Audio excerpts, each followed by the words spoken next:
keepers of the eastern door, which is what I just showed you on the map. The traditional guardians of the Iroquois Confederation against invasions from the east. Also, the Mohawks were known as the warrior tribe of the Iroquois Confederacy. They were essentially the army. While each individual tribe had warriors, the Mohawks were usually leading the charge. So on to the next set, which is the Onondaga. These are the Hill Place people. The Hill Place people are one of the original 5 constituent nations of the Iroquois Confederacy in the Northeast North America. Their traditional homeland is in and around present-day Onondaga County, New York, south of Lake Ontario. Being centrally located, they are considered the keepers of the fire in the figurative longhouse that shelters the 5 nations. The Cayuga and the Seneca have territories to their west, and the Oneida and the Mohawk to their east. They are the centermost point. And anytime you have a house, you will set and you have a fire in old times, like the teepees that they used to have at the longhouses, you would set a fire in the middle in hopes that it would warm the entire house. Also, usually there's a hole in the roof, which the smoke will exit from. So the center is where it's at. So for this reason, the League of Iroquois historically met at the Iroquois government's capital at Onondaga. And as the traditional chiefs do, the Onondaga people also live near Brantford, Ontario, on Six Nations territory.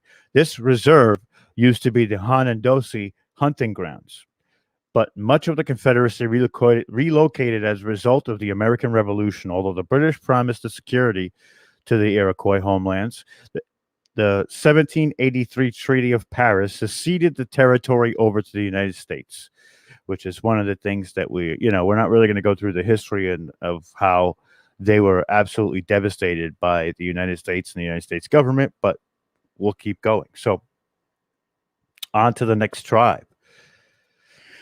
So the Oneida, the people of the upright stone or standing stone, right, are a Native American tribe of the First Nation, and they are one of the 5 founding nations of the Iroquois Confederacy in the upstate New York area, particularly near the Great Lakes. Originally, the Oneida inhabited the area that later became central New York, particularly around Oneida Lake and Oneida County. Today, the Oneida have 4 nationally recognized nations: the Oneida Indian Nation in New York, the Oneida Nation, and around Green Bay, Wisconsin, United States, and 2 in Ontario, Canada. Oneida at the Six Nations and of the Grand River, and the Oneida Nations of the Thymes in the South World. So on to the next tribe here. And we get to the Cayuga.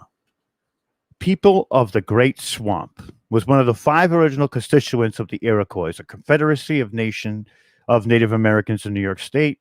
The Cayuga homeland lies in the Finger Lakes region along the Cayuga Lake between their league neighbors, the Onondaga to the east and the Seneca to the west. Today, the Cayuga belong to the Six Nations of the Grand River First Nation in Ontario and the federally recognized Cayuga Nation of New York and the Seneca tribe of Oklahoma. Seneca Cayuga tribe of Oklahoma, I apologize. So on to the next one. This is the Seneca. So the Seneca were called Great Hill people, right? And are a group of indigenous Iroquois-speaking people who historically lived south of the Lake Ontario, one of the 5 Great Lakes in North America. Their nation was the farthest to the west within the Six Nations of the Iroquois League, and in New York before the American Revolution. In the 21st century, more than 10,000 Seneca live in the United States, which has 3 federally recognized Seneca tribes. 2 of them centered in New York, the Seneca Nation of Indians, with 2 reservations in western New York near Buffalo, and Tonawanda Seneca Nation, the Seneca Cayuga Nation, is in Oklahoma, where their ancestors were relocated from Ohio during the Indian removal.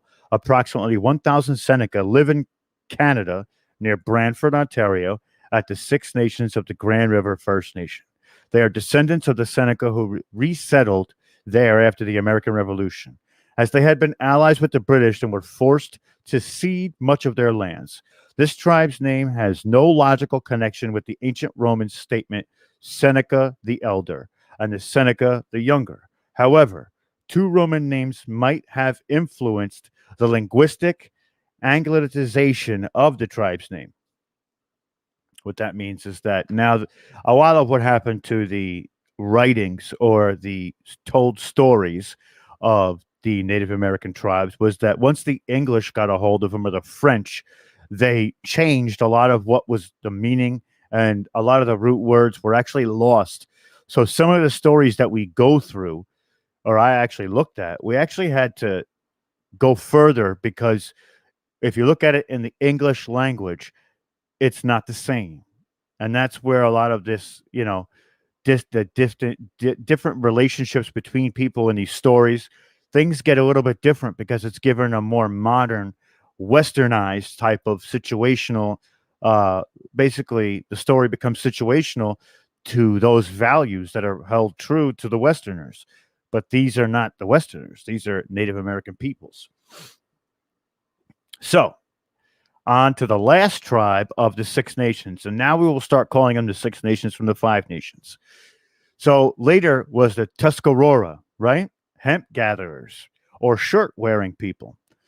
They are a Native American tribe of the First Nation band government of the Iroquois language family, with members today in New York and Ontario, Canada. They coalesced as the people around the Great Lakes, and likely about the same time as the rise of the Five Nations of the historic Iroquois Confederacy. Also, the Iroquoian speaking based them in present day New York, well before the arrival of the Europeans in North America. So essentially, they were there, and it was the Six Nations before the Europeans got there. They just didn't know about it until later. So they migrated south and settled in a region known as Eastern Carolina. The most numerous indigenous people in that area. They lived along the Roanoke, Neuse, Tar, or Tarhunta, or Nortos, and the Palmarico River. European explorers first encountered them later, and on the land later incorporated into the colonies of North Carolina and Virginia.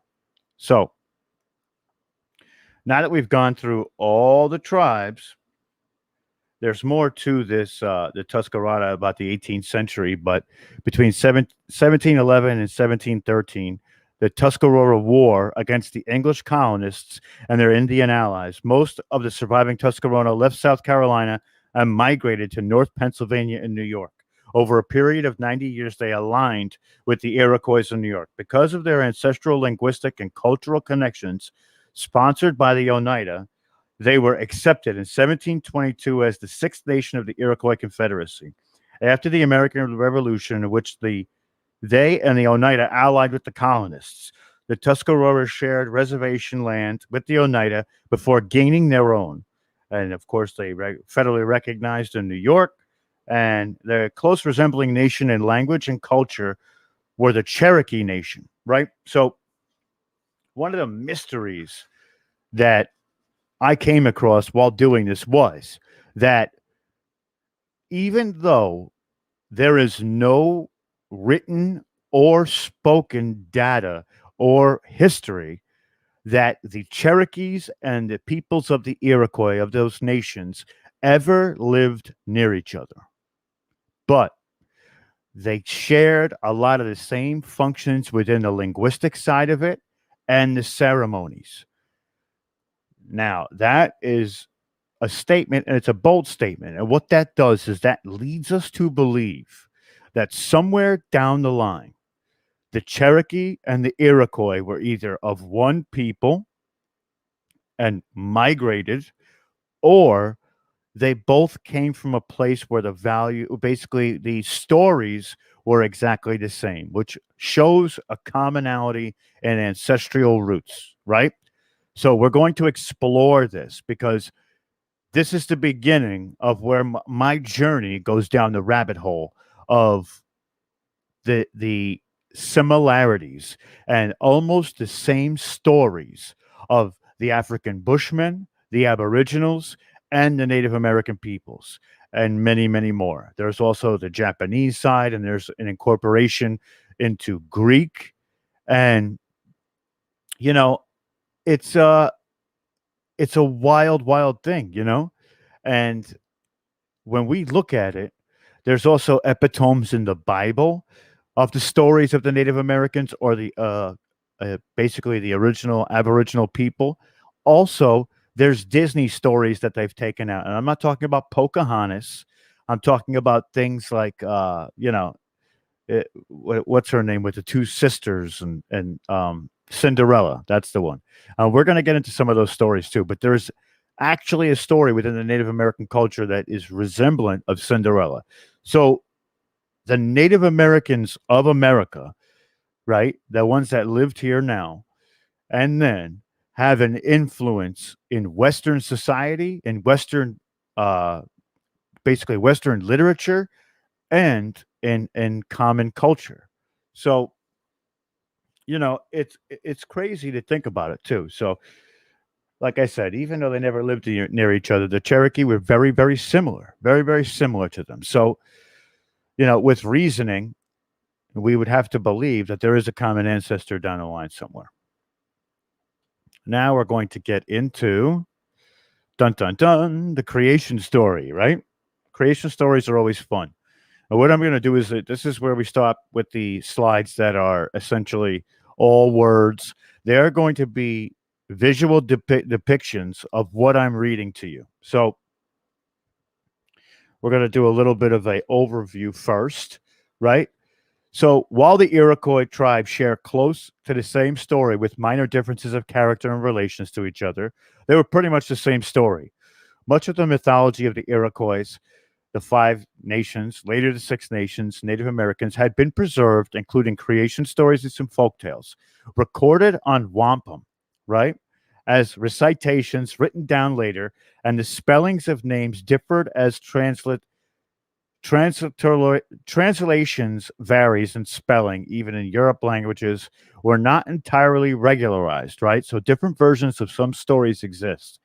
And we're going to go over that too, reflecting different localities and different times. It is possible that the written versions were influenced by Christianity, which we know for a fact.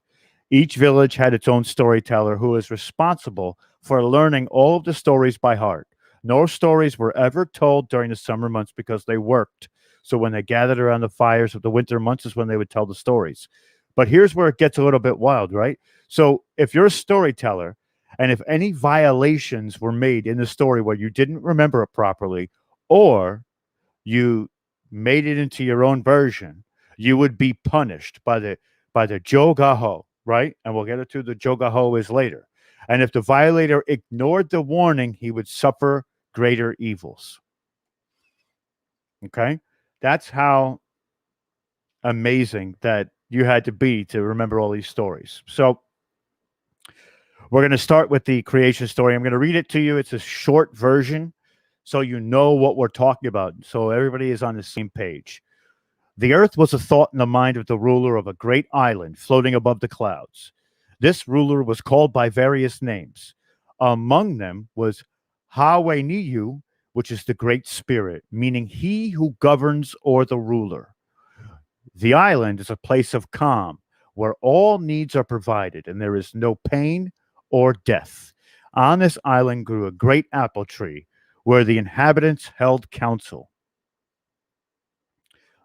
The ruler says, this is the Great Spirit, let us make a new place where another people can grow. Under our council tree is a great sea of clouds, which calls for light. He ordered the council tree to be uprooted. He looked down into the depths, and he had Ata Ensek, Sky Woman, we're going to call her Sky Woman from this point forward, looked down. He heard the voice of the sea calling. He told Sky Woman, who was pregnant, to bring it to life. He wrapped her in a light and dropped her down the hole. So there's the variations of this story. This is only the beginning of it. We're going to go paragraph by paragraph and then break it down, right? So representation in this story is the Great Spirit, the masculine, and Sky Woman, the feminine, which is we see this a lot throughout pre-Christian narratives, right? But we also see it later on within the Christian narrative as in Adam and Eve, the beginning of times. So what we're looking at right now is he gently shoots her down a hole. There's stories where he grabs her and throws her down the hole. There's stories where he asks her to jump down the hole. But essentially, this is through different tribes. The Sky Woman comes down.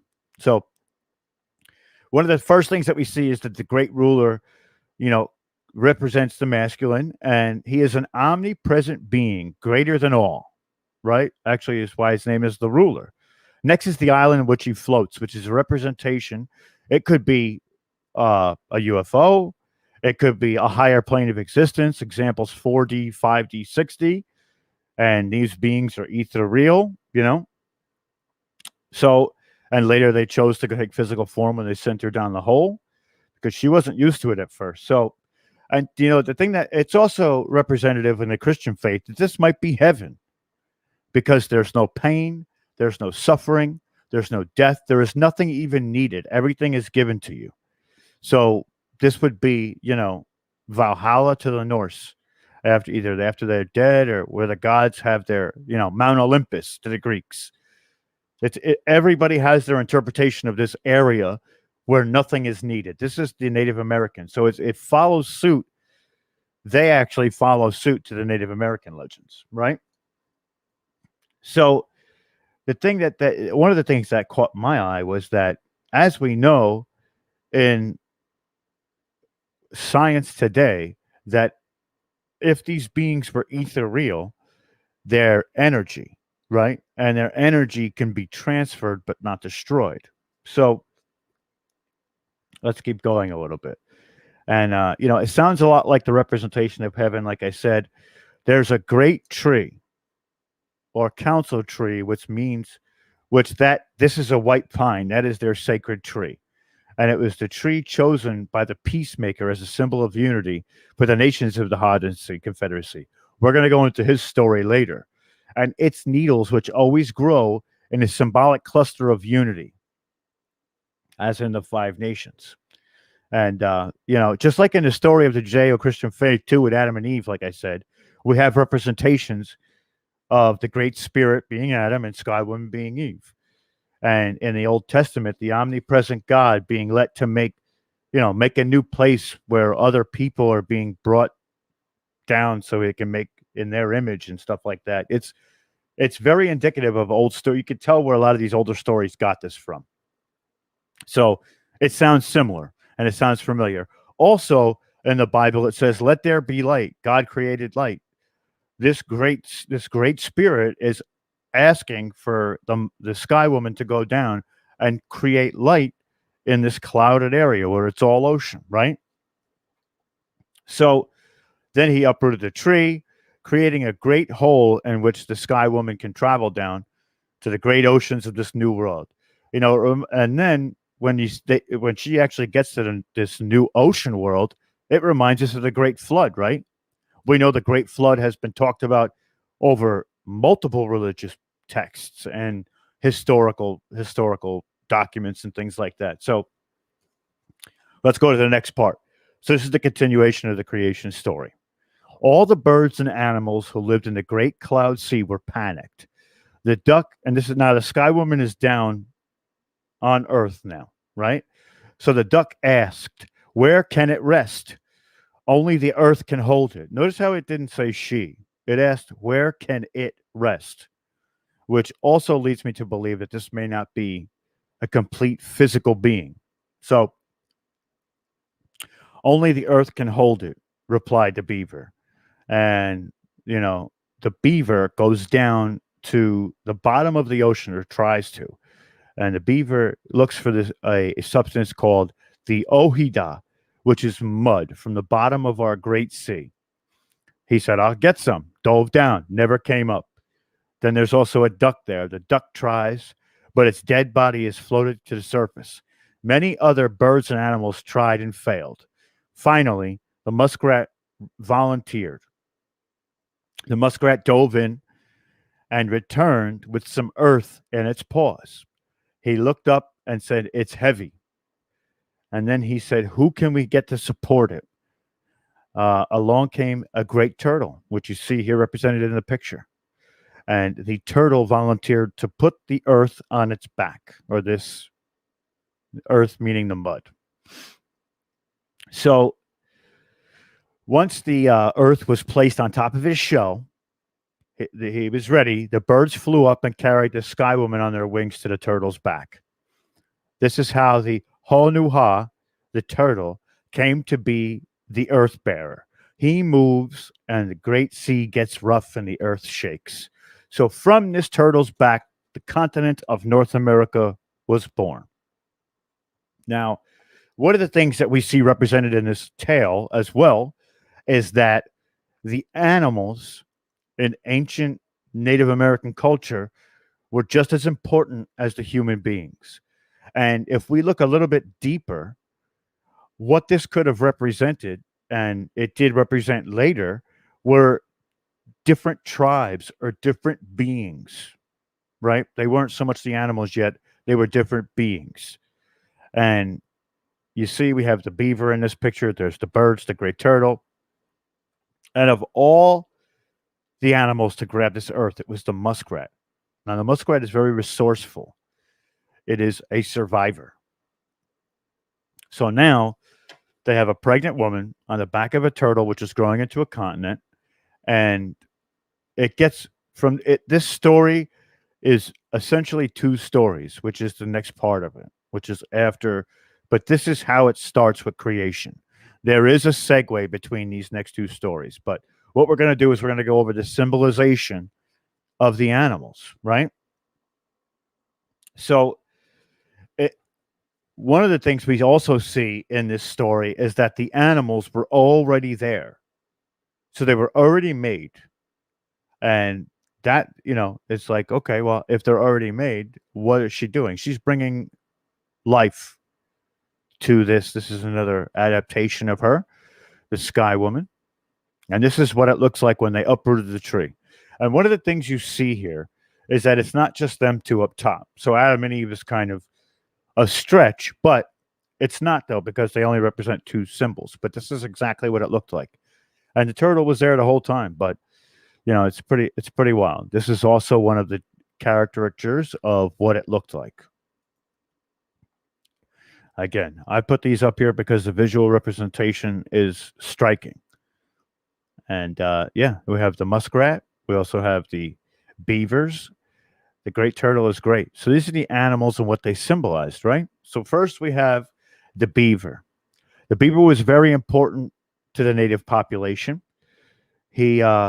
They made use of everything possible from the animal. So in addition to using their fur, the beaver meat was important winter food for the native people. It also contains 3 times more calories than any other red meat. It represents a builder of the mind, body, and soul. It symbolizes creativity, creation, cooperation, persistence, and harmony. Other myths have the beaver in it, such as the Bible, the Norse mythology, and other Native American tribes as well have stories of the beaver. The beaver also sacrificed itself for the Sky Woman. We see that. Next, we have the duck. Native American tribes in North America saw the duck as a symbol of fertility. Ducks were seen as being able to provide multiple opportunities for food and are also known for their calmness around the water, which can be symbolic of peace or tranquility. The duck symbolizes clarity, family, love, vigilance, intuition, nurturing, protection, feelings, self expression, balance, adaptation, grace, and strength. The duck symbolism is closely connected to the water symbolism, which is about the mystery, the magic, and the inspiration. The duck was also the first one to worry about the Sky Woman and where she would rest, and sacrificed his life to try and help her in a selfless act. As we go on, We have the muskrat. The muskrats are considered lucky animals in other tribes, and some folk tales include muskrats bestowing wealth or hunting success on humans who treat them respectfully. And essentially, why? Because a lot of people look down on the muskrat, but the Native American tribes held up all animals, but this was one of the more revered animals. Some Native Americans also believe that the muskrat can predict the weather. Muskrats are also used as clan animals, and in some Native cultures, the muskrat spirit guide is known for its connection to organization, cooperation, emotions, and properly using resources. When a muskrat appears, it can often be a reminder to clean through your environment and reuse or recycle anything that you don't need anymore. With this story, the muskrat saves the day and grabbed the mud from the bottom of the ocean to help create land for the Sky Woman, and he actually survives the entire ordeal. Now we go to the most prevalent character, other than the Great Woman or the Sky Woman. And I chose this adaptation of SeaWorld because that would be the bigger version of the turtle, which, you could put the mud on the back and maybe live on the top of that specific size turtle. So I thought it would be, nice to see. So the turtle is a sacred figure in Native American symbolism. It also represents Mother Earth. The meaning of the turtle symbol signifies good health and long life. The turtle has great longevity, living up for 150 years. The hard shell of the turtle represents perseverance and protection. To most tribes, the turtle also represents healing, wisdom, spirituality, health, safety, longevity, protection, and fertility. One of the heroes of the story, the turtle, sacrifices itself for the whole of the planet and became earth in which man will be created and plants and animals. This is why it's so sacred to the Native Americans. In Iroquois creation story, the earth was created on the back of the turtle. It was there that life began to grow. The Turtle Clan within the Native American tribes represents the shifting of the earth and the cycles of the moon. The people of the Turtle Clan are considered well informed and the keepers of the land.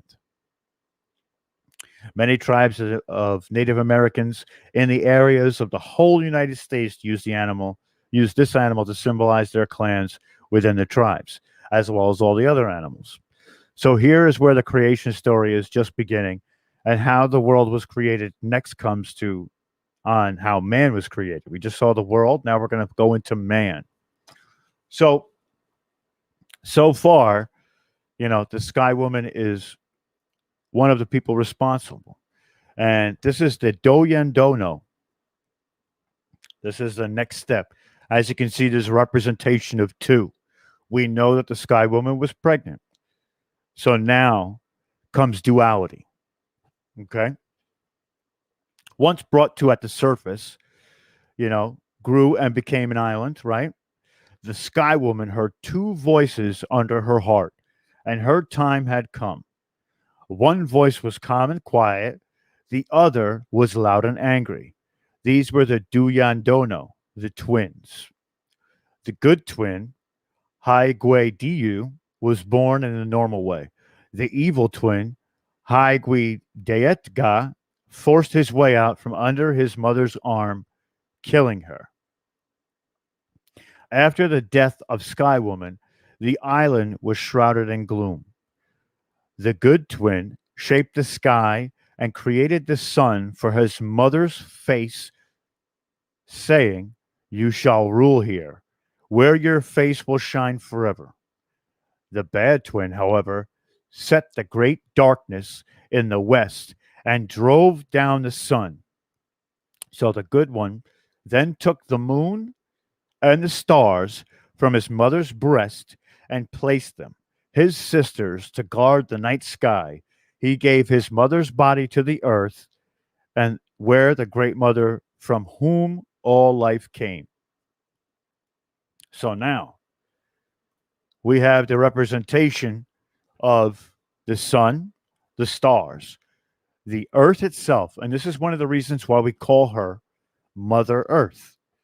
This was given to us by the Aboriginal people and the Native people of America. So We see that the sun, moon, and stars are created.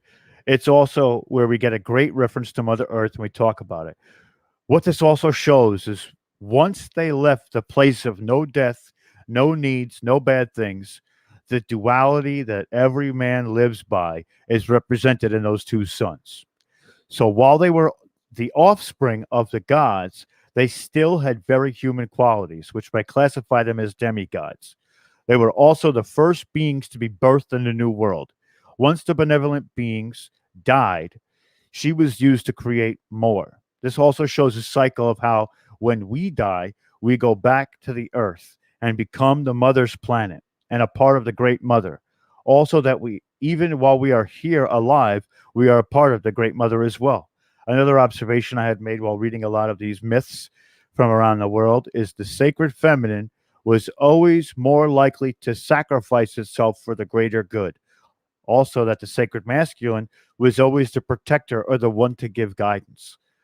This is something that I saw prevalent in every culture. Every culture has a story where either the feminine was forced to sacrifice itself or live in some sort of servitude, where the beliefs that we have now is that the sacred feminine and the sacred masculine are equally as important. We need both to survive. That's like when you talk to somebody and they're doing work on themselves, they're doing the light work and the shadow work. That duality is present everywhere, also in these stories as well.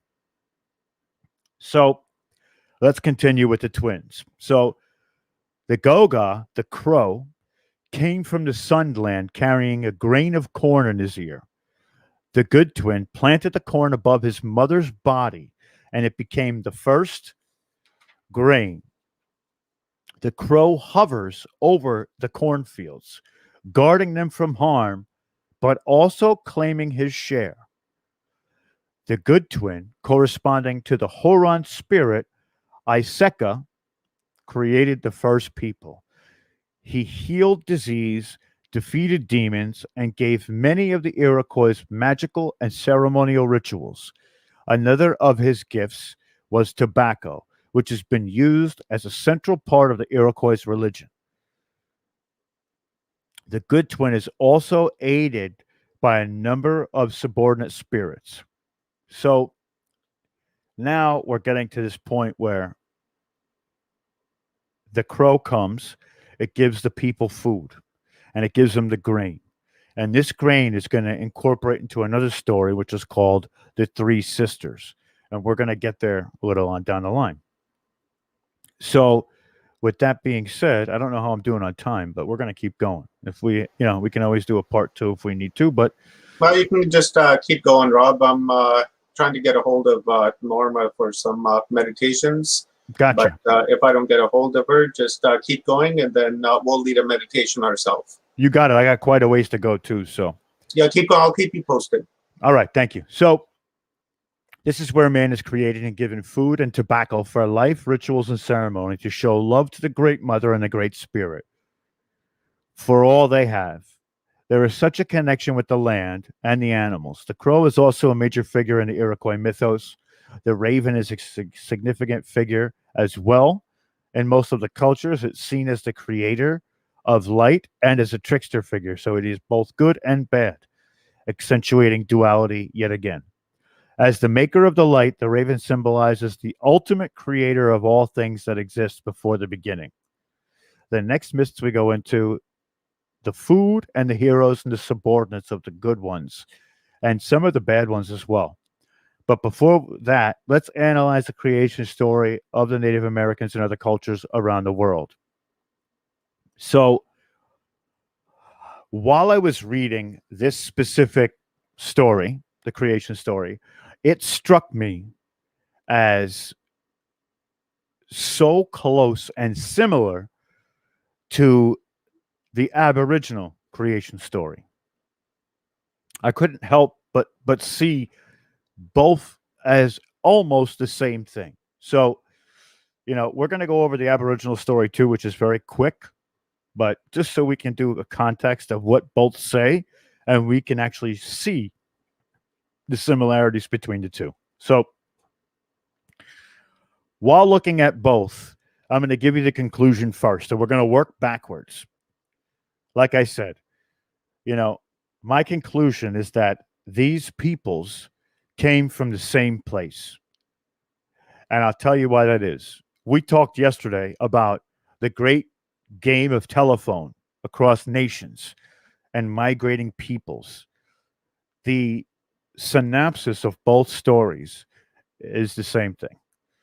Small little derivatives change as people migrate and move. So the story stays the same. The anecdotal stuff on the relationships, the characters, that changes a little. But it also has to do with where these people are migrating to. They take what's around them and create the story that way as well. So one of the things I wanted to go over, like I said, was the Aboriginal story. So we're going to go here. I'm actually just going to read it to you. So you just have to listen, but you can also see that this is representation of this story as well. And look who's in the sun, the mother, right? So this is the beginning of it. There was a time when everything was still. All the spirits of earth were asleep, or almost all. The great father of all spirits was the only one awake. Gently he woke the great mother's son. As she opened her eyes, warm ray of light spread out towards the sleeping earth. You see the light hitting earth again, and same as in the Judeo-Christian faith, let there be light, but it's coming from the sacred feminine and not the masculine, like in some of the other books. The father of all spirits said to son mother, Mother, I have work for you. Go down to the earth and awake the sleeping spirits. Give them forms. The mother glided down to earth, which was bare at the time, and began to walk in all directions. And everywhere she walked, plants grew.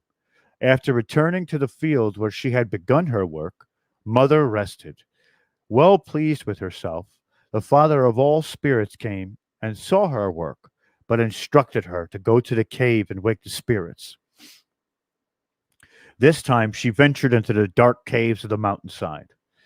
The bright light that radiated from her awoke the spirits, and after she left, insects of all kinds flew out of the caves. Sun Mother sat down and watched the glorious sight of her insects mingling with her flowers. However, once again, Father urged her on. Father ventured into a deep cave, Mother ventured into a deep cave, spreading her light around her. Her heat melted the ice, and the rivers and streams of the world were created. Then she created fish and small snakes, lizards and frogs. Next, she woke the spirits of birds and animals, and they burst into the sunshine in a glorious array of colors. Seeing the Father of all spirits was pleased with the Sun Mother's work. She called all her creatures to her and instructed them to enjoy the wealth of the earth and to live peacefully with one another. Then she rose into the sky and became the sun. The living creatures watched the sun in awe as she crept across the sky towards the west. However, when she finally sunk beneath the horizon, they were panic stricken, thinking that she had deserted them. All night long, they stood frozen in their places, thinking that the end of time had come. After what seemed to them like a lifetime, the Sun Mother peeked her head around the horizon in the east. The Earth's children learned to expect her coming and going, were no longer afraid.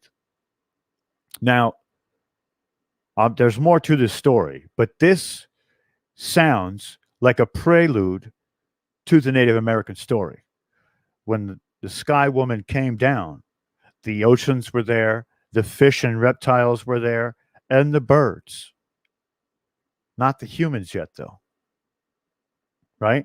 And this goes more into another story that's a continuation of on the Native American side, but this one goes a bit further. It's almost like this one starts a little earlier, which would be fitting because the Native American peoples came from the Aboriginal peoples, so they would know the beginning. And as they moved more east or west, the story started somewhere a little bit different down the line, right? So Let's see. At first, the children lived together peacefully, but eventually, envy crept into their hearts.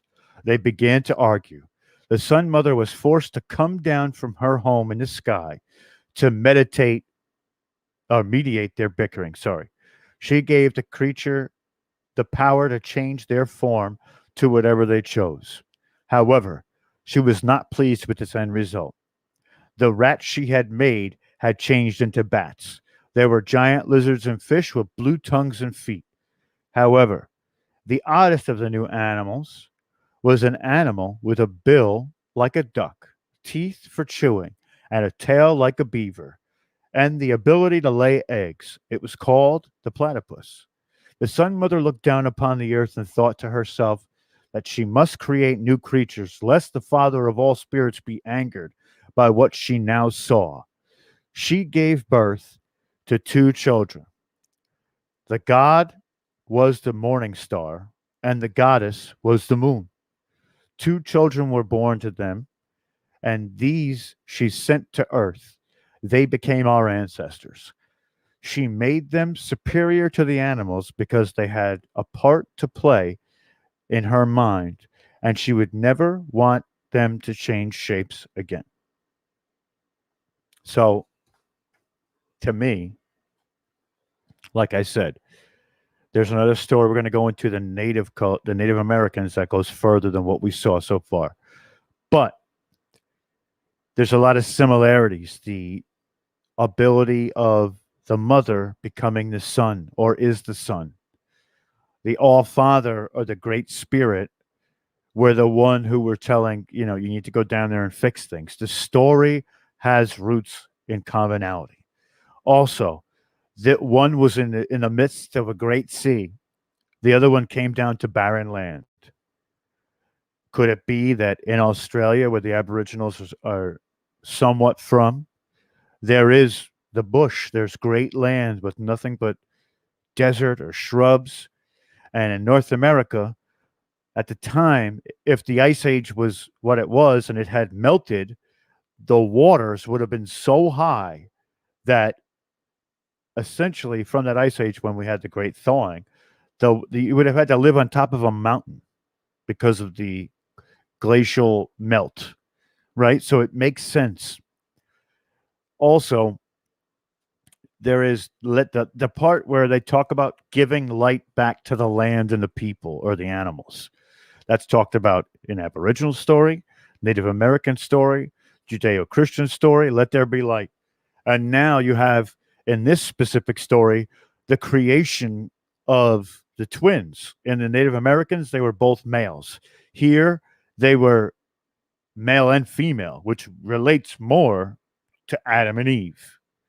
They were our ancestors, as they say, right? In the Bible as well. So Western culture got a lot of its narratives, like we always tell you. The story of Jesus is written 7 times before Jesus was ever even here, from ancient Sumeria up. Now, from Aboriginal culture up, they all have those stories. So there is a pattern, and there's a lot that you know mainstream is neglecting to look at. So the next culture that I went to was equally distant from where the Aboriginals to the Native Americans. Next, I went to another major continent, which is Africa. And we talk about the African bush people, right? The African Bushmen. This is the ancestral past. And you can see what it looks like. The stories are very similar, right? Also, you see in the moon of one of the on the Native American side that there is a figure in there, and also over here too, which represents the twins, the light and the dark. So it's a wild ride to really go over these stories. It's like all these peoples came from the same place.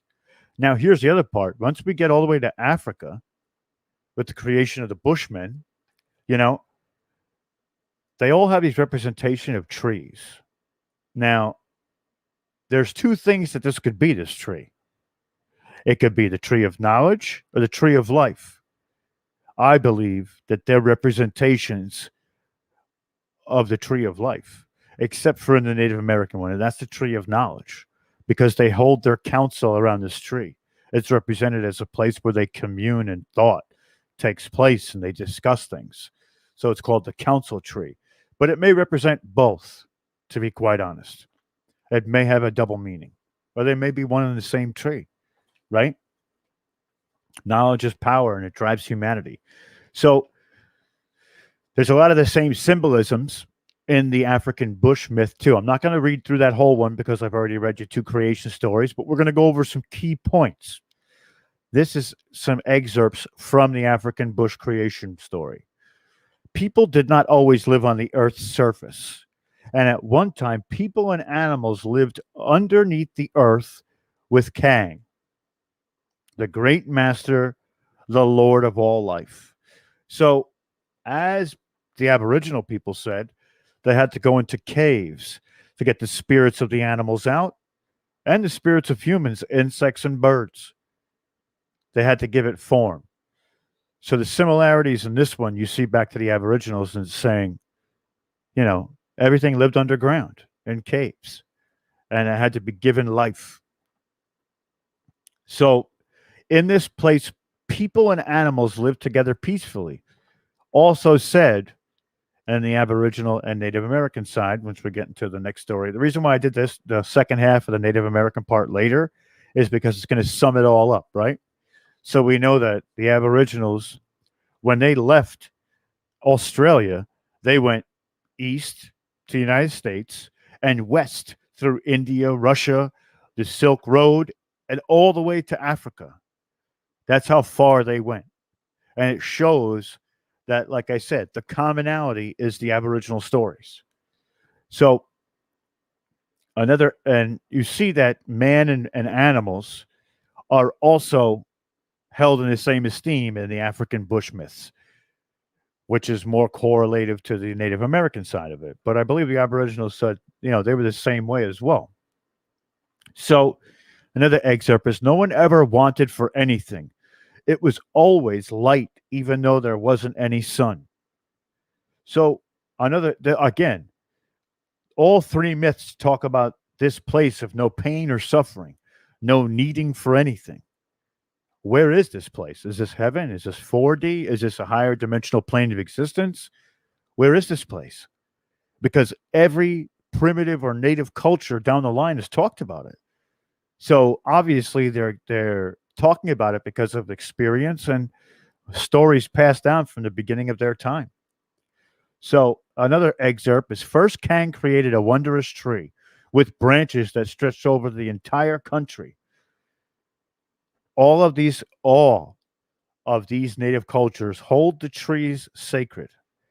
Now you could say, but Rob, listen, of course they hold the tree sacred. They built their homes out of it. I understand it. But the trees have more meaning than just sustainability. They're omnipresent. They are supernatural, right? So we'll keep going further. So Kang had created a tree. At the base of the tree, he dug a hole that reached all the way down into the world where people and animals lived. Again, in the Native American story, when they uprooted the tree, there was a great hole leading to the planet. So, in all of these stories, man is told to live in harmony with animals and the land, where they fight with each other or start fires, and they end up not being able to keep everyone in line. Another point of reference between a lot of these stories is the mother becomes the son of the land as well. When the sun sets for the first time, all men and animals start to panic. You see that in every one of these stories. Sorry, I didn't mean to hit that. It hit the mouse, but so it's a metaphor. This is when man lost his innocence. And we see this as in the two twins of the Native Americans, and they go to basically to war with each other. This is the same as Cain and Abel in the Bible, right? So the Native Americans have the Aboriginal twins, the Native American twins. The twins that also occupy the African Bushman myths. It's right there. They end up being light, dark, and we see the duality of everything. So this is where man loses his innocence. You know, they're created, they live in harmony for a while, and then it doesn't work out. Something happens. So seeing how all these stories are so very close with their depictions of character situations, this would tell me that all of them they all stem from a similar ancestral tree, right? Or at least a ancestor who told the same story. And over this giant game of telephone, nationally through migration, the stories changed a little bit. Specific little nuances within the story. With the geographical difference between these 3 points of reference, we have North America, Australia, and Africa. This is at least half, if not most, of the populated areas on the planet for this time period, as well as the region where most indigenous ancient civilizations reside. We can see that ancient man told the same types of creation myths. Now, a question I have is, was this the case, and when did it all change, right? When did all of this change? Because when we get into the later Judeo-Christian faith stories of the three big religions, they butcher it. They butcher it. They butcher it. And what I mean by that is they take away the sacred feminine and make it completely just the masculine side of it. God is a man, maybe not a man as we are, but he's masculine. He's not a female. He's not feminine. So, you know, when they're left with just the masculine and not the feminine, a lot of the stories and myths that we see, we see the same concepts change, and it's a little bit different. That's when God becomes smiting or mad, not just, there's the balance is off at that point. So we know that the next legend that we're going to talk about is the three sisters. And, summing all that up, the Judeo-Christian faiths destroyed indigenous culture. They were a part of its dismantling, a dismantling of its stories, dismantling of its traditions. And how they did it was by absorbing some of the ceremonies and texts and critiquing them and making them their own. Therefore, they lose their value the same way that it would have been with the indigenous people. They lost that value in that text. It doesn't mean the same anymore because it's been corrupted. And one of the things I think that we need to do is to get back to a point where we explore these items. And I'm going to say this now, and you're going to be like, so why did you even tell us? Even the stories that I'm saying to you now have probably been corrupted in some way by Christianity or Europeans, because that's what's out there. So not this, the stories that I told you were not corrupted much. I made sure of that. But I'm sure there's some aspects of it that the translation didn't quite fit, and they made it up themselves or made another line to it. But we see the general purpose of what these creation myths are trying to tell us. Use everything that you can to survive around you, but give thanks to it. Be blessed by it, and give blessings back to the earth. The earth is your mother, and the Great Spirit is your father. We all come from the same place. And now that we're here, we have to pay homage to what came before us. And that's one of the reasons why I'm doing this presentation now. So here's where things get a little bit difficult, right? We're going to talk about this. This is the legend of the three sisters. The three sisters is very important to Native American culture. We're not going to talk about other cultures anymore unless we have a quick anecdote about it. We went through the similarities. We've already made that plain and simple. So one of the things that this story is told in two different ways. And it's not just tribal, it's ceremonial, right? The modern versus, like, there's a story, this legend has roots before Europeans came here, and it was told in a specific way. But then when the Europeans got here, not to infringe on their lifestyle, the Native American people changed it to a more modern sort of way of telling it. So we're going to go over the more modern one first. And again, this is quick. And what we're going to do is we're going to go over it. Then we're going to go over the post or the pre-Europeans version of it and the magnitude that it has. So this is called the Three Sisters, or also named Dihokahoko. Dihokahako. The name means our life or supporters, often called the Three Sisters. They are the spirits of corn, beans, and squash. They have the form of beautiful maidens who are fond of each other and like to live near each other. This analogy to the plants which grow up together sometimes for the same which grow up together sometimes from the same hill. Now, the fascinating thing about the story is it's told different ways. When we look at the different ones that they've put out and understand why they did it. So let's go to the next slide. As we can see, the representation of why they're told as the Three Sisters. So the first story is more of a family style story. It's not very impactful, just explains it.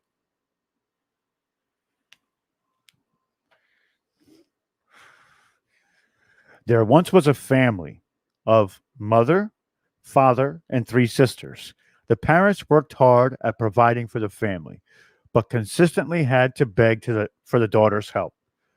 They also had to continually stop them from arguing and fighting. The three sisters were different from each other and also unique in their own way. The eldest was tall and slender with long, silky, shiny hair. The youngest was small but muscular and attractive. The middle sister was average in height and looks, but was a beauty in her giving nature. For whatever reason, although they loved one another as sisters, they would disagree on any little thing and be distracted from doing any work because of these quarrels. The parents tried and tried to get the sisters to help in the garden and help with the other chores. But when working together, they were always found fighting. When apart, they would complain about the other. The work wasn't getting done. The parents were worried that if this kept up, they wouldn't make it through another winter. It was planting time, and the work had to be done. But as usual, the sisters were too busy fighting. The parents needed help. It was given to them, but not as they imagined. As the sisters argued in the field, they were transformed into three plants. The first, long, tall plant with silk tassels like hair. The second, a broad leaved plant low to the ground. And the third, a medium height plant with gentle vines. The plants, of course, were corn, squash, and beans, the three sisters. Now we see the representation here, and I'm going to read this before we go any further to the second version of it. This was after the Europeans came here. So you're going to see the difference in how this story changed. And that's one of the reasons why I picked this story, is because this story, the way that it's impacted, and the next story is super short, the other portion of it, but it doesn't have all of this, there's superficiality to it. So the Native Americans planted three sisters, corn, beans, and squash, together so that they would benefit each other. The corn provides a structure for the beans to climb. The beans provide the nitrogen to the soil, and the squash spreads along the ground, preventing weeds. Perfect symbiosis, perfect harmony, right? So This interpretation is more it's more practical, showing you the people of not much importance, but the importance of planting when the time is right, and make sure you have enough food for the winter. It also shows that these three girls were very different, and it was hard to get along. This may represent the tribes that don't always agree. One of which is such giving, in her nature was perceived to be the most beautiful. To be giving in nature, the fighting between them was it becomes neither here nor there. When you're giving in nature, you tend to be seen as more of a nice person. That's why she was perceived as the most beautiful. But the fighting becomes ugly, right? So this also is teaching people to be giving back to nature or back to the land. The fighting between them is while it's close, in this particular case, it's conducive, but not always, right? They couldn't get certain chores done, but when these sisters come together, they form this amazing hill full of everything that's needed to sustain a tribe. So let's get into the second legend. This one is a little bit different. This is the Iroquois legend of the Three Sisters, which is pre-European rule. So this emerged from the creation myth. It was said that the earth began when Sky Woman, who lived in the upper world, peered through a hole in the sky and fell through to an endless sea. The animals saw her coming, so they took to the soil from the bottom of the sea and spread it onto the back of a giant turtle and provided a safe place for her to land. This Turtle Island is now what we call North America. So Sky Woman had become pregnant before she fell. When she landed, she gave birth to a daughter. Do you see how it changed now? This is now, instead of it being two sons, it's a daughter. But also, when we're looking at the original creation myth, it's not so much that they're boys or girls, they're just good and evil, right? So it could be a metaphor. So this daughter also became pregnant with two daughters. And was pregnant by the west wind. So she died while giving birth to twin boys. Again, the Sky Woman. But you see that she grew it, that her daughter was first, then the sons, and then that daughter created two more twins on top of it. But they were girls. So the Sky Woman Sky Woman buried her first daughter, which passed away during childbirth, into the new earth from which grew three sacred plants: corns, beans, and squash. These plants provided food for her sons and later for all of humanity. These special gifts ensure the survival of the Iroquois people. That's the legend. So Sky Mother came down, had a daughter already, right? Was also pregnant with twins, had two sons. Then the daughter also gave birth to two other daughters, which again became the moon and the stars. But that figuratively, but factually, it was actually a plant. They were plants, and that was the Three Sisters. So a lot of these deities have more than one representation in these stories. So when you're reading through it, it gets a little confusing. You're like, wait a minute, but wasn't that the moon and the sun? Yes. The moon and the stars? Yes, but those are equally important in growing crops, right? Crops need to be watered at night, or we need to find water on them at night. If you put water on the crops during the sun, like when the sunlight's on them, it'll dry and kill the plants sometimes. So there's more to it. And there's a lot of representation in all the stories in more than one way. So that's the story of the Three Sisters. And while it was confusing, it was important because it sustained the Native American peoples. They, whatever was happening to them within the land or storms, or they believed in so many different spirits, and so many different myths were created on the backs of those spirits, or those gods, essentially, which is it's really cool that we have that. So next, what I tried to do is there's other important entities in the Native American myths, right? I'm going to tell you who they are and what they are, but I was trying to find proper visual representation for them, and I couldn't. There was a couple of them had it up there, but it was only two out of like the eight. So best to just to describe them, and then we can go from there. So, all right. The first entity that we come to is the Jogaho, the little people. They are invisible natural spirits similar to the fairies of European myths. The Jogaho protect and guide all of the natural world, and they protect the people from unseen and hidden enemies. There are three tribes of the Jogaho. We're going to get into what these three tribes are and what they do. So we know that at the end of the creation story, the good twin had subordinates that helped him essentially keep the land prosperous and keep the evil at bay and to help him out so he could fight off demons, disease, all that. So the first tribe is the Gahunga, inhabit the rivers and the rocks. They live in caves beside the streams and have great strength besides their small stature. They enjoy feats of strength and have a fondness for inviting people to their habitations to compete in contests. They enjoy playing ball with rocks, tossing them high out of sight into the air, and so they are often called the stone throwers. We see that in a lot of different myths, the stone throwers. So the next tribe is the Gandaya. They protect and advise the fruits and the grains. Their special gift is the strawberry plant.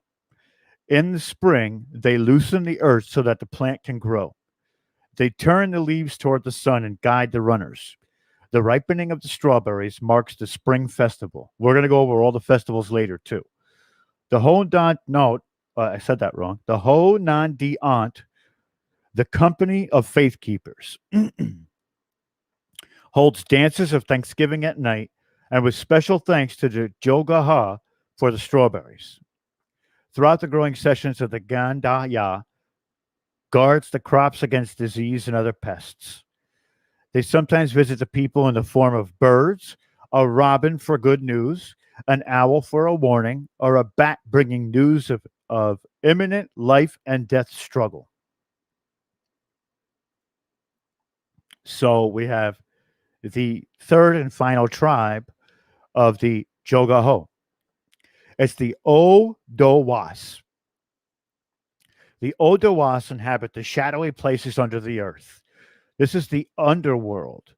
There are forests and animals, including the white buffalo. The Odawas guard against poisonous snakes and creatures of death that try to escape from the underworld. From time to time, the Oda was emerged from the underworld at night and into the world above. They hold festivals and dance in the rings around trees in the forest where the grass afterwards does not grow anymore. Now, if we look at that last bit where it says they basically dance in circles where grass and trees won't grow anymore. Doesn't that sound like a crop circle to you? I mean, it does to me. That sounds like a crop circle, right? Wild, wild. So there is an offshoot species or entity that's called the Gaho. And this is the personification of the wind. A giant in he is instrumental throughout whom the great spirit moves the elements. His home is in the far northern sky. He he controls the four winds: north wind, which is called bear, west wind, which is called panther, east wind, which is called moose, and the south wind, which is called fawn. The north wind is personified by a bear spirit named Yahoga, and Yahoga could destroy the world with his fiercely cold breath, but is kept in check by the Goha. The Nihoga, the fawn, is the south wind, gentle and kind as the sunbeam. The west wind, the panther, the Dajoji, can climb the high mountains and tear down the forest, carry the whirlwind on his back, and toss the great sea waves high in the air, and snarls at the tempests. The the Oyandoni, the moose, is the east wind, who blows his breath to chill young clouds as they float through the sky. It's pretty awesome, right? So the Sosandowa was a great hunter, known for stalking a supernatural elk. He was captured by Dawn, a goddess who needed him as a watchman. Now, to me, that sounds like Orion, the great hunter, right? There's so many similarities between these gods. That's why I'm telling you about these entities, because I want you to put the connections together. While I could sit here and tell you all about it, it's already there. It's already there for you to see. Once I start describing more of them, you're going to see more yourself. So he fell in love with Gendenwitha, and that means she who brings the day. Alternate spelling is Gendawitha, a human woman. He tried to woo her with a song. In the spring, he sang as a bluebird in the summer. Or I sang as a bluebird. In summer as a blackbird, and in autumn as a hawk. When he tried to take Gwendolitha with him to the sky, Dawn tied him to her doorpost. She changed Gwendolitha into the morning star so the hunter could watch her all night but never be with her. There is other stories that mimic that same philosophy where they become the morning star or the sun and the moon, right? We talk about that in Greek mythology, where they are in the same sky, sometimes at the same point, but never ever able to touch and in love with each other, right? We've all heard these before. So the next great entity is a flying head and is a monster in the form of a giant disembodied head as tall as a man, and it is covered with thick hair. It has long black wings and long sharp claws. It comes at night to the homes of widows and orphans. It beats its wings on the walls of the house and issues terrifying cries in an unknown language. A few days after it visits, death claims one of the family. The Seneca name, this is a very, very tough one to say. It's the Dag Waniowante Yent, means the whirlwind. So it's it's it's it's a wild thing to go through a lot of this stuff. So there's two more that we have that are before we get to the Great Peacemaker, and the Great Peacemaker comes a little bit further into like he's more into like the colonial era, but he becomes a prominent figure. He's a hero, which gives us, of course, legends, myths, and heroes. He is a hero, so not quite a god, but close. So we have the Doja di Kawado, a horned serpent who inhabited the depths of the rivers and lakes. He was capable of taking a form of a man and seducing young women. He features prominently in the tales. The horned serpent runs away with the young wife, who is rescued by the thunderer, and the thunderer destroys the horned snake. And in the great serpent and young wife, he appears as a helpful being. Although his help proves less than useful, he was attacked and may have been killed by the Hino. Now, doesn't that remind you of Eden with the great serpent who tells Eden, the young maiden, to take a bite of that apple? You deserve it. They're hiding stuff from you. He was seeming as he was being helpful, but but it ended up in Eden's demise. So now we get to Hino, the one we were just talking about. Hino is the spirit of thunder. He is represented as a man dressed as a warrior, wearing on his head a magic feather that makes him invulnerable to the attacks of the Hagwe Diyu, which is the dark twin. On his back, he carries a basket filled with pieces of chert, And when he launches them at evil spirits and witches, and he is responsible to bring the rain to nourish the crops. The Iroquois address Hino as Tesodi, which means grandfather. All right. Now we get to the peacemaker, the great peacemaker. So this is a specific story that actually happened. And then Hey, Rob, yeah, sorry to interrupt. I just want to give you a 10 minutes heads up, and then we'll do questions for 10 minutes, and then we'll yeah. bring LD on. Excellent. Excellent. Yeah, I'll go through the peacemaker and then we can do questions. I'll leave out the Okay. festivals. People All right, can look cool. up the Thanks, festivals themselves.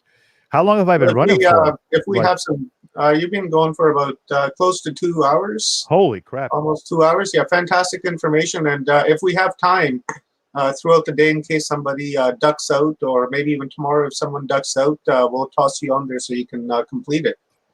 Well, the festivals is only 3 minutes. It's not much. It's just explaining Well, what they are. yeah, But just do it up. Just do it up. you Rip got through it. You got it. So we're going to get to the great peacemaker. And this is important because during colonial times, the great peacemaker was one of the people who brought more of the tribes together, even more than just the Iroquois.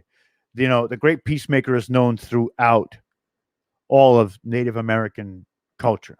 So the great peacemaker, the name means two river currents flowing together, which if you look at the symbolism of that, it's essentially two different types of societies forming to create almost one river, but ending in a common place, right? Or so numerous legends about the great peacemaker have conflicting information. It is reported that he was born Haran, and by some accounts, his mother was a virgin, making the birth miraculous. Where do we know about that, right? Sounds like Jesus, yet again. Here we go. I told you, Jesus has been in every prominent culture that it ever was on this planet. And I say that all the time. So others say he was born of the Onondaga and later adopted by the Mohawks. By all accounts, the great peacemaker was a prophet who counseled peace among the warring tribes. According to some legends, his first ally was the Jigono Hasasi, who became the mother of nation, or is known as the mother of nations. She lent her home for the meeting of the leaders of the rival tribe nations. The great peacemaker has a follower by the name of Hiawatha, an Onondaga renowned for his oratory, which means he was a speaker. He would help relay the messages of the great peacemaker. He helped him achieve the vision of bringing tribes together in peace.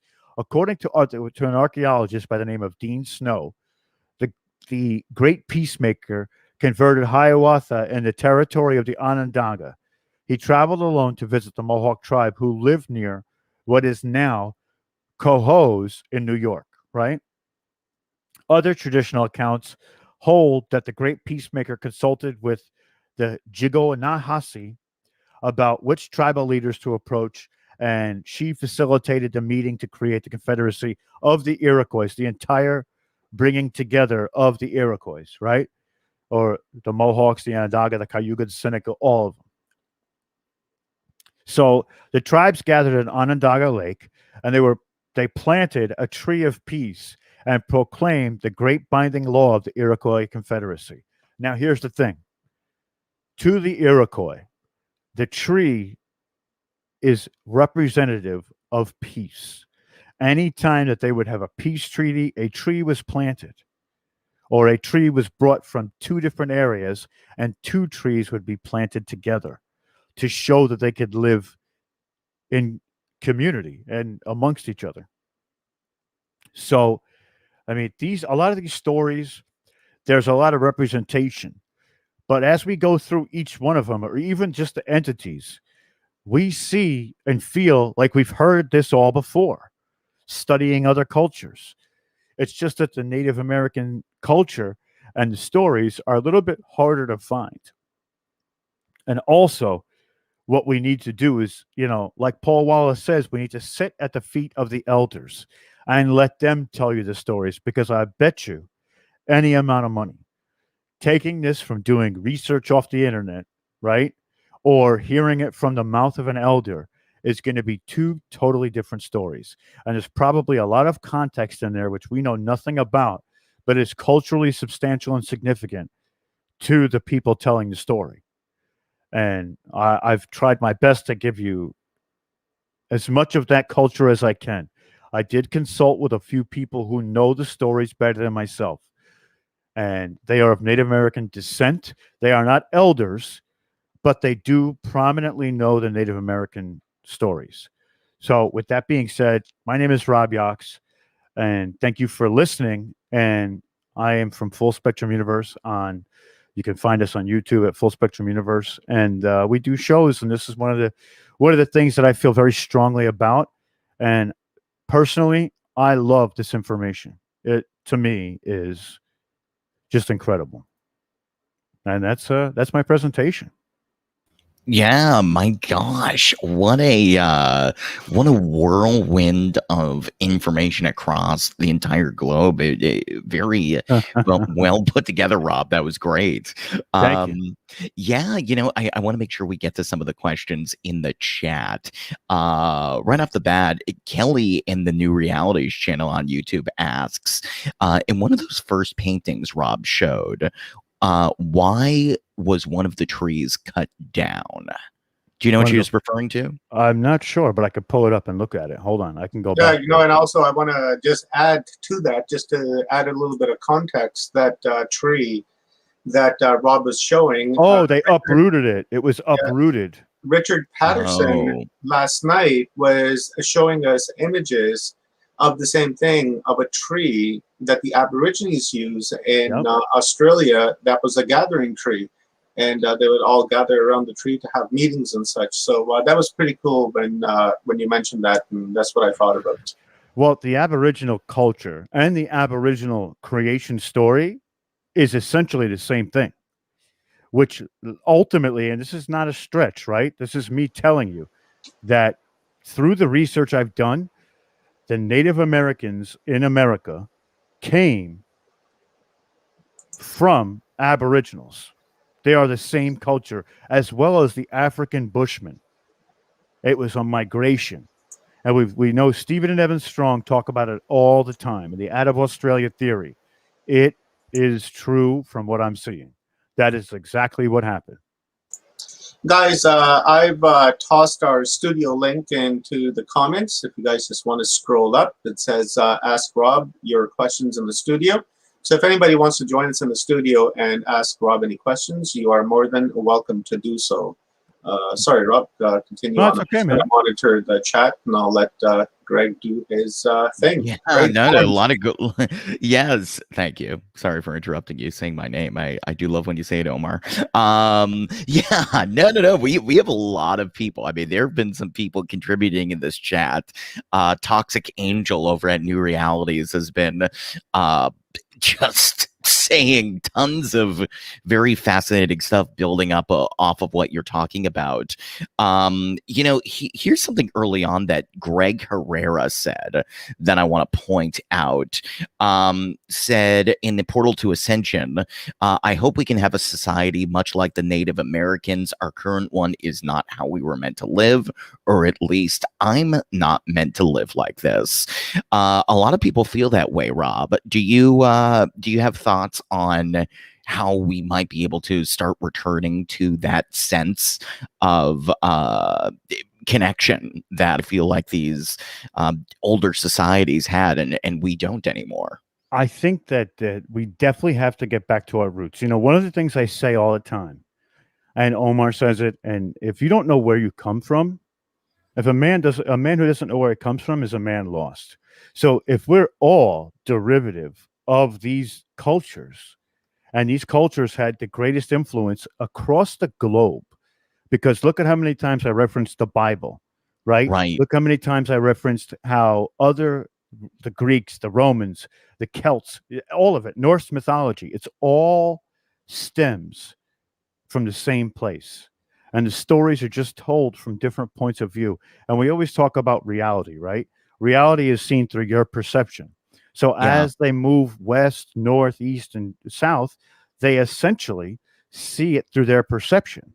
And it changes just a little bit, just a little bit, just a little bit, until when you get to the farthest reaches from where it started, it's the same story functionality wise, but not. Like the characters are much different because they're more. But I do believe that taking from our ancestors this type of information and the way that they lived and using it today to get back to earth, to get back to this community sense, I think is fundamental in the Yeah. the way forward to have this type of harmonious life. And look at how they respected the animals and the trees. It was a symbiotic relationship.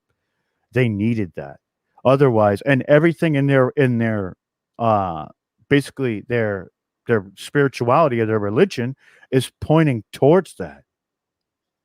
You need to respect everything around you as you would respect the man standing next to you, or as you would respect the Great Spirit. It's essentially the same thing. Even in the books with God, God created everything, right? So Yeah. why do we not respect those things the same as we would God? He created it. Right. It's essentially his offspring, like we are. Yeah. No, you're so right. It's amazing that the conversations about creation are reserved, or at least mainstream wise. It's what is it? You go to college and you have a couple late nights, you smoke a doobie and you talk about, where do we come from? That's it. Or you go to a philosophy class. Even in Judeo-Christian religions, going to a church service or temple or whatnot, it's the beginning of the Bible, but then you move on. People are so not paying attention to their actual origins and really we all came from. And I mean, isn't that the most important thing? Why are we so focused on this loop that we're in constantly of making something of this life without ever going, yeah, but where did we come from first? So I'm so with you in that these conversations are not being held even in what we consider to be the religious and sacred sects of modern society. No one's really having returning to where we're all from. But it's true. And, one of the things that happens when we get to like the Judeo-Christian faiths is they don't revere the sacred feminine as they Right. did the masculine. And these ones before that did. Look, the Great Spirit, the Sky Woman, every one of those indications has a woman who becomes the sun. And the sun is something that's essential to life, right? Yeah. So, Yeah. another one of the things I want to touch on is it's a small story, right? And this has even influenced Disney movies. Okay. The Native Americans. So there is a god. He is a warrior god, and he's invisible. And Mm. he goes to one of the fairy women that's around there and says, and I'm contesting it. It's not exactly how it's said, but he goes to this woman and says, I want a wife, but I don't want somebody who's really just because I'm a god that they want to be with me. He wants somebody to love him for him. So he goes out and he, has interviews all these princesses or chieftains' daughters and doesn't like any of them. And he says to them, I want somebody who can see me for me, which in turn actually means to see him as well. If you can see him for him, then you get to visually see him. So he asked him a question. He carries a sled behind him with a lot of stuff, and one of the things that he does is he asks, what is that sled tied on to his back with? What is he using to pull the sled? So a ton of them were like, oh, it's rope, it's this, it's that. So finally he meets three sisters, two of which are completely evilish. They pick on the third sister, whatever the case may be. And he says to those two sisters, what is my sled being pulled on? What am I pulling it with? And the first one says rope. He goes, wrong. You're done. And if the person can answer this question right, he's going to marry them because now they can see him. you know? Right. So he goes to the second sister. She goes, "Oh, it's Vine." He goes, "Nope, not Vine."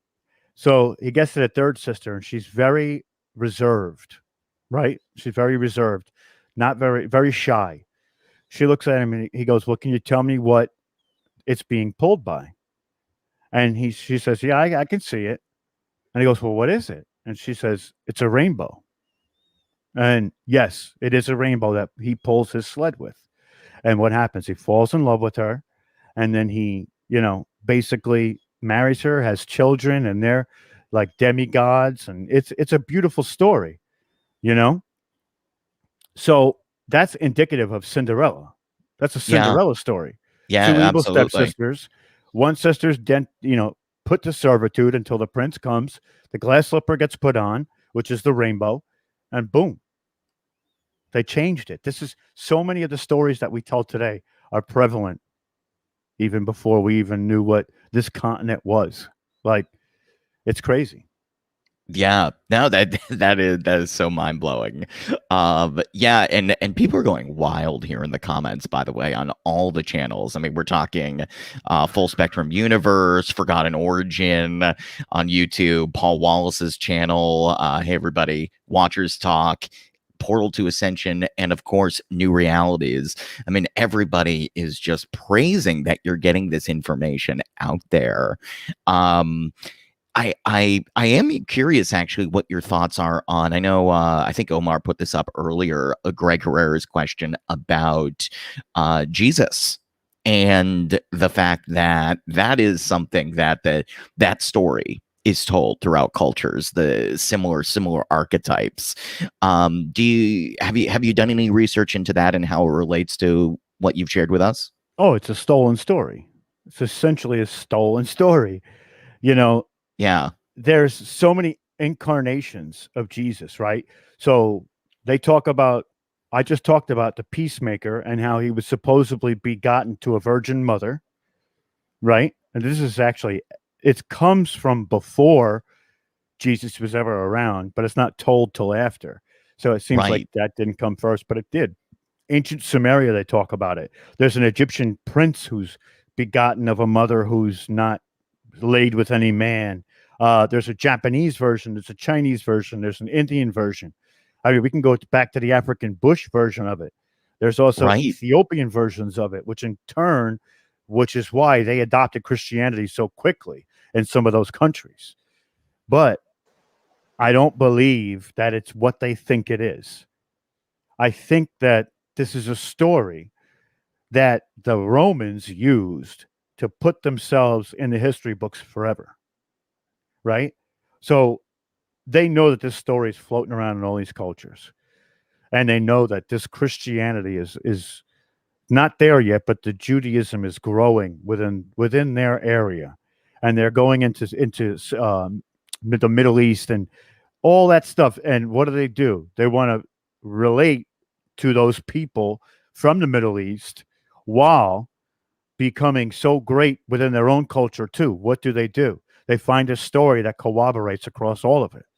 And then they put themselves in it, right?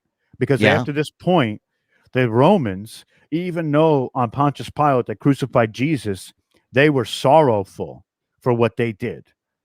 So now they look like the redeemed because they're enacting his practice. It's strange, bro. It's a strange story that's told. And who do you it think he goes, was? who do I think Jesus was? Oh, I don't know. Who knows? Yeah, that was the other Who part of Greg's knows, man? question. Do you think this guy actually existed? Yeah, I don't know. Maybe, but listen, Maybe like, maybe you guys will get that answer tomorrow from Michael Feely. Oh, that's He's going to true. be yeah, he's going to be on at I believe 8 a.m. Pacific Oh, Standard Time, and amazing. Mike has a lot of information, esoteric information, and codes that he's decoded out of the Old Testament and the New Testament. And he has a pretty good take on Jesus and other characters within the stories of the Bible. Just a quick synopsis. He thinks that Jesus as a metaphor for higher consciousness, the Christ Yeah. consciousness. And the Jacob's ladder is the spine and representing the chakra system. It's pretty deep stuff. I've got about 5 of his books here that I've read, and it's really good. So you might get that answer tomorrow when he's on. Please ask that question again tomorrow, and I'll actually remember it, and I'll ask Mike that question. Yeah. And you'll get your answer. So with that being said, I tried to ahead, Rob. stay away from like the Mayan cultures and things like that, and the Hopi, because a lot of people know about that stuff, and Yeah. while it is prevalent, and it's it's uh it's it's it's very well known, and I wanted to try and bring a collaboration of somewhat, because I'm from New York, so everything is close to me, and I have all resources that others may not. So that's why I brought it back home to the Iroquois area, and I see somebody in the Paul Wallace channel saying that I was speaking of the indigenous people as past tense. That's not the case. I just want to make that clear. That is not the case. Yeah. I Slip respect the all tongue, of you bro. so much that I would never do that. If I said it in that manner, it's not what I meant, and I apologize for that. It's a slip of the tongue, and It probably happens. was. Right, it happens. We know you, and we know your character, and we know you don't mean that. Of course, So, I stand with the indigenous people 100%. So with that being said, Rob, thank you very much. Rob Yox of Full Spectrum Universe, the co-creator of Total Disclosure that you guys are seeing. So thank you very much, brother. I really appreciate it. We will bring our next guest on, Ildi Budai. Here, let me add Clarence. All here. right, LD. Oh, it's gonna be fun. Yes. I So, didn't even realize I went 2 hours. I was like, I haven't even taken a sip of water. I'm like, holy cow, what time is it? Like, Let's quickly just. I was worried about going a full hour. I was like, I don't think I have enough material. Let's quickly go through our sponsors before we bring Ildi on.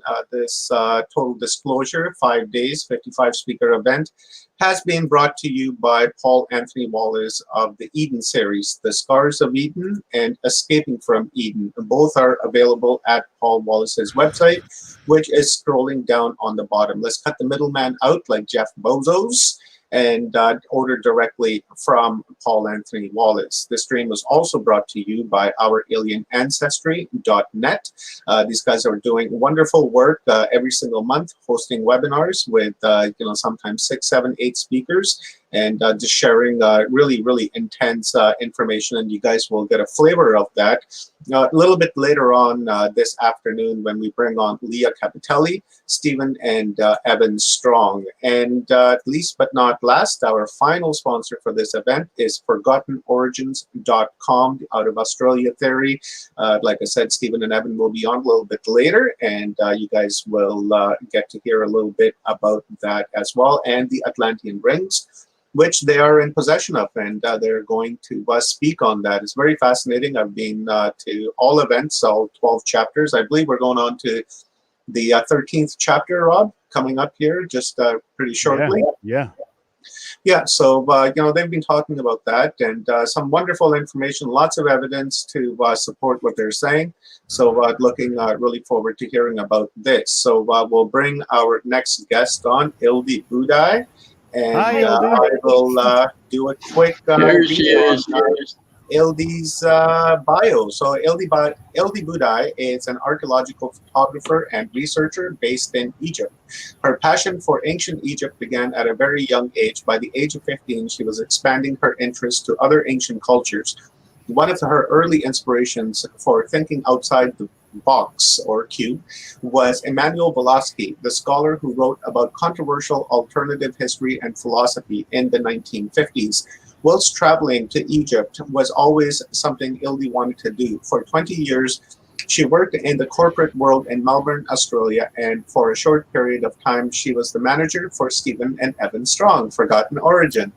In 2014, Graham Hancock spoke in Melbourne and promoted a tour to Egypt where he would debate Zai Hawass during the tour. And this was the moment her life changed forever. In 2015, she arrived in Egypt for the first time, feeling as though she had returned home. That journey through Egypt was an absolute eye-opening trip, and the wealth of knowledge that Graham Hancock shared on his tour helped to change the life path that Ildi was on. After returning from her trip to Egypt, Ildi soon quit her corporate job and embarked on a mission to see and experience as much as possible through travel. After visiting Peru and Bolivia at the end of 2015, her photography drew the attention of researchers and other enthusiasts, and her career as an archaeological photographer began. After many trips to Egypt, South America, and Easter Island, Ildi moved to Egypt to semi-retire and pursue her passion for photography and ancient Egyptian history. Ildi now works for Kemet School of Mysticism and Horus Rising part-time as a tour coordinator and managing the administration of tours. Through this, she is able to travel, follow her passion for photography and ancient history, and meet individuals who are very deeply passionate about ancient history, as well as work with researchers at archaeological sites. Ildi runs a series on Watchers Talk called Talking Egypt and has a Facebook group, Journeys Through Egypt, where she continues to share her research and passion for ancient Egypt. She is currently working on a YouTube channel for Journeys Through Egypt to provide information on lesser-known places of interest in Egypt. Welcome, Ildi. Thank you. That was a wonderful bio. I really like that. I like reading it. It's pretty cool. We've known each other for forever now, going on like 7 years, 8 years, something like that.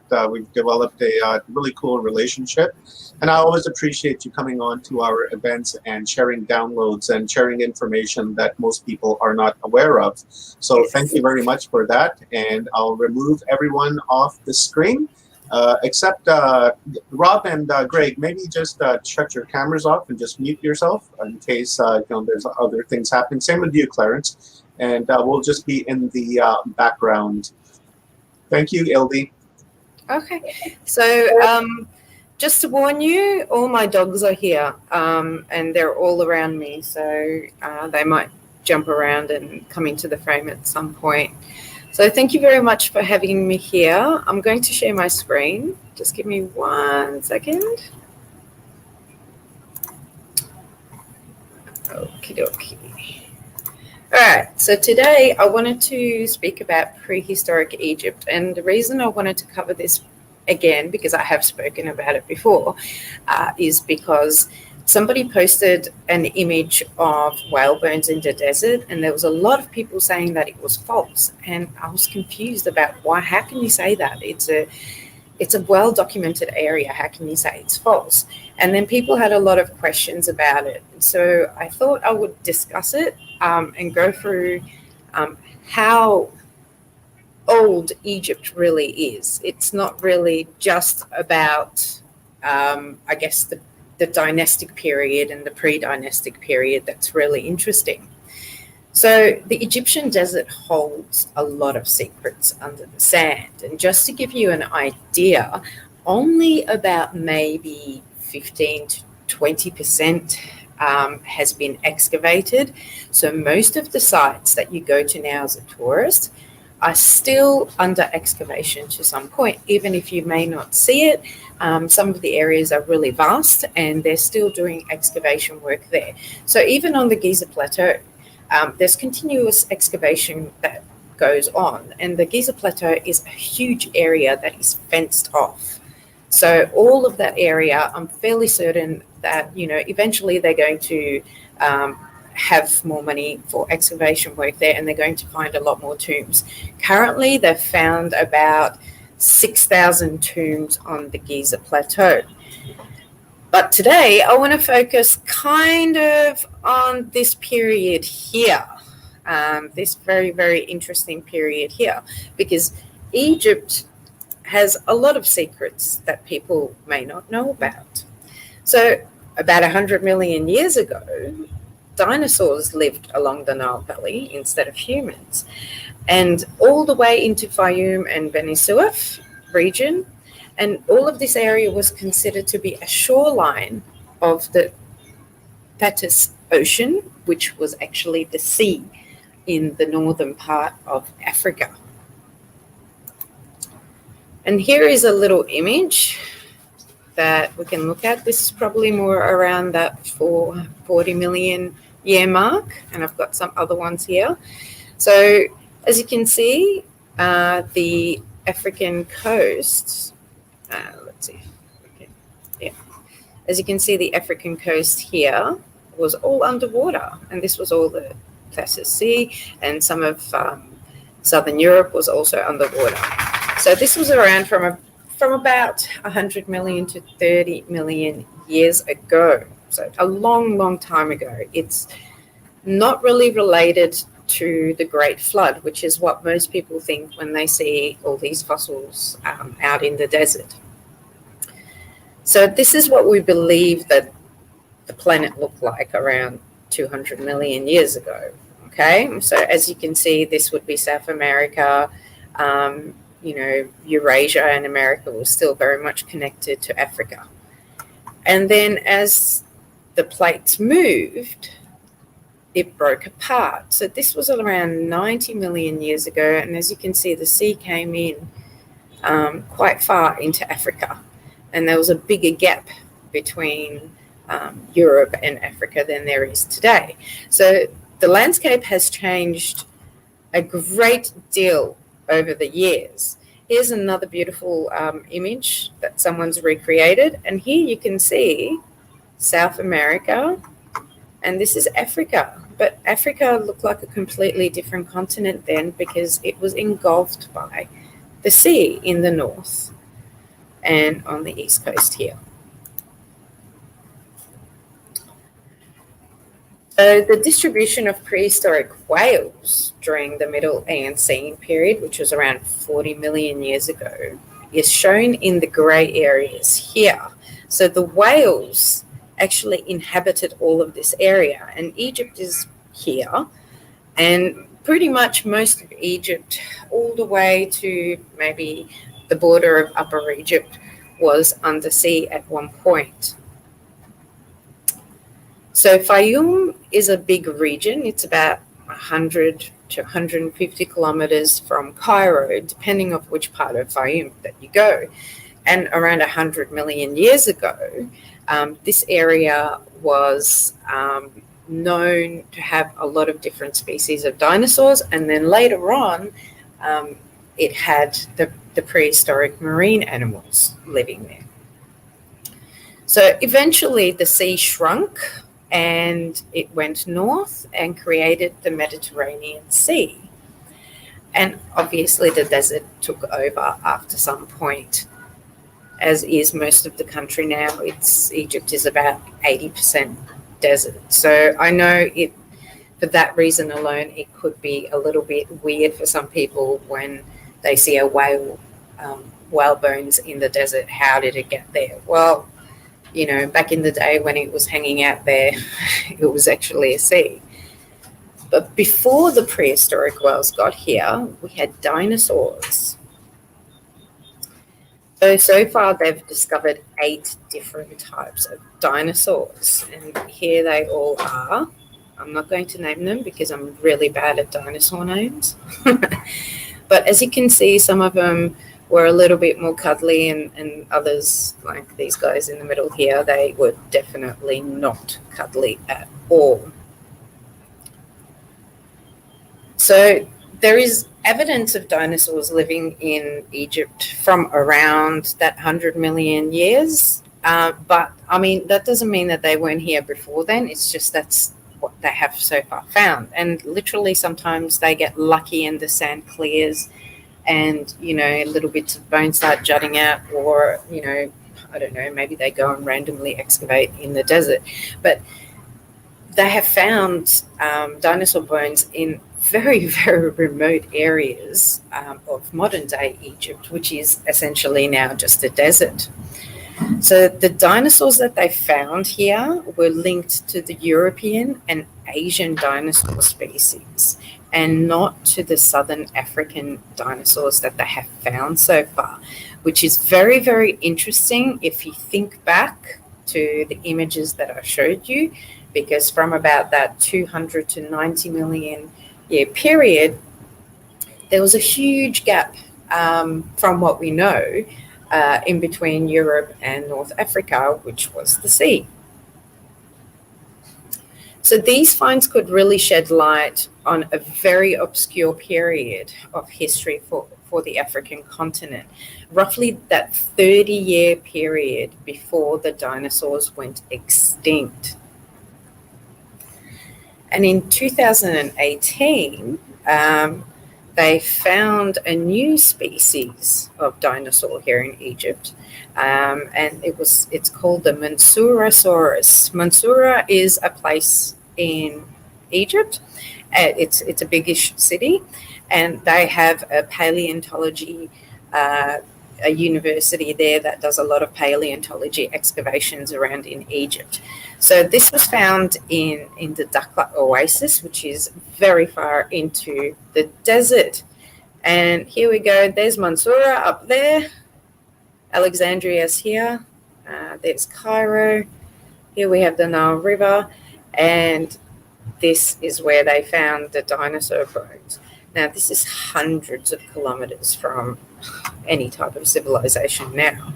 So how they managed to be out there in the first place looking for dinosaur bones, I really don't know. But there you go. They found some here. Now, I've got a picture here of how much they actually found of this dinosaur. And as you can see, they found bits and pieces, but this is the most complete and well-preserved land living vertebrae that they have found from that 94 to 66 million years ago, from the African continent, of course. So why is this so important? Well, you know, the dispersal of dinosaurs occurred between Eurasia and Northern Africa after the tectonic plates separated South America from Africa. So here you can see in the picture, see how Europe was kind of far away. I mean, look, we don't know, there may have been land bridges or something that they don't know about, but this is what they assumed it looked like back in the day. And as you can see, South America is still nestled into Africa there. So these findings counter the hypothesis that dinosaur faunas of African mainland were completely isolated, which is kind of important. How did they get here? You know, I'm sure they didn't swim over from Eurasia. And these are some of the pictures that are, you know, often posted on Facebook that people say, oh no, that's fake. And it's totally not fake. So this is a whale bone out in the desert. This is in a place called Wadi al Hitan. And then this is a dinosaur bone, and that's a little kid right next to it. So just to give you a little bit of a scale of, you know, how huge this dinosaur was. I'm not sure which one this is actually. But we also have petrified wood and petrified forests in Egypt, as well as a lot of fauna, ancient fauna, I mean prehistoric fauna that you can find in rocks around the place. And again, some of these are in really, really remote places. So to give you an idea, most people live around here, which is the Nile, and, you know, up here, Alexandria. These areas are more like tourist resort kind of places, and same around the Red Sea. But the ancient fauna they found out here near the border with Sudan and Libya in a place called Al-Gif Al-Gabia. And this place is also very, very interesting because they have found cave art out in that area. So pre-6000 BC or so, there was people that were more dispersed around Egypt. And then as there was sudden weather change, they moved more closer to the Nile. So some of the other dinosaurs they found here in the Bahrain Oasis. The Bahrain Oasis is also very, very rich in marine fossils. And the prehistoric whale bones they found here, which is Wadi al Hitan, that's about 150 kilometers from Cairo. But there's nummelites, which are ancient little seashells that are predominant around the Giza area. Like you see a lot of it on the Giza Plateau. And then we have some of the petrified forests here. This is within Cairo, and this is out in the Fayoum region. So this is a geological survey that they did to show where they have found Eocene period rocks. And as you can see, it stretches in quite far down the country. So there was a great deal of exposure from the Eocene period, and up here as well in the Sinai area. And I just wanted to add this in there because this is just categoric proof that this stuff is real and it's not made up by somebody for some agenda or whatever. Now, the interesting thing is that the ancient Egyptians collected fossils. Now, the worshippers of Set collected fossils of extinct beasts. These may have been beasts that were close to their period, not necessarily dinosaurs, but between the period of 1300 and 1200 BC, nearly 3 tons of heavy black fossils, polished by the river sands, were brought to Set shrines on the Nile. Now, many of these bones were wrapped in linen and placed in rock-cut tombs as well. So in the 1920s, they discovered these fossils and they boxed them all up and they sent them off to the National Museum of London. And then in the late 1990s, I think one of the curators that was working there, he was like, what's in this box? We should have a look. It's been sitting around since the 1920s. And it took them almost another 20 years to get to the point where they opened the box and they examined them and they x-rayed them and did CT scans to actually determine what kind of bones they were. And what they found were more, like I said, animals or beasts rather that were closer to their time period and not necessarily dinosaur bones. But I'm fairly certain at one point they could have found dinosaur or whale bones as well, because there is a lot of it around, and I'm fairly certain there is still a lot of it hidden within or underneath the sand. So this is one of the evolutionary steps, I guess. So the image here is of a land-based mammal. This is the earliest ancestor of the whales. And then, later on, he decided to go for a swim and he loved the water so much that he kind of stayed there. They were still going out onto the land to give birth, but predominantly they spent most of their time in the water. And this was a huge step towards a more aquatic existence and them becoming, whales later on. So they still had legs, as you can see.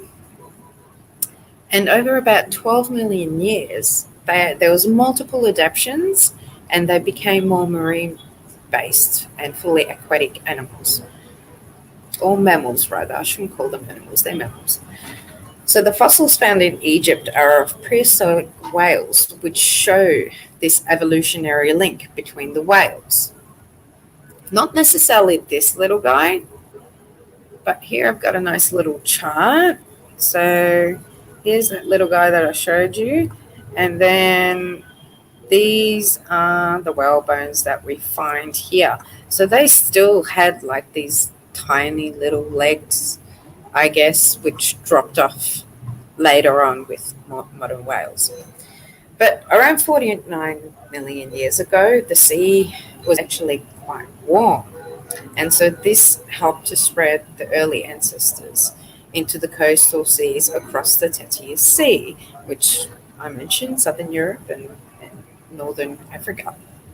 And then around the 33 million year period, the waters became cooler and the climate changed.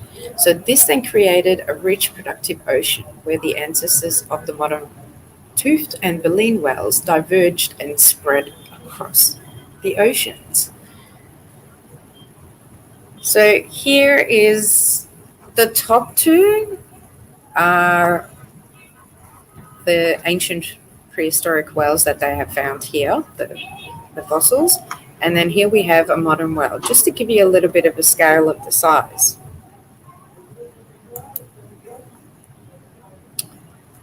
So first of all, the Dorodon.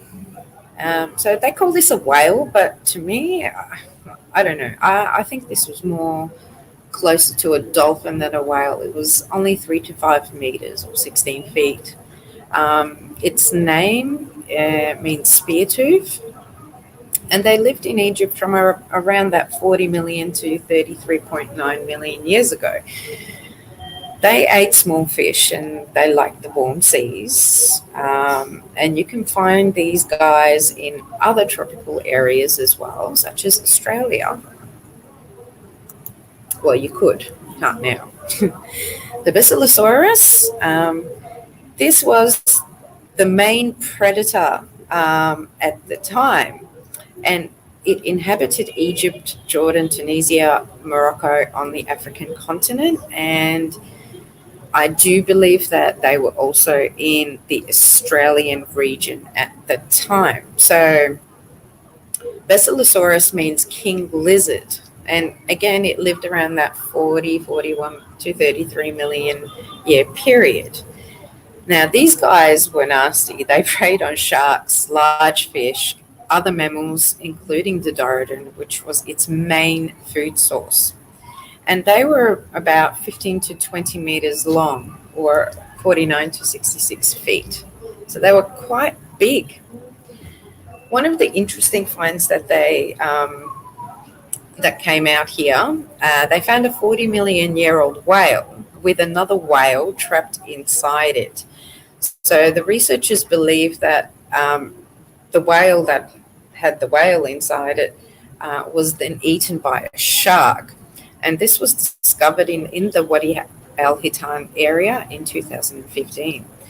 So the smaller whale that they found inside the fossil of the 60-foot Basilosaurus is likely to be a fetus because they were mammals. But since the Basilosaurus had pretty interesting eating habits, it's kind of debatable. The long-gone predator was also known to eat other whales comparable to the size of orcas today, or the killer whales.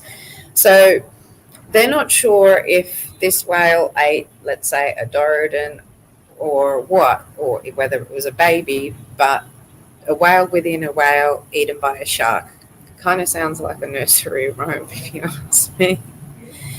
So what happened to these guys? Well, nobody knows exactly what happened. They know that their seas were warm up until around 33.9 million years, and then suddenly there was a cooling. So the main theories are volcanic activity, meteor impact, or sudden climate change. Now, either of the first two could have caused the last one as well. So they don't really know what happened and why they had to either evolve or died in certain regions. But what we have now is beautiful, well-preserved, fossilized bones in the desert. So Wadi al-Hitan is within the Fayum region, and no other place on the earth yields the number and concentration and quality of prehistoric whale and other marine fossils as Wadi al-Hitan. As you can see, I've been there. We went and stayed about 24 hours there. We spent the night there. The stars are just absolutely amazing out there. But there's a path, and you can walk on that path, and there's, these bones sticking out of the sand. Now, obviously, this wasn't always like that. This is a UNESCO heritage listed site, so they did go and excavate the area, and some of it was removed to preserve it, and some of it was left there, obviously, so that people can go and look at it. So this is out in the Western Desert. You can see this little mark here, the little star, is where I live. And then here is Wadi Al Hitan. It's actually part of a natural reserve called the Wadi Al Ryan Natural Reserve.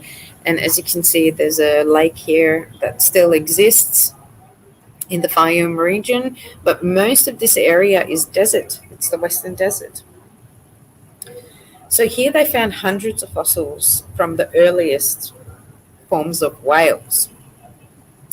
It was first discovered in 1902, but it was in such a remote area that nobody actually went out there till the 1980s to go and excavate there.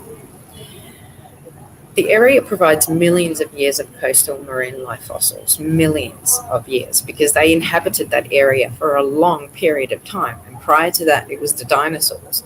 So when we're talking about, millions of years, it's a little bit hard to imagine, especially because, our current modern time frame is so small by comparison. And like I said, it's the most important site on the earth where they have found, such a huge consistency of whale bones. And these are just images of the area, as you can see. So this was both an area of a shoreline, was around the Fayoum region, and of course it was also a seabed. And here we go, just another image of what was once under the sea. And this is inside their little museum that they built, where they have some information in English and in Arabic about the period, just so that people don't think that I'm making this stuff up. And here's a beautiful photo. This would have been a Basilosaurus. It's huge. But they've also found other marine fossils there, not just, prehistoric whales. So they've also found prehistoric crocodile skulls and bones there, stingray, sharks, other smaller fish, and anything that pretty much lived, on the seabed. So here you can see there's some whale bones here up on what is now a rock outcrop. That would have been under the sea back in, 40 million years ago, let's say. And, who knows what happened to it. It could have died naturally or maybe not. And this is a Dorodon, which was the smaller one. So as you can see, it's a considerably smaller than the Basilosaurus. This is a part of the Basilosaurus. There's another part, that its head. But they've also found other things like this little tropical fish. And this was found earlier this year in May in the Eastern Desert, about 320 kilometers from Cairo. And the interesting thing about this is most of the theories state that, fish don't like particularly hot water. And the water back then was about 35 degrees or so. So this little guy changed all that because they thrived in the region when the waters were warmer around 56 million years ago. So we're talking, even before the earliest known whales were present in the area. And what about a 37 million year old catfish? So this guy was 2 meters long and was discovered in 2007, also in the Wadi Al Hitan Fayoum region. So like I said, there's still a lot of things out there. The unfortunate thing is that in between 1902 and the 1980s, when it was discovered and then when they went to excavate, some people actually did go out into that area and they helped themselves to some of the bones. So some of them did get removed from the area, which is quite sad. So moving on to more where I live, we're going to talk about nummalites. So nummalites are these little dish-shaped shells, and you find these in a lot of places. On the Giza Plateau, you will see them everywhere, if you look down, that is. So they're found from Luxor to Giza, and you often find them coat the floors around like Fayum and the Giza Plateau. On the Giza Plateau, they're predominantly found in the rock structures, but there are some areas where the sediment is still very, very soft and never formed into limestone. And there you can actually pick pieces of it out because they're crumbling off. So the name nummalites is a Latin term. So this was given by one of the early travelers that came to Egypt, and they thought it was coins, as in what they were using to trade with, which I have never found any evidence of that. So these guys lived in the more shallow areas of the Tethys Sea. Now, they can vary in size from 3 to 6 centimeters in diameter. I have one here. I don't know if you can actually see me whilst I have my slides up, so I'll show you at the end. And they are quite flat. And over the millions of years, all these little shells, they piled up and mixed with the seabed and created limestone rock. This rock was then quarried and used to build the pyramids and some other temples around Egypt, specifically around Abydos. So nummalites were first noted in the Great Pyramids by Herodotus back in the 5th century BC. So this is something that I guess has been known for a very long time and overlooked by pretty much everybody except for maybe geologists and paleontologists who are totally crazy over it, and myself as well. So here's a petrified exoskeleton. And how I found this was I was with an Australian archaeologist who will be speaking on the webinar with Stephen and Evan later this month. I think, August, later this month. So we were out there with another archaeologist, which was an on-site archaeologist, and he was taking us to some of the tombs that they recently discovered, and they were still, working on excavating it. And then I looked at, there's a rock outcrop right next to me, and I looked there, and I found this little guy stuck inside the rock formation.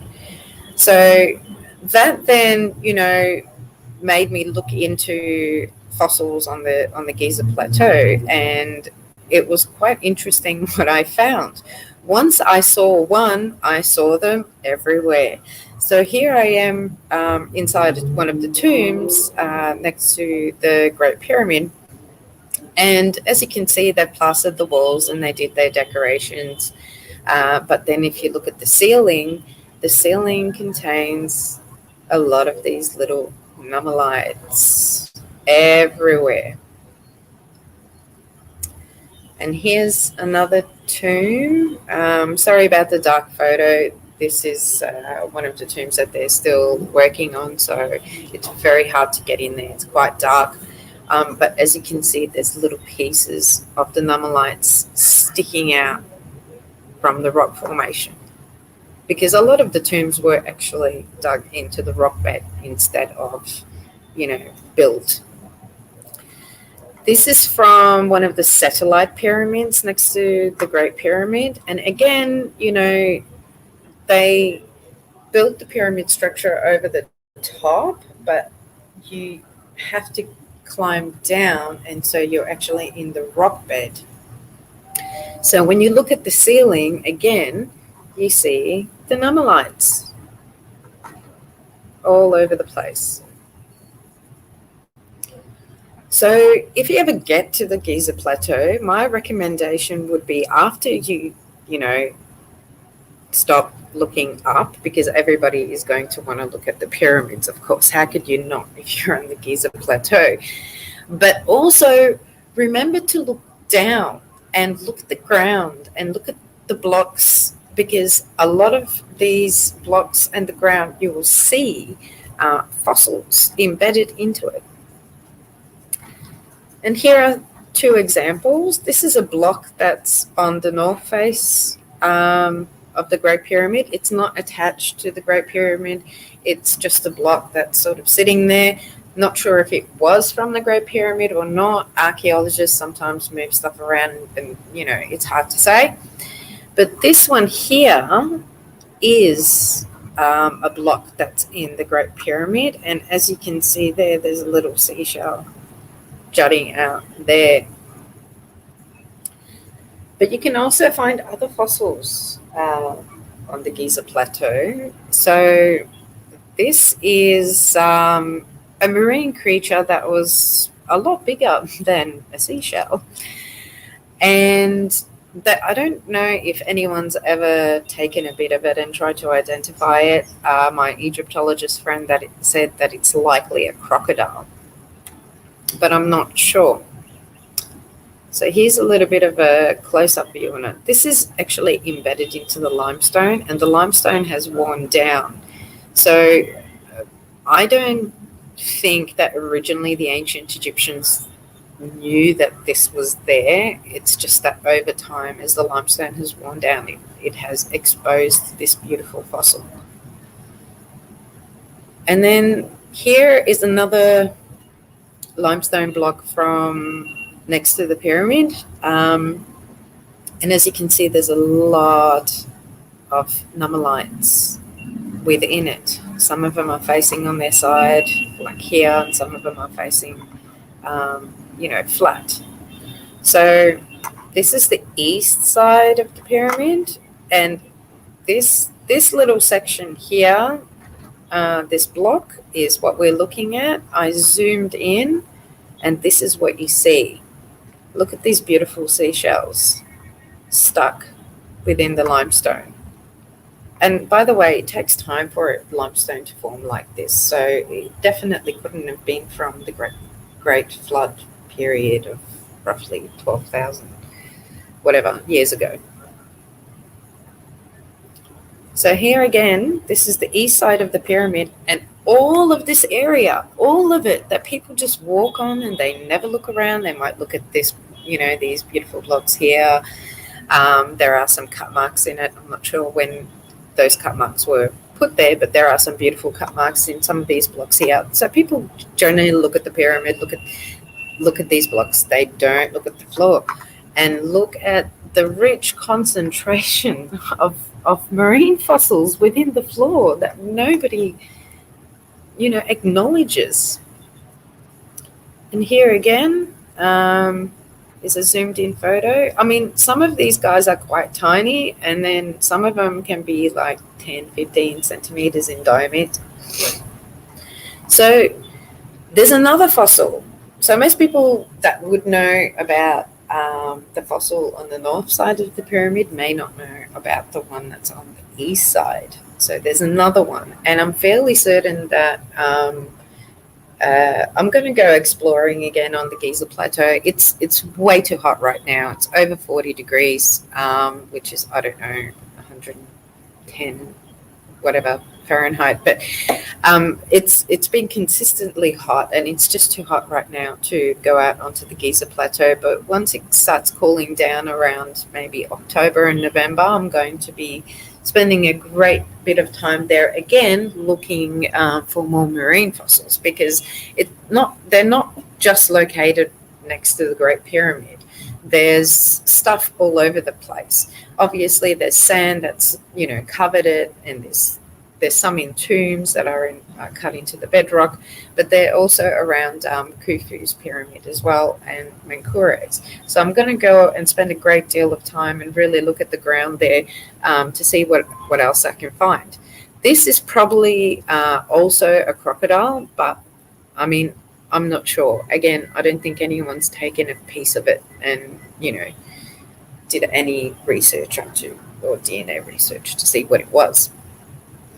Now, I want to tell you a bit of a funny story because I will need to wrap up shortly. But in March 2020, we had 48 hours of rain in Cairo and Giza, and we don't get much rain here at all. Yearly, maybe we will get 4 to 7 days where it rains, and I wouldn't call it rain because I lived in Melbourne, and Melbourne it rains. But in this 48 hour period, it rained so much that parts of the Giza Plateau were flooded. So we got there a few days after, and they were still pumping out water. And as you can see, this is in front of the Valley Temple. The Sphinx is here. And as you can see, the water level is quite high all here. And there is water under the Giza Plateau as well that's still trapped there. In 2015, they drained a lot of water out from underneath the Sphinx. And here is a wonderful photo that one of my Egyptologist friends took. This was, I think, the day after the 48-hour rain.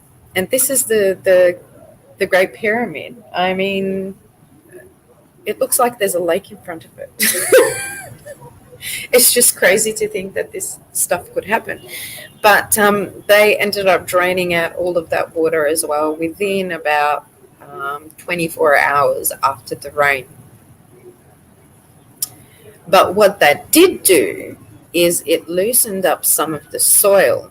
So I think I mentioned earlier that not all of the seabed formed into solid limestone. Some of it, like this area,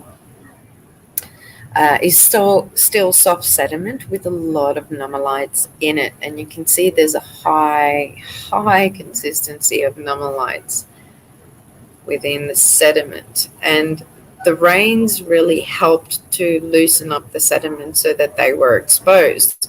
So when I was here in July, which was a few months after that heavy rain, these guys were beautifully exposed and just jutting out. And, you know, I mean, I was kind of mesmerized because I've seen them in the limestone blocks around the pyramid, but I have never seen them like this on the Giza Plateau. So this is actually quite beautiful. And this is located right near some of the rock-bed tombs that are on the site. Here's another photo, and as you can see, there's some bigger ones in there as well. Here's a lovely piece right there. These are still a little bit more embedded into the sediment, but then on the side it started to wear off, and that's where you can see that high consistency. But what about the Sphinx? So the Sphinx itself has a prehistory. And I'm not talking about, you know, construction and when it was constructed and is there water erosion, etc., etc. I'm talking about the nummalites that are present within the Sphinx. So the Ancient Egyptian Research Foundation came and did some work here. And in this picture here, you can see 3 different levels. And this level here, member 1, was the shore reef. So all this area here, the bottom of the Sphinx, which is now actually covered, so you can't actually see it, contains a lot of nummalites within it, because the Sphinx itself is one piece of bedrock. And I know some people think that it's constructed, especially when you look at the bottom, but this masonry cover was put there a lot later. And so it's called the Mokattam Formation, and it's an Eocene period when the sea retreated in this area, that all of these seashells, became embedded and formed into limestone.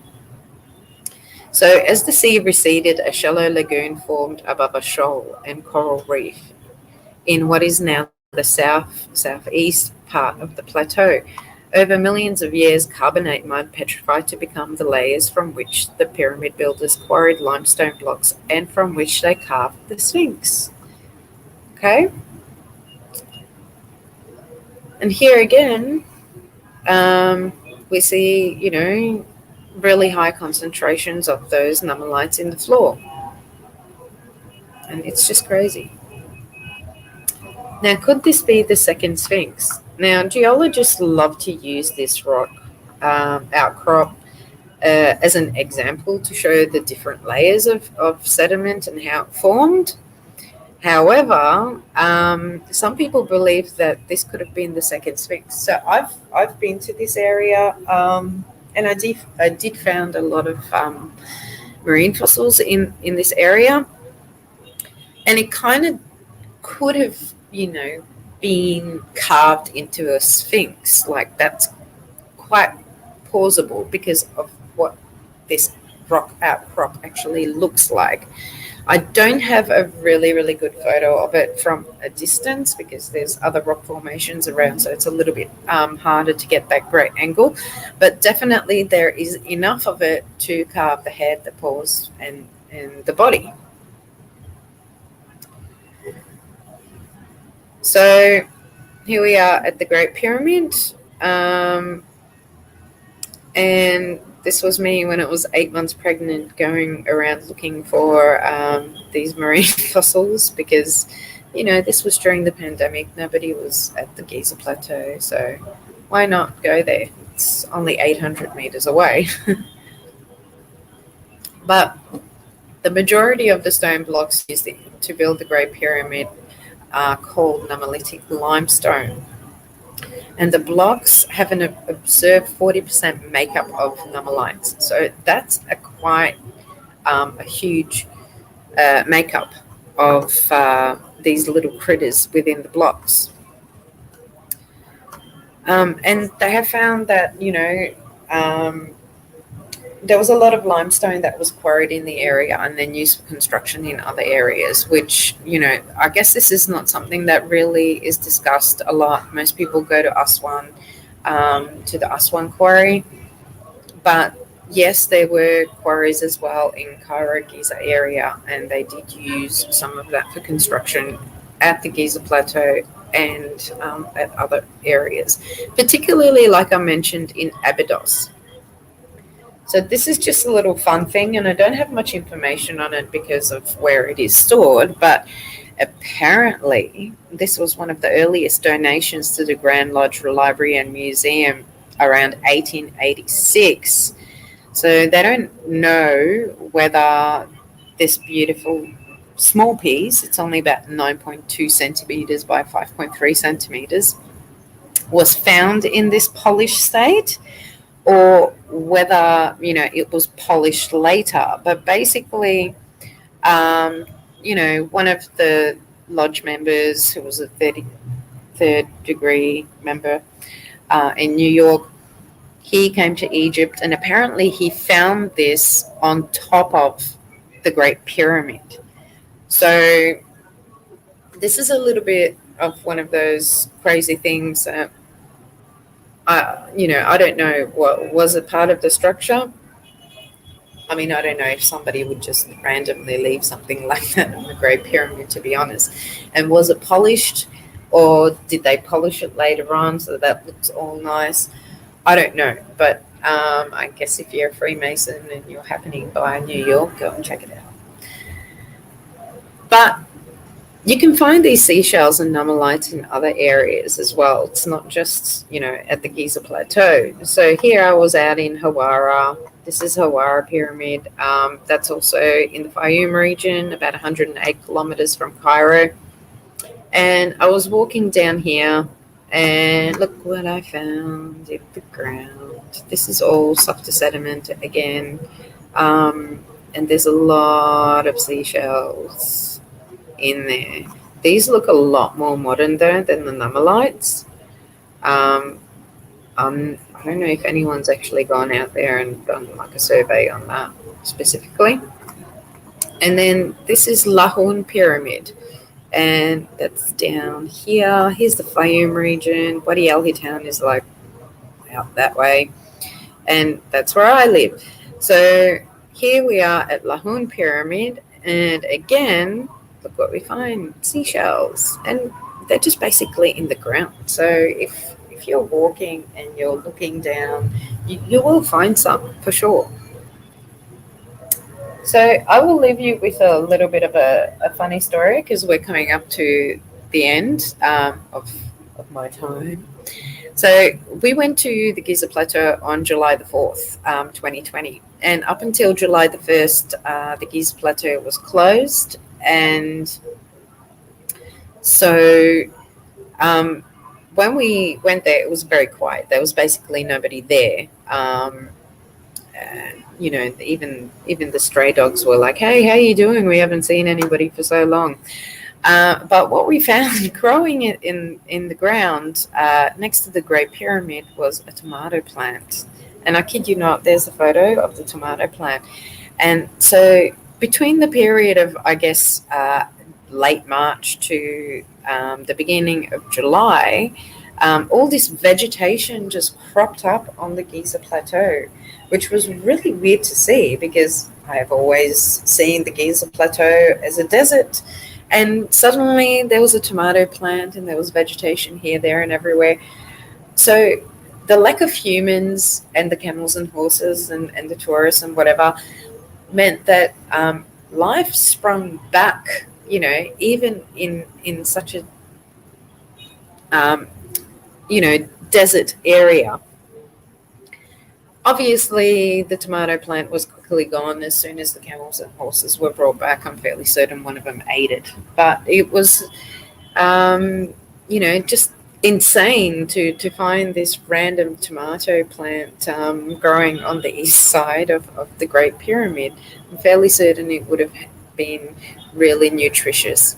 We didn't obviously take any, but I did want to take the photo so that people can see that, yes, weird stuff does happen all the time. So thank you very much. And like I said, I'm looking forward to exploring more. My son, I had a baby last year, so my son's almost 1 year old now. He's now up for adventures. And so far he's shown interest towards ancient Egypt and stuff like that. We've taken him to museums. So hopefully, you know, as the weather cools down, we'll go out and go and explore and find some more crazy and weird things in Egypt that I guess most people overlook. He's going to follow right in Mommy's you. footsteps for sure. Yeah, I was going to ask Well, I don't know how motherhood is treating you. Well, it's not easy. You know, he's very active, and he's discovered screaming now, so that's all I hear all day. Always a fun time, right? Yeah. Always a fun time. Yeah. But he's So getting bigger. He's starting walking, so. Yeah. Oh, excellent! But that's when you really got to start, you know, batting down the hatches because he's going to grab everything and anything. Yeah. But we have a couple of questions. So we have John Wallace, and it says, might she have an opinion on the pit of the big severed hands recently found in Egypt? The article refuses to give dimensions, but says some were very large. Well, there's other stuff like that here already. You're speaking of a statue or an actual body part? I didn't see that article. I think it's a statue. I'm not really sure. Statues. Well, statues. There's a lot of that kind of stuff here. I remember going to Tennis, which is kind of far. It's, you know, about 3 hours drive north of Cairo. It used to be the capital of Egypt in the later period, and nobody really knew about this place. They excavated 3 kilometers squared area, and they found this humongous foot, just a foot. And I said to the archaeologist that was, the site archaeologist and inspector, so where's the rest of the statue? And he's like, we never found it. Maybe someone took it. And I'm like, who's going to take a statue that big? Because I swear the foot was bigger than me. If I was lying next to it, it would be bigger than me. And, so it was at least 2 meters from, the heel to the toe. So I was like, where's the rest of it? And they have never found it. They don't know where it is. It could potentially have been Ramses the Great, but I mean, who knows? They don't really know. But they do find giant pieces all over the place now and then. There's another one at Karnak, which is a hand like this. That's almost the same height as me as well. So they're quite big. They weren't always thinking on very small scales when they were building stuff. Maybe that's the one he's talking about, the Karnak one with the giant hand. Maybe, yeah. But there is a few around. So, I mean, even Abu Simbel, the statues there are just enormous. Imagine they just find, that's crazy, just find a foot. Like, oh, whose foot is that? Oh, we don't know. Where's the rest of it? But yeah, exactly. We have another question here, and it says, could you tell us anything about what is beneath the Giza Plateau? Well, I haven't, I don't have the privy to go down there, as in, beneath the plateau sort of thing. I do think there's something underneath there. I've been in the subterranean chamber in the Great Pyramid, and to me it looks like it's been blocked off. So, I mean, in my opinion, it could have been a tunnel going somewhere else. And there is water underneath the Giza Plateau, and even though they sucked out the water from underneath the Sphinx, thistle still grows on the Valley Temple, and I see the archaeologists getting shitty and pulling them out all the time, and I'm like, what are you doing? Just leave the thistle there. It's not a problem. So, I mean, the vegetation does get a source of water from somewhere, and the Osiris shaft, that's located in between sort of Khafre's and the Sphinx. That also has water in it as well, and that goes about 100 feet. So there is, I'm certain there's something underneath there. They're not really going to let people go and wander around. There's a lot of stuff that they haven't even found on the Giza Plateau. They've basically just scratched the surface, essentially. Because when I was talking to an on-site archaeologist about this, he was like, we've only excavated about 10% of the place. And they found 6,000 tombs. So 10%, 6,000 tombs, how many tombs are we going to find, or what else are we going to find realistically? Yeah. We just don't know. And, I don't think it's partly, to do with they want to hide stuff. It's partly to do with the fact that they don't have any money to excavate the whole place, and so they just don't want to talk about it. The government here doesn't want to talk about anything unless they've verified it themselves. And I think that's kind of okay, because it is their history, and a lot of people do have a lot of theories. They might be right, they might be wrong, or elements of it could be right, you don't know. But they don't really want to, go down that road and start, exploring all the millions of theories until they have some sort of more proof that they can, then go and research. So I just want to show you this here. This is my little nummulite. See, it's a prehistoric seashell. This one is a little bit more covered in sediment, and it's broken. But there's billions of these guys on the Giza Plateau and around as well. So how long do you think that had to be underwater like that? I mean, for that to be that inclusive of to have that much there. I mean, that's a lot. That's Well, we're talking millions of years. So, I mean, the current estimate is about 100 million years to about 30 million years or so. But, I mean, this kind of dating is so hard. We're talking about millions of years here.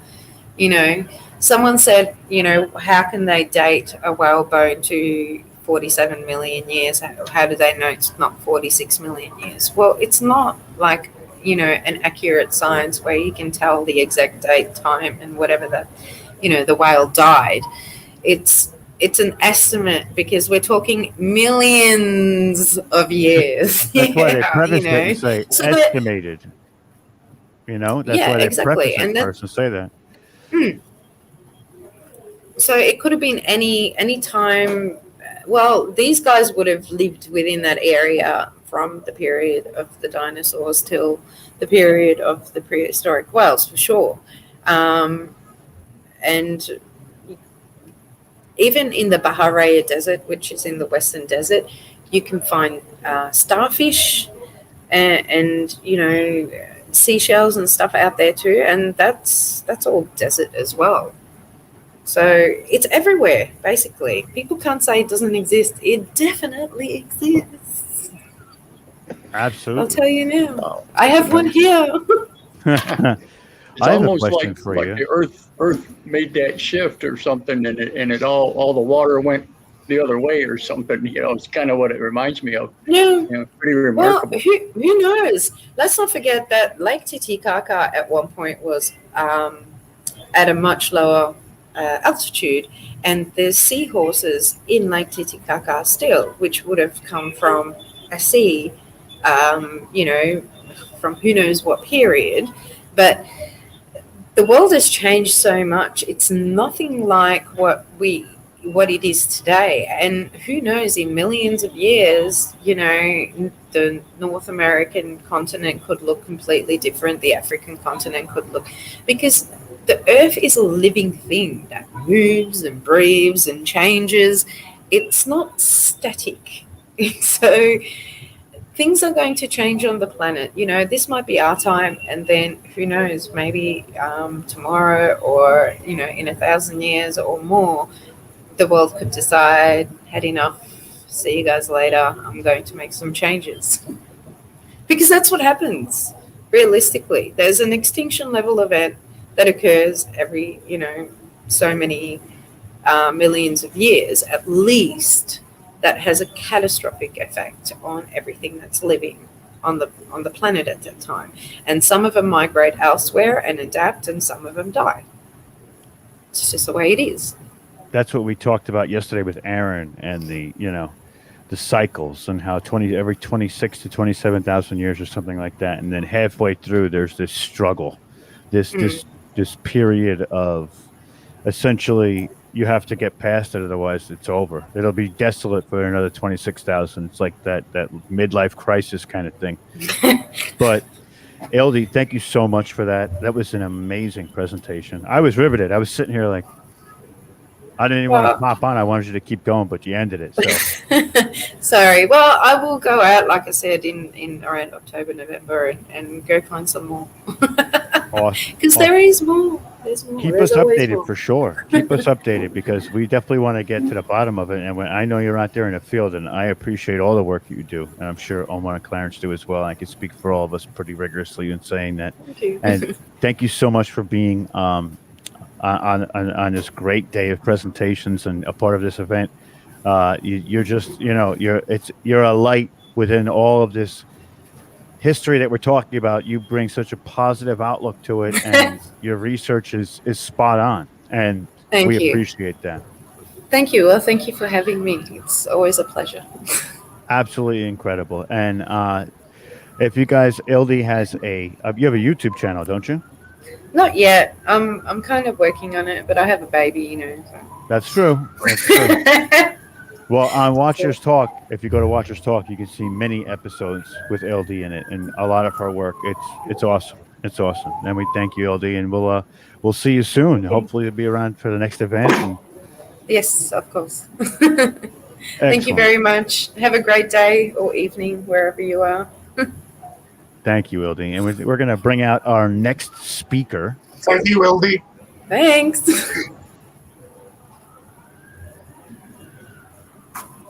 Excellent, excellent, excellent. Constance Victoria Briggs. There she is. Hello, Constance. How are you? You're muted.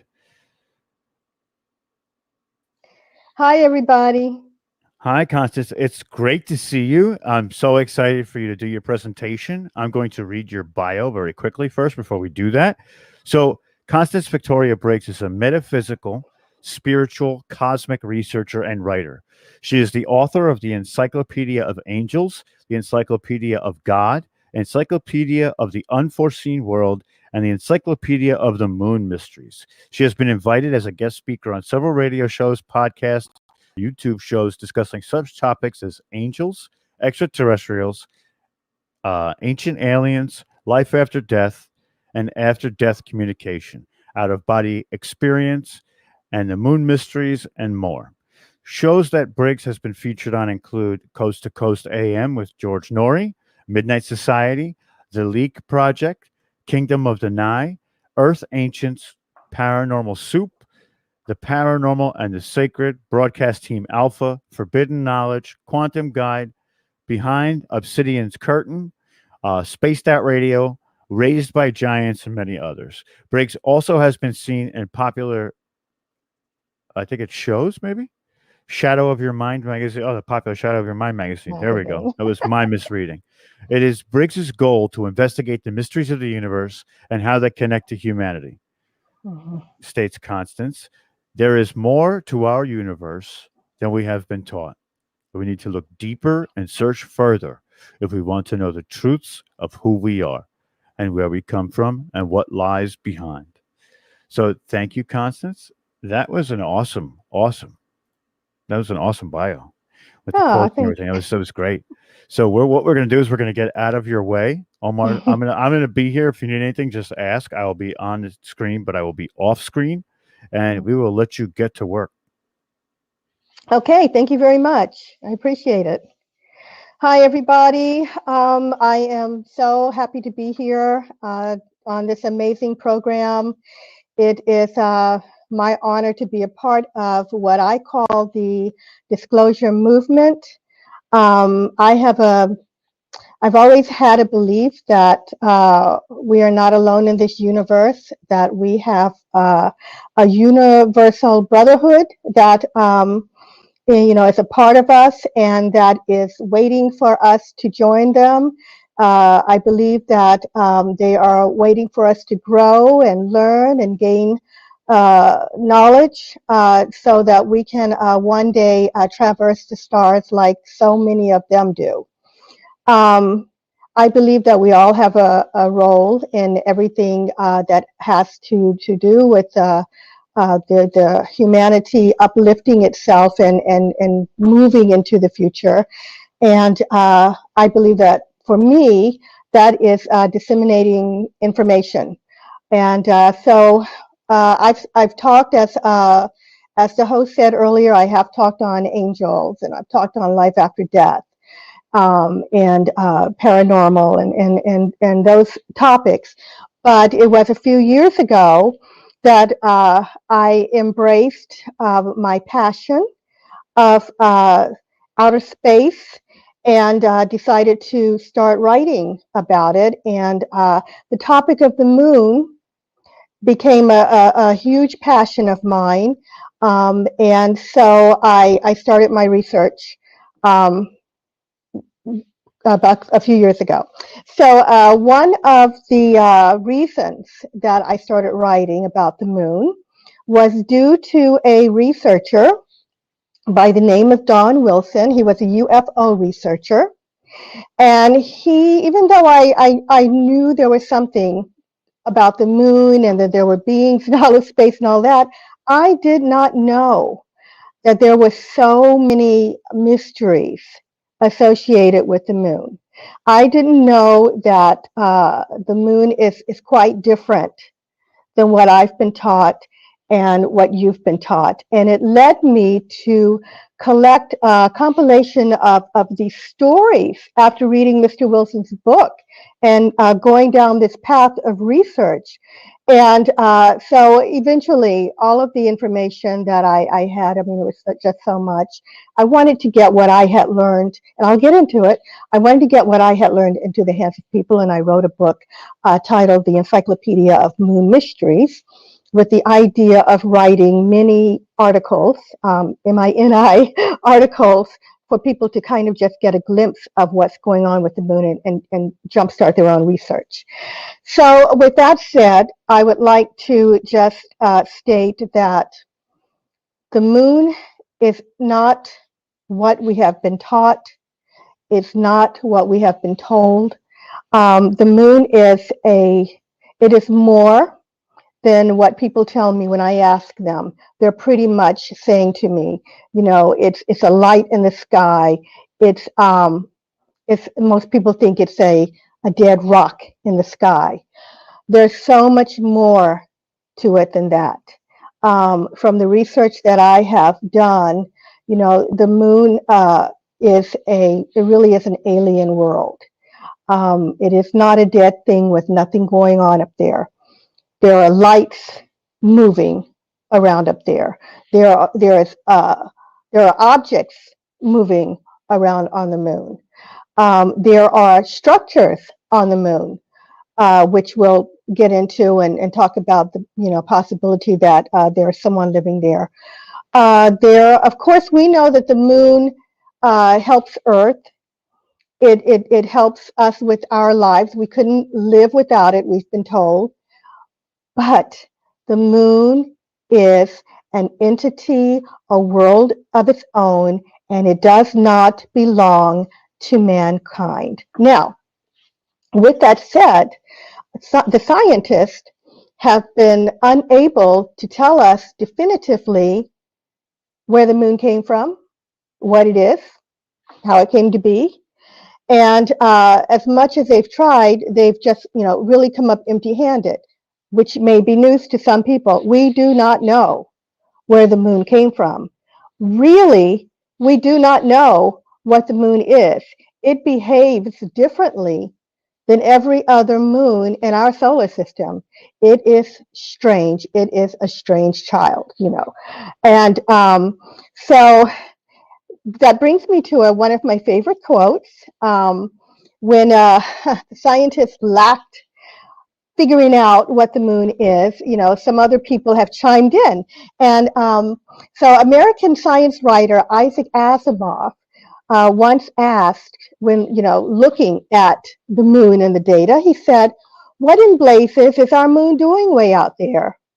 It's too far out to be a true satellite of Earth. It's too big to have been captured by the Earth. The chances of such a capture having been effected and the moon then having taken up a nearly circular orbit about the Earth are too small to make such an eventuality credible. But then, if the moon is neither a true satellite of the Earth nor a captured one, what is it? What is it?" So to me, in my opinion, the scientists just have come up with the answer: we do not know. And so recently, I was watching an episode of Star Trek. I'm a big fan. I'm a Trekkie, and I was working on my moon information, and there's this character Data in Star Trek: The Next Generation who is being queried by the captain about an anomaly in space, and the captain is saying, "Well, Data, you're supposed to know everything. What is it? What is that?" And Data said to him, and it just reminded me of our relationship with the moon. Data said, "The most elementary and valuable statement in science, the beginning of wisdom, is, I don't know. I do not know what that is. Our moon behaves so strangely, so differently, that we do not know what it is. Not really. It is more than we could ever have imagined. And so we have, the scientists and astronomers have gone on a journey to try to figure out what this is. It helps us, but where did it come from? So they came up with a lot of theories. Most of us know at least some of the theories. There's the fission theory, the common birth theory, the double whack theory, the giant impact theory, the capture theory. Without going into all of the detail of each of them, because this is, not a long enough time, I will tell you that the two more popular theories as to where the moon came from was the capture theory and the giant impact theory. So the capture theory is the thought that it was a planetary entity or an asteroid. Some people think maybe it was an asteroid that was that traveled too closely to the Earth and was captured in Earth's gravity. But because it is so large, that theory was discounted. All of the theories, by the way, if I didn't say it, all of the theories have been discounted. The last one, the giant impact theory, which I still hear being used, but it shouldn't be because it has been discounted. Even if you go onto NASA's website, it says maybe, pretty much, maybe it was created that way. But even since then, due to the discrepancies of what they found, they've discounted it.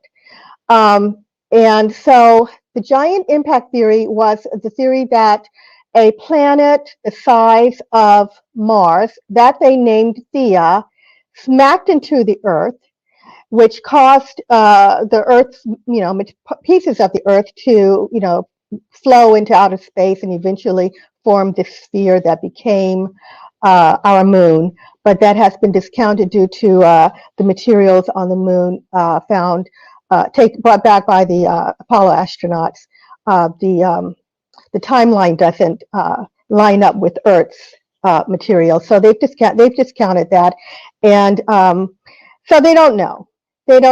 And they had hoped that by going to the moon, sending astronauts to the moon, they could actually learn more and get more details. But with 6 men that walked on the moon and all of the scientific experiments that went on, they still don't know. So that leads me to my my next favorite quote, which is from a planetary scientist, William Hartman. And I think he said it best when he stated, "Neither the Apollo astronauts, the lunar vehicles, nor all the king's horses and all the king's men could assemble enough data to explain the circumstances of the moon's birth." So I have, as a researcher, tried to follow the galactic history of the moon. I mean, I thought, who's going to write the moon story? It's 4.5 billion years old. It has a story. Earth has a story. We're here to write it. I thought maybe I'd try to put the pieces together. And one of the things that I came up with is a little strange to people to hear, but there seems to have been a time in our history when there was no moon in the sky. Now, I have always been taught that Earth has always had a moon. But interestingly, if you listen to some of the writings from the great philosophers, great Greek philosophers, some Roman philosophers, some sacred text, biblical scriptures, they talk about a time when there was no moon. It is true. There are several, and one of them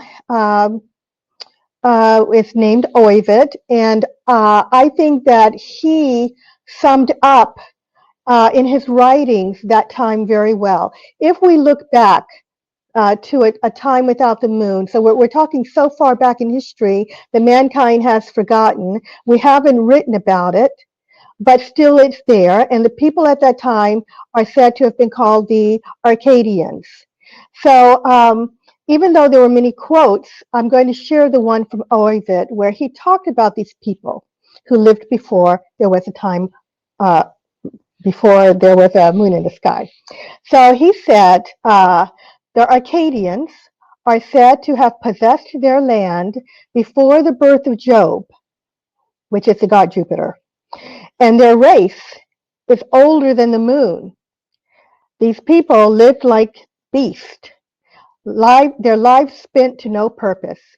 The people were crude, without arts.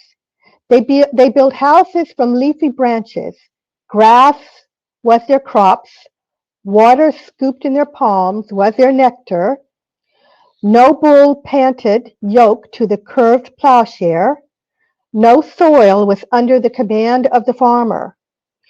Horses were not used. All carried their own burdens. The sheep went about still clothed in their wool. People lived in the open and went about nude, inert to heaven downpours from rain-filled winds. To this day, the naked priests recall the memory of the old customs and testify to those ancient ways. So Ovid's description is taking us back to a time where people lived, this culture lived before the moon, and they were feral and they were uncultured. And he likened them to beasts. And if you think about a time when there would be no moon, we kind of think, okay, yeah, that makes some sense. People would have been very, unferaled at a time so far back. So I think there's something to be said for his writings and the others who talked about that same time. So if you move forward a little bit, there is another system of writing that supports that idea of a time when there was no moon in the sky. So if you don't believe the Greeks and the Romans, and like I said, I do have those in my book, but you can also find that information in libraries and online. But if you don't believe them, the Bolivians also had a writing, an ancient writing, that talks about a time when there was no moon. And this writing was found on an artifact that was in Bolivia, and it was called the ancient sun gate, the sun gate of Tianaco. So this sun gate is like an archway or a doorway, and it was part of what archaeologists believe to be an observatory. And it's got symbols and writings on it, and they talk about a time in Earth's history where the moon first came in, and that there was chaos in the Earth. And so I feel that time ties in with the rest of it about a time when there was no moon in the sky, and the dating that they give for that time coincides with a number of the disasters that went on during that period. So for me, that is kind of a beginning, our beginning of looking at what the moon is and the history of it and how it may have come to be here.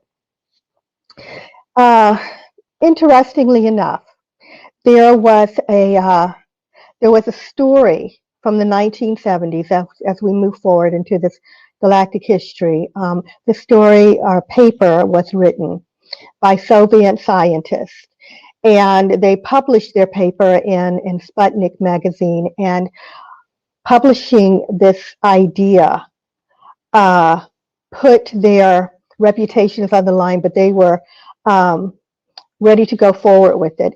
The idea was outrageous to some of the people back then, to some of the scientists. It will be far-fetched to you all. Oh, and it ties into Don Wilson's book. And I don't think I gave the names. His book was, two of his books were Our Mysterious Spaceship Moon and Secrets of Our Spaceship Moon. And that's what got me started on this path. But anyway, these Russian scientists basically looked at the Apollo data that the astronauts brought back from their visitations, and they saw that the moon is made up of elements that are very strong, not easily found on Earth, And they said that if you're going to create something to be very tough and hard and to withstand fire and radiation and meteorite bombardment, that the elements that they used, that the astronauts found, match up to that. So they were saying essentially that the moon is made up of this very hard substance or metal from these elements, and it looks like somebody put a ship together, that someone built a ship, covered it with this so that it could withstand all of the harsh elements that it might endure from the universe. I sometimes I forget all of the elements they name, but I know titanium and coronium, and zirconium were three of them.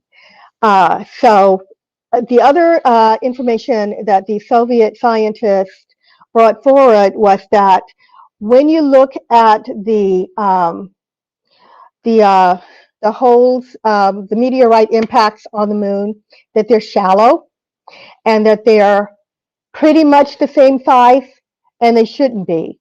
It seemed to them that no matter how large or how hard the moon was hit, how large a meteorite and how hard it was hit, that the impact was the same. They're shallow, and that shouldn't be the case.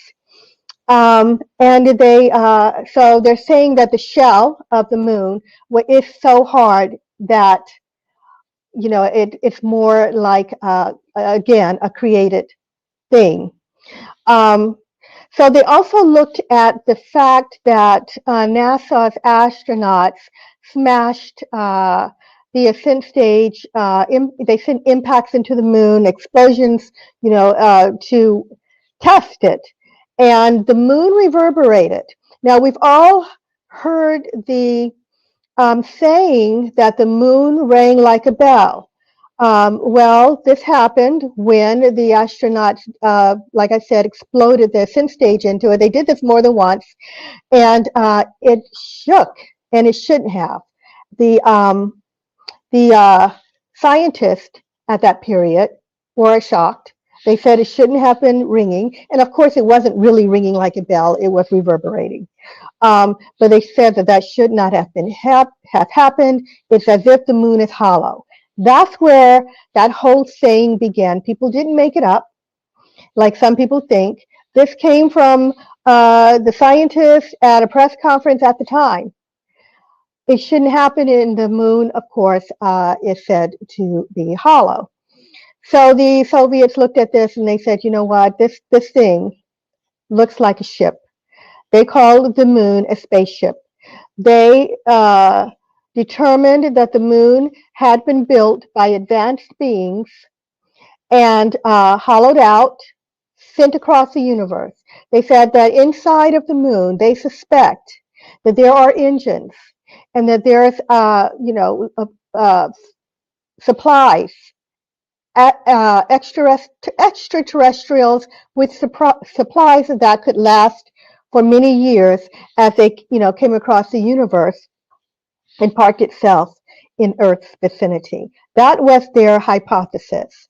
That's where Don Wilson started his research, from that. And I personally, it's my favorite theory that the moon is possibly a spaceship. Now, of course, we don't know. We have to get up there and do some more experiments and really take a good look. But what I find also very interesting about that story is there is a tribe in Africa, the Zulu people. Well, there was an ancient tribe, the Zulu people of South Africa. And in their creation myth, one of their stories was about the moon and how it came to be. And they said that the moon they called it an egg, and that this large egg was hollowed out. The yolk was removed. They were saying it as if it were a planetoid. They like it was in the stars. It was the universe. This egg in the sky was taken. The yolk was taken out by these two brothers, and I call them extraterrestrial brothers, that sent this thing they said that they sent the egg across the universe and they parked it in Earth's vicinity, and that's how the moon came to be where it is.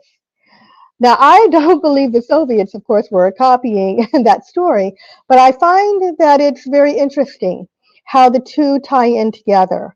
And there have been many, many tales of extraterrestrials visiting ancient cultures and giving them information. We know about the Dogon tribe, but that gave us information on Sirius A and Sirius B. We know that there are Native American nations that talk about being visited by extraterrestrials and giving it information. And I suspect that perhaps the Zulu people had the same experience and were able to put this story together and hand it down and share it with us. And we are able to use it as a part of connecting the dots as to what the moon is and how it came to be. I sometimes liken this whole hollow moon spaceship theory, moon theory, to also another. I'm going to reference my favorite show, Star Trek, because it immediately reminded me of one of their episodes. Now, I just want to preface this with the creator of Star Trek, Gene Roddenberry. He was said to have been sitting in on channeling sessions with a woman who was channeling extraterrestrials. And my theory is, and it's not just my theory, I guess other people may feel this way too, is that some of his ideas came from that channeling sessions in the whole Star Trek universe. So this one episode, one of my favorites, is titled "For the World is Hollow and I Have Touched the Sky." And so it had an asteroid that looked, for all intents and purposes, this thing looked like a real asteroid, but it turned out to be a ship with people living inside. It was hollowed out. Pardon me, please. It was hollowed out. People were living inside, but they did even have a few structures on the exterior. And there was a generations that had been in this ship, and they didn't even know they were on a ship. They had lived there for thousands of years, and they had a navigation that was taking them to a point where they would all land and get off. But there was one man in there, and he said that he had found a way to the surface, and he was so proud of himself because he said the world is hollow, and I have touched the sky. And I just wonder if the Soviets are correct. Are we looking at a planetoid that was hollowed out and is a generational ship that may have come across the universe, thousands of years even, supplied with everything it needed, because maybe it was escaping a sun that went nova, or maybe a disaster on the planet, and they had to flee. And this whole scenario has been likened to a Noah's Ark kind of deal. And they had to flee, and they came across, and for whatever reason, they parked themselves in Earth's vicinity. Could that be the case? Could it be the case where there are life forms here that may have come from the moon? Who knows? Maybe some of them left and came here. Maybe some of them are still there, or maybe they died off and something else occurred. But that's one of my hypotheses. And I have a hypothetical. I'm writing a new book, and I'm trying to connect, extraterrestrials with the moon's galactic history. And, one of the hypotheses in there is the Garden of Eden idea, on a different note, following that same train of thought of it being placed here. Maybe there were advanced beings that created this thing, and they did it. They sent it here with the purpose of trying to help Earth thrive. Maybe they saw the potential of whatever, life we had here, and that it could be better, that we could do better, and needed it. Maybe the Earth was dying from not having stability. The Earth stabilizes it. Maybe it was ETs who brought it here for that reason, and I call it the Garden of Eden theory. We don't know for sure, of course. We don't know what it is, but these are all some of the possibilities, that I'm working on and talking about. Also, excuse me, I'm trying to tie in the moon to the ancient astronaut theory, and that when we look at the moon, we might be not only seeing that ship, but we might be seeing something that is connected to that whole Sumerian theory, the Anunnaki theory. There has been some that said, oh, the moon might be an Anunnaki spaceship, and maybe that's where it all started.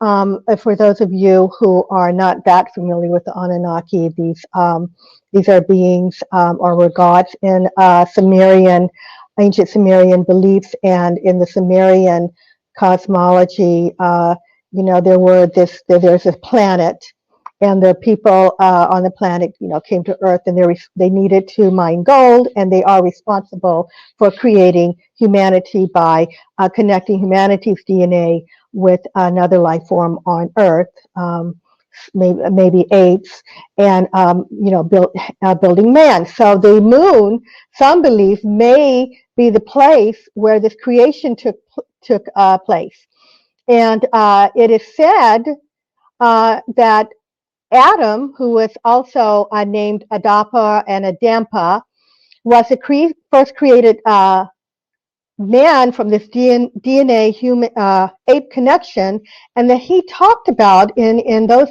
ancient writings. He talked about the moon. He was a prophet almost of the moon, and it's thought that perhaps that was his original home, and that's why he kept talking about it and prophesying about the moon. It's a thought. But it's very interesting that there may be an ancient astronaut connection, to our moon, and that perhaps we could have started there. There's a thought that the moon holds beings that are watching planet Earth. Now, the question would be, if we really are being watched, are they watching because they had a hand in the development of life on Earth, or the furthering of life on Earth? Were they the gods who came down and taught the humans, the Arcadians and beyond, how to farm, because they didn't know how to farm? Did they teach them agriculture? Did they teach them to wear clothes? Did they teach them to build fire? Were these beings connected to the moon? Could that be, because so many people think we are being watched, could that be why they're watching? Do they have a hand in our creation? Do they have children here from the moon? And are they going back and forth? I personally wonder, from seeing the research and seeing pictures and images of what appear to be UFOs on the moon, leaving the moon, exiting from crevices in the moon, leaving, and I think, where are they going? Where are they going? Are they coming here? I bet they're coming here. Are the Tic Tacs, or the little ships that's in the news recently, are they related to the moon? Are they coming here?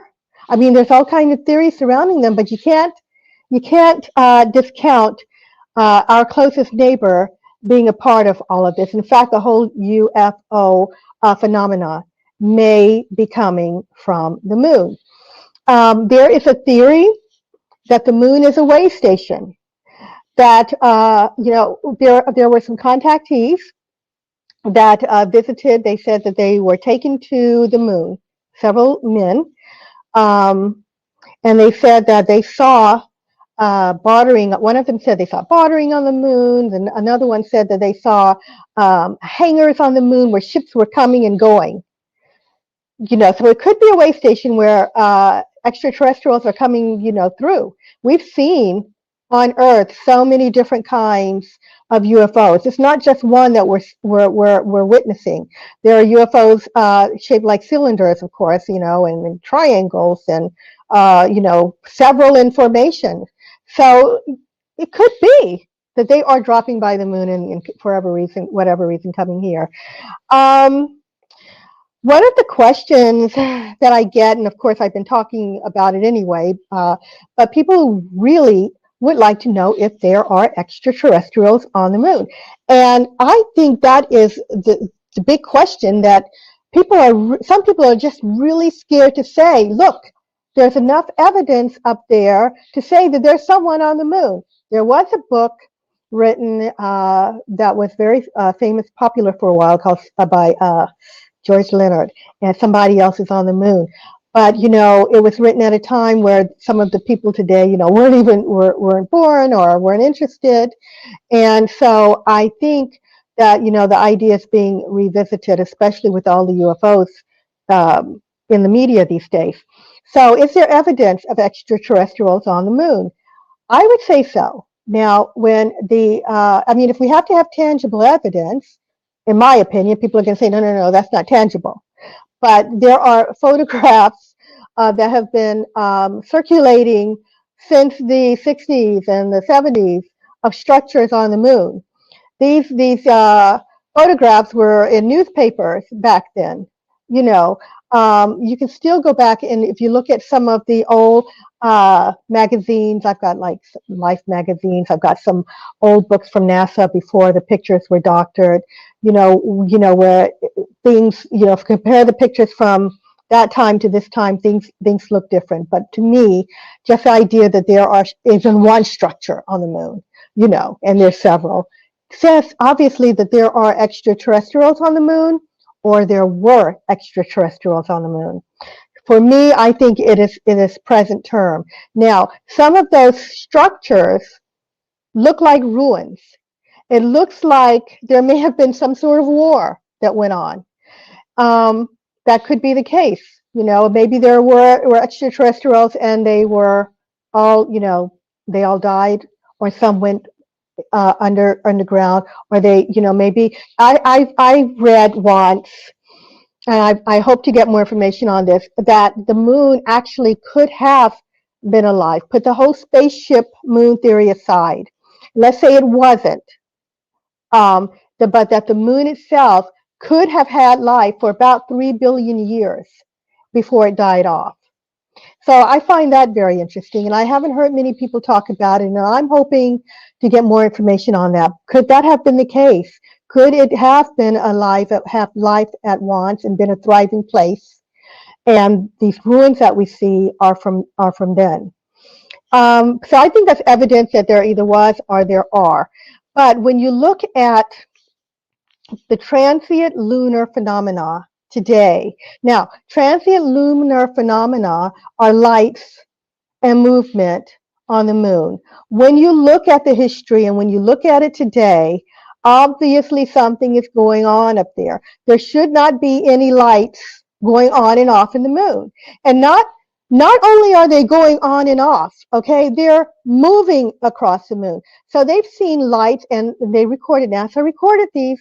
I can't remember if I said it already, but they have a catalog where they put the astronomer's name that found them, the details of the lights, the date, and how long they were monitored. And some of these lights are multicolor. You can see maybe a cluster of several lights in all different colors, or maybe you'll get one sphere of light that is sitting for 2 hours.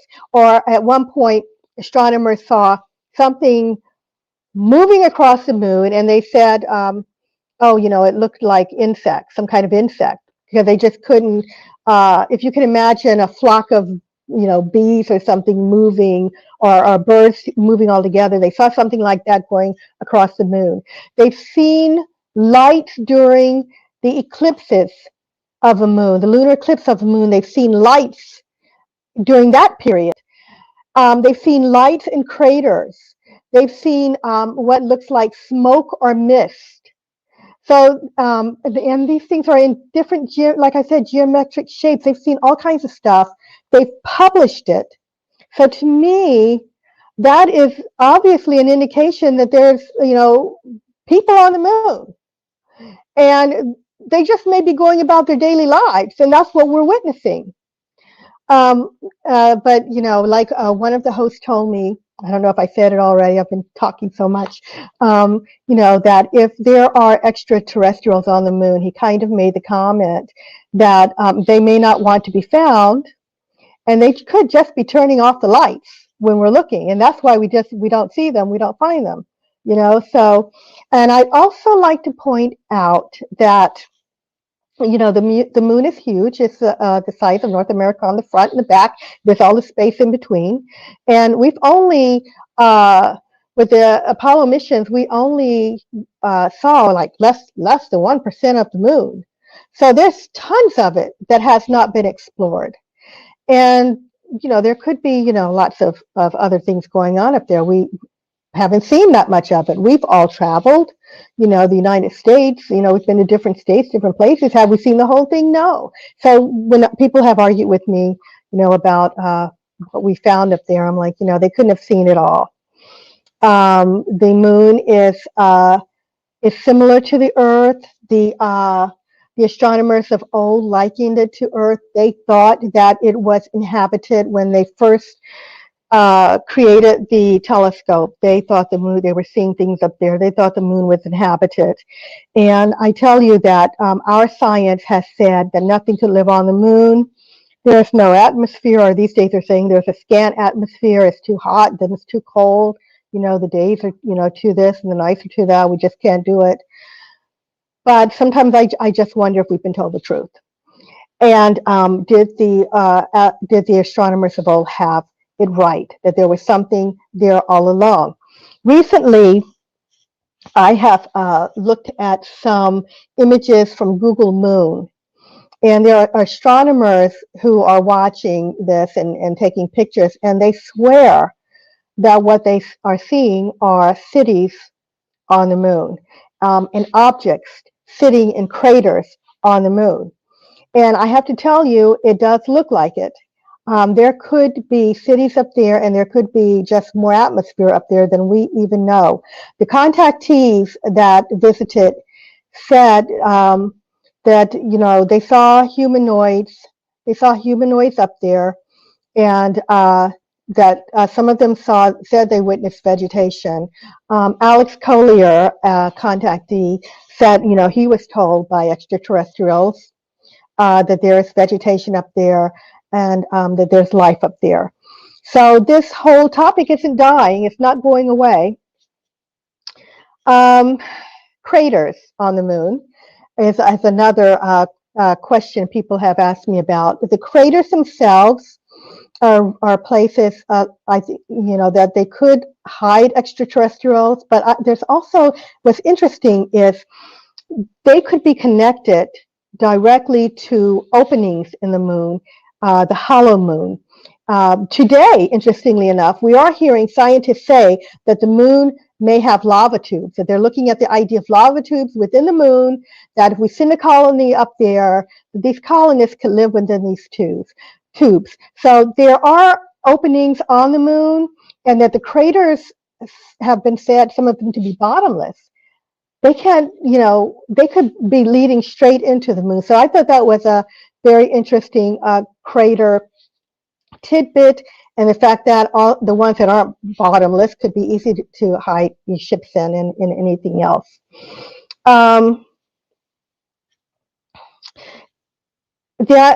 Is the moon, we need to ask ourselves, a foreign country?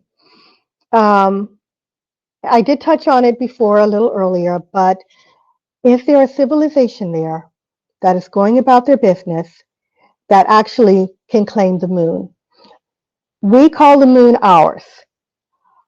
We have sent people up. We have left trash on the moon. We have crashed into the moon. But it doesn't mean that the moon belongs to us. We need to ask ourselves, is the moon a foreign country? And we need to consider that, in my opinion, before we go up, or is the moon inhabited? I'd like to touch a little bit on the remote viewer Ingo Swann. Mr. Swan's story is one of my favorites. He was a popular remote viewer in the 1970s. I think he was actually the most famous during that period, and he was hired to remote view the moon. I am not a remote viewing expert, so I can't explain exactly how he did it, but he was able to, I guess, send his consciousness to look at the moon. He had done this. He was able to remote view Jupiter, and he discovered Jupiter's ring. He came back when he remote viewed Jupiter and reported it before we discovered Jupiter's ring. So I believe that this man has credibility. When he remote viewed the moon, he saw that there were people there on the surface of the moon, working on the moon. He said they were creating a laser or something like that, and that there were buildings on the moon. However remote viewing works, he said that they detected him, and he quickly left and hid on Earth because somewhere, on the Earth because they had come after him. So are these beings telepathic too? I don't know, but it scared Ingo Swann enough that he said he had to hide. Mr. Swann did not come forward publicly with this information during that period. I believe he had to sign a disclosure agreement for, it was 30 years, and then he eventually came forward and he wrote a book called Penetration. Constance, I just yes. wanted to give you, we got about 3 minutes left. Okay, thank you. And we're going to get to a few questions, just to give you a heads up. So he documented that in his book Penetration, if you're interested in reading that. I just want to quickly touch on the rumors about the Apollo missions. The Apollo missions, all of them, if you believe that, they went to the moon, I know some people don't. The Apollo astronauts, each mission experienced seeing UFOs or some strange lights on their way to the moon. They didn't go up there and find only a dead rock. They had some interesting experiences, which I did write about in my book. And of course, you can always look those up. But they saw strange lights in geometric shapes. Some of them saw a pyramid. At one point, some of the astronauts were almost hit while they were working with some object that flew by and just kept going, kind of streaked by. The Apollo astronauts, the Apollo 11 astronauts, are said to actually have encountered extraterrestrial ships up there that they reported to NASA from a secret line. Maybe some of you have heard that story, and there have been people that came forward, at least one special one that I know of named Mr. Maurice Chatelain said that did happen. The secret lines that they were talking on were picked up by VHS ham radio people, and they were able to publish that, and so we have that story. Apollo 10 and Apollo 13 were in trouble up there, and it is said that they were helped by extraterrestrials to be safe and land safely back to Earth, but that was covered up. So I just wanted to say that the Apollo astronauts are said to have had some very interesting experiences on their journeys to the moon. And if you haven't heard them, you might be interested in doing your own research and moving forward to look it up. But I just feel that the moon, in ending, that the moon is a part of our disclosure. Actually, I think it's a big part. I think we have a history with the moon, and it is definitely more to the story than we have been taught. I will be coming out with a book on more detail on our galactic history, and I hope to be a part of the disclosure some more with that. And I just wanted to say very quickly too, I had an experience recently with an astronomer who sent me some images. And this astronomer had located this large, looked like a big black bird. And there's no birds, of course, crossing the moon, but it was in front of the moon. I think it was a type of ship. The astronomer thinks it was a moon spirit called a jinn. I don't deny that there are spirits for all entities and everything. That's my angel research. But in this case, it wasn't just one image. It was the same image was sent from different people to him from around the planet. So with that in mind, I wonder what that was, and it was very interesting. So That was an amazing presentation. You answered so many things about specifically the moon. Usually, when people do a presentation, they do a lot of different, like a little back and forth here and there. But you had straight, basically, what you're talking about was strictly the moon, and it's fascinating. It's so fascinating, and you answered a lot of the questions as they were coming up too, which was nice because I was going to ask questions, but I was waiting for you to come on today, and I was going to ask you a couple questions myself. But I want to tell you about it. Something that happened to me about 2 weeks ago. We were mm, getting ready and putting this whole thing together about total disclosure, and me and my fiance go outside one night and smoke a cigarette, and I look up and I see a bright star, a little bit brighter, but it's about as high as the other stars. And this star starts to move.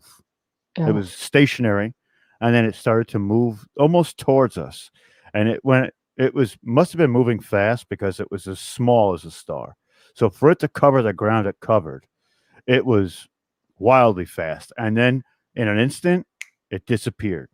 oh, And my fiance wow, is not somebody who's gets into this stuff, and it was closer to the moon that it disappeared. That's why I was waiting to bring it on because it was heading in that direction. So, I mean, it was. She's not into this. She tried to explain it away. There's hmm, clouds. That's why it disappeared. I said, "Look, where's there clouds? Wasn't a cloud in the sky. Clearest night we've had in a long time." She now has come to the reality that she has no idea what that was. And right, personally, I've never had an experience before that.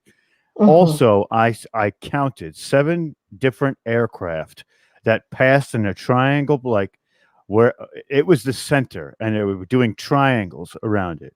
And the craft were 7 within 20 minutes. And I'm close to almost close to an Air Force base and an airport, but we still never see action like that wow, at 11:30 at night ever. wow, wow. And Crazy. yeah, and they're watching us, and they might be just trying to also decide, when is a good time to approach. When can we make that first contact? But yeah, I think a lot of the ships, the UFOs or whatever, are coming from the moon. I mean, it is our closest neighbor. It makes sense. They could be coming through portals, of course, and other avenues. But I definitely think you know, they can move very quickly, and they may be going there. I saw wow, such an interesting story. When I was a little girl, I just realized recently that I had seen something. I was doing my research, and I thought about this on and off because it was so interesting. But I was about 9, and I guess I thought it was a kind of an airplane. And my mom and I were driving, and it was nighttime. And off to the right, I was in the back passenger seat, and off to the right, there was a little valley. But in the sky, I could see an outline in the dark sky of this circular object, and it had lights that were moving around it, different kinds, like in a strip, different colors. And I remember thinking to myself, "Oh, I wonder if that's one of those things." Well, that That's one of those. odd.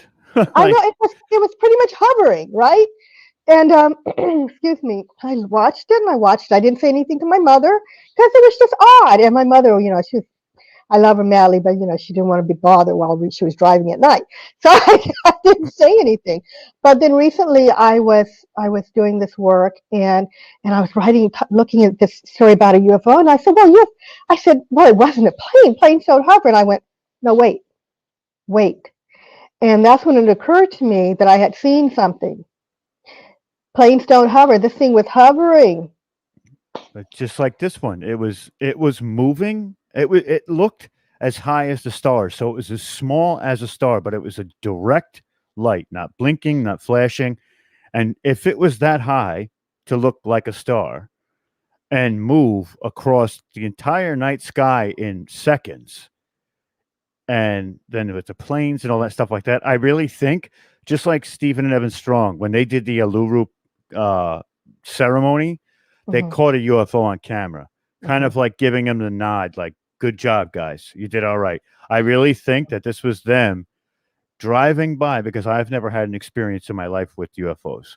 I think it was them giving me the nod, like, go ahead, go put out that conference and let's really get people out there to know what's going on. You know what I mean? It was their way of showing me, you're doing what you're supposed to be doing right now. Keep doing it and make sure it's all the way thorough. And I was like, yeah, let's do it. So yeah, it was amazing. Constance, what an amazing presentation. Thank you so much for coming up and swinging that bat and hitting a home run. I really appreciate it. Thank you for having me on. I so enjoyed it. Oh, we're gonna do it again. Don't worry, you'll be back. Okay. You'll be back. Okay. We're going to be doing events a lot more regularly, and I mean a lot more regularly. So we'll definitely be in contact and let you know what's going on. And thank you so much. I appreciate it. Thank you, Rob. Thank you, everybody. Excellent. Thank you very much, Constance. That was beautiful. Just right up my alley. I've been researching the moonless Earth for quite some time, and a few years ago we did, like, I think a 5-hour panel discussion on the time before there was the moon, and that video is available on our Watchers Talk channel if you guys want to check that out. I've written several articles on the moonless Earth as well, so I was quite delighted when you were talking about that. I was like, yeah, right on, finally. And he, Omar asked me too. He's like, what's Constance's topic? I said, the moon, bud. He said, yep, let's get it. Let's get it. Time to do it. Thank you, guys. Thank you. Thank you very much, Constance. I really appreciate it. And we will shoot you a message at the conclusion of this conference. Okay. Well, good luck with everything. I'm going to go back and watch the conference myself. So thank you again. All right. Bye, everybody. Bye. All right. So by popular demand, we have John Shaughnessy returning. But before we get to John Shaughnessy, let's just quickly pay a couple of bills here. This conference is sponsored by a number of entities, and one of them is our sponsor, the Eden series, Paul Anthony Wallace, Escaping from Eden, and The Scars of Eden. Check that out, available at Paul Wallace's website, scrolling down at the bottom. PaulAnthonyWallace.com.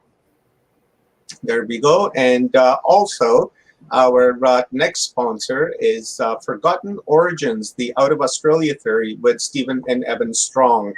And our next sponsor is our AlienAncestry.net. These guys are holding events once a month featuring 6, 7, 8 speakers on some pretty cool stuff. Right now they're talking about the Atlantean rings that Evan and Stephen are in possession of. Now, with that being said, we're going to bring on our beautiful friend, John Shaughnessy, the Pyramid Gravity Force, the author of, and also he's the author of There Is Something About the Moon. I was cruising through the comments, John, and people wanted to hear from you. So, check that out, guys. Pyramid Gravity Force, and There Is Something About the Moon. Both are. What a cool follow-up, too, is, Constance just did the moon, and now Pyramid Gravity Force. I bet you that they're directly correlated to each other, too, right? There's the universe at play here. This morning, I got an email. Unfortunately, Jason Martell couldn't make it this afternoon due to something that came up. And I thought, okay, what am I going to do? And at the time, I was kind of cruising the YouTube channels where we streamed. And I was looking in the comments, and people wanted to know more about John Shaughnessy and about the pyramids and their functions, and what does the moon have anything to do with that. And I was like, wow, here's the universe talking to me. So I reached out to John, and John was like, I'll be delighted to come and give you guys a download on the moon. So here he is, and thank you very much, John. Really appreciate it, buddy. You are the man. So what I'm going to do, John, do it a little bit different this time. I'm going to remove us off the screen, and we'll give you the whole screen, and give us a download on the functions of pyramids and the moon. Pretty much the stuff that you love talking about. Okay. All right. Well, thanks for having me on again. Appreciate it. And it's always a gift to have. I didn't honestly. I didn't think anybody was listening yesterday. Anyhow, you get what you need. Appreciate everybody that appreciated the show yesterday, and very very comforting to me, and I really dig connecting. This is the best we can do online. This is great. Also, it's also good in person. But for now, this is awesome because it's a great span of time. Months or even years sometime when you connect with people that are all interested in the same type of topics. Just to give you a little background, I get an engineering background, Navy background in engineering. So power engineering, power plants, aeroderivative gas turbines, jet engines, which are the same things. A little bit hydro experience, hydroelectric power, just everything at the utility level. And I'm that's kind of where my my technology base is. That's where my hardcore technology is. My gifts in that industry was troubleshooting. That was one of my fortes. It was they'd always contact me when everybody else couldn't figure it out, because I was always out of the box, and I used to it used to be you have to wait for your moments, and then I always used to like saying, what did you touch last? What did you guys do? And have some fun with it. But this all led to my obsession with gravity. 30 some odd years ago, reading Einstein's theory of relativity, any books on gravity. So I always had the the thought that was the next big thing. It still is the next big thing to manipulate that, and time and space and everything else. So hopefully get to the ninth dimension before I slip off the planet, but maybe not in this lifetime. But anyways, going full circle. It's it led me to the pyramids, and what's going on with the pyramids, and I was always Von Daniken, started off Von Daniken, and get into anything UFOs, abductions, aliens. Always obsessed with the paranormal. It's just that was my passion. I couldn't read a book unless I was passionate about it. And if I found things on the paranormal as a teenager, young kid, I would dive right into this stuff, because I've had a lot of my own experiences with the paranormal, and that led me into what was driving it, and different dimensions, and gravity and things of that nature. Anyways, I just came into the pyramids, and like everybody else, it's like, okay, what does everybody know? What do we know? What's going on with these things? How old are they? What's the latest theories? And I was walking into my living room, like I tell this to everybody just to give you an idea of what was going on. And Machio Ku, a physicist out of New York, he was cutting to break. The TV was on, and I was just sitting into the chair, just did a dead drop, and he goes, "We still don't know what these pyramids are doing," And and then he just cut to a break, and went to commercial. And I always had globes around, and there was a globe across the room. I'm looking at the globe, and just an epiphany. I said, "Geez, I wonder what's on the other side of the pyramids, like what's located there." And so, I was always looking at the globe anyway. So I was always geometrically, looking at things and that nature. And anyways, I get up. I made the long trek across the living room, got the globe, and found Giza, and I spun at 180 degrees and landed on the Hawaiian hotspot. And I was like, whoa, what's going on there? Let's the association. And from that was that was lit the fire. That lit the fire in my heart, my mind, my soul, and led to, okay, if Giza's lining up with a volcano, what are the other large pyramids lining up with? Well, after 20 large pyramids and they all lined up with a volcano, I'm like, okay, this is not just just a coincidence. There's something going on here. There's a connection going on here. And being obsessed with gravity, that kind of just fit right in. I said, there's a manipulation of the gravitational field on the planet, lowering the gravitational field, and creating volcanoes, controlling volcanoes, and manipulating magma currents. And then it led to also locking in magnetic north to true north, and a few other things. So, as I plugged along, it was kind of like Giza lined up with Hawaii, Shen pyramids lined up with the Bermuda super caldera, and then the Pyramid of the Sun down in Mexico. That complex aligned with Sri Lanka, which is an extinct magma plug. It's shaped like an alien skull, and it's actually got a fortress on it. People lived up there. So anyways, there's actually a pyramid not too far in the distance from that particular place also. So anyways, long story short, just got into putting out the theory. I had to hide underground because there was a lynch mob after me, because it was like, how dare you come into this world and throw out this theory, you know what I mean? So anyways, it's like first they hate you, then they despise you, then it's like, okay, all right, we'll listen to it, we'll let them live, He can publish a book and put a video out. So anyways, it was it's passion, it's a real passion, and I'm not, the last thing on my mind when I got this download and was writing a book. Like, I didn't say, oh, I'm going to write a book this year. It was just like, all of a sudden I got this profound sense of urgency and responsibility to put this out into the public, domain, and this was before I knew there was a human consciousness. I could have saved myself a lot of trouble and just meditated it and would have got out that way a lot easier. But anyway, long story short, I developed the equations. I've been on Russian television. They 300 million viewers. It was like the United States,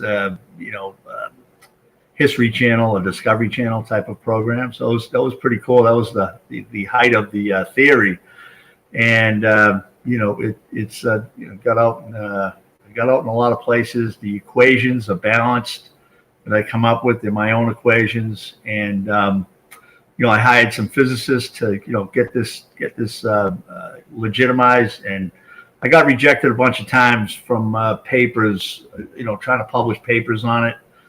And I love rejection. It's just so much fun. You can climb into the fetal position and just go into a state of depression for like days,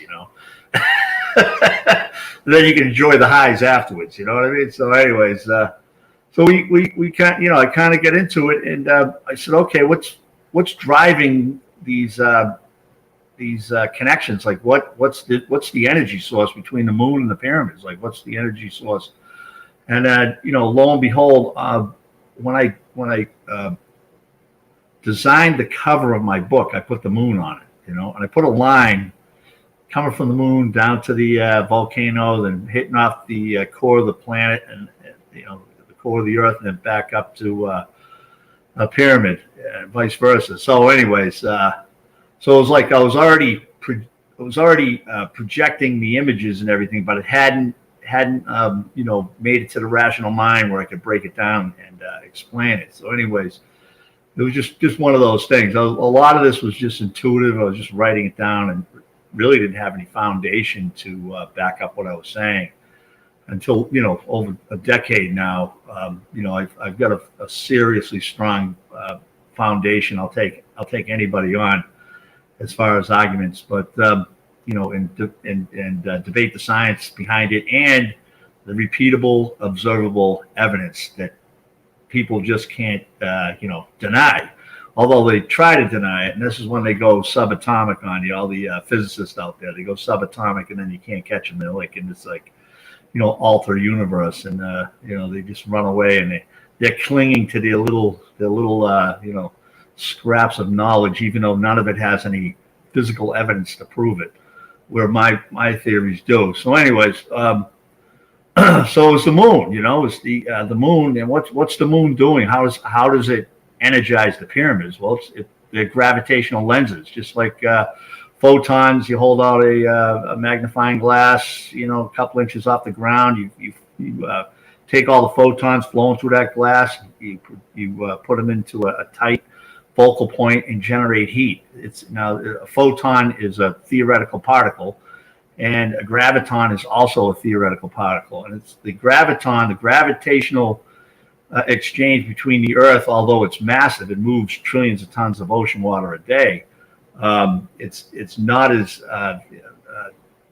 strong as the light photons coming onto the planet through from the sun.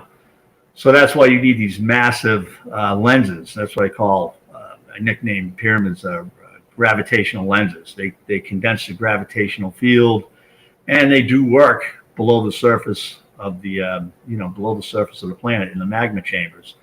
And there's high iron-rich magma currents there, and they keep those locked in, and that's partially what locks in magnetic north to true north. Yeah, you have the North Pole wandering, but it's been wandering forever, you know, because you got external forces playing against it. You got, you know, an orbit around the sun. You have a moon. You have you know, other planets in the solar system, the galactic center, and you know, precession, this, that, and the other thing. So it's going to wobble, and it also is affected by the mean temperature of the planet. So you know, the temperature affects the you know, magnetism's core base, the foundation of magnetism, electron flows. Okay, so anyways, you know, so that's kind of where the theory ended. You know, it kind of ended into, all right, this thing's doing a function. It's perpetual motion.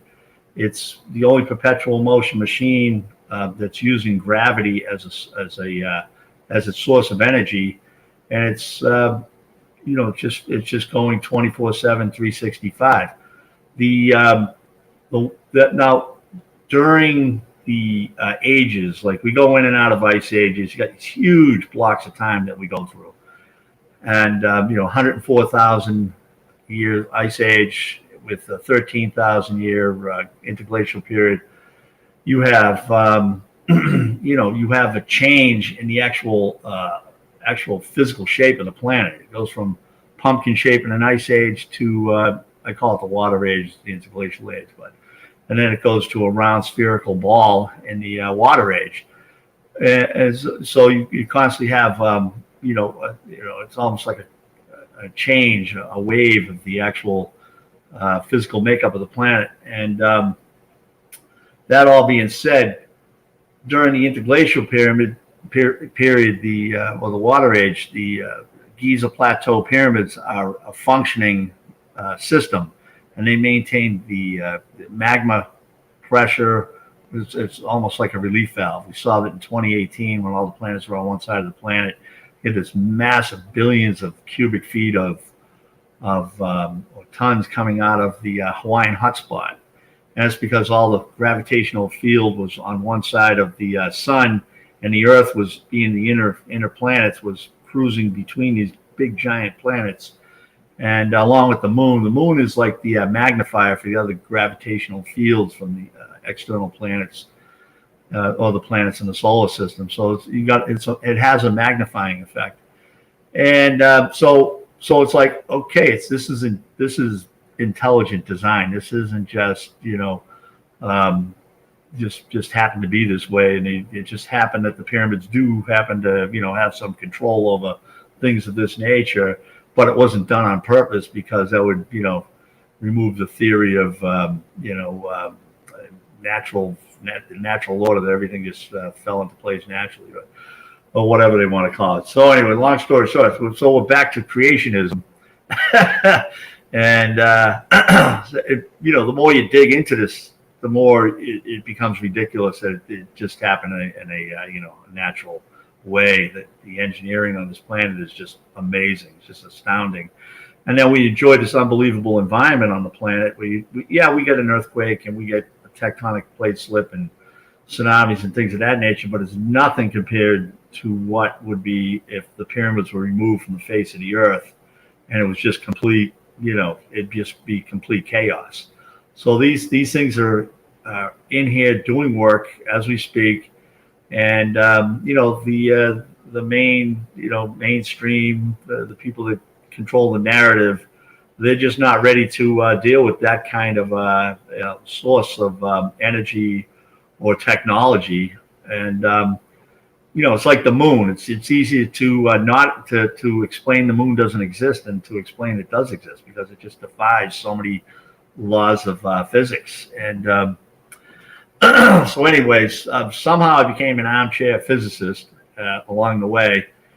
And this is kind of what happens when you ask the question. Watch out what you ask for, because once you get the answers, then comes the responsibility. You have to put it out there and guide it and try to get it into society in some way or in the right hands, that it gets embraced. Like, I'm sure there's tons of stuff beyond what I'm talking about that I don't even know yet, and I probably won't even know it in this lifetime, maybe even 3 lifetimes. But the physical, repeatable evidence that happens on a daily basis is just undeniable. And so there's the foundation of the theory. So that's kind of it in a nutshell as far as pyramid gravity force and the moon. Now I got into the pyramids and put that together. There's a lot of other little crooks and crannies, crooks and crannies in the muffin, so to speak, in the book. But you can you read the book. There's other things you can pull out of it. That being said, I got into the moon. All of a sudden, I was started on the pyramids. Ended up on a gravity theory. Then the next thing you know, I end up on the moon, right? And then all of a sudden, it's like, hey, there's images on the moon. Why is it only dark images on the side that faces the Earth? And then all of a sudden, I got a pareidolia, I guess, and I started seeing images popping all over the place. And like at the time I wrote the book with my co-author, researcher Wendy Salter, we had like 5 images, and we had the both tropics. We had the Tropic of Cancer, which represents the claw up there, and down the bottom was Capricorn, the goatfish, and that's actually in the bottom of the moon. And then we had the son of man, Khonsu. He's in the center of the moon with the cobra, right? So it's like we got into digging way back, going way back, way back, as far as we could, into the the origins of these. They're very ancient symbols here: Cancer, cobra, goatfish, and the story and everything like that. So that all being said, the interglacial period, we're in the age of the goatfish. And if you read up on the mythology behind the goatfish, that the waters were rising, and the parent goatfish, I guess, lost their little goatfish as they swam to land. They grabbed, they got rid of the tail, they grew legs, and they climbed up on the mountain.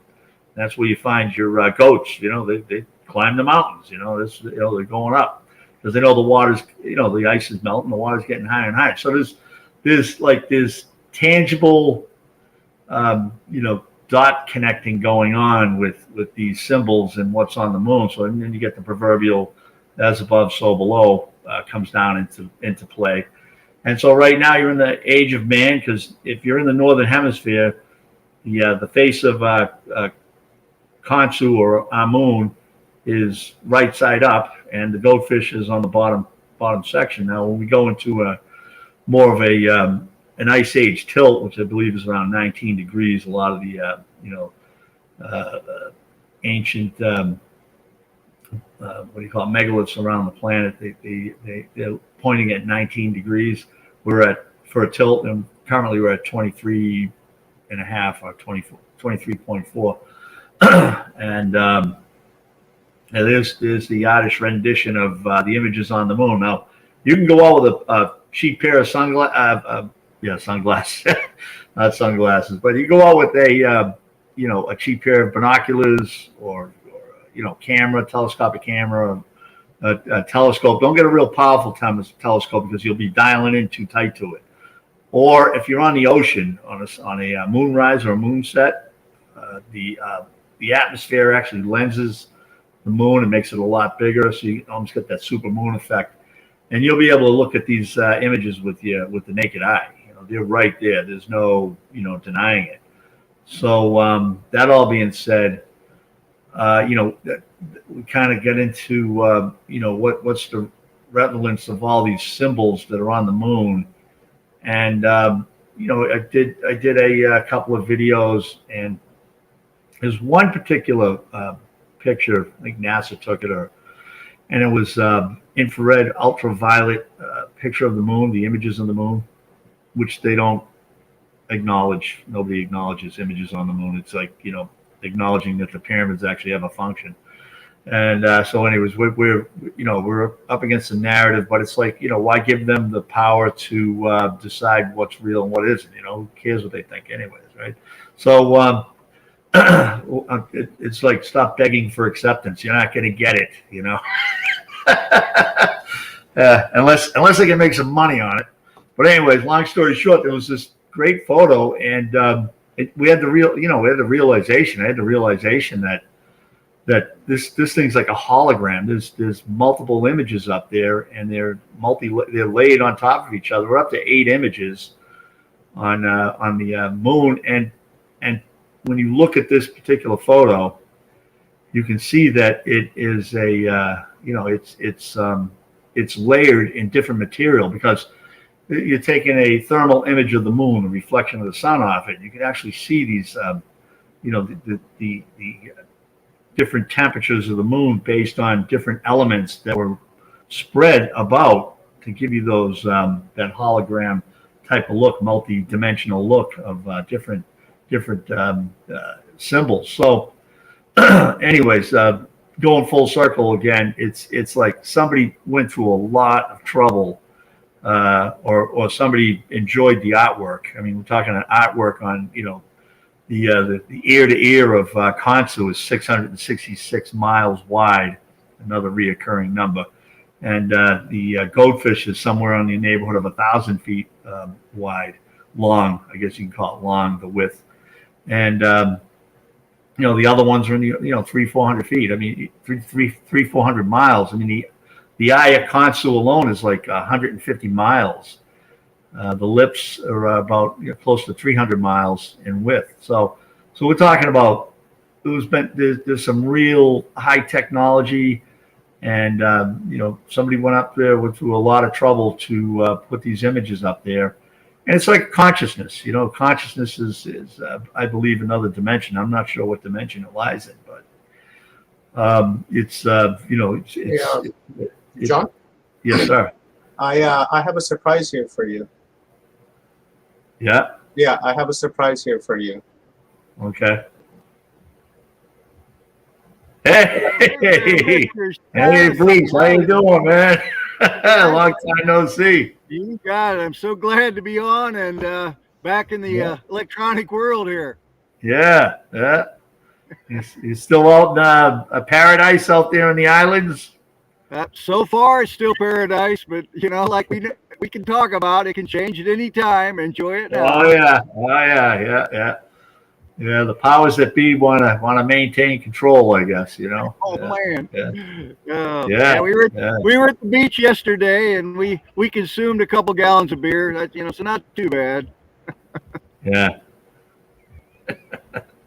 Yeah, that's good. That's good. I haven't seen the beach in a while. I have to just jump in the car and take off and go make sure it still exists. There you go. You're not too far from the East Coast beach. No, yeah, about an hour and a half from Okay. beaches down in Connecticut or Rhode Island's got some great beaches. They're about Okay, 2 miles, cool. 2 hours away. Yeah, it's not bad As at I all. said before, the I only can go place up to I Maine. haven't been in the U.S. is the New England area. I've been everywhere else, but I never made it to the New England states where you're at. Yeah.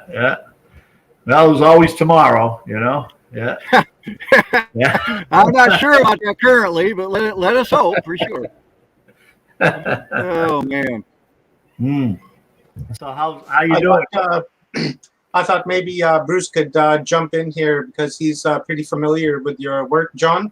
And, Yeah. I thought that you guys could have for the last half hour, have a conversation back and forth. I think an interview is get more information out of an interview. So I thought I'd toss your old pal on there, and you guys can talk about pyramids and the moons. Yeah, it's been about Cool. getting on 8 years now, Bruce. 8 years or something, right? We were But guys, I think it was 2014. It was 2014. John. 2014. Yeah. guys, just one thing. Just don't mention about the current situation that we're in globally, because these guys will shut our stream down like right now. Right. All right. So let's not mention that at all. Thank you. All right. Try. Not a problem. We have enough of it on the radio. Yeah. But yeah, John, why don't you go into more? You brought up the gravity lens of the moon. Go into that a little more detailed. Yeah. The moon's got everything that has mass in the universe has a gravitational signature to it. The moon has its own gravitational signature, and the great Isaac Newton there, he's the one who came up with the equation to measure the gravitational fields on heavenly bodies, planets, moons, things of that nature. So what we have two bodies. They're in a binary orbit, the Earth and the Moon. I think it's more of a binary orbit. More and more I look at it, I think the Moon is swinging us around just as much as we're swinging it around, and it's not maybe not as much, but it's still some movement there, and it's an energy source. It's that gravitational pull, and then if you can visualize the Giza Plateau pyramids. I know there's a lot of the large pyramids are set up in the Fibonacci sequence or the Orion configuration or dogleg, however you want to put it. You can when the planets actually rotate into the gravitational force or field of the moon, GP1 is the first one that makes the connection into the gravitational field of the moon that's on the Earth, and then the following one is GP2, and then the last one is obviously GP3.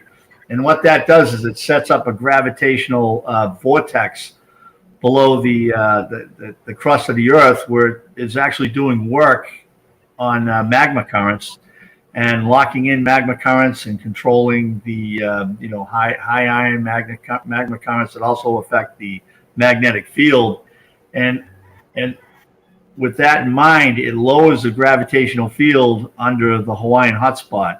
So that's why that Hawaiian hotspot now in the interglacial period is a constant erupting volcano. I mean, we have constant erupting volcanoes around the Earth, but this one has a higher percentage of activity as being constant than all the other ones.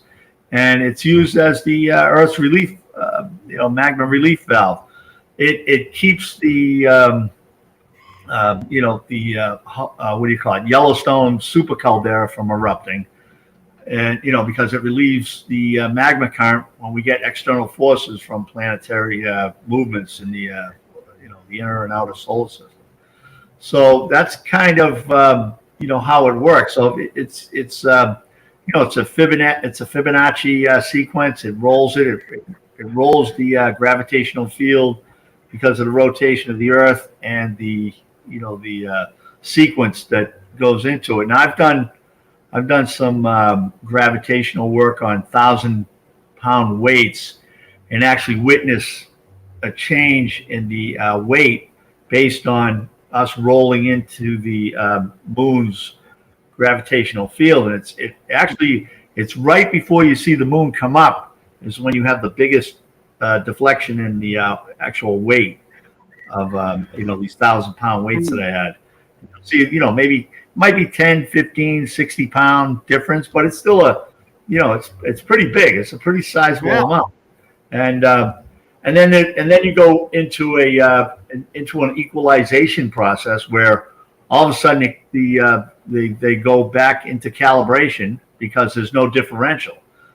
So the gravitational differential on the scale is gone, so everything goes back to 1,000 pounds. But right before that the differential gets torqued, the differential increases right at that moment when we roll into it, and then it balances, it equalizes out back again. So there is a formidable energy from the moon that is being tapped by this ancient high-tech engineering system.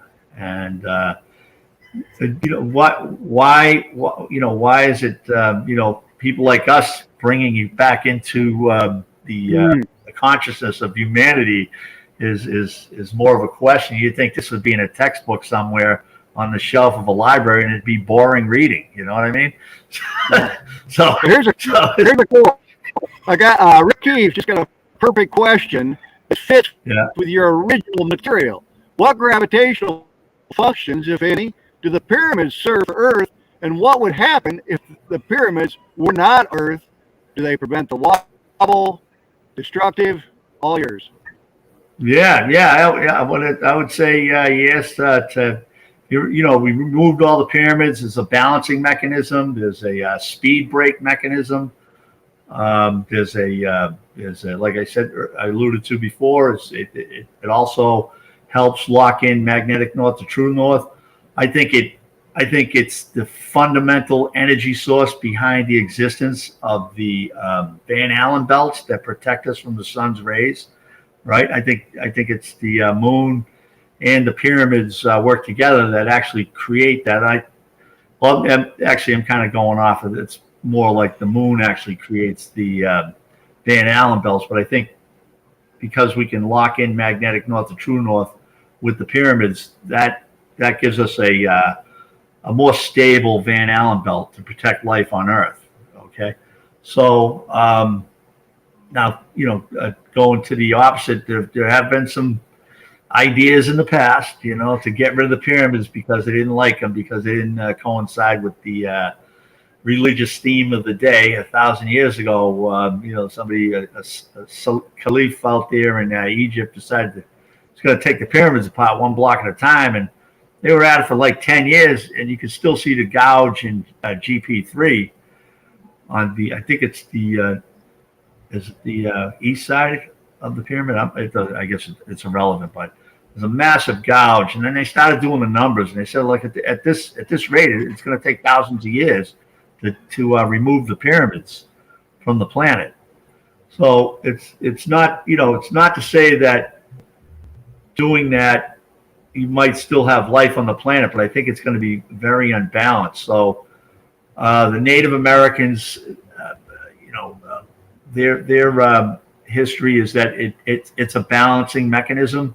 Now, whether that's weight, gravity, magnetism, it's balance is a big arena on what it's actually balancing. So that's the most ancient realization that I came. It might have been the Hopi Indian tribe out there in the Midwest, but. Anyways, So if you took the pyramids off, you would have pole swaps. You would have, all sorts of, tsunamis, tectonic plate slips, earthquakes, floods. It'd just be a total wreck. Basic devastation. Yeah. So I think it also what do you call it? It also balances out the moon's orbit around us, which is nice and smooth. We got an 18.5-year metonic cycle, and those pyramids are, part of what the moon locks in on. Now, yeah, the mountains on the planet are enormous. Like if you look at the contrast between the Himalayas and the pyramids, it's like a joke, But where the pyramids happen to be right now in this particular space time that we're in, is relatively flat for hundreds and hundreds of miles in each direction. Like they're the tallest structures out there, so they do have a gravitational lensing effect that can be used to control magma currents, magnetic north, and balance the planet off a little bit. So that's that's kind of where I go now. Going full circle with that, it's like every large mass, like the continents line up with continents, mountains line up with mountains. You got the Himalayas line up with the Sierra Nevadas, the Rocky Mountains, the Appalachians, where I'm at right now. There's so there's a balancing. There's my theory is actually come to believe, or has come to prove, that gravity has a self-balancing mechanism in it throughout the universe, and that mechanism over a certain mass, everything becomes spherical in nature. Yeah, it might have its bumps and lumps and all this other stuff, but at some point it balances itself off, because the gravitational field gets deflected by a lump on one side, and then after a while it lowers the gravitational field, and it allows mass to move up into that void and balance it off. So there's a self-balancing mechanism on the planet. So when, just say like you came to the planet and you had all this disruptive environmental activity going on because there was no pyramids, and it was just getting the hell beat out of it, you would go ahead and create, you put the Giza Plateau pyramids in there. There's actually 3 other sites, Saqqara, Abusir, they were the older ones, and now you got the Giza Plateau. So over the life of the Earth, you have to make pyramids larger, and and to deal with the ever growing planet, because we do take in mass every day, 24/7, 365. We are getting larger and larger and larger. Now, at some point, somebody is supposed to have the brains to make some antimatter and remove some of this mass, so we don't implode into like another sun or something, right? But it's a little bit down the road. But anyway, we're kind of getting off topic here, but it's like it's kind of like, so you come on the planet, you're a planet builder, right? It's like, okay, let's straighten out the earthquakes, the floods. It's all well and fine and everything, but eventually you want to get a night's sleep, right? So you start putting these pyramids in, and when you throw the pyramids in in Egypt, you immediately open up a hotspot, which is called the Hawaiian hotspot. So the pyramids came before, maybe not came before, but they definitely increased the magma flow of the Hawaiian hotspot, kept it open, so it didn't close up. It might have been a below the surface of the ocean volcano at one time, but once the pyramids did come into that alignment, you got the Hawaiian hotspot rising up of the ocean, and you can see the Hawaiian Islands are actually in the same dogleg Orion alignment configuration, just like the pyramids are. So it's like a reverse Fibonacci coming out of the Hawaiian hotspot, with the islands sailing across. On the plates they move, but they actually have a little bit of an Orion star configuration also, or you can call it the Giza Plateau configuration. So your basic premise is that, with your research and theories, that there was a super advanced race of people or somebody that terraformed the planet and maybe many more planets. Absolutely. It doesn't point the light on the Anunnaki. So I think the Anunnaki showed up, and this terraforming was already done, on the planet. So they were just here for their own self-centered needs and get the gold and get out of here. But I think it all went pear-shaped, when they started to, screw with the DNA and create, us. We might be the leftover. And what happens when you create humans? You're gonna have a problem. they're gonna unionize, you know. Yeah. Understatement at best, eh? Yeah, I got a cool They're gonna question. want, huh? I got a cool question. You brought up the Hawaiian volcanoes and stuff being so important. How about Indonesia, which has more live volcanoes than almost anywhere? I mean, I live pretty close, and there's always something going off there. Right. There's, I believe, Machu Picchu, which was a very high mountain peak, aligns with Bali directly, 180 degrees across right over to Bali. Those two are diametrically opposed. It's kind of like I don't know if you can see this. I got the Earth. I got the arrow going through. It. And it's going. One's going through, Giza, and the other one's going through the Hawaiian hotspot. But it's completely, straight through. It's 180 degrees. The latitude changes based on mass and the location of these alignments. But you might be 1,000, 2,000 miles south of like Egypt, but you're always they're always 180 degrees opposed to each other, like within 1 or 2 degrees. The latitudes change because of the, we're not dealing with laser beams. We used to have arguments with people at conferences and, well, not debates. So we're not dealing with laser beams and first surface mirrors here. We're dealing with a planet, that's spinning. It's got all this external force. It's basically a soup sandwich, right? So you're gonna have a little pitch and change.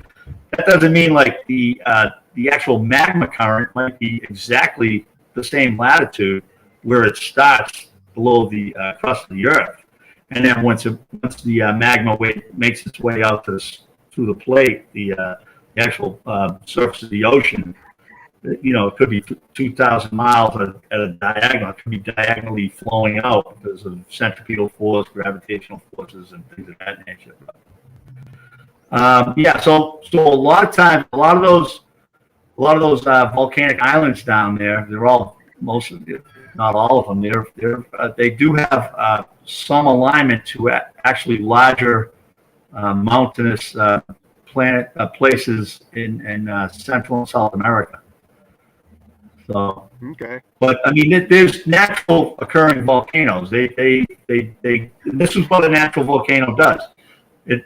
It gets, it starts to rumble, builds up pressure because of external forces. When I say external forces, a lot of times it's the moon's metonic cycle, which jots across the sky, 18 and a half years, goes all the way down and all the way back. So that increases the gravitational fields on these particular locations on the planet. And by doing that, you pool up magma and create these eruptions. But the point I want to make is natural erupting volcanoes are going to erupt and then seal themselves up, and they might not be back for 10, 20, 30, 50 years or hundreds of years or thousands of years. So, but in the case of Hawaii, that is constantly erupting. It does not seal up. It's very, very few times has it ever sealed up. But you could draw a line to very low activity and the solar system's alignments, and also the metonic moon cycle that's that the moon is on. So, not sure if I answered the question there, but yeah, we started, like I said, Indonesia, living here on the Ring of Fire. There's earthquakes and volcanoes going on in that part of the world. I mean, it's as we know with the Tsunaland theory, it was all at one time. That's why it's a bazillion islands now. Yeah, there's a lot of islands. The Hawaiian hotspot actually being open relieves some of the Ring of Fire activity. It lowers a Ring of Fire is it's I don't know how many tens of thousands of miles of volcanoes on the floor of the ocean that just go right around America, Asia, up to to both poles. But that in and of itself is a way to control like El Ninos and ocean temperatures. Like if you were to increase or bring the pyramids back to their original design specifications with the glass finish, close the thing back up again and put the other ones back together again, and put the outer casing back on, they would be more of a gravity lensing apparatus, and they would lower the gravitational field in the Hawaiian hotspot, and more magma would come out of the Hawaiian hotspot and reduce the pressure on the Ring of Fire. So you'd have less volcanic activity on the Ring of Fire by using this massive relief valve in the center of the Pacific. I'm sure people living on Hawaii don't want to hear this, but that'd be the exhaust pipe for the world's magma. You know, they already are right now, unbeknownst to them. But it could be a lot worse. You know, we got a question from Rick Keefe. Okay, there's a plasma scientist Wes Bateman's observation and theory: the UFOs often appear 180 degrees opposite of an earthquake. What are your thoughts? Did you just put that? Let me read. You were breaking up a little bit. Yeah, I got it, Okay. John. It's from Rick Keefe. The question is, have you heard of plasma scientist Wes Bateman's observation theory that UFOs will often appear 180 degrees opposite an earthquake? What are your thoughts? And just to give you guys a heads up, I haven't heard about it, but these UFOs, they do have gravity manipulating technology, and they so like I said earlier, it's Earth and the whole universe has a gravity has a self-balancing mechanism. So at 180 degrees, if you have a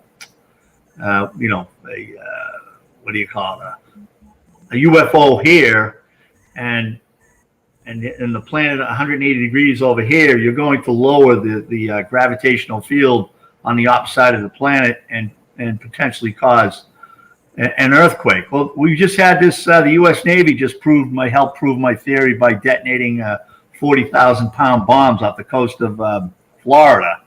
I won't get into the theory why. We'll go with their theory so they don't shut the channel down. But 180 degrees opposed to that was like close to Xi'an, China. 4 hours later, they had an earthquake, right? Right there in that location. 180 degrees opposed, the same approximate latitude. And then like a month later, they did another one, right? And then 4 hours later, they had another earthquake, same local general area. So there's space time in between these places, so it's not going to be instantaneous. That's why you can't hop on a jet that does 10,000 miles an hour from London to Boston, get off the plane and call yourself up and say, hey, don't eat the chicken, it's not good. You know what I mean? You can't talk to yourself on another thing. So there's a space time locked. The planet is locked in a space time gravitational field, and that whole gravitational field is rotating with the planet. So you can't break that gravitational field and slip time and call yourself up at the airport waiting in line to get on the plane. It's just not going to happen. So yeah, I agree wholly that's if that evidence exists, I would have to say that they're manipulating the gravitational field. I mean, I've had my own experience in 1997 with a massive event in the sky, and I was all ready to just laugh it off and not talk about it. And then these Swiss pilots reported it, and I said, off to the couch again in the fetal position for a few weeks. But anyways, once I got up, it was what I was looking at was the distortion of their propulsion system, which was distorting the gravitational field on the planet. So it was having a massive effect. It'd be interesting to go back and you would look at the USGS and see if there was an earthquake somewhere 180 degrees opposed to that, which would have been up in the Himalayas, someplace in Tibet, who knows, But awesome. some knowledge. More evidence for sure. Yeah, more I have one evidence, question. man. Yeah. There's only a few minutes left. Where does the Bosnian pyramid fit in, since it was never destroyed like many of the other pyramids? Yeah, I think the Bosnian pyramid is much older, and I think like I alluded to earlier in the program, that certain pyramids come into play and open up hotspots. Like right now, Bosnian pyramid aligns with underground volcano that's not underground, underwater volcano that's south of the middle of the Aleutian Islands.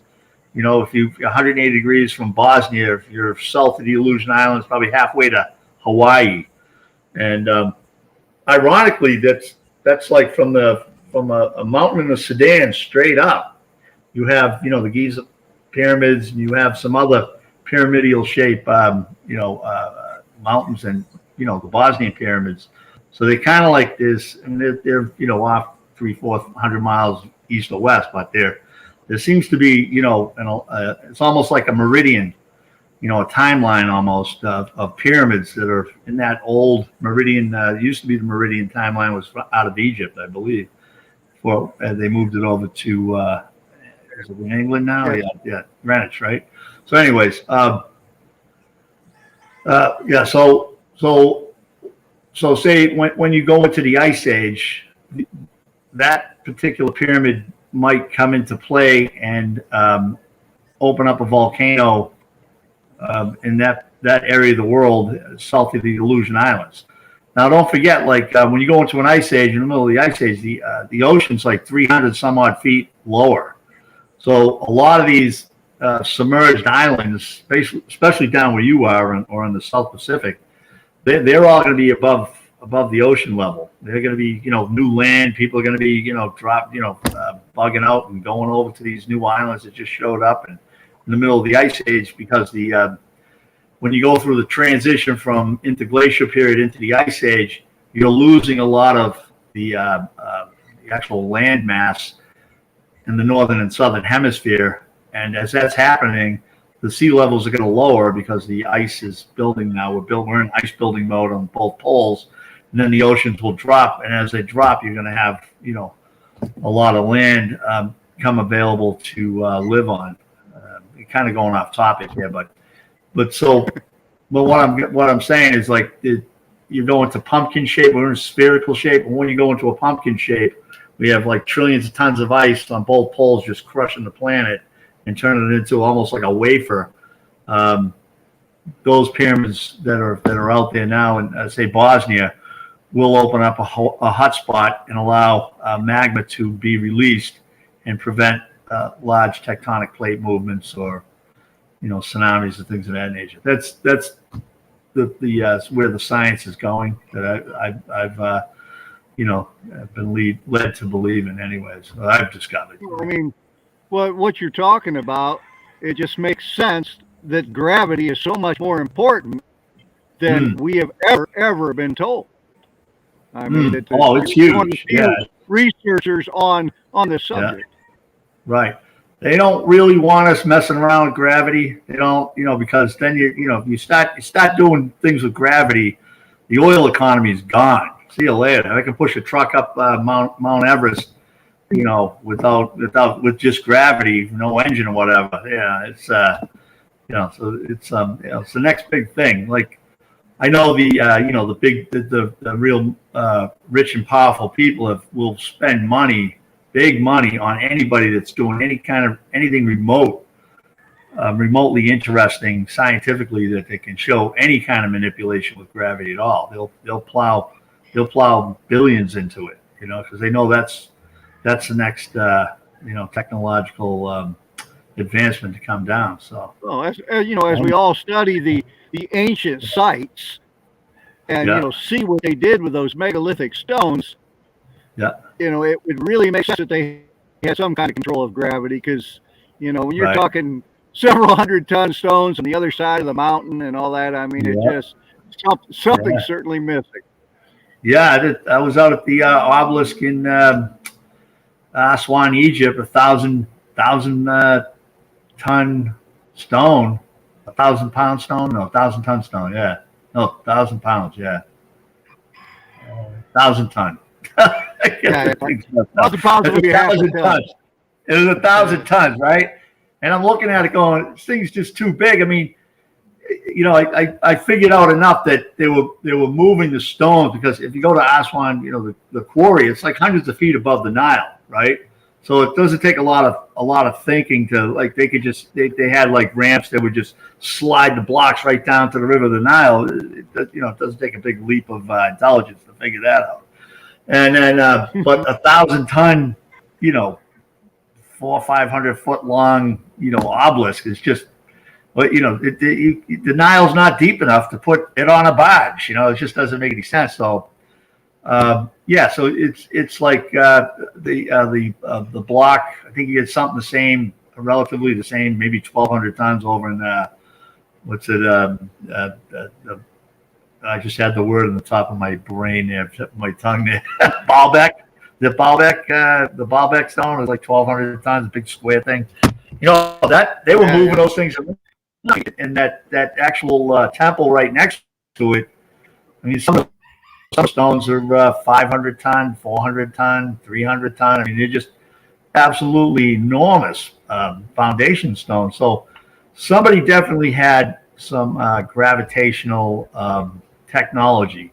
Now, that all being said, you know, if you get reading into my book, the Earth Moon relationship, they've already figured out the moon's drifting away, X amount of units of measure a year, and things of that nature. But when we go into the ice age and we start building ice and mass on the poles, the gravitational signature of the Earth will change, and it pulls the moon back closer to the Earth, right? So it's going to pull the moon closer to the Earth, like a big yo-yo, you know. And this is, you know, unbeknownst to the mainstream physicists out there. They probably haven't heard this yet.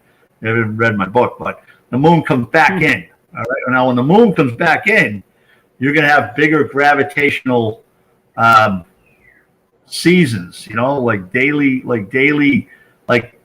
times. You're going to be more in touch with the moon because you're going to have a larger gravitational influence on the planet, and you will base your movement of the stones on what the metonic cycle is and where the moon is on whatever cycle the moon happens to be. Just like our friend down there in Coral Castle, he was down there moving all those massive things. And we're going to have we're at the end of the road here, John. We're going to have he was definitely using the moon to move the stones, no doubt about it. You know, Edward Scanlon, something like that. Messed it up, Scanlon, yeah. So he's got like 4 or 5 moons in Coral Castle. So he's telling you what he's doing. You know, he was using the moon to make the picks. You know, he's using the gravitational field, just like I was talking about, where I could actually see the weight of these things move. So if you're pushing the stone towards the moon, you know, as it's coming up, it's going to be easy to push. You know, it's a very short amount of time, but you'll be able to do more work with that in mind. And he was on energy spots like we on about too. Yeah. Both Jupiter and where he moved it to Homestead are both energy spots. Right. Hey, I will bring Omar back on because we've got to be signing off here, and he's the man in charge. I figured they cut us off already. We were letting you go. It's interesting, man. Yeah, it's tough to cut off a great conversation like that one. We're just sitting here at the edge of my seat looking for questions and comments. And wow, John, people sure love you. They resonate with your idea and your theories of the pyramid and the moon and the gravity.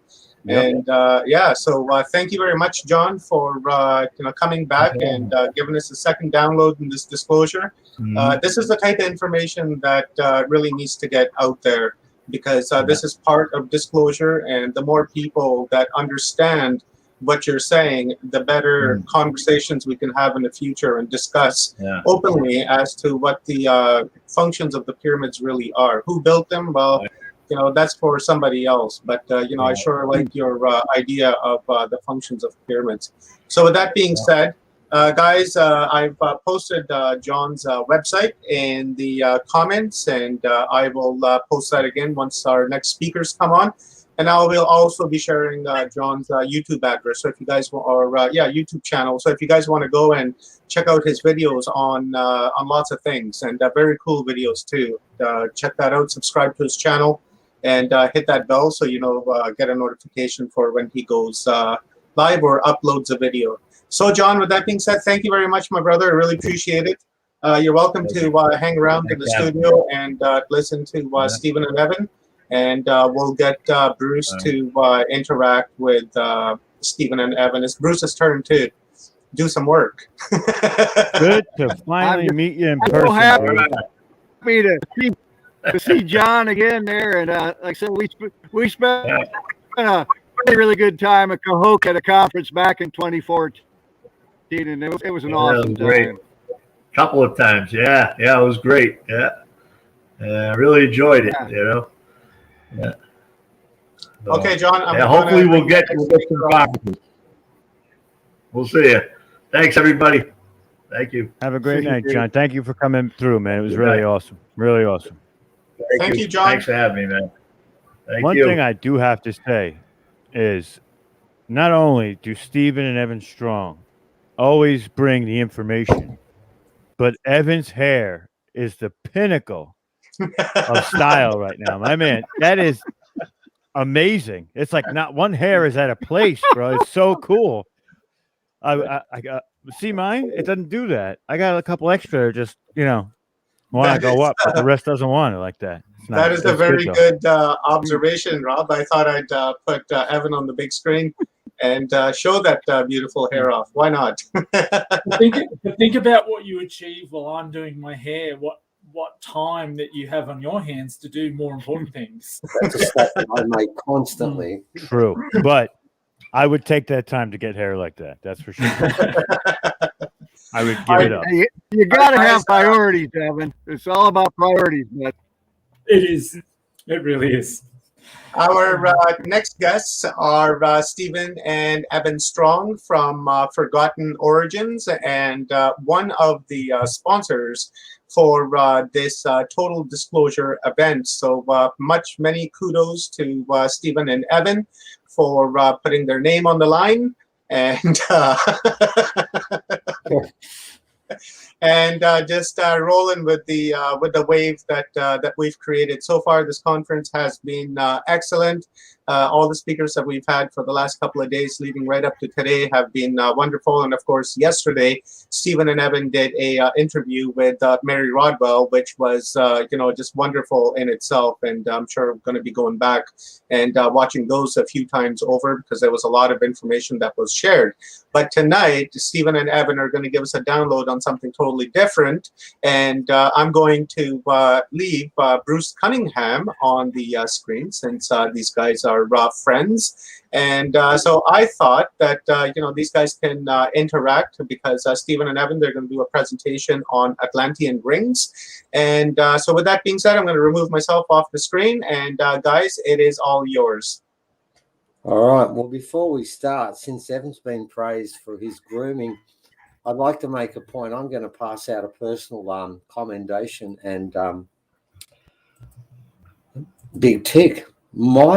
Look how I look today. Did you notice something different about the way I presented myself as opposed to the last two presentations I've done? Yeah, I do. Your shirt is not inside out. And the cardigan is not inside out. Oh, yeah, you did that one too. So I got dressed up today for you, Mob. Normally, I've been on presentations with my T-shirt back to front and my cardigan back to front. And I noticed that today because I'd done it again and put the things around the right way. Mind you, Dill then said you're going to brush your hair, and I thought that's going too far. Yeah, well, I let you do that. Yeah, all right, we'll leave that aside. And what we're going to talk about today is some rings.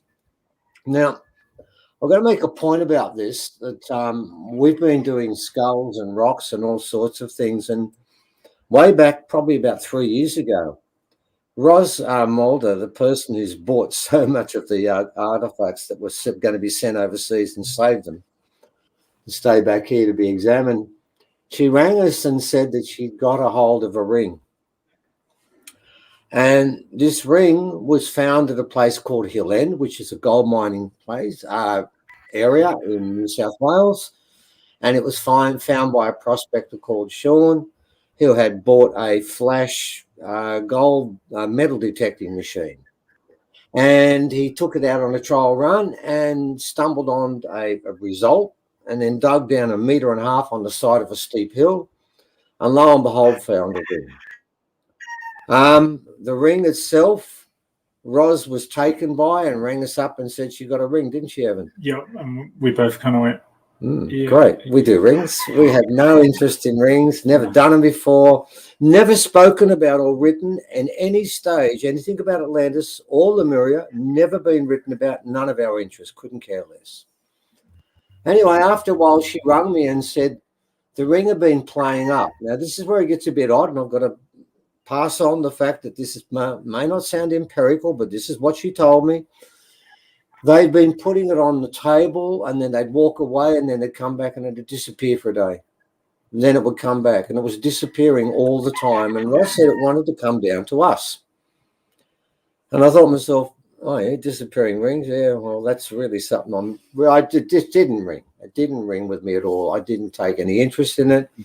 And she sent the ring down for us to write at and examine, and it sat in a leather pouch for about 3 months. And I'd walk past it and think, okay, this is what I've got. A piece of metal that's found in Australia 1.5 meters beneath the surface. Well, that's weird, isn't it? Yeah, that is a bit weird. Because original people didn't have foundries and didn't smelt. Therefore, what's a ring doing so far beneath the surface? That's one paragraph. Yeah. Second paragraph is this. What's that noise? It's a rooster in Bruce's I think- Oh my God, I knew it was a rooster. I'm thinking we don't have any chicks here. I'm looking around for it. I heard it about 3 times. Bruce, my I've chicken completely coop lost is the right. track here. My, Well, look, I my appreciate chicken the coop is roosters right cheering us on. outside. Okay. Well, I like to have an audience. I like the feel of an audience, so we'll go with that because it's better than what we normally get today when we talk to a screen and look at myself. But anyway, it sat there for 3 months, and I just couldn't care You less. just can't make this stuff up. No, not at all. Well, you know that we're live. So anyway, what happens is Roz rings me up once or twice and saying, how's that article going on the ring? Well, I've got to be honest, Roz, I was lying. It wasn't going anywhere. I'd say, oh, yeah, I'm just about to start on. I've got one more thing to do. I'd forgotten about it. Anyway, one day I walked past and thought, that lady's done so much for us. I've got to write an article. It's only going to be 200 words, which everyone's going to be happy about, aren't they? Yeah, because you're That's right. a blessing. You write small theses. Yeah, I know. So anyway, I thought this is going to be good. So what I did was, and Evan, if you can put this up, because we'll start the story now. There we go. There is the ring that we've been talking about. And he thought it was gold. And he's thinking it's got to be 10,000 years old and it's gold. Oh, I'm going to make a lot of money out of this. So he takes it off to get analysed by a machine. There's only 1 and 2 in Australia. And it cost about nearly 6 figures to buy. And it reads out everything to 2 decimal points. And there you've got the really rare a combination of nickel, iron, zinc, copper, and lead. All common elements, no gold there. And he was disappointed. After a while, and a long story we won't go into, he put it up on for sale and Roz bought it. So that was the story. I could have done 2 paragraphs, money, if I pushed it and make it 300 words. So what I did, gentlemen, was I was decide on the day to do this, but I'd look up those elements. Now, I did something I've never done before and will never do again. I actually went into the computer land and punched them up and found out what the readout was. And the readout was nothing. There's no story about those 5 elements anywhere except in Wikipedia. Well, I kept looking elsewhere first because I have an issue with Wikipedia I won't go into now. It's been pretty mean to us. Yeah. And a lot of other people we know. It says horrible things about us, and I didn't want to talk to it, so I looked elsewhere. I found 4 of the elements together with papers on that, but not the 5. Anyway, finally, I went to Wikipedia out of desperation because I couldn't go anywhere else. And lo and behold, I see Pliny the Elder Homer, and Plato mentioned. And one of your guests coming up, Paul Wallace, who is a lover of Plato, as I am, I thought, hang on for a sec, I better read this. And they all spoke about those 5 elements making up an alloy called orichalcum. And it reads in Wikipedia, and this must be true because we know that everything they write is the whole truth and nothing but the truth, that it is a mythical alloy that was found in the mythical continent or island of Atlantis. So we have 2 mythicals in one sentence, which is poor English, but they let that through. The editor didn't mind with that. Yep. And tells us that it comes from Atlantis. I thought, oh, really? Oh, okay. Yeah, sure. I'm sure it does. That meant nothing to me, really. But then down on the same page, they had a picture of the mythical orichalcum, which right away put me in a little bit of a quandary, ladies and gentlemen, because I had 2 mythicals at the top of the page, and down the bottom I had a photograph taken in 2017 of orichalcum. So I thought to myself, the editor there should do a little bit of work on what he's written there, because mythical in for those people who don't know, in Wikipedia language means it's a load of shit. Okay, we've got to be honest about that. That's why it's put there twice. It means it's rubbish. But down the bottom, it had a picture of ingots, about 86 of them that were found in a Sicilian wreck in Roman wreck in 2016. And they dug up all these ingots that were fully made, obviously on their way to Rome. And of course, the commentary says, oh, they made it in Rome. The Italians made this orichalcum. Well, hang on for a sec. You said it's only in Atlantis. And secondly, if it's in ingot form and it's going towards Rome, it wasn't made in Rome. It was made somewhere else and brought across. They'd found these ingots. And in it, there was a readout. Now, this is where it gets tricky for me, because, Evan, can you now put up, and by the way, before we leave that, if you just look at the readout there, you've got over 99, now we're at about 99.5% of this is zinc and copper. And the other 3 trace elements make up less than 0.5%. But remember, when I read about this with Plato, he just said what the elements were. When Homer dedicated orichalcum to Aphrodite, he just mentioned what the elements were. And when Pliny the Elder spoke about it in the 1st century BC, he said the mines were gone. Yeah. It was gone. But he mentioned the 5 elements.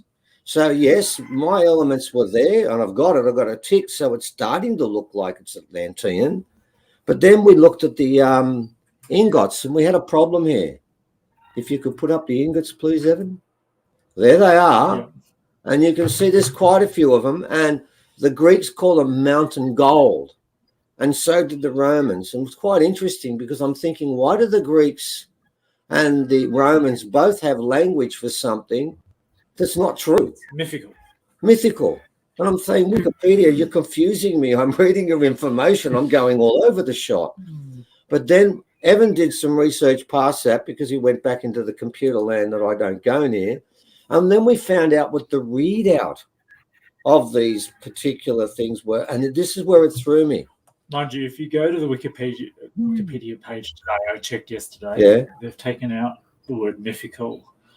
Oh, they've taken it out. Because I keep checking every couple of months, and it's only taken them how long? Ladies and gentlemen, Atlantis now exists because Wikipedia says so. But here's the problem, ladies and gentlemen. The copper is greater than 75%. The one we have was 73%. The zinc doesn't get above 20%. Ours was 25.9%. And the iron, nickel, and lead make up 5 to 10%, and ours was 0.5%. So on a purely scientific level, yes, they both fit the 5 elements, but I see differences here. And remember, this was a ring, or these are ingots. And I'm thinking, okay, maybe there are different types of orichalcum. Because Plato spoke about the fact that the orichalcum, which was everywhere, and including, it was in the inner temple of Poseidon and Cleito. In the inner temple, the whole of it was lined in orichalcum, the walls, the ceilings, and the plinths where they wrote.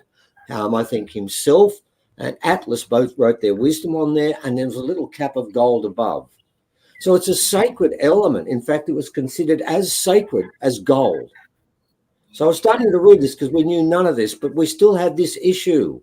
Something wasn't running together there because, yeah, okay, you've got orichalcum in Sicily, and yes, I've got a ring made of orichalcum too, but there's a difference in the way it's made up. So this is how we began this story, with questions, but we were open to the idea, but not convinced. To us, it didn't fit. But we'll move along with the slides now. And lo and behold, I decided in my one foray into computer land, and I'm not going back, I hate the place, I would look up the word Atlantean ring, okay, and see what it said. And again, ladies and gentlemen, you'll be dismayed to find there were no papers on Atlantean rings. They don't do any. The scientists don't believe it exists because apparently at that time, according to Wikipedia, it was still mythical, wasn't it? That's right. Okay, but anyway, at that particular moment, that's what they thought. But there was one entry, Howard Carter. Now, this is where the plot starts to thicken. And I'm thinking, well, what's going on here? So we did I did my research. It's my only day. I'm going to boast about it because I've never done it again. I did some research on this and found out that Howard Carter had worn an Atlantean ring into the tomb of Tutankhamun's. And I thought, whoa, let's check this out. So it turned out what had actually happened is this. In 1862, I think, in the Valley of the Kings, a French famous archaeologist, Marquis d'Agrain, discovered what he said was an Atlantean ring. I have no idea why he said it. I'm sorry, ladies and gentlemen, we couldn't find out that reason. No. But he found it. And it stayed with his family in France. And we know this is the case because we have been in contact with one of the family members, haven't we, Evan? Yep. And we know the story about what happened to this ring. And some of that is not in Wikipedia, so we can add to that. And what happened was he read a book written by a gentleman by the name of Andrew Bilazal, a Frenchman who was the husband of the granddaughter of Howard Carter. And what he found out was that when the ring was found, they experimented on it, particularly Marquis d'Agrain, and found that this ring had magical, yes, ladies and gentlemen, this is what they said, magical powers that could repel all evil energy and forces completely. In other words, it's basically the ring of God because it overcomes evil. Huge claim. He wrote a book on this, wrote a paper in the 1920s, I think, and it sold about 30 copies, but Howard Carter read it. And he went to France and they made him a copy of that ring. Now, the story with the rings, and I've got one with me, and we'll talk about that soon enough down the line, is it's the markings on the ring that give it its power. So, this ring, this particular one, is not made from metal, it's made from porcelain, and he wore it. And you'll see at the picture of Howard Carter, you'll find it's on his little finger. And we know for a fact from the time he got that copy ring, he never took it off.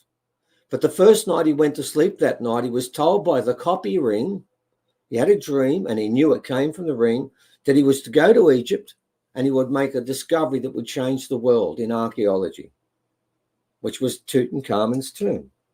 Now, ladies and gentlemen, my research tells me there were around about 17 people that went into that tomb, and after 1 year there was one that was still alive, and there were weird stories about how others died.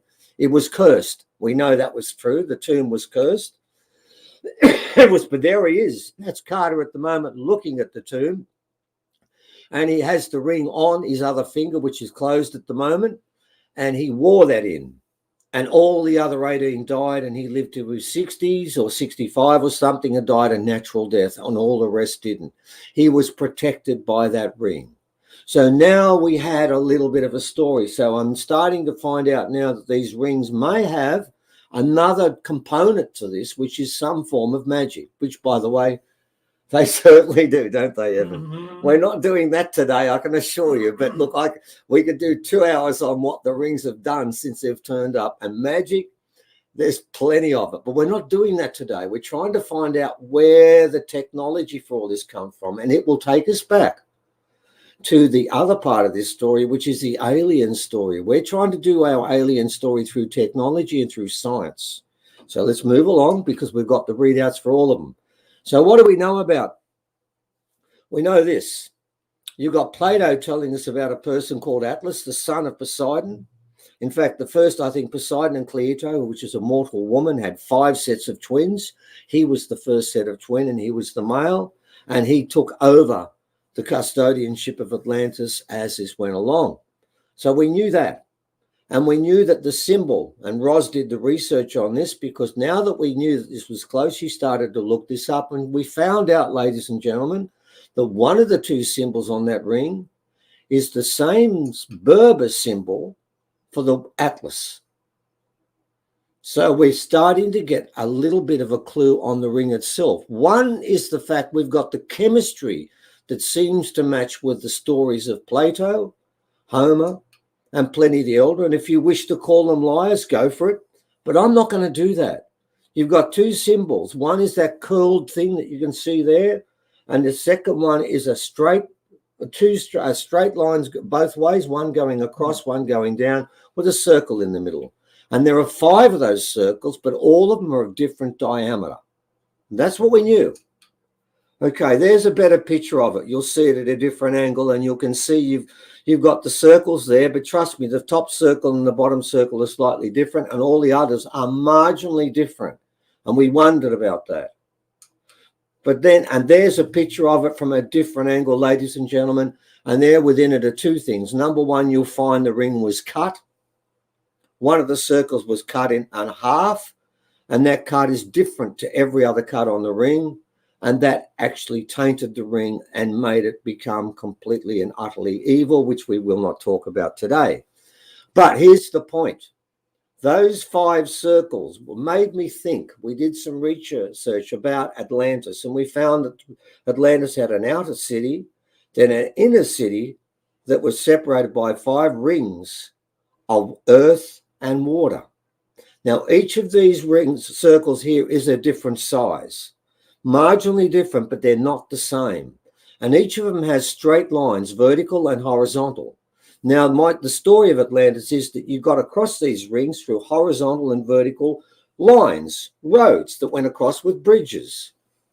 And I'm thinking 5 rings, yes, we've got that. We've got Atlas, and yes, the chemistry is the same. We see a pattern here, ladies and gentlemen, and that begins the process. And by the way, as we go through here, we'll be looking at the chemical readouts as we run along. So can we go to the next one? Oh, there's the Berbers we spoke about. And by the way, the Berbers' religion is based around reverence towards Atlas. He is their central god. And therefore, the symbol they've used would have been the symbol that represented him. So we've got a fairly strong circumstantial case that Atlantis exists to begin with. So let's move along, please, Evan. Then we do ring number 2. This ring was also bought by Roz at an earlier time, and lo and behold, there is the symbol for Atlas running both, I think, male and female. Now, this ring is different. Of the 3 Atlantean rings, it's the only one that wasn't damaged. And what we found with this ring is we gave it to 2 psychics, didn't we, Evan? Yeah. And it nearly killed both of them. Yeah. We won't go into details today because we're not doing that story today, but I can assure you it made them feel ill. One had to go and wash themselves, and the other one, her cat wouldn't go near her for a week, and she felt absolutely ill. It made her vomit. She was dry reaching when she put this ring in her hand. It is full, and this is something I'm going to tell you now. The one commonality with the Atlantean rings is they have a lot of negative energy. Okay, this one. Now, how do we know it's Atlantean? We're going to find out in a sec, but you'll find it's got that same copper gold. But this one, what we started to find with these rings is this looks more copper than gold. And we knew that was the case. But remember, the rule is no one was saying at any stage what the percentages were. And what we're going to find out is the percentages of these 5 elements is never the same. And the people who think it comes from a mine are wrong. It comes from a laboratory, and this is where the technology starts to grow. Okay, this one we've looked at and we're still dealing with today. And the first one we've looked at and at the moment. And here's an interesting part with the third one. That is the picture of the ring. And you'll see it's got the same thing. It's got the circle with the two lines on it, and it's got that same curled effect. It's got Atlantis and Atlas on it again. Mm. And by the way, it has 5 of one and 4 of the other, and the first ring is exactly the same. This ring was also found at Hill End by a different person. And by the way, there's a picture of it. It's pretty beat up, isn't it? It's very beat up and bent. And there's a picture it's sideways. And when you've got it sideways, you'll find it's a different color.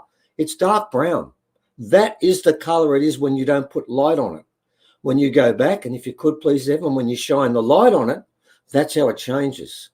And we were told when we got this ring, it glows in the dark. Now you can see it's bent and it's been cut and messed around. It's not anything balanced, but it has the same symbols. And this one was found 4 meters beneath the surface at Hill End by a different prospector. And there were 4 of them working on this one. And 3, when they put the actual metal detector over there, it wouldn't read, but on the 4th one, it would. And that's what they found. Now, they both come from the same place in Australia. So now we start to see a pattern. But now let's look at the chemical readout for these 3 rings and compare them. There's a nice comparison of the 2. There's the 2. And remember, ladies and gentlemen, when you saw the picture of that other one with the light, instead of that brown, it was virtually the same as the other one. Now, what is that coat? But here's the readout. Now, have a look at the copper readout for the 3 of them. 73, 91, 82. The zinc readout, 25, 7, 17. Can you see what's happening there? In each case, they all have the same symbols. They have different meanings. They have different requirements and different magic. Now, the nickel, I find it interesting. Look at the nickel readout for Atlantis 1 and Atlantis 3. What are the chances that you would get that sort of commonality? Now, if you look at the combined readout for the 3 rings down the bottom, 99.5%, 99.36%, 99.5% again, another commonality. Now, what we're starting to realize now is this. Okay, the copper and the zinc are the alloys. And these are the ones, by the way, copper, if you wear these rings on your finger for a while, you get a green tinge because copper will actually infuse itself into the wearer. And that's how the magic works, by the way. And then when you look at the other 3, what is interesting with number 2, and we found this with all of the orichalcum in Lemuria too, the lead is the most, how can I put this? The one that is mixed around the most. It can go up to 8% lead and down to less than that. It varies all the time. Nickel and iron are always constant. Copper and zinc are always constant. But in the second one, the lead, literally, notice for the second and the lead in the next 2, it's 0.287, 0.28, and 0.27. It's the same amount each time, but it varies. The second one, why did they take the lead out and put the gold in? Very simple answer. It's pure logic. This symbol is only of Atlas. The non-earthly one also gets me with the... Oh, well, let's do Atlas first, then we do the non-earthly one. We start to do the alien story slowly, Evan. We bring it in. Let's look at number 2 first. Don't rush ahead, please. Hey, Stephen? Yes, mate. Evan, just before you move off of this image, I just want to quickly toss a question out because I think it might get lost. And so while we have the image up, might as well just toss it in there. It's from John Steele. He's asking, is that the blue on the ring, is that patina? Yes, that's patina because all of these rings were buried. Some of you've got to understand every one of these rings was buried and recovered through metal detectors, never meant to be found again. Remember, we're talking 1.5 meters on the side of a hill, which was the only part of the gold field that had no gold. So no one's going to go there, are there? The second one was buried, taken out of roadworks, and they dug down 4.5 meters and was on the top. and they would have never found it except they were putting in a new drain. So all of these were discovered by accident. Okay. Yes, that is a bluing patina because they were all hidden for some time. And we've got rings that have the same. I'm going to see it with Lemuria. They covered them also. And yeah, there is patina on them again. What's interesting with number 2 is number 2, they took the lead out and put gold in, which makes sense simply because the inner temple of Cleito and Poseidon, where Atlas put his writing, was all aurichalcum but had a cap of gold on top. And the chemist, and I'm going to use this word, and we're going back 10, 15,000 years, the chemist and alchemist at the same time made each ring according to its need. And because this was worn solely and only by Atlas, therefore it should be the same as the temple. And that's what they've done with that one. Number 3 is fascinating because, yes, if you look at the combined nickel and copper's content, because they've both got the same symbols, it's identical. When you look at the nickel, it's identical. Sorry, copper and zinc is identical. Nickel's identical. The lead, if you look at the lead to the non-earthly component, is nearly identical again. That is deliberate because this ring and the other ring carry very similar powers. That third ring, it can also kill. The first and the third ring will kill. The second ring just makes you incredibly sick. And for those people who think that Atlantis is wonderful and golden, we're not doing much to help them, are we? But don't worry, there is a silver lining because there's a balance in these rings. They're half good and half evil. But the third one, what's fascinating is the third readout is 0.272% not identified on the earthly periodic table. This is where this story starts to change now. What we're finding is there are different forms of orichalcum. There's the cruder stuff in the ingots that was going to be made into gold coins by the Romans. That's the lowest, the coarse level. Then you go up to more refined level, where it's all 99.5% that, then 3 trace elements, like a homeopath would put in drops of things. Those ones are a different form of orichalcum. And within it, the third one gave us a clue. So far, the chemistry has been all elements that have been around for a while.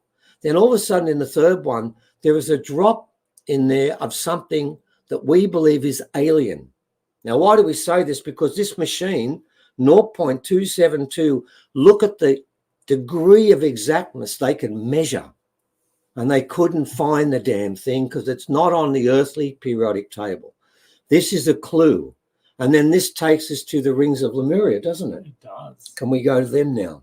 I know this is a science lesson today, but we're trying to prove that there is an alien involvement that has been on this planet forever. And my argument is if they've been here forever, we should be able to find this with science and archaeology. And that's what we're doing here because it doesn't matter in the long run whether these rings came from Lemuria, Atlantis, or someone else, because the chemistry now in the next part of this story breaks every rule there is. Okay, and we're going to go to a little shack called Angkor Wat, because this is where most of these rings were found. And as you know, that's an ancient place, and the rings come from Angkor Wat, and again, were bought by Roz. And I've got to tell you, when she bought the first of these rings, we were dealing with the first Atlantean ring, basically trying to kill everybody. And I mean kill, the people using it to kill other people, and people were lying to each other. It was pulling apart everyone. It was like straight out of Lord of the Rings when someone was wearing the ring because someone had stolen the ring and was wearing it. And I remember when I looked back at this person, I said, we'll be back in a couple of weeks to get the ring. And this person was holding the ring and said, the ring will decide. And I kept thinking, oh, shit, this is Peter Jackson's Lord of the Rings. My precious. Yeah, my precious will decide. That was when this happened, when this was going on. Roz rings me up and tells me I've got a giant's ring. And right then I thought, oh, give me a break. One ring. I have enough problem with that. I didn't even want to talk about it. It's the same reaction. I don't want to know. Anyway, let's have a look at it. This is what happened. You'll see 2 rings there.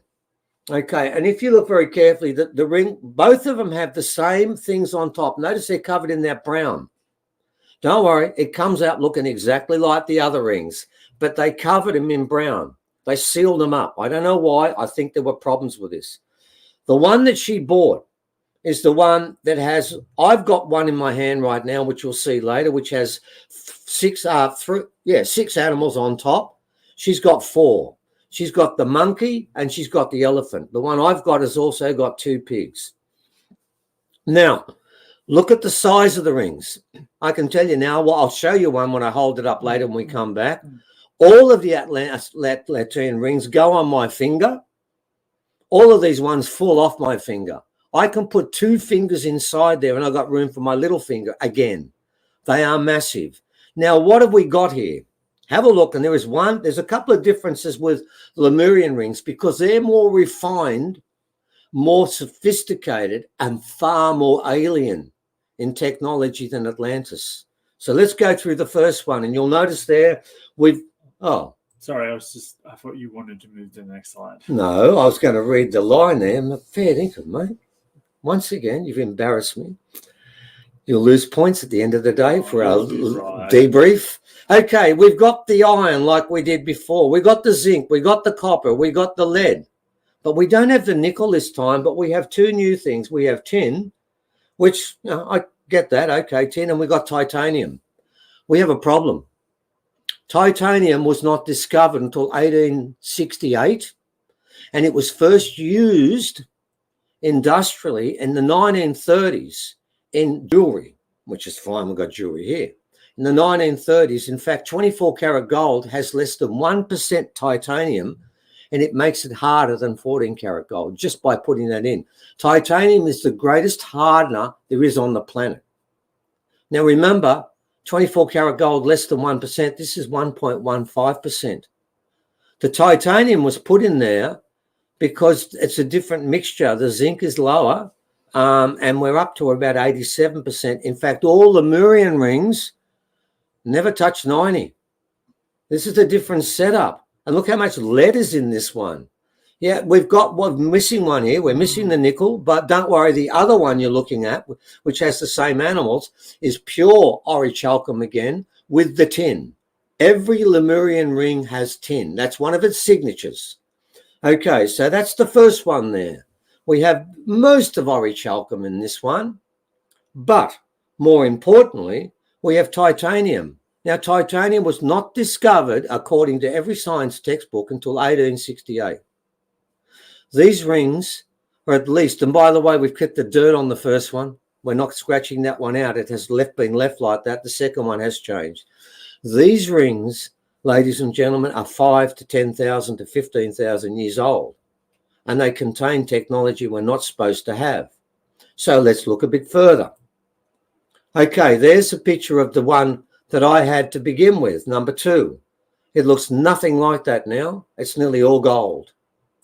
That coat was put on top, and you can see all the different animals. This is a really ornate piece of work. And again, can you see both my fingers are stuck inside the damn thing? There's 2 fingers, one going one way and the other. They're my 2 front fingers there, and they fit inside, and there's room for more. And it weighs close to 100 grams. When you put it on your finger, some people said, I've got a big finger, it fits on. Yeah, it might fit on, but after about 5 minutes, it starts to hurt. And yes, someone's got some eagle time in here. Oh, God, with Atlantis it is. Don't worry, but there's a good part to that. Okay, now you can see it starting to rub off. Can you see around my finger there? Oh, and the dirty fingernails. I was out in the field at the time. You'll see the gold's coming back again. By the way, it's changed a lot since then. I'll hold it up later and you'll see it's gone completely different now. It's nearly all gold because I kept rubbing it. And what we're going to find with that one, moving along, please, Evan, is there's the readout of that one. We've got the nickel, we got the iron, we got the lead, and we've got the copper, and we got the zinc. So we're back to, and we're around about 95 for this one. It can get up to 95, but never 99. And you'll notice the lead's 2.3 this time. As I said, it rocks all over the place. Check out the tin, which is 1.112. You're going to find another ring that comes up next has tin reading of 1.112 again. Exactly the same. What I'm saying is The chemist here never makes it the same way any time, always different. Now, what's interesting is this ring has the same animals as the first ring exactly. There's no different. But the chemistry, no titanium in here. We got the nickel like before. This is full orichalcum, this one, with the tin added, because all of the Lemurian rings must have the tin. So we've got a different readout there again, because our chemist creates each one of these rings for a different reason. And it's got two reasons. And one of them, again, I hate to say it, is magical, but we're not doing that today. Move on to the science, Evan. Okay, here's another one that comes in, and this one is much heavier. Oh, fair dinkum. And this one's been degraded a bit. And again, these were buried. And the readout on this one, can we look at that one, please, Evan? Is that up next? No, we're going to do a couple together. We're going to put them all together. Okay. Do you want me to go back to No, that? no. We'll just go through each one and we'll introduce them as we go. Here's another one that was found in Angkor Wat. All buried, all hidden, and all on the market to be sold, which is ridiculous, but that's part of the way things are. This one, I'm not even sure, because I can tell you now, there's another ring alongside there, a big ring that people call a big ring. It's a bit like the crocodile do one. That's not a ring. That's a ring. That's not a knife. That's a knife. Now, these other rings we're talking about at Landis, they're nothing compared to this one. And wait until you see the chemistry inside them. We'll look at that soon enough. Moving along, please, Evan. Oh, that's the crystal ring analysis. And you'll notice there, it's different again. And the reason is it's got copper, it's got lead, it's got tin at 37%. That's massive. And there, it's not a ring. All the other rings, it gets inside you through the copper and the zinc together. This ring is a crystal on top. The crystal is the power source. The ring this time is different again. Its function is to hold the crystal. So can we move along again, please, Evan? Oh, the little man. Yeah, remember that one. Yep. We had that analyzed too. And you will find when you look at the analysis of this one, he's 9 inches tall. He again was found. Oh, that's a different story, wasn't he? He was found in Australia. Yeah. We got Lemurian stuff in Australia too. He was found 65 years ago. And as a child of about 7 or 8 at the time, he was playing in a rubbish dump. It was in Sydney, where they were bringing in dirt to make an oval. And he found this thing in the bottom of it, and he calls it the little man. And we've got a readout of that coming up, which was found in Australia and out of a quarry again. They're all buried here. And there's look at our ring now, ladies and gentlemen. Remember the one I told you it was all brown? And look, if you look at the comparison, we knew straight away when we this analysed it was going to be orichalcum with a little hint of tin. We knew this in advance, but we had to get it done, didn't we, Evan? Yep. Okay, moving along. The little man analysis. What have we got? We got nickel, we got iron, we got zinc, we got tin, we got copper, and we got lead. Exactly what we thought. And notice together we got a score of about 97 that time, but not the 99.5. But remember, this isn't a ring. This is a different setup. And notice that little man is not a normal person, by the way, ladies and gentlemen. Some people could say it, couldn't they, Evan? Can we go back and have a quick look? God, look at that round head. Look at the eyes. He don't look like us. He looks like, I'm going to have to say it, he looks like an alien. Can't help it. But wait until we've gone past that one. Are we about to do the big readout? There we go, ladies and gentlemen. Let's look at the readout. And as we go through this readout, let's look at a couple of things. By the way, look at Lemurian ring number 2 and number 3 when it comes to the tin. It's the same. Look at the readout between number 2 and number 3 when it comes to the copper and zinc. It's the same. Look at the nickel readout between 2 and 3. It's the same. Those two are basically, is that what we got left? 3 minutes? Oh, 13. Oh, good. Thank God for that. We'll get through it. Now, let's go a bit further. I want to go to number 3. And look at number 3. The copper readout's really low. The zinc readout's really high, and that weakens it. And that's why they didn't use titanium this time. They used chromium, which happens to be the second strongest hardener there is on the planet after titanium. Now, that was put in. Now, the first time they put the titanium in, that was obvious. Why? Because look at the lead. They had to put a hardener in. The chemists knew that weakened the structure. Now, the second one was much weaker, which is why it's frayed away a bit, because the copper is low and the zinc is incredibly high. Notice the difference in the zinc between 1, 2, and 3. It's just like the Atlantean one. Notice the way it varies every time. And, of course, we've got 2 in the 95%, 1 in the 86% there. The Lemurian statue is different. That doesn't matter. But then what you've got below there, that chromium, it seems to me that every time they make a structure that's slightly weaker, the chemist knows this. And straight away, what does he put in? He puts a hardener in. But ladies and gentlemen, we've got hints there of a knowledge of chemistry that we really don't even have to this day, because there's a magical component to it. But where did it come from? Did we get it, or was it given to us? And the answer is in another ring, because we haven't finished them, have we, Evan? No, there's more. There's more. And the big one's coming up now, and it's that one. The ring that was destroyed by David, Evan, and Del. And what that means is when Roz bought it, David, her husband, picked it up and dropped it, and it fell apart. And after a while, Roz was told to send it down to me after we had it analysed.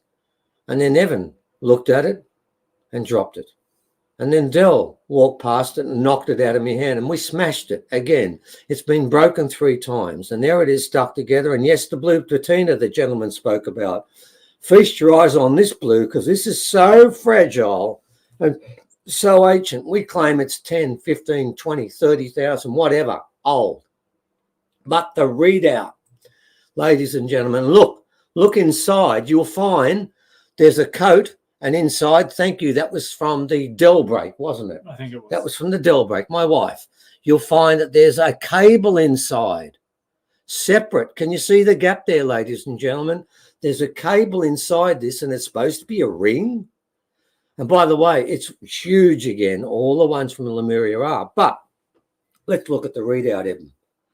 This is where it gets interesting. Yeah, this has got some weird stuff. Platinum, palladium, rhodium, rudendium, cadmium, and gallium.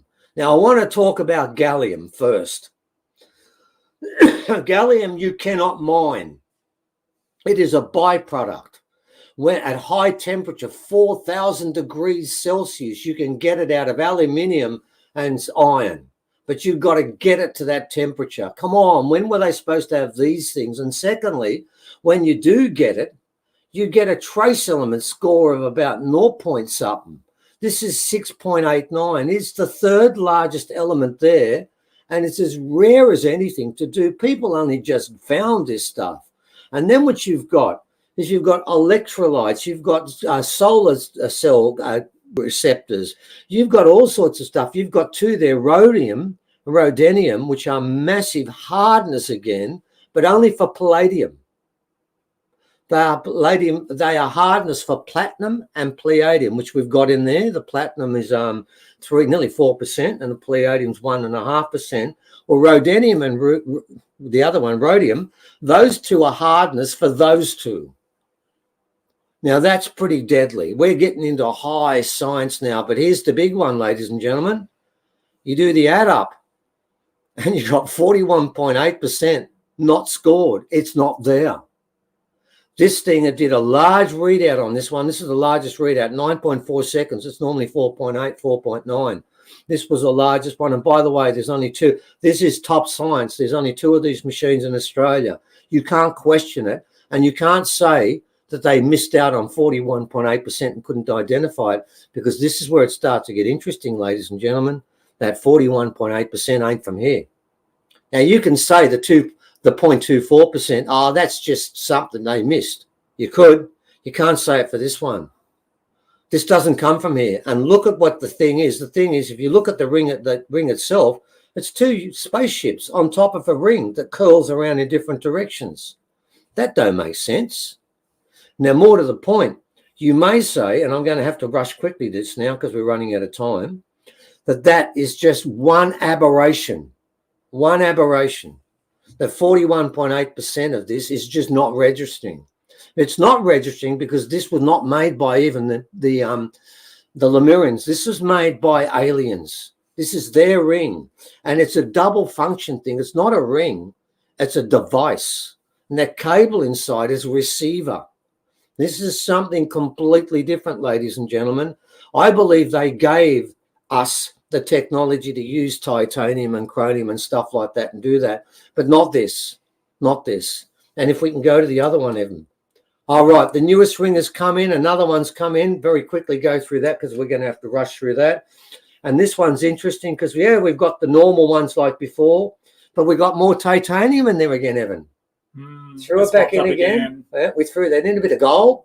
The nickel's there, the iron's there, the zinc, the copper, and, of course, the tin, which has got to be there, the titanium, which we've seen before, and some lead. Another part of the pattern, ladies and gentlemen, and that one was found in Indonesia, wasn't it, Evan? It was found with a metal detector in Indonesia. So see what's happened. These Lemurian rings have been found in Indonesia, they've been found in Australia, and they've been found in Angkor Wat. That's Lemuria, ladies and gentlemen. But it's not finished. We've got time for one more. This one here, very quickly. This was found at Carryong, where the Carryong glyphs were, and it was found right next to the back shaft. And we know it's Nefertari's jewelry. But very quickly, I want to close with this. The readout for this one, and this was done by Southern Cross University, the science lab there, and they didn't use an electronic machine this time. They used chemistry. They cut the back. It's still got a cut on it today, to this day, where they cut it and analysed it. And they had a readout of 73% aluminium, 3% copper, 24%, again, not on the periodic table. So, ladies and gentlemen, this particular one, I know the scientist. I played tennis with him 2 days. I played tennis with him yesterday. Oh, there you go. And he keeps asking me, well, what's going on with this thing? It's not from here. They tried. He said, I tried everything I can to find what that other element was. But the 1/4 of this is not from here. Now, here's the interesting part. We know it was Egyptian, but remember, it's aluminium. They don't have aluminium there. This was made for them. And this was probably made by Syrians because that 24% is the metal they put in. Because I remember Graham told me at the time when they tried to analyze this, the guy that I played tennis with in my team, Matt, was the guy that put the drill on it, the aluminium drill, and it just slid off. Yeah. They had to get a tungsten tip to cut the damn thing because they had to treat it like hardened steel, but it's aluminium. So what is that 24% as a hardener? Makes it stronger than steel. That would be something if humans had today, they would use. Therefore, we've never had it. So, ladies and gentlemen, 24% there. That's in Carryong from Australia. Okay, we go to Angkor Wat, 41%. That one is from Lemuria. And then we've got one that comes from Atlantis that has a small drop of alien input. And those three together give me a story that goes back 5, 10, 15, 20,000 years. And during that period of time, we were using elements in different things that we regarded as sacred. And none of those elements can be found today. And they're not on our periodic table and never will be because they don't come from here. We believe some of these elements come from Sirius, some come from the Pleiades, and some come from other places. But all of those other places are other places. They're not here. So, we finished at the right time, Evan? Yeah, we've got 4 minutes. 4 minutes left. Okay, well, then we'll finish up with this. I wanted to work out what we did have left. Maybe you'll have a little bit longer, Steve. Just waiting for Leah to show up. She's she'll be awake soon, don't worry. When she shows up, then I'll bring her on. But you can go until then. Oh, look, well, I'm basically am going to finish up because if need be, Evan will ring her up on the phone and wake her up, but she will be there. By the way, I can make the point, since we do have a little bit more time, that 50 meters, in case you think it's a fluke, 50 meters from where we found that particular object was found by Arnie Minnie Mason, given it to me for protection, which I sorely needed. This was found by, I believe it was found by a metal detector. Have you heard that rumor, Evan? I've heard that rumor. Well, you wouldn't know a thing about it. No, it wasn't done by us, was it? No, no. Someone gave it to us, and I heard a rumor it was done by a metal detector, because you can't take a metal detector in national parks and wildlife country. But I want to make the point, it was given to us by someone else. I don't know how he found it. I heard rumors, but you know rumors, yeah, you can never believe them, man. I mean, it's like believing what you hear in the news on mainstream news. That'd be stupid, wouldn't it? No, I'm going back to that. We're not doing the new ring that Roz has found again, another one. We're not going to tell them about that one yet. That's coming up. We saved that for another presentation, because they're still coming in, ladies and gentlemen. But people never analysed them. I know why. And if they did, they would have said, oh, we're not touching this. That one there is part metal. We haven't had it analysed, but it's the same metal. I can tell you now, as the other one that I just showed you. And it's got a crystal inside it. Now, when did we start putting crystals and metal together? Yeah, very recently. This is ancient. It was found buried in the ground, in the bush, at a place where until about 15 years ago, there wasn't a house within 5 k's of there. And what's that doing there? And ladies and gentlemen, what we've been doing is we tried to tell you an alien story without even talking about aliens, or even showing you a picture of an alien spaceship, or telling you anything about anything other than, I mean, what we've got coming up next. And can we go off the slides now, Evan, because this is how I want to conclude. Okay, what I want to finish with is this. We've given you a strong circumstantial piece of evidence. Evan, can you hold this up, please, properly? Careful, because it's the piece that's coming away. Hold it sideways. That's not sideways. Okay. Hold it again. Take it around the front. That's a being that's been found in Australia. I want you to look at its forehead. Doesn't have one. Well, I'm going to sit alongside it. Put it back that way, Evan. Here we are. There's my forehead and there's its forehead. Evan, hold it to it now when it's fully reconstructed. Show them what it looks like now. And show them the head now. Show them the brain. That is what it has at the back. These are found in Australia, 4 of them. Now look at the size of the eyes, if you can show them back again, mate. And look, I want to show you one thing. I'm just going to sneak this alongside here. Here's one of us. Look at our nose. Look at the shape of our nose. Look at the shape of this one. And then look at the size of the eyes of that one there. Now, ladies and gentlemen, these are found in Australia.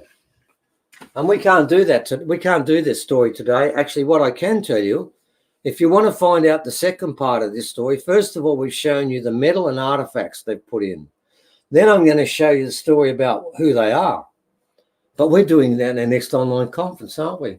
Is this a shameless plug, Evan? Perhaps, yes. I think it is. It's also a conclusion, but it's also a shameless plug, because what's going to happen in our next online presentation in a couple of weeks, we're going to do a long story about the skulls. And on this occasion, with the skulls, we'll tell you about how they affect people. Now, what I can tell you, ladies and gentlemen, is that we've got the skulls from the Pleiadians. We've got metal objects from the aliens. When we did the ceremony that the elders conducted, and we put a supplementary ceremony on the 21st of December at Uluru, and 15 million people around the world joined in. Well, guess who flew past? An alien spaceship. And if you go back to our earlier online conference, we've got a film of that spaceship flying past and then disappearing.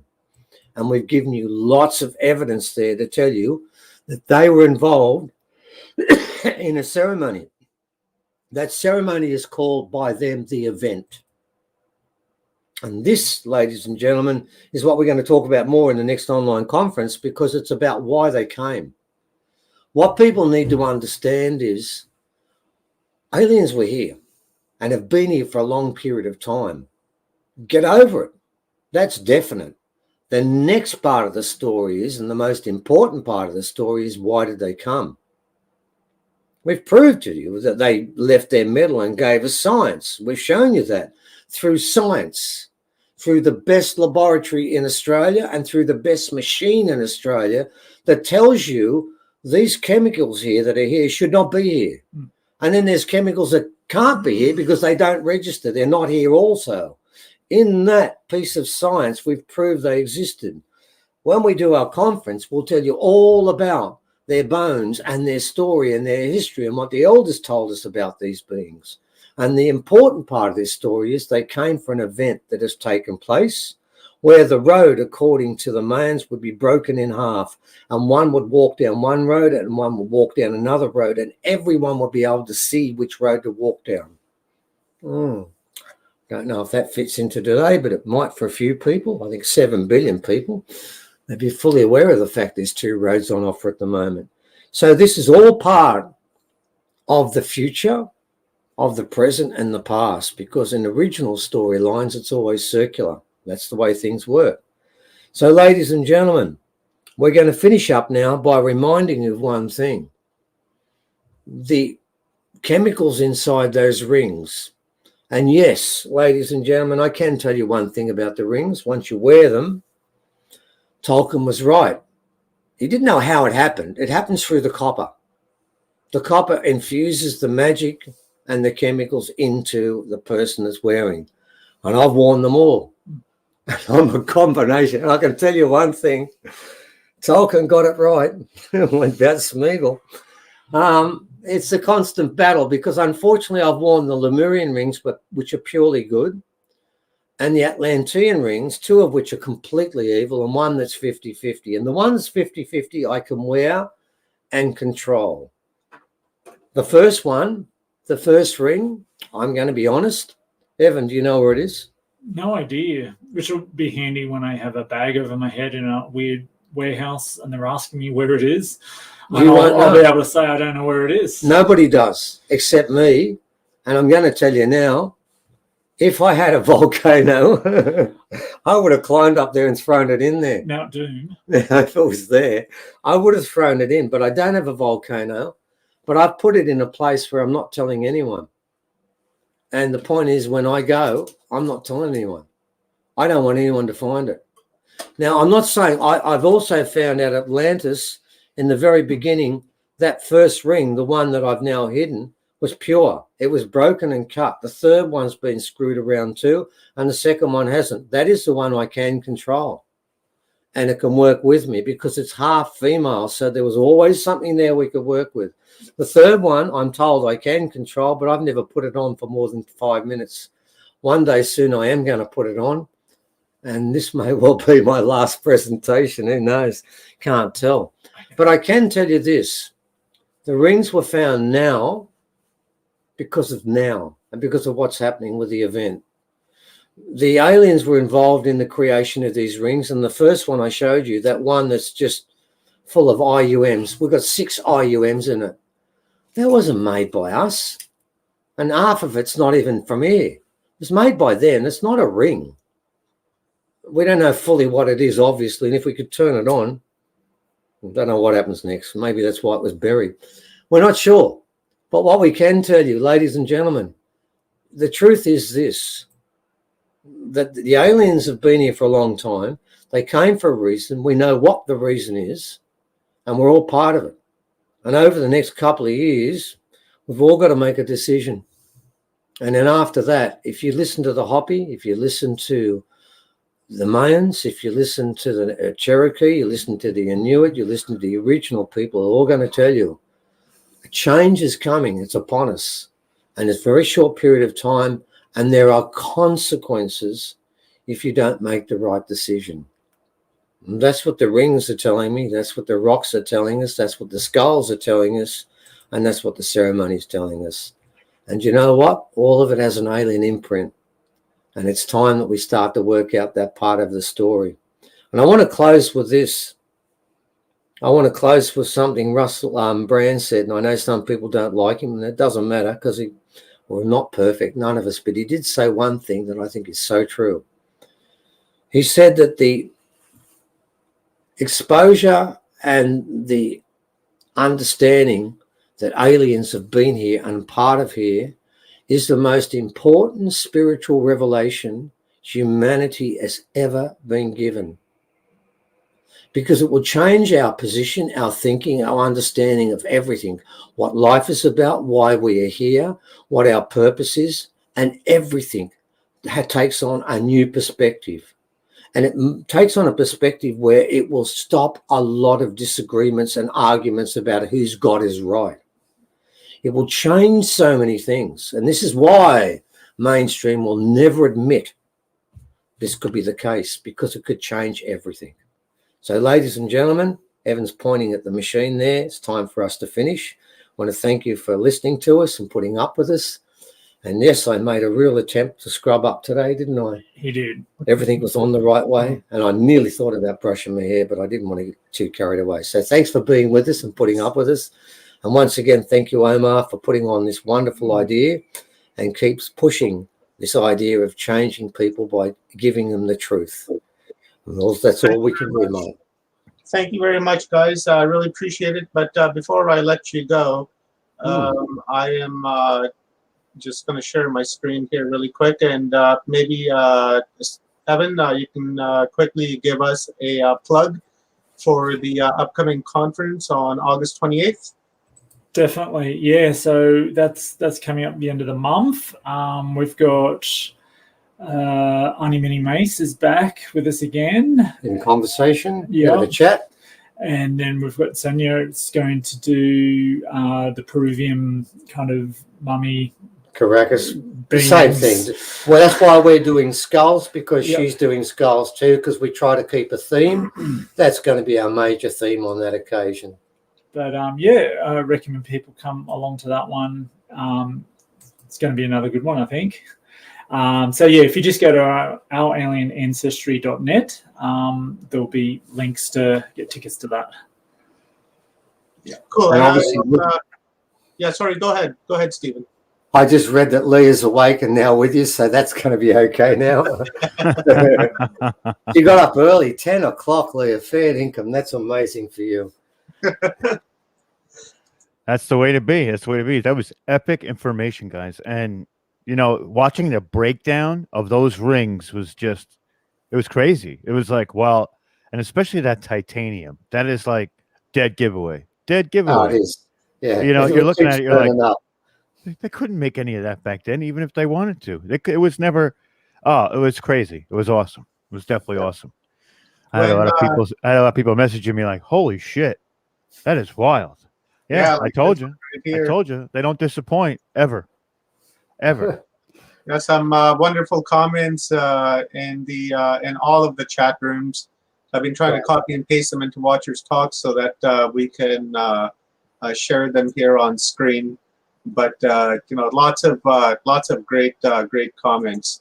And as always, you guys are always stellar. And I also want to say that if you guys sign up for our Alien Ancestry as a monthly membership, then you'll have access to all of the replays for the previous 12 chapters, and that's a pretty cool deal, and it's a good deal too. $16, I think, and that's like $5-6 American dollars, about that, $8 American dollars.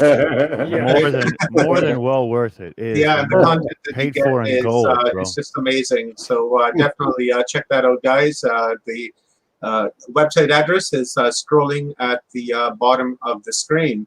So with that being said, let's bring Leah on. Right. And she, guys, is one of our sponsors with our Alien Ancestry. She is the creator or co-creator of our Alien Ancestry with Evan and Stephen, and they've been putting up some wonderful content over the past, I guess, a year now, 12 months. So, you know, going into our 1 year and 1 month. So that's pretty cool. Congrats on that, Leah. Leah is a experiencer and a telepath and a alien abductee. Well, abductee is kind of a bad word to use nowadays.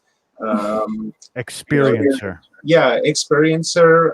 She remembers. I bother them more than they bother me. Don't worry.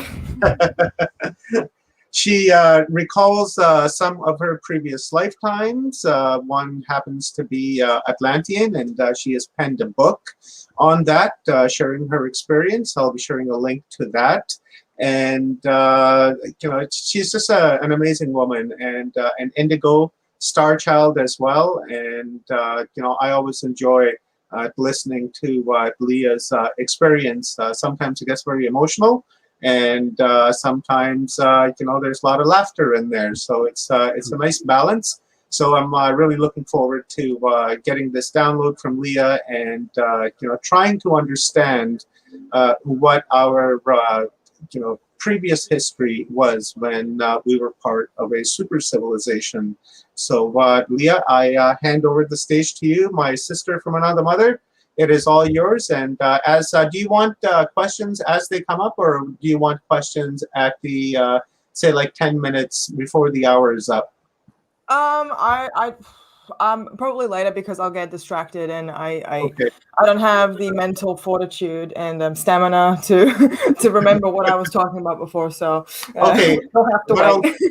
I'll hit you up. I'll give you a 5 minutes heads up at about 15 minutes to, and then at about 10 to, we'll do a few questions and then bring up our next speaker. Okay. Okay. Awesome. Thank you. Thank you very much, guys. No worries. Thank you, gents. Yeah. Hi, everyone. Good morning, good afternoon, good evening, wherever you are in the world. Sometimes, you might be going to bed while you're listening to this, so good night. But yeah, don't leave just yet. Hang around for a little bit because I'll be talking a bit about my past life in Atlantis, or Atlantia, as we called it back in the day. So yeah, maybe I should go into a little bit more detail if you guys don't already know who I am a bit. But my memories of my past life started when I was probably my middle to late childhood years. I would get like flashes, imprints, memories, and even thoughts that if this makes any sense, never really had before. So it shouldn't really like happen at specific times in those early times of life. Now, it was a bit of a combination as to why I was getting these past life memory flashes. And it was because I am a ET contactee, and my contacts had were very, very specifically interested in ensuring that I had memories of my life before this. So that what they would do, they were helping me kind of wean those memories out as much as possible in order for me to have that recollection. But in doing so, it has also kind of when you're tapping, it was like they untapped a dam, you know what I mean? And then just like water started to like spray on out. So yeah, and that's how it really started from there. And I remember being grown up and being a grown woman. And by the way, I only have memories of one life on Earth as human, one life here.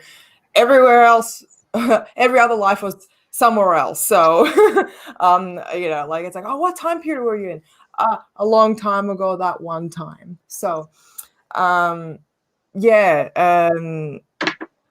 I remember having those memories and being, an adult person. So I didn't really need to have the chat. So that was a bit of a relief for my parents, which is always good for them.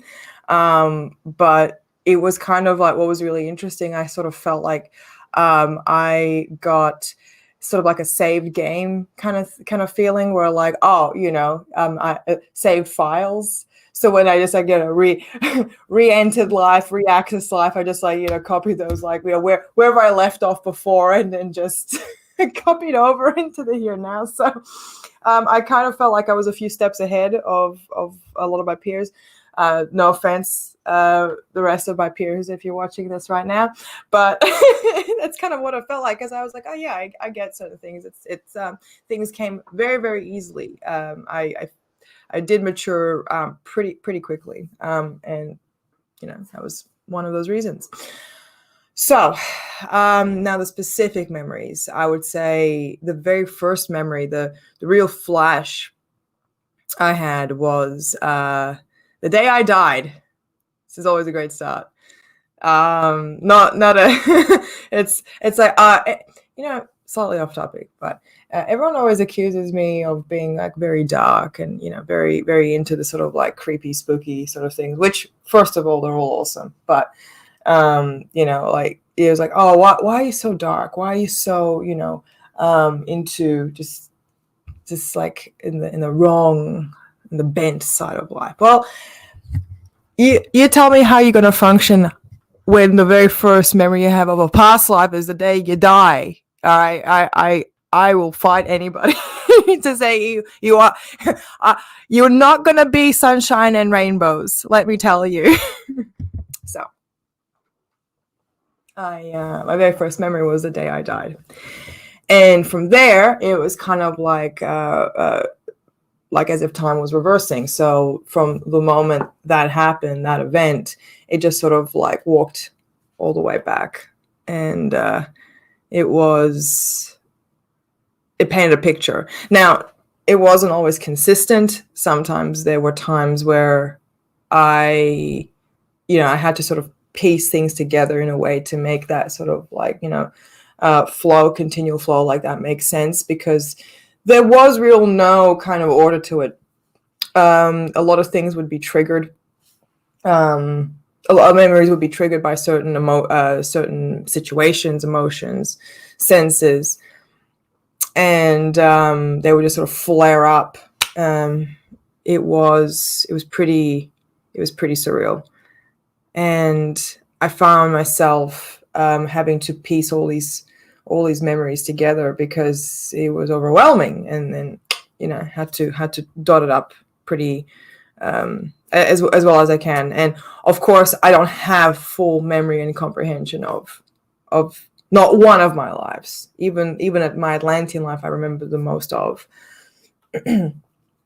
But it was, yeah, it is some. I'm still learning more about it, as I get older. Like it's something that will always be changing. That's ever changing. So, now going into specifics,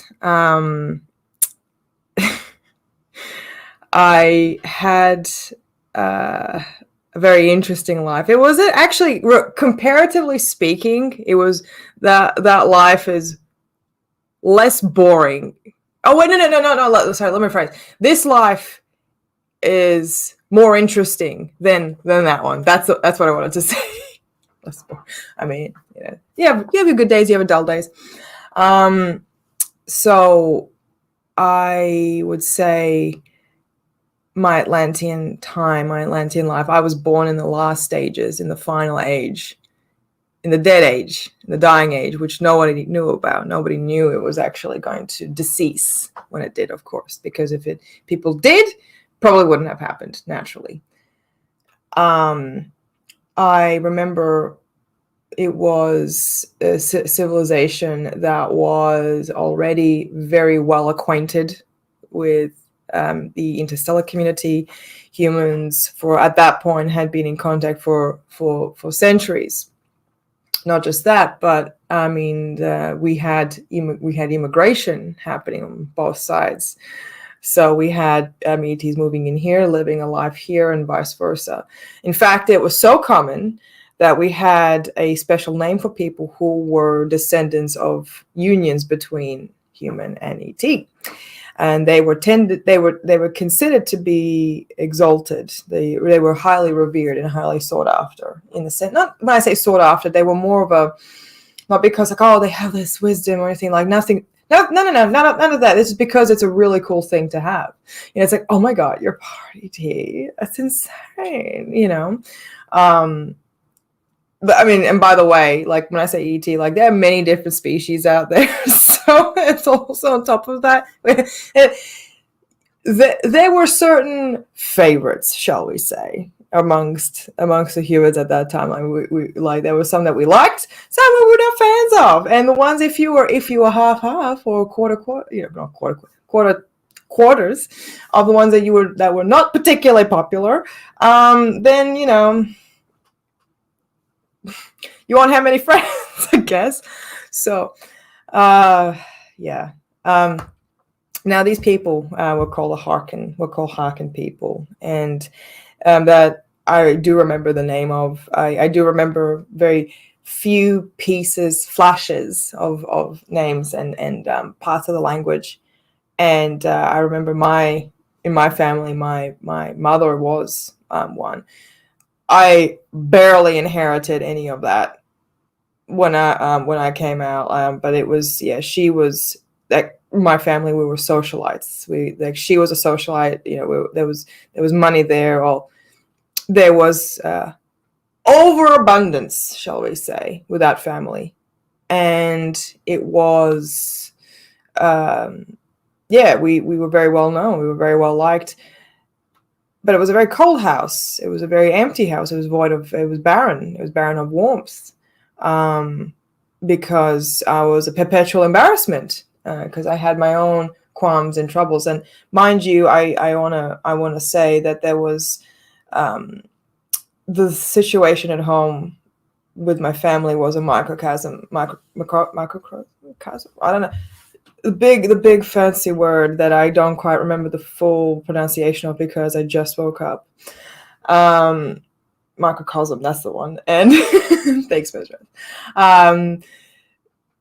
Of the situation with the civilization, because at that point, like, Atlanteans were the nation of Earth. Like, everyone knew about Atlanteans. Everyone wanted, like, everyone, like, if you were an ET and you thought about a human, the very first image would be of an Atlantean person. Like, that's how big we were. Like, that's how well widespread we were. That's how popular we were. We were one of the, at that point, the oldest civilization at that point. Well, I mean, I said not the oldest, but it was more of like the most powerful and the one responsible for seeding a lot of different other civilizations that followed us. So keep that in mind. So we were around for a lot longer. We introduced many ideas to a lot of different human groups at that time. So we were cultural. We through means of diplomacy and peace, we managed to culturally conquer many different groups on Earth at the time. Reason being because we came in at a time when there was a aftermath of a very large disaster, very large war, huge disruption, which left a lot of human communities at that time all around the planet in a various state of primitive levels, right? So with that in mind, Atlanteans, who were kind of a who were people who managed to flee all that themselves in an earlier time, they actually realized, well, we know war, we know strife, we know all these terrible things. Let's build a world where we don't actually have any of that. Let's employ some of the teachings that we have had, that we've learned in this island continent that sits in the middle of what once upon a time sat in the middle of the Atlantic Ocean. We no longer want any of that. We'll do something better. We'll build something better. So that was a good idea at the beginning. It was laden with good intentions, as you can imagine. Now, when it was several tens of thousands, mind you, this happened a long time ago, long before I was born in that life, and many several thousand years later pass. The culture eventually grew and evolved and changed drastically, but the core beliefs, if you will, still remain. There was still sort of that passivity, even, shall I say, aggressive passivity, being aggressively passive, was the Atlantean way. However, there was something that was ugly brewing underneath the surface. There was a sense of arrogance and sense of ego, because when you've been on top for so long, it's kind of hard to imagine anybody else as your equal. And it's hard to imagine anybody else don't want to face the reality that maybe somebody might be a competition at some point. Same old story. We've been there before, and we'll keep going back that same lesson however many times we need to be, and we need to go. So at this point, Atlanteans were developing technologies at a rapid pace. Now, I mean, all humans were developing technologies at a rapid pace. It was a global effort, mostly due to the fact that we actually had contact with ETs. It was an exchange program, of course. That's absolutely true. We actually were friends. We were allies with some. However, there was this intrinsic kind of, there was this mild fear slash competitiveness, that word, competitivism. Let's just continue because I'm going to get stuck on that word for the whole day. Competitive streak, where we wanted to be equals with some of the ones around the universe, with some of the species around the universe, because we were very quickly realizing that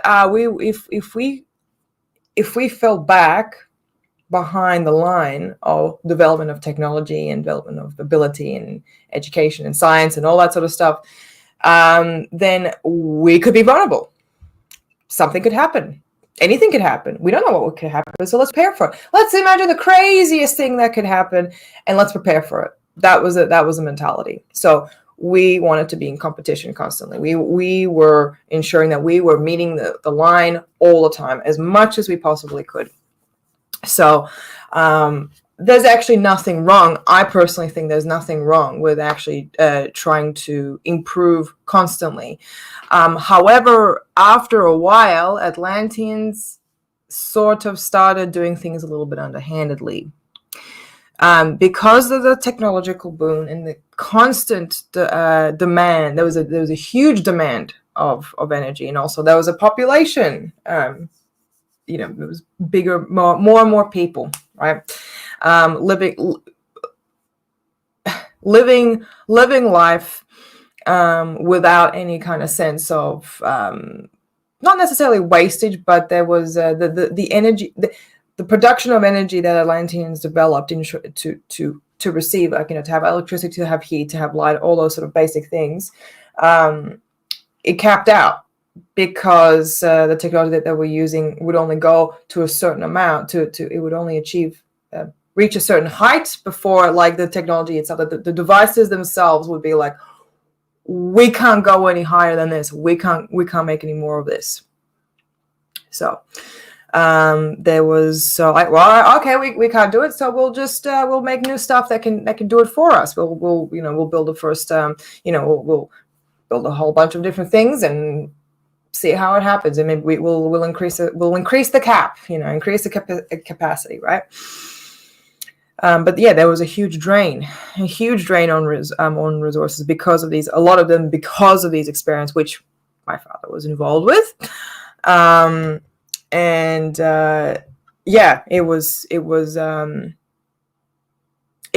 started to get noticeable. And the first groups of people that started to notice this energy drain that Atlanteans were hoarding were other nations of the world. So they noticed it first because we started snatching it up. But we didn't. But a lot of people didn't know about that. So there was this kind of global hatred. Not hatred's a strong word, but there's like distrust and resentment towards Atlanteans, which I came to find out when I was already an adult by that point, wandering around the streets of Alchem and being like, why is everyone looking at me like they want to like cut my head off? Like, well, that's what I realized. I was like, oh no, they don't. Not a big fan. Well, would have been really, really nice to have been told prior to, but of course, it's not exactly a topic for polite conversation. So of course, no one brought it up. And like I said, what? Hating Atlanteans? Unheard of. Anyway, so where was I? Right, the technological boom was happening. We were panicking for more resources to fund, to feed these projects. There was a development of there were these pylons that were being built, these clusters that were supposed to kind of be the answer. They were the protos. They were supposed to be the answer that was supposed to go out and not just harness energy, but they would do a whole bunch of other things as well. They would be collecting energy from nearly every imaginable source and then redirect that energy to various places. Various places. Channel that energy into various places. But they would also be the hub that would connect to, they would allow for communication, transference of data, even travel, very fast travel, teleportation maybe, and as beacons as well, like for those who are phased. So they were meant to be used for all those wonderful, wonderful things. And these clusters were built in a little area that we might know. I don't know if you guys know this place, but have you ever heard of Giza Plateau? I'm not sure. Just want to double check. If you guys don't know, look it up. It's pretty cool. They're in the shape of pyramids. They looked much bigger back in the day because of all the marble on them and the casing and Now they're just decaying. But they were far more intense than when they were being constructed. So we were all joyous and really, really happy that we were going to have these pylons. We're going to set these pylons up, see how they really work for the city of Alchem, which was, by the way, Alchem, the nation, was a sister, kind of like the sister country to Atlanteans as well. So we were very, very close. Like we were almost not equals. Remember, Atlanteans didn't really have equals, but we were closest to the Alchemites than any other nation at the time, anyway. So you had this, it was all right. It was all being built. It was all fantastic. But the problem is, it was going to take a very long time to build. Yet the crisis, the energy demand, was happening now. So what was going to happen? So in the meantime, while they were being built, a bunch of Xeno explorers, interstellar travelers and explorers, were like, "Hey, I heard there was this there's a species that use these particular types of, minerals, these crystals that actually kind of like have a really crazy energy output, that could meet all our needs really, really quickly and everything that we possibly could want. We should use those. We could use those for this for now. For now. So we went there, picked them up from the center of the galaxy, brought them back, and we're like, yeah, we'll just use these for now. And then all news about the energy crisis that was plaguing the generation of the time, just sort of people just stopped talking about it because they had already everything they needed. Now, we were already getting a lot of flack for using those crystals, and I'll tell you about that, why that is in a sec. But those crystals took up complete residency, like, for us. There was almost no further development on those clusters, those pylon clusters. It's as if, like, literally people forgot about it because we had this replacement, which was so much better, and it was fantastic. Now, my life, enter Delta Umbraje. I did not have, as I said, not a very good upbringing. Had not a very good, happy home life. It was very strained relationship, the perpetual embarrassment of the family, the one who could not do. So the Atlanteans, though we were very, very strong equalists, like, we considered everybody to be like, it didn't matter how you looked like, didn't matter how you sounded like, we didn't have a lot of the isms and phobias that we have today. However, there was discrimination for those discrimination to those who lacked certain sonic abilities. They were known to be mundanes. And unfortunately, I happened to be hit with it. And because of that, I was, unfortunately, the center and target for a lot of mistreatment back in the day. Don't worry. I really retaliated. Don't worry. I made it known I wasn't content with their treatment. But because of that, it further isolated me from my peers, and therefore my family. And I had this very strong resentment that was, that was happening there at the time.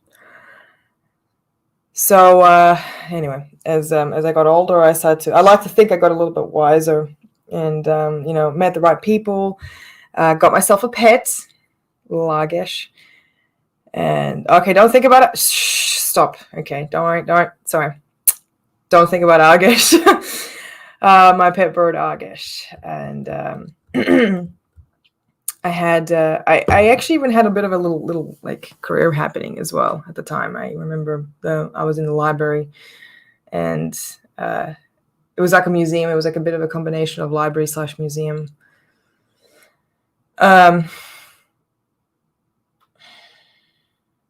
I remember walking in down those halls, and there was like a garden on the inside. It was very nice.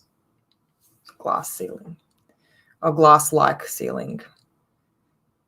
Yeah, I remember going around to different parts of the place, like looking at different artifacts that were found, learning about the different countries, not just here on Earth, but just other places in the universe.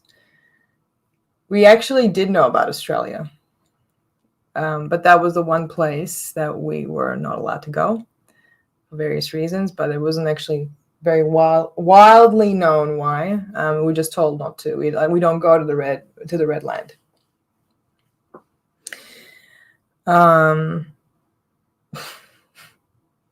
Now, I think you might guess as to you probably can guess as to why we were not allowed to go there. At some we weren't probably allowed. You can kind of get the hint where this is going. So yeah, it was for a few short years. I remember in the final years of my life, it was happy. It was almost happy. It was almost content. It was almost fulfilling. It was almost fun.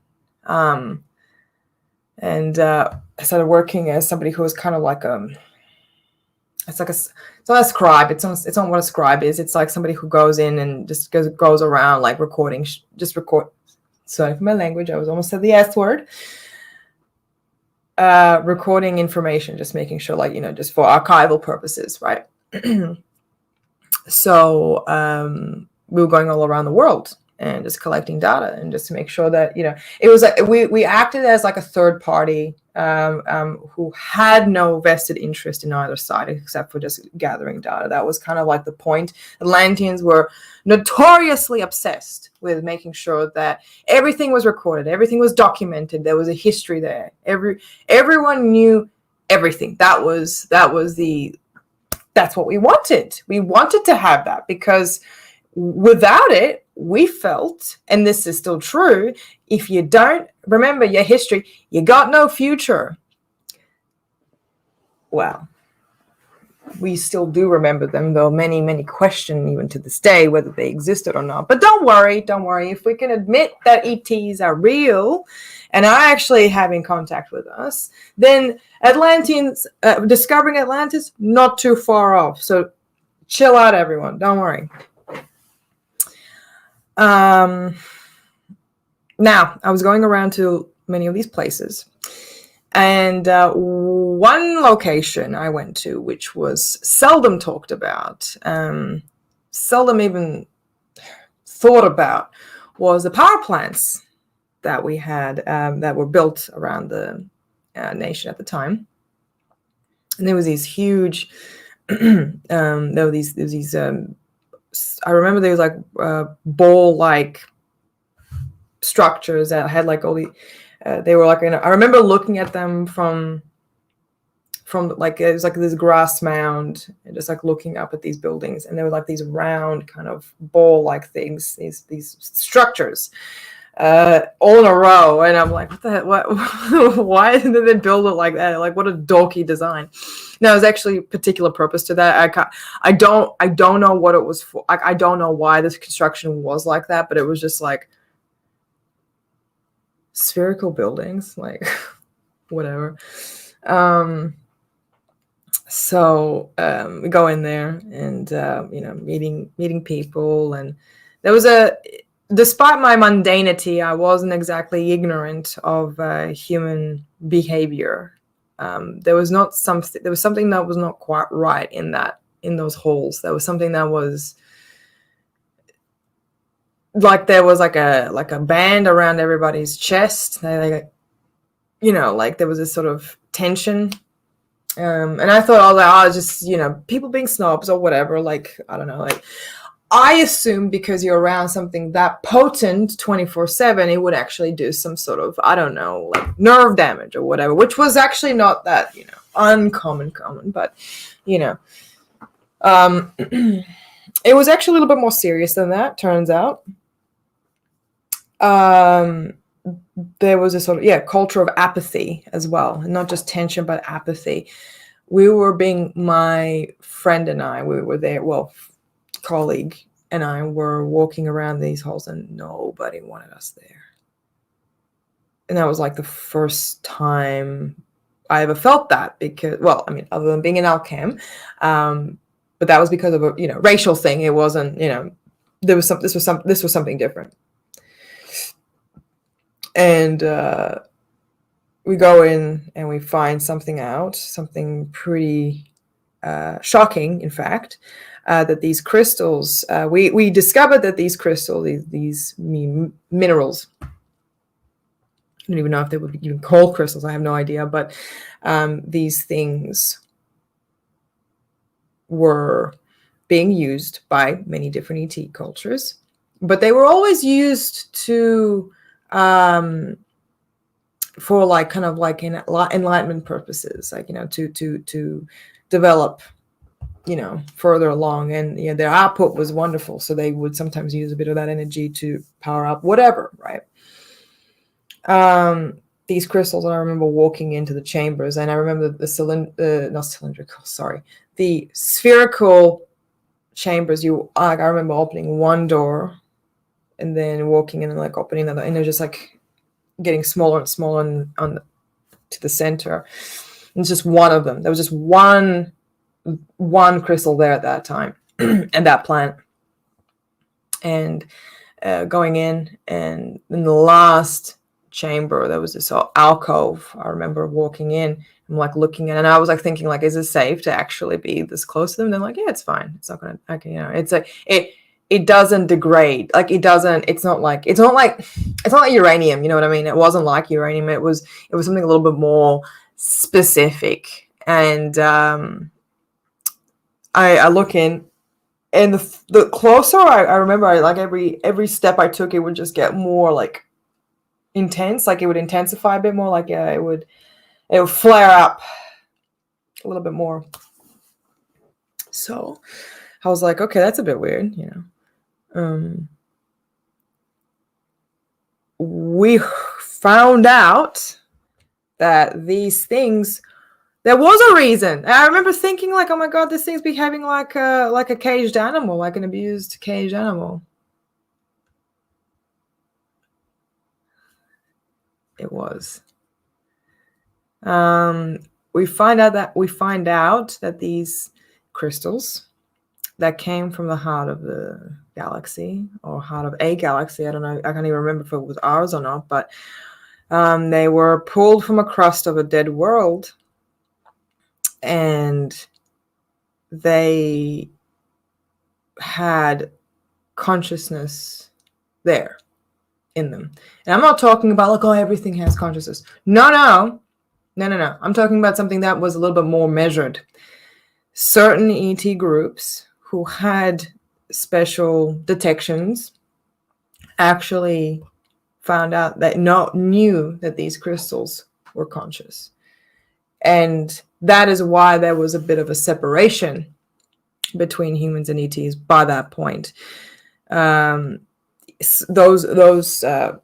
interstellar community was really unhappy with humanity, not just because of like there was a lot of things going on, but one of the major reasons is like we were going way far above and beyond, doing certain things that was playing with things that we had absolutely no business playing with. And despite the many warnings and despite the many, don't do this, the finger waving, there was, we just didn't listen because we thought we took it as like, well, if, you're obviously are you trying to be our wardens? What is this? Like, you can't tell us what to do. You have no right to say anything, just you can be a concerned party, but that's about it. Our business is ours. So there was that divide happening. There was ET groups by this point, by the way. Like I remember, as I said, when I was younger, we had ETs everywhere. Like it was just a common thing. It was a common sight. But by the time I was an adult, there was hardly any around. They were all leaving. And no one really knew 100% why. And they were just being called back to their homes. And even some humans were being called back here. Something was going on. Something strange was happening. It wasn't necessarily just what was happening on Earth. And I want to make this very, very clear. The events that happened that led up to Atlantea's destruction, the destruction itself, remember, it's a microcosm to what was going on the outside. There was something else happening, and I'm not entirely sure 100% what it was because I wasn't privy to that information at that time. All I know is from my contacts from the here now today who remember this time were saying there was a lot going on. So there was a reason why there was a lot of oddities happening there at that time. Well, synchronicities, a lot of unexplained coincidences. These crystals were conscious. Not only were they conscious, but the way that these engineers actually could harness that energy, that output, was by sending a certain amount of shock into them to release whatever they needed to release. Yeah, so it was like so they would be in a state of constant tension in order to provide the energy that they could capture and then redirect to wherever. These crystals were being abused.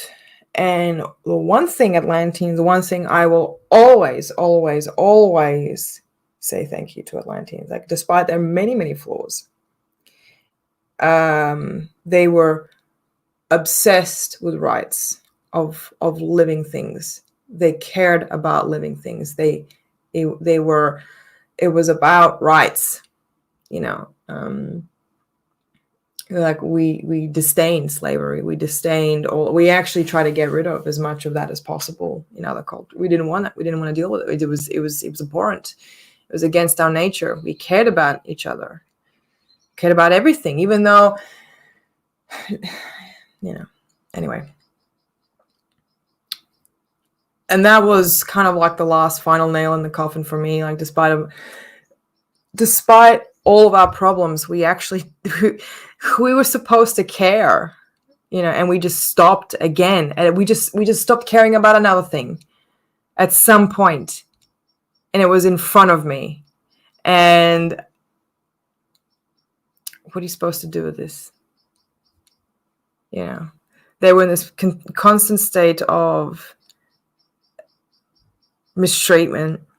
They were alive, and we had multiple crystals of those types at that time that were dotted around the place because there was like a lot of cities at the time. Like, it wasn't just one. It wasn't all just the main. No.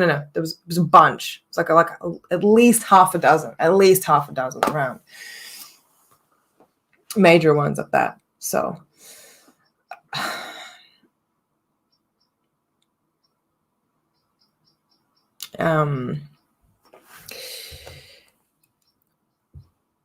I didn't know what to say. And it was kind of like, it was so, you know, that feeling when you're so overwhelmed with information, you just don't, you just shut off. You're like, you just sort of like, you just push it into that on the shelf or like, or completely off the side of the table and then just continue. But then after having processed it for some time, I was like, this is bad. This is really, really bad news. Like, I wasn't anything near, like, I guess you could say the closest thing I was like, you know, I kind of like a journalist, but I wasn't like, you know, I could give this information to the right people. And that's what I was trying to do anyway, at one point. Nobody wanted to hear about it.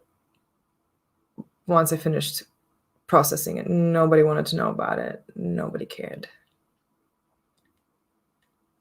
Not just nobody cared, it's just nobody, like, it was too heavy to talk about. It was too much to talk about. And by the way, don't worry, those pylons are being built. Don't worry, we won't use them for very long.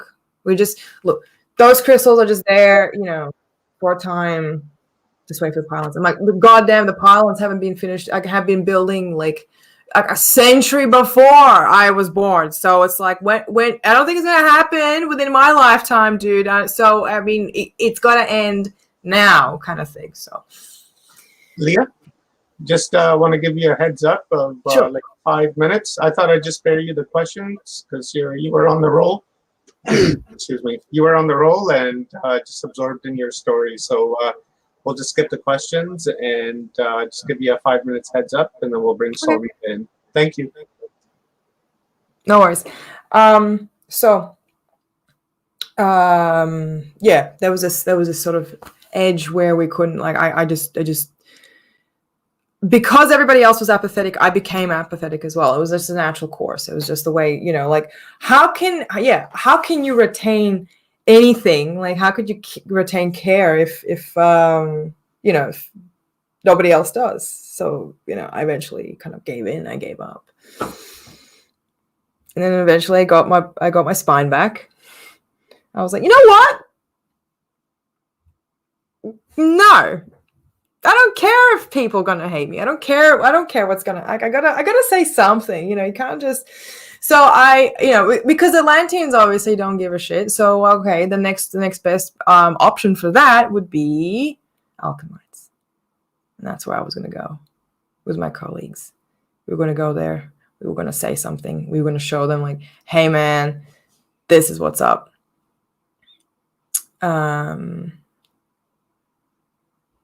That was that day. That was the day. Leah, can I hit you with one question? Sure. This is a really good question. It's from Rick Keefe, and he says, excuse me, what advice and cautions can you share about the use of crystals in healing, meditation, and metaphysical usages, the relationships between Atlantis and the use of crystals?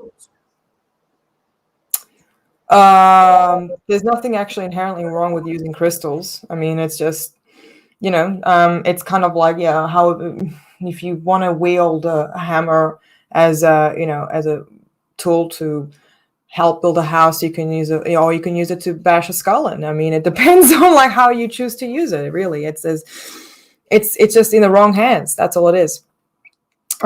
Crystals, I'm talking about, like, with the crystal, if talking specifically about the crystals that we have here, are nowhere near the level of any kind of potency, or I'm talking about, like, we're talking about things that are the equivalent to tiny little bombs, like the crystals that we use here.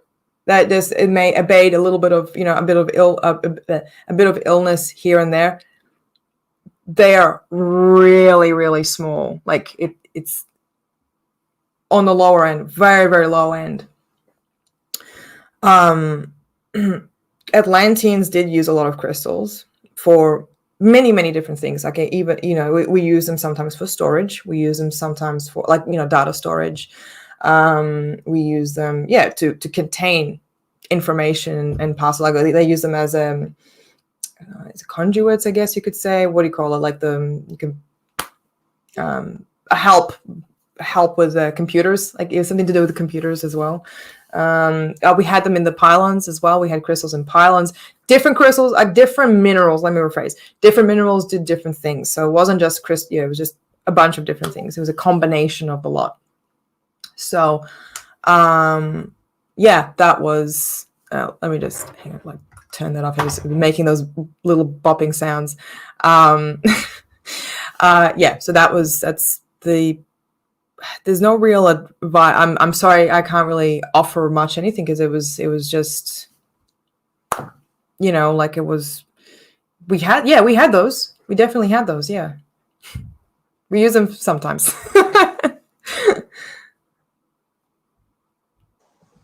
Leah, you want to close up? Oh, sure. Yeah, sorry.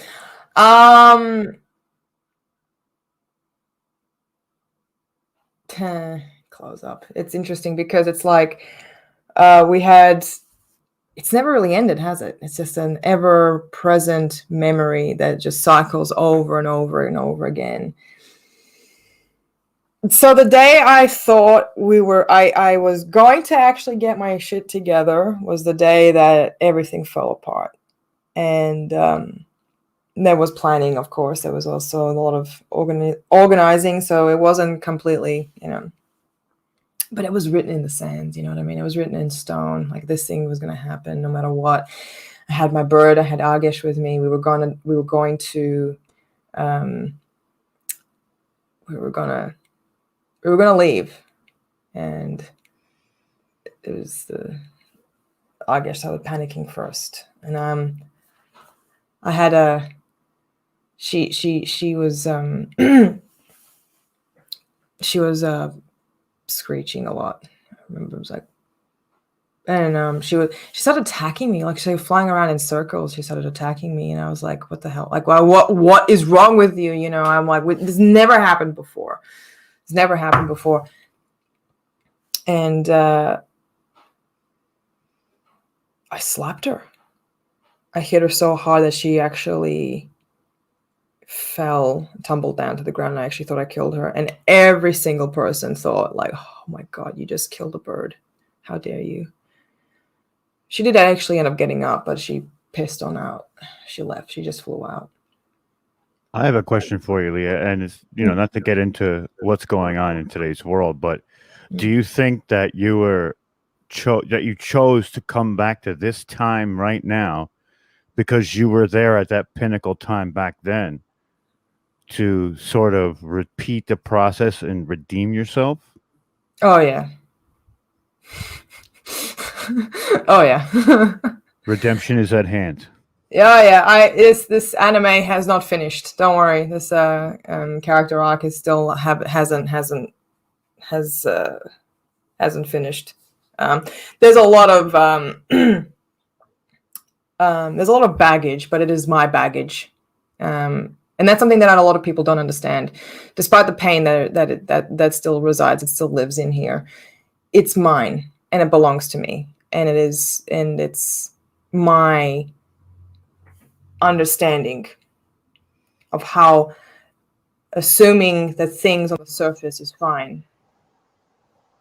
That's when the core is absolutely rotten and it will cave in at any moment. It doesn't care if you're ready. It doesn't care if you want to, like, this is like, no. You can go at any time. When you just made that choice, anything, it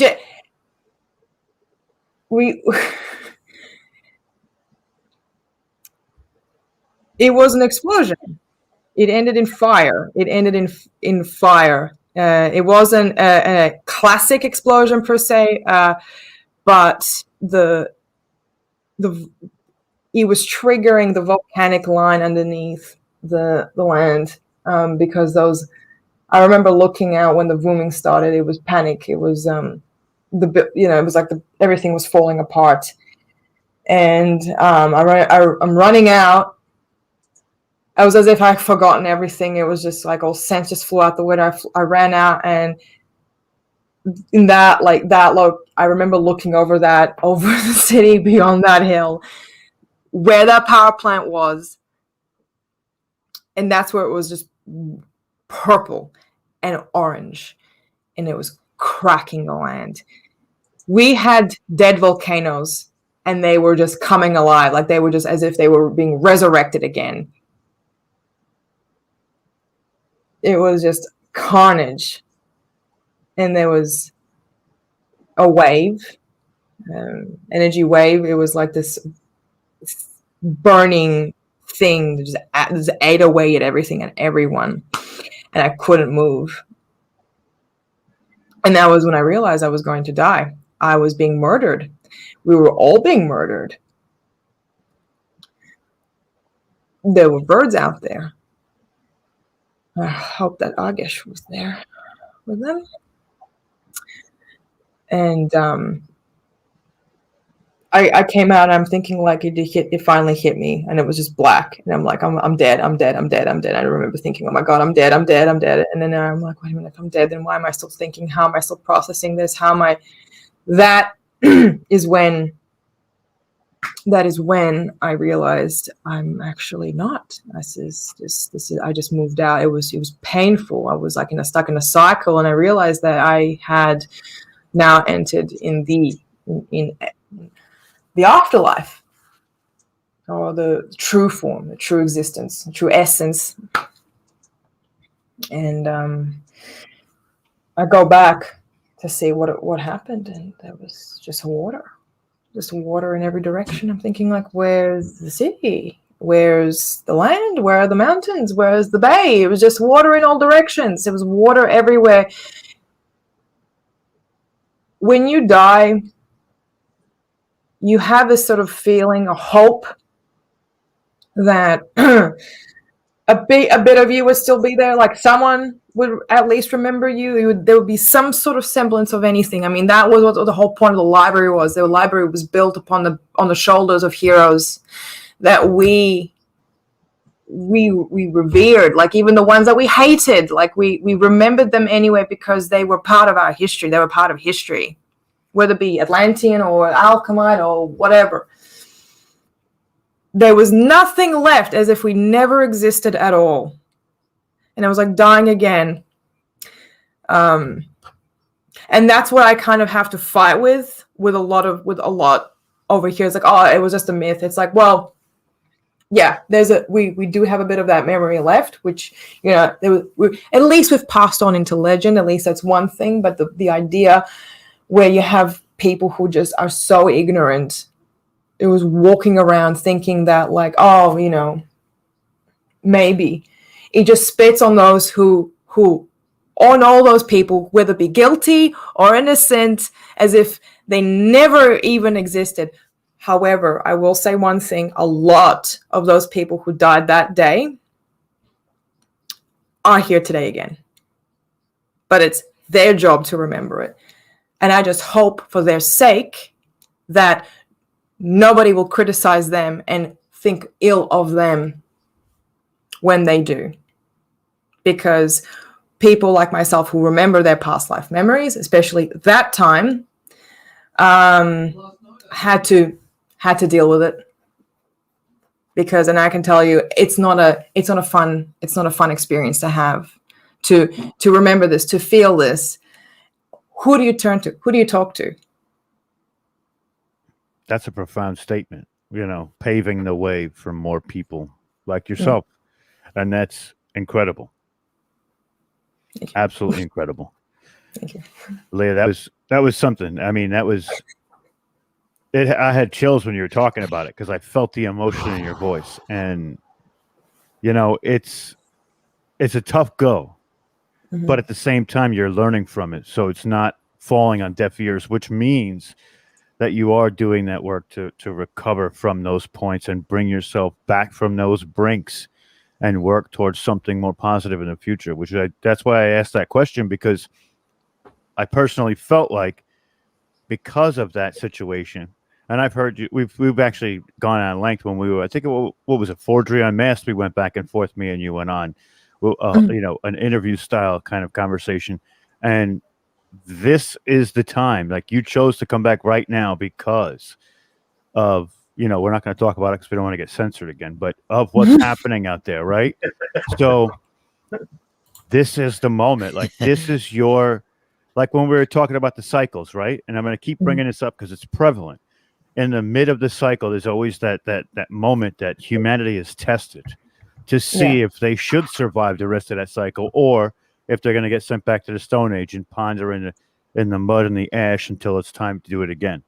And that's where we are now, I think. I don't know if it came early or late, but we're right in that moment, that pivotal moment where is humanity going to ascend to this, echelon of consciousness, or are we going to be, shoved back down into the dirt and just totally stomped out, like a fire that's just like only coals, and you could either throw the bucket of water on it or toss a log on it. That's about all.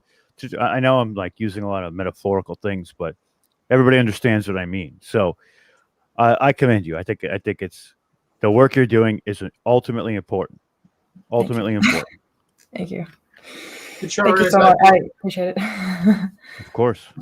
It's fantastic. I always love listening to what Leah, I told you guys in the beginning. There's a lot of emotions, and then some laughter, and then back to emotions, because it's a really powerful memory that she's sharing with us. And all of us have the ability to regress and remember our past lifetimes. But for some people, it's a little bit easier, and for some not. So thank you very much, Leah. I really appreciate it. Before I let you go, can you tell people where they can find you? Also, I've added the link to A Soul Remembers. It is in the comments, guys. So if you want to scroll up a little bit, you will find it there. And as well, I've shared Leah Capitelli's Facebook page. So if you guys want to go there, check out some of her artwork and the things that she's posting, and give it a follow. That would be great. So Leah, where can folks find you? You're a creator of the mind behind Our Alien Ancestry. Yeah, if you guys need I know how it looks like. Yeah. There's also those really great TikToks too. Yeah, I do. Yeah, here we go. I do TikToks these days. I haven't abandoned, but I'm not going to deal with Facebook, because I'm so over Facebook. It's a yesterday's thing. But yeah, check me out on I have the same username anyway, like @StarNovusLeah, TikTok, Instagram, Facebook as well. I check all of them anyway, so it's very easy to find me. My website is actually still being updated, so you're not going to get a whole lot from there, because it's she's a bit old, so I need a bit of time to update her. I was gonna ask, is Leah putting down Facebook? That's like a very Gen Z thing to do. Yeah. I was like, wait a minute, Leah is definitely, if everything of what you told us tonight is true, you're not really Z, are you? What generation is Leah Capitelli? Do we know? It's the exclamations. It's just an exclamation just an point. Exclamation mark. Right. Generation. No letter associated. It's before the word generation was formed. She just took Facebook and made it MySpace. That's what she just did. Yes. So, question mark, I would say the coming sixth root race, laying down the foundations for the coming star seeds and indigo children, and people like Leah are paving the way and leading the way, so that it'll be an easier experience for others that are coming in. So, kudos for that. So thank you very much, Leah. I really appreciate you. Love you very much. Thank you. Thanks, I will shoot you a message at the conclusion of this event, and then see you on the 28th at Chapter 13. Yeah. Awesome. Thanks, guys. Love Awesome. it. Thanks, Thank you. Leah. You're great. Thank you so much. Ciao, ciao. So that was fantastic, hey guys. Very yeah. powerful, very enjoyable. I've always loved listening to Leah share her experience and her story. So with that being said, we're going to bring on our next guest. and another star seed and an indigo, Saulrita Antaria. Here, let me quickly read her bio. It's not that long. Internationally renowned psychic, clairvoyant from a young age, Saulrita has long been aware of other dimensional realities and is also a UFO ET experiencer, best known as an ET communicator. Having helped hundreds of people around the world connect with their ETs and interdimensional guides, her assists them on their missions on Earth. This shines light, clarity, and brings a sense of comfort, confirmation, and a renewed enthusiasm on their soul path. Having studied kinesiology, hypnotherapy, shamanistic studies, Saulrita holds a ADV dip in health sciences. Saulrita currently lives in Melbourne, Australia, working as an author, spiritual mentor, teacher, and YouTube channel host.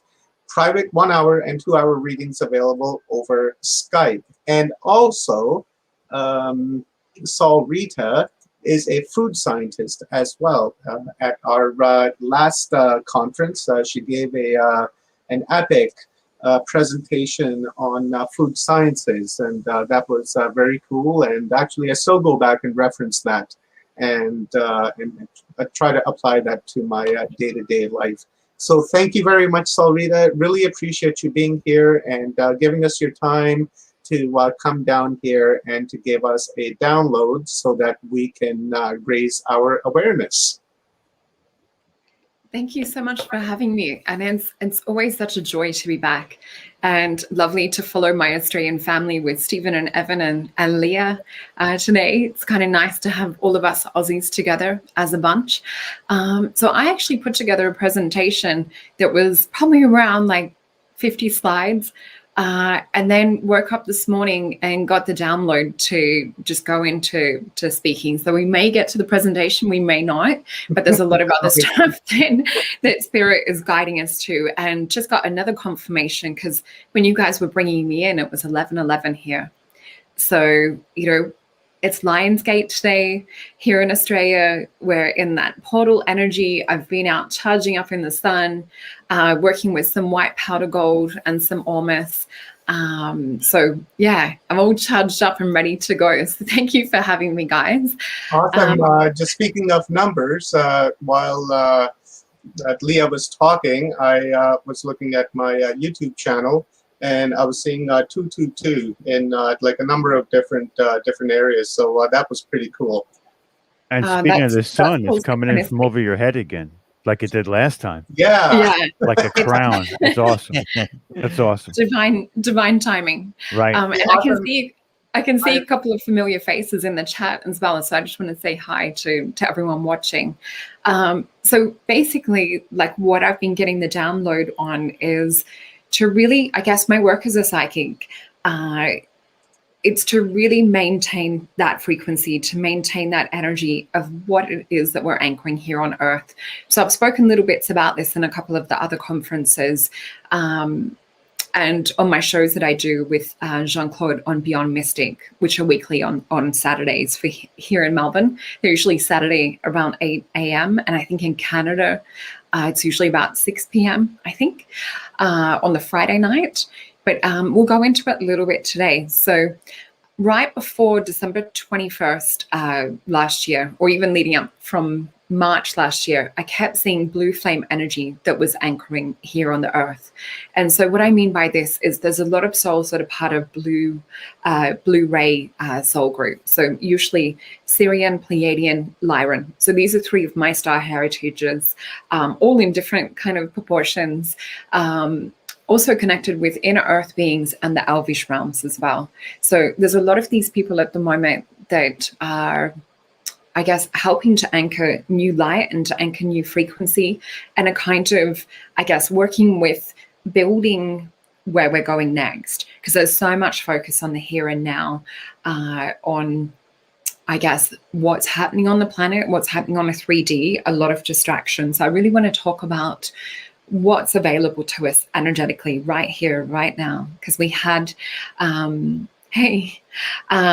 so we actually had, even I think it was just a couple of days ago, we had the Schumann frequency machine that measures that go offline again. So we're really getting hit with massive rays, not only from the sun, but also from the earth. So together, it's almost like this beautiful pressure that's coming in electromagnetically. So it's really turning us into this diamond light. So we're going from being mainly carbon-based beings into crystalline beings, which means that we're also holding more light. So you can literally go out into the sun and really connect in with this light and feel it actually giving you codes. So it's really important that we have the sun here today in Melbourne, which isn't always around.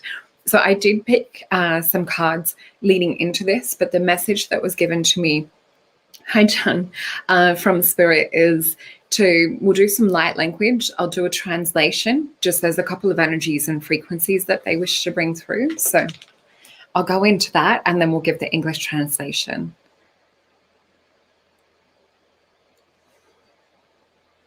Ia no ya yara no yara kayana. Ia shayana ya yara takayana hala takar. Ia shayana hal ni yara takayana. Miayana yara takaya yara sutoro. Ia satayana ra takayana ra tohara. Ia shayana hayara no koya. Ia yana hayara takayara no so. Ia yana hara takayana sutarana. Ia shoyono yara takayalo. Mia naira takayano sutara. Ia nira takayana hasara. Ia shoyono hara takayano. Maha no hara tadera kor. Ia shayana hara takayana. Ia nira takayano ala taki. Mia shayana hara takayana ala takaran. Ia nara tokoya nara taki. Ia shayana takayana nara takar. Ia nira takoyor so. Ia shayana hara takiye. Ia naira takayana ta. Mia soyana hara takiya harta. Ia nira takayano asator. Ia sotor nara takayano. Ia shayana hara takaya. Ia nera takayano asoturo. Mahnira takarana. Ia shoyana hara takayana hara takoros. Ia nara takayana harsuru. Ia shayana hara takaya. Mia nara tokayaru sutara. Ia inara takaya surto.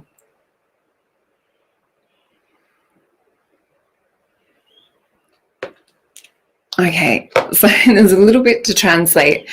What I was getting downloads with and what I saw was all of us sitting in council.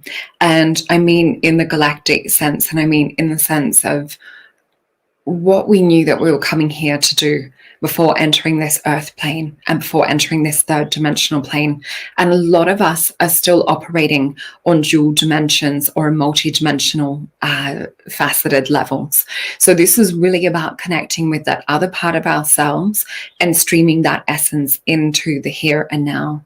So the more that we can open up this physical vessel and become receptacles of light and become receptacles of the higher part of our soul and the higher part of our consciousness, and start really coming in from this frequency, this energy, rather than that of fear. Now, what I also saw was not only the ancestors standing behind us, I also saw various different ET collective races and saw each of us holding certain codes and certain light and connecting all around like a grid through the planet. So that's kind of like in a little packet. I mean, there's so much more that gets imparted and encoded with light language. So each of the little syllables or each of the little words is like little starlight packets or downloads of information. So it's a language that's understood empathically. It's not one that's understood logically.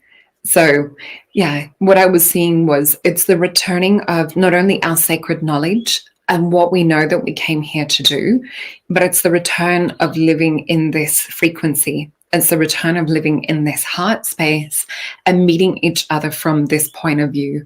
And there's going to be those that, I guess, drop offline or perhaps become weighed down in that third dimensional reality and forget the mission of why they came here. So we all need to really maintain our energy and frequency at the moment. And it's really important that we focus on us because there's so much distraction from left and right and all different ways that it's trying to be infiltrated at the moment. So I picked a couple of cards also going into this, because this is what I was guided to do. So where we really need to put our attention right now is on that innate wisdom. So we've got that matched up with the frequency of what we're talking about. We've also got crown chakra to come in with this. And what we also see on this wisdom card is there's wisdom coming from the sun. It's helping to shed and to bring light.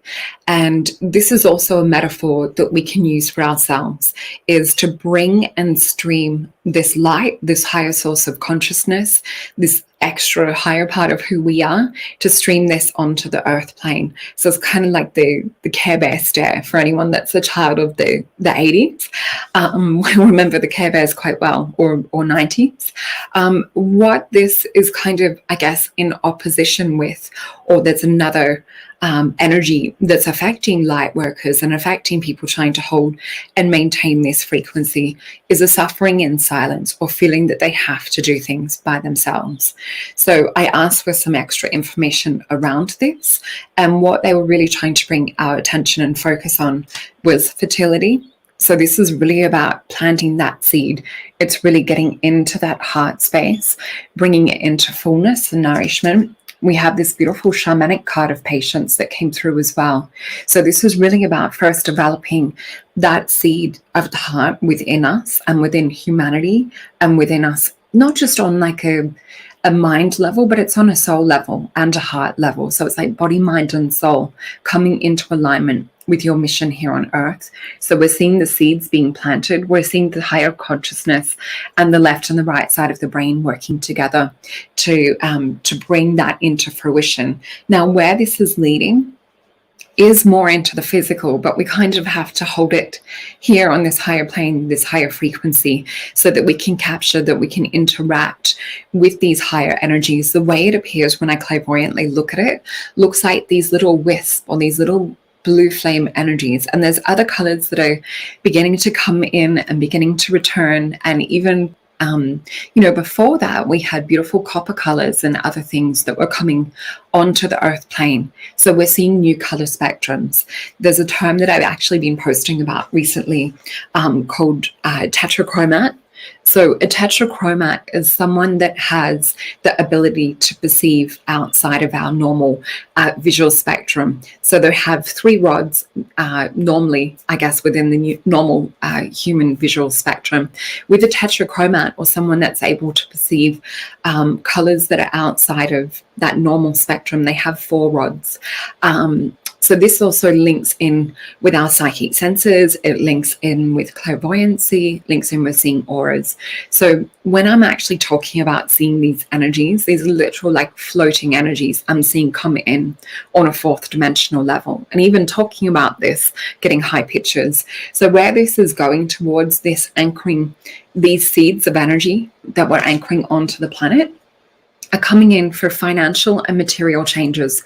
We all know that the world is changing, or this realm is changing. We're literally on this mission, on this pathway, conduits to facilitate higher states of consciousness coming into these avatars, into these biofeedback bodies. So we need to really look at it from this way of, holding this light from higher consciousness, having that be the driving force in this avatar, not having the driving force come from this mental spectrum, or coming from this feeling of the 5 physical senses. We need to really start operating from these higher dimensional planes and these higher frequency senses. So I really encourage anyone to work with the psychic senses, to work with meditation, to work with tuning into higher self, and to work with breath work and tuning into their guides, because this is what's planting these seeds for this new era that we're stepping into.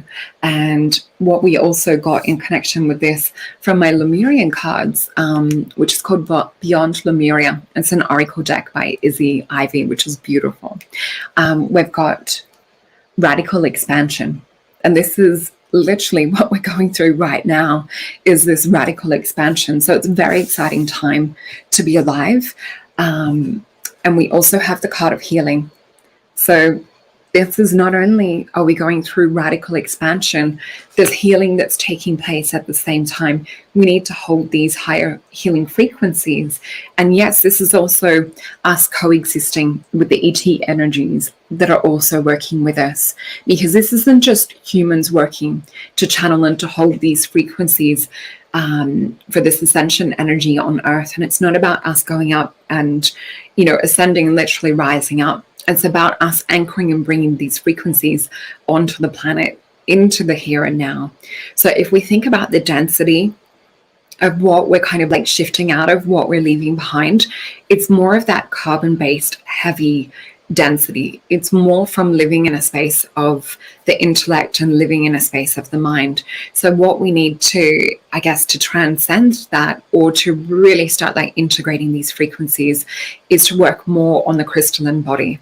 So diet is massively important, is what we've talked about in a lot of my other conferences, and especially the last one that we did with Watchers Talk as well. For anyone that's interested in Australian native bush food, superfoods, that is definitely one to check out. So what I would do is, just out of my other deck of cards, I wanted to also pick some live, because I wanted to tune into this collective consciousness, this frequency that we have with everyone that's gathered here, and for everyone that we are watching this on Afterplay as well. So let's have a look into advice that we can get from these higher dimensional beings that are working with us, helping to birth this new energy, this new frequency onto the Earth.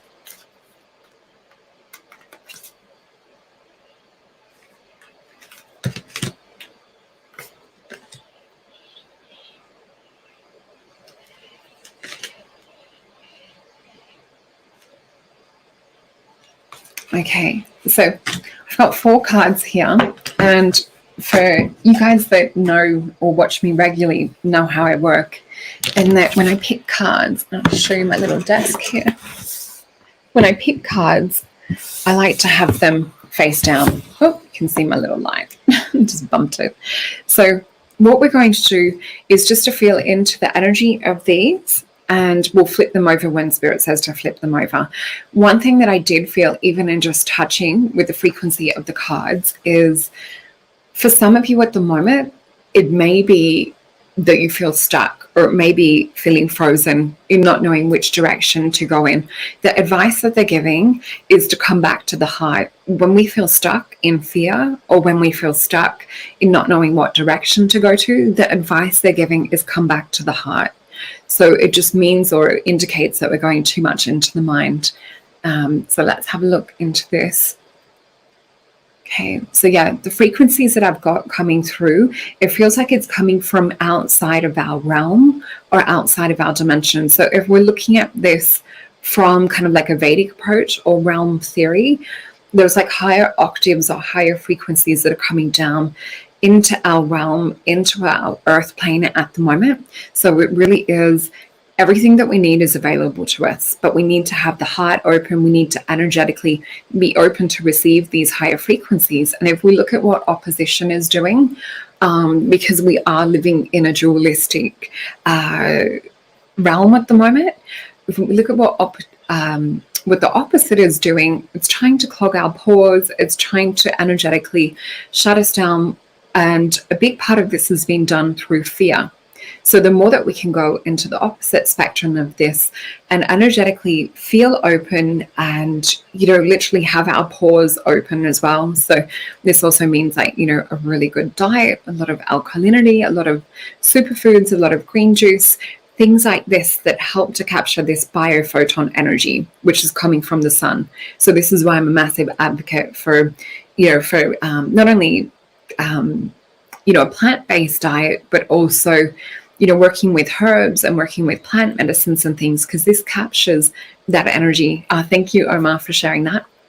So let's flip these cards and see what kind of advice, what advice we've got. This is just perfect. And you guys saw that I had the cards down. They're definitely reiterating the importance of working with the sun. So a couple of you may have noticed that from the time that we were young until now, the sun has changed dramatically. And a lot of people talking about the purity and the color of the sun increasing.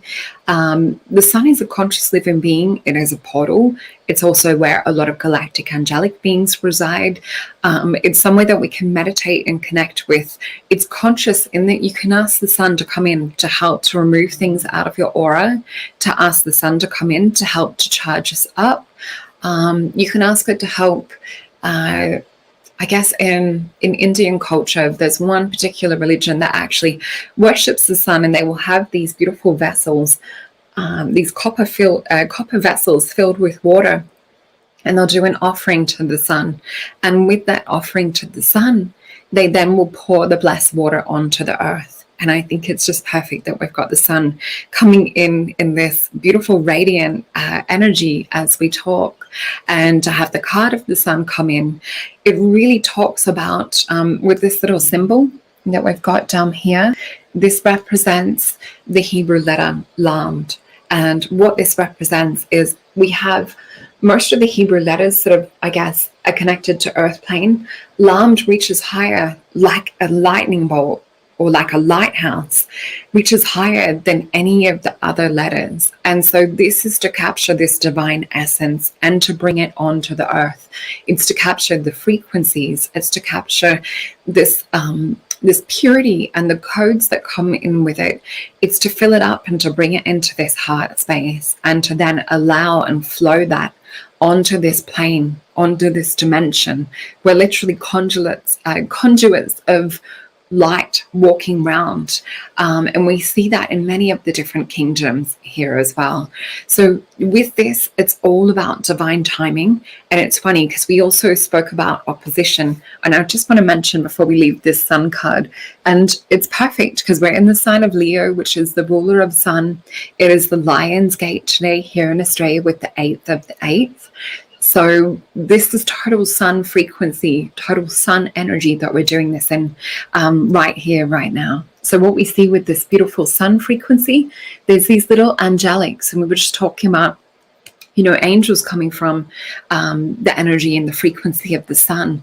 But these angels actually have little butterfly wings, and it might be a little bit hard to see with this beautiful sun coming in.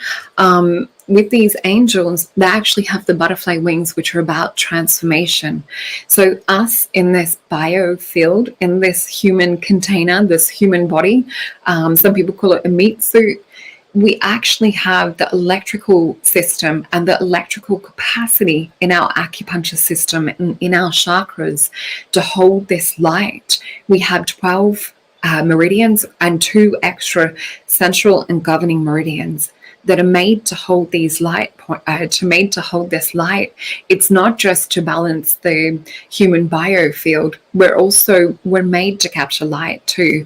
So it's really looking at, I guess, the energetic body system on the physical level as a different way. It's not just that we use acupuncture points and we use chakras to help rebalance. We can also use them to charge up. So even just, you know, sitting in the rays of the sun like I'm doing now, you can even just hold your hands up and receive.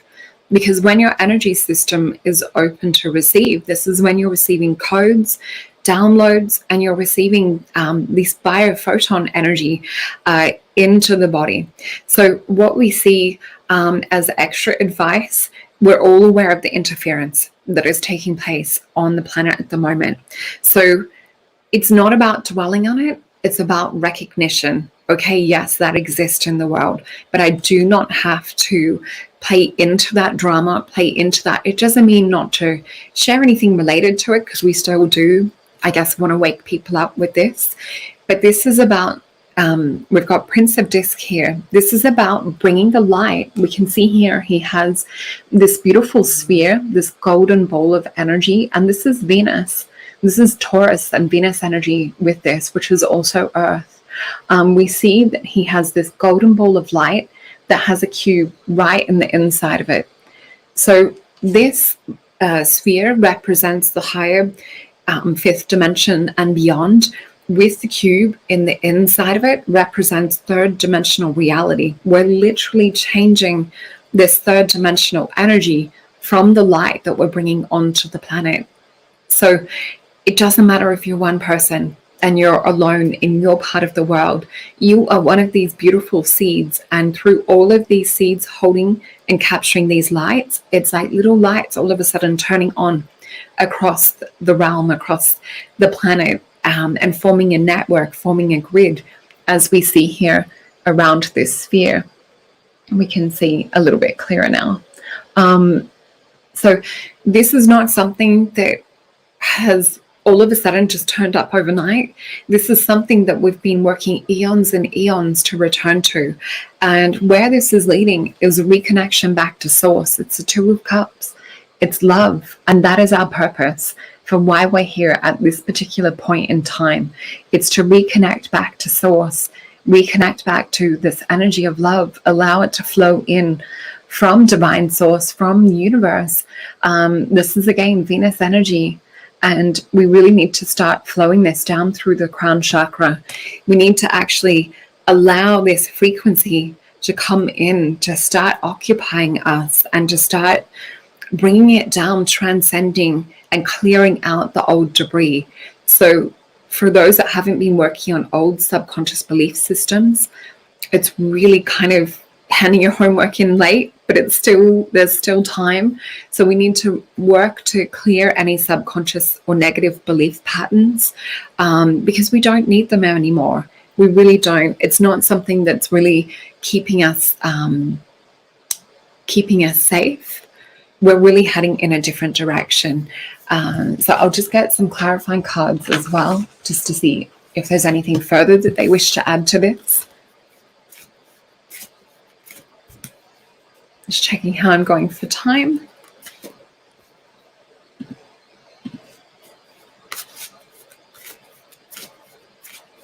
Okay. Oh, and the other thing that I forgot to mention is for some of you guys that are working with this energy, you may experience weird electrical things. I had 3 lights turn on in my room last night by themselves. And, walking under street lights, usually at about a distance of a couple of meters away, get them turned on and off overhead. So it's really important to maintain mood at the moment, because when we're getting energetically or emotionally wound up, what's happening is we're sending electricity offline. So myself and a couple of clients lately, the energies, what we've had is everything's been working fine. And then when the two of us connect, we've had different things crash. So it's really important to make sure that you're monitoring your electrical frequencies that are coming out. So, oops, we just had one card jump out to clarify. So yeah, the more that you can stay in a happy heart space and not let stress affect you, and really have it as a reminder to come back to heart. Even if you have that as your mantra, come back to heart, come back to heart. If you're in that space of fear or in that space of perhaps feeling out of control of a situation. Oh, that's beautiful. I just saw you have happy tears all day long. So we've got 3 cards. I'm going to flip these because they are from a different deck. So this is really beautiful. So the extra information that they've given us, this is that saying that I've had for like the last couple of weeks, hold the light. So we've got King of Pentacles coming in to solidly have a firm foundation to hold this light. It's our job. It's like part of why we came here. And I know that, and a lot of you will know this, is it really is about holding this light, holding this frequency. And for a lot of us out there, it feels like life or death. There's not a question about this anymore. In the start, we maybe could have tiptoed or danced back and forth across the borders. This is life or death. Hold the light. What we're seeing, though, when we hold this light and we connect with others, like we're connecting here, what happens is we can come together and merge this light and merge this frequency and merge this energy. We've got a card representing that kind of like celebration. We're moving forward. This is Six of Wands as well. So we're transcending this physical plane and dimension. And I don't mean by turning invisible all of a sudden, although that is in some of the other prophecies, they talk about us going more into a higher light frequency, which I do see happening, but we're still currently in third dimensional energies as well. So we do need to eat, we do need to drink. Where this is going is to an emotional point of fulfillment. So where we're really heading, it's to uphold these spiritual frequencies, to really connect with others that are like-minded and light-hearted. And then we've got this beautiful Nine of Cups energy, all of that hard work paying off. But this is really also talking to us about doing the spiritual work, doing that emotional work, not playing into drama and certain things, not having to dull your frequency down to try and fit in with others, because that's something that a lot of starseeds will do, in that they will really try and blend in, and they'll try and fit into a box. And no longer do we need to do that. We're here and we're strong and we're in such massive numbers. And if you don't have a network, or you don't have a support group that you can connect with locally, it's time to kind of like reach out and connect. And whether it's watching YouTube, whether it's being part of chats like this is the frequencies getting together, and it's so beautiful. You can feel it. You can feel people in the chat. You can feel all of us bouncing that beautiful frequency off each other and really holding this network of light quite strong. So I'll just check in with you, Omar, as to how we're going for time, or if anyone wants to ask any questions about anything. We can even psychically look into something different if you guys choose to do so. Yeah, we're doing good on time. It's we got about 20 minutes to go. Cool, that was what I was thinking. I'll check the comments for questions. Guys, if you have any questions for Solrita, please post them in the chat rooms. And to make life easier on us, can you please cap lock your questions so that they stand out from the rest of the conversation, and it will be easier to spot them and get them to Solrita. Thank you. Thanks, Omar. Okay, so we've got John, who's a friend of mine as well, asking, what do I see in 2021? So perhaps let's have a look towards the end of December. So we'll have a look from now until then. Okay.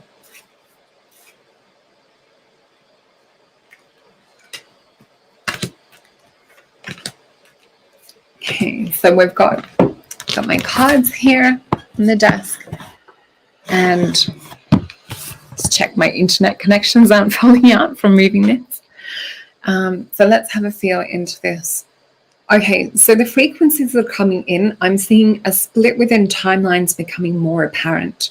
So those of you that are running on this higher frequency, this higher timeline, you will start to feel the entropy. And what I mean by that is there's this calling, there's this feeling like within your heart space to almost desire to drop out of society in a way. So this may have been something that a few of you are already experiencing, or feeling to kind of like move away from the herd, I guess is one way. So a lot of us have probably been feeling this for years too. But what I'm being shown by this is this feeling to kind of fall away, and they keep showing me it's like an entropy. And what I mean by this is when we fall into this space of deep self, it's kind of similar to what the Hermit card would be. So we're going through this self-illumination process. So even within the collective and connecting to other people and all of this light that we've been talking about, there's still an individual way of connecting in with your own frequency. So we need to hold the light first within ourselves. Over this next 6 months, this is really important to this fraction of time right now.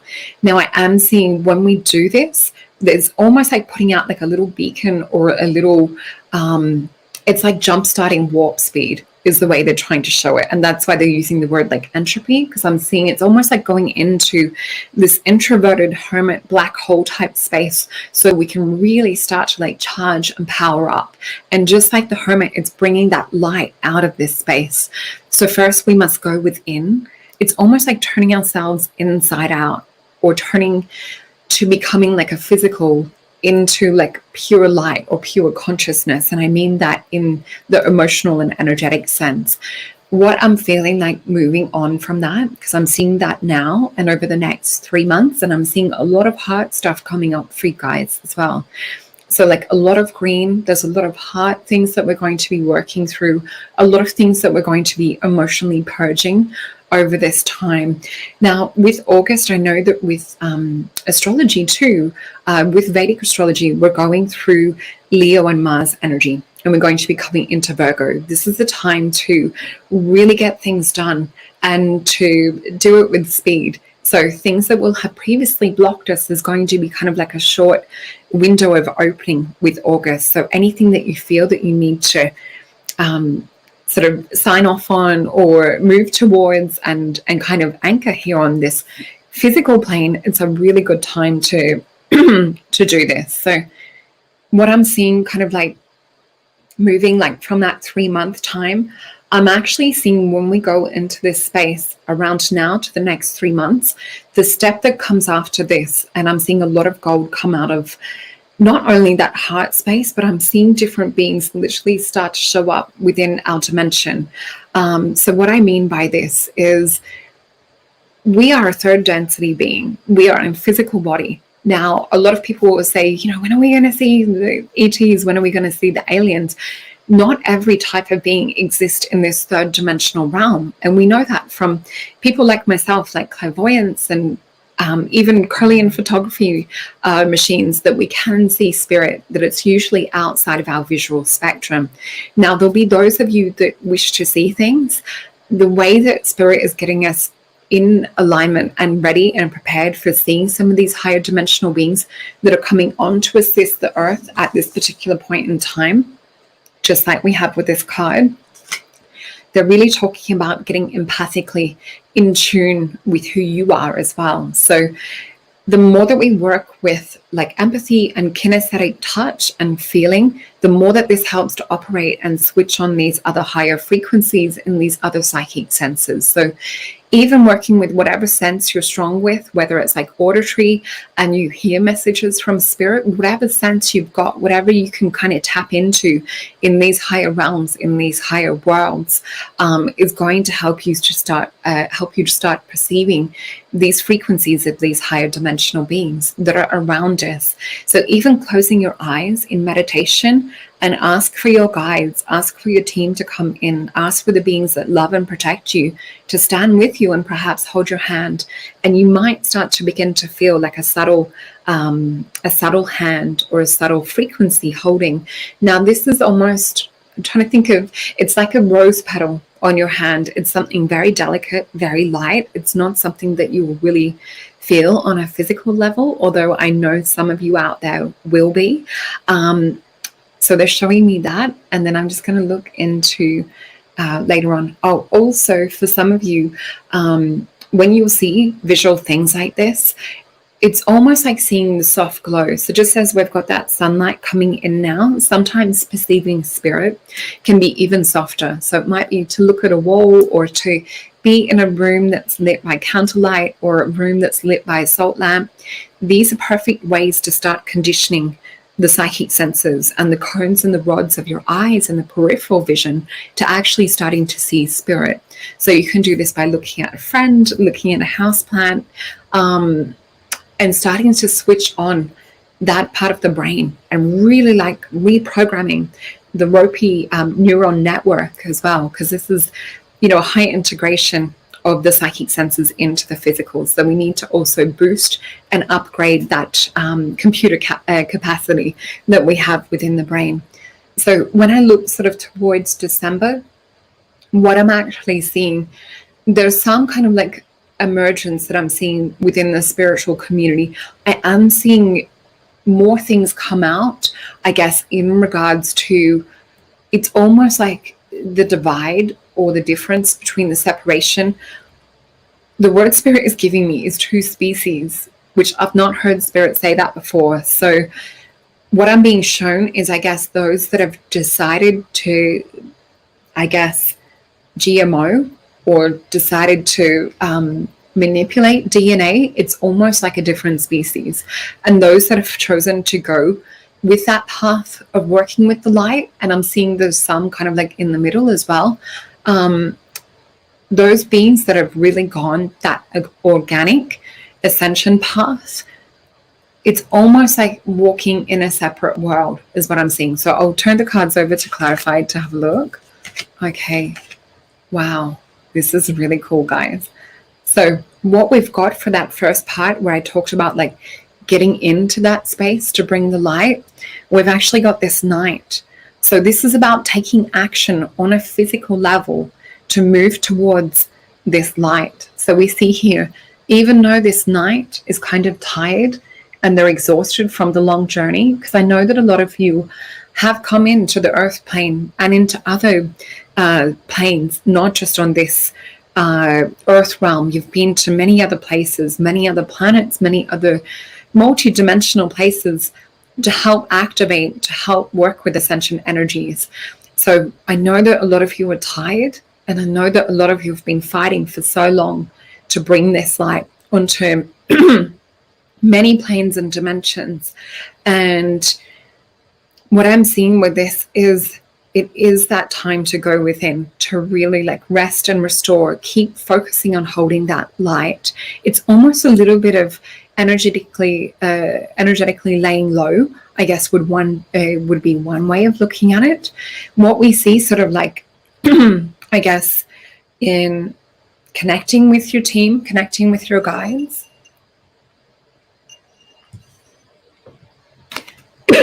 is really cool, because where we had that Taurian energy before with the Chariot and with the Bull, we now have the Queen of Discs coming in. So the Queen of Discs is connected on the earth, and we had the King of Discs come in before as well. So this is very much talking about physical changes taking place on the earth. Now, this queen is quite unique. She sits from a higher vantage point. She's within her own kingdom, within her own domain. And not only does she have this disc energy, I'm feeling throat chakra stuff coming up. With this, we see that she has a wand. So she's kind of in two worlds, just as we talked about. So she really is anchoring this earth energy, but she's in a higher alignment and attunement with these frequencies coming onto the planet. She's of both worlds, just as we said before. So what we see with this wand, at the end of it, it's a cube, which represents a third dimensional reality. Within this cube is the Merkaba. So this is that higher fifth dimension and beyond. It's the frequencies that exist outside of our earth realm that we're starting to anchor, and we're starting to really bring it in to the heart of this planet. It's gone from being something that's surrounding the third dimension and the planet to coming in now and anchoring within that heart space of humanity, of nature.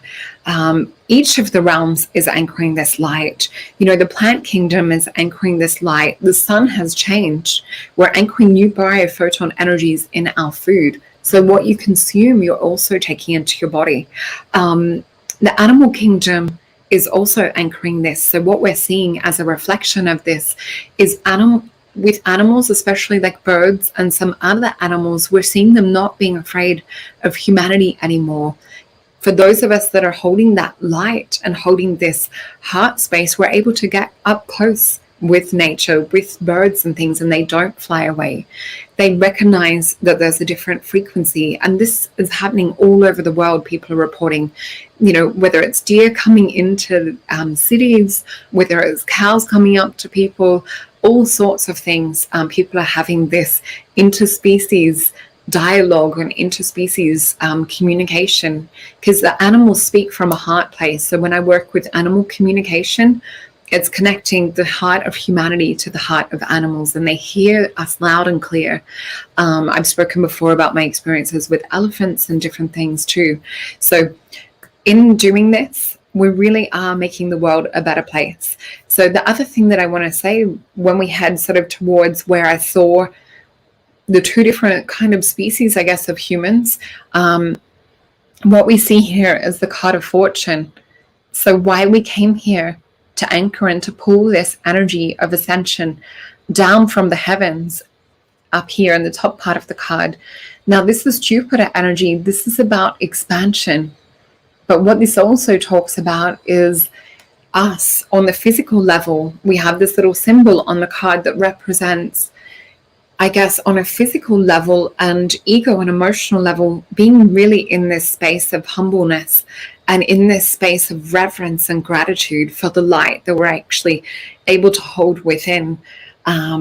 So even though there may be a separation or divide within species, or divide like within, I guess, like more organic and possibly like modified, what I'm seeing with this is we still have to maintain, we still have to hold this frequency.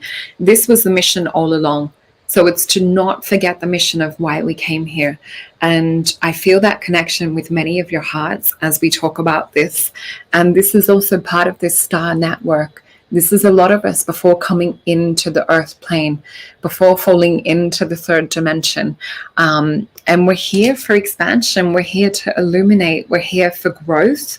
We're here for abundance, because this is that Jupiter energy as well. So I'll just check how I'm going for time. Was there any other questions that we have, Omar? I'm taking over for the moment, but you can keep going if you need to keep going. So it's all right. I'm looking through the chats now. So. Oh, okay. Thank you. Okay. I'll just also check in quickly if there's any messages specifically for the Lion's Gate, the 8th of the 8th, seeing that it is such a significant day. Okay. Gotcha.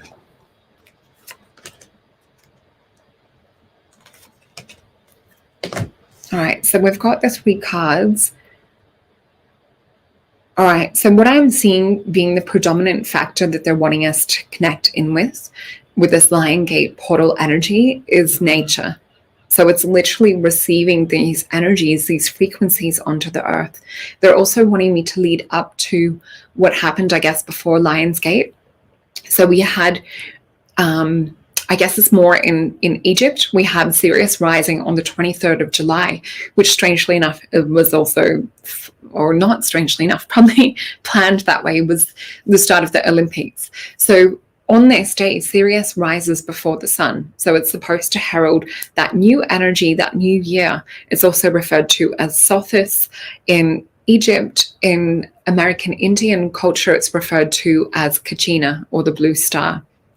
So we've gone into this Syrian gateway energy from the 23rd of July to the 8th of the 8th, which I think is possibly closing of the Olympics, I heard as well. I would need to double check. But what I'm seeing with these frequencies coming in, I'm just feeling into this. It's very much getting out in nature and connecting to the heart space. So it's like letting this be the frequency of the energy of what you want to bring through for the rest of the year. So I'm just going to flip these cards and we have that message. So we've got, look at this portal. We've got the universe here and we see this light coming into the planet, coming on here. This is Taurus, which is connected to Venus energy as well. And we can see that this is very much affecting our Kundalini. So this is to get in nature and feel that Schumann resonance rising up through the chakra system. Feel it rising and cycling. And you may even want to dance, get that Kundalini starting to spiral and come up from base chakra, connecting to the Godhead. So this is alignment of heaven on earth to be that portal, to be that Syrian lion stargate that we see. So we see this in the card of virtue. So this is getting into that creative womb space energy, enlivening this Kundalini frequency. This is for abundance. This is for opening. This is for fulfillment of why we came here. So there's massive activation that's happening. Look at the light coming out of this portal frequency. So this is the card of gain. The other thing that's really important is we've had Venus energy occur twice. We also have the frequency of the sun at the top of the the sun at the top of this card, this is all of that Venus energy also coming into fruition with this day. So you can use Venus medicine, connecting to rose quartz, connecting to roses, connecting to violets, various other different things that relate to that planetary frequency of Venus, because this is about having that love frequency in this portal and in this lion gate. Because lion is very much, or Leonian energy is very much connected to the sun. It's connected to the heart. In fact, it rules the heart when we look in astrology. So be in this space of nature, in this space of the heart, run these frequencies up through the earth and down from the divine, from the universe and from source, higher self and God. And you're that mixture or that accumulation of energies kind of modulating and dancing in that heart space. And we all know that that heart space is electromagnetic. So when we hold these frequencies within, we become this Taurus field. We literally become this portal energy that we're seeing in all of these beautiful cards together. So I think there may have been another question. I'm not sure how we're going for time. When I channel, I'm very much You're space doing of good, non-time. Rita. Just waiting for our next guest to show up. So Yeah. just keep going. I have a question here. If you want to, Yeah, sure. I toss it up here. It's from our channel, The New Realities, from Timmy. Asks, the fires are consuming so much of our world right now. This smoke has made me sick in the last weeks. Can you ask about the fires? Yeah, there's like 4 fires burning around my house here. And my brother yesterday got a evacuation notice twice, and a town burnt down about 20 minutes drive from here. So yeah, there's, I'm interested in this question as well. Yeah, this is really interesting because this was coming up the other day. I've also got a friend in Greece, and I know a lot of Greece is alight at the moment too. These fires are not natural. I mean, we know from the previous fires with California and with what's happening in Australia, there's a direct map overlay of high-speed railway systems and things. People have reported and taken photographs of lasers. We also know that there's been a lot of chemtrailing and things done to the lead up to make that fuel source and that ignition. What's interesting, I think, in California was that it wasn't just, there was suburbs left with trees standing, yet metal structures were burnt and melted. So I think we know like that side is going on, but where spirit really wants to lead me is more to connect with the essence or the energy to receive a message from fire. So it's really like connecting with that salamander spirit. So let's have a look and tune in and see if there's any message that we can actually get from that spirit of fire itself.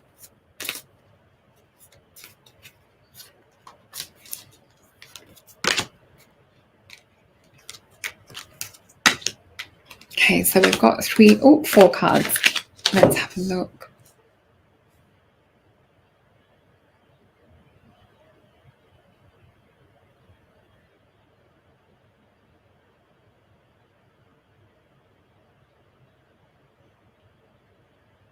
So what I get when I tune into the frequency of it is I very much get like a dancing type energy. And I'm being shown it's almost like this salamander energy, this flame spirit that's dancing. And what it's showing to me is that it's directed by, what we would refer to, and this isn't the proper English word because our English vocabulary is so limited.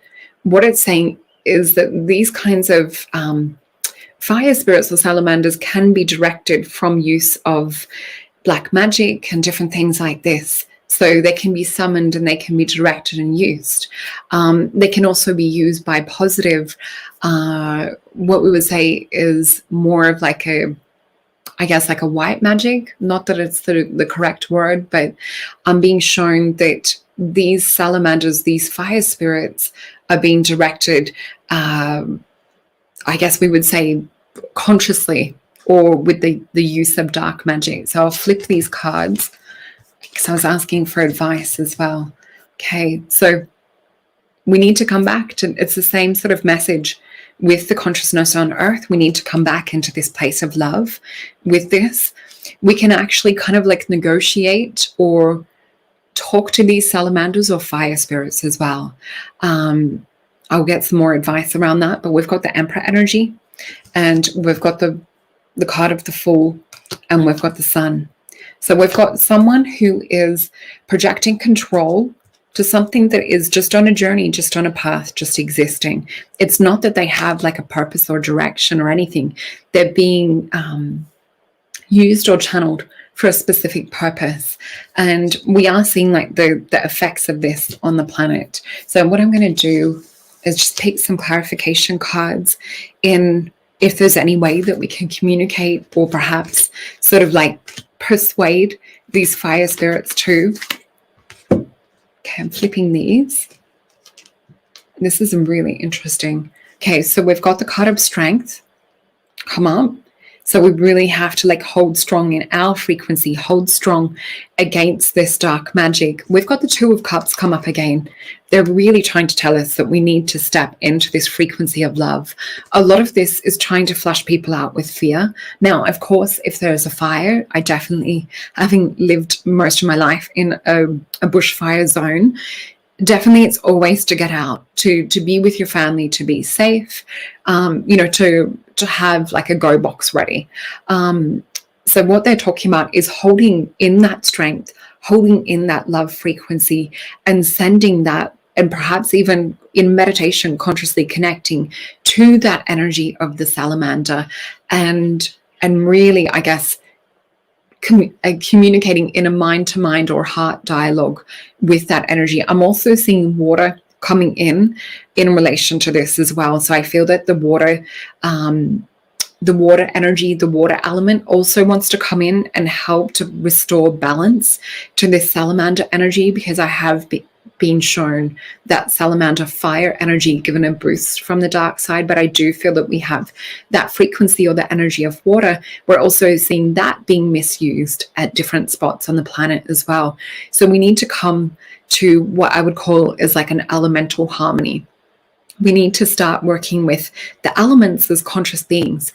Now, Manly P. Hall, Rudolf Steiner, for anyone that wants to go into looking into these elements actually having a type of consciousness, they have amazing talks and amazing books written on this. So for fire, we're talking about salamanders and fire spirit energy. For water, we're talking about the undines and talking about these water fairies. For air, we're talking about that air element and the sylphs. And then for earth, we're talking about gnomes. So each of these guardians of these elements really does work with this frequency, with this I guess it's like a natural law or a natural magic. Now, darker sources and light sources. Yeah. Yeah, we can begin to wrap up. Our next perfect. guest is in the green room. Okay, thank you for that. Now, when we were talking about this coming from dark, this is the card that I get. We've got the card of the devil, which sometimes means this darker magic and things as well. So remember, it's to focus on that energy of that strength that we have within, and love being that higher power. Seeing we had it come up twice. So really to meditate and connect with these elementals. So work at cooling the fire and trying to emotionally meditate and calm that fire energy, but also working with the water for where it needs to be directed. So yeah, I hope that helps to answer that question. It's a little bit of a different answer to what some may expect. Perfect. Thank you very much, Salvita. That was fantastic. Really enjoyed it. Great answer on those fires, because we're really being affected here in North America by those, and the smoke is spread right across the continent, and a lot of people are suffering because bad health, bad lungs, kind of what have you, right? So yeah, great advice. Thank you. Really appreciate it, Salvita. Before I let you go, how can people get a hold of you? Yeah, so through my website, which there's 2 addresses, so you can just type in my first name, Solrita, Solreta, or Solrita Psychic Readings. I also have a YouTube channel, and I'm quite active on Instagram, a little bit on Facebook as well. So yeah, I guess that's probably the easiest way to connect. I just want to mention with the fires too, what I'm also getting shown is that on multiple different levels, whether it's the trees of the planet being attacked, whether it's the lungs of humanity being attacked from multiple different things that we know, whether it's fire or whether it's, through disease and illness and things, when we look at what our lungs are capable of is, if you're doing breath work, you can produce your dimethyltryptamine, which activates the pineal gland. So what is trying to stop us from getting that full inspiration, that full breath, is also trying to block that pineal gland. So whenever you can and when it's safe to really work with breath, we need to be activating this pineal gland. We need to be making that shift. But yeah, thank you for having me. Thank you very much, Solrita. Really, really Amazing. appreciate it. And I will be in touch with you over the next couple of days. Thank you. And thank you everyone for watching too. Lovely to see you guys again. Thank you, Solrita. Great. Absolutely Have a great evening. Bye. Love you. You too. Bye. Love Bye. you.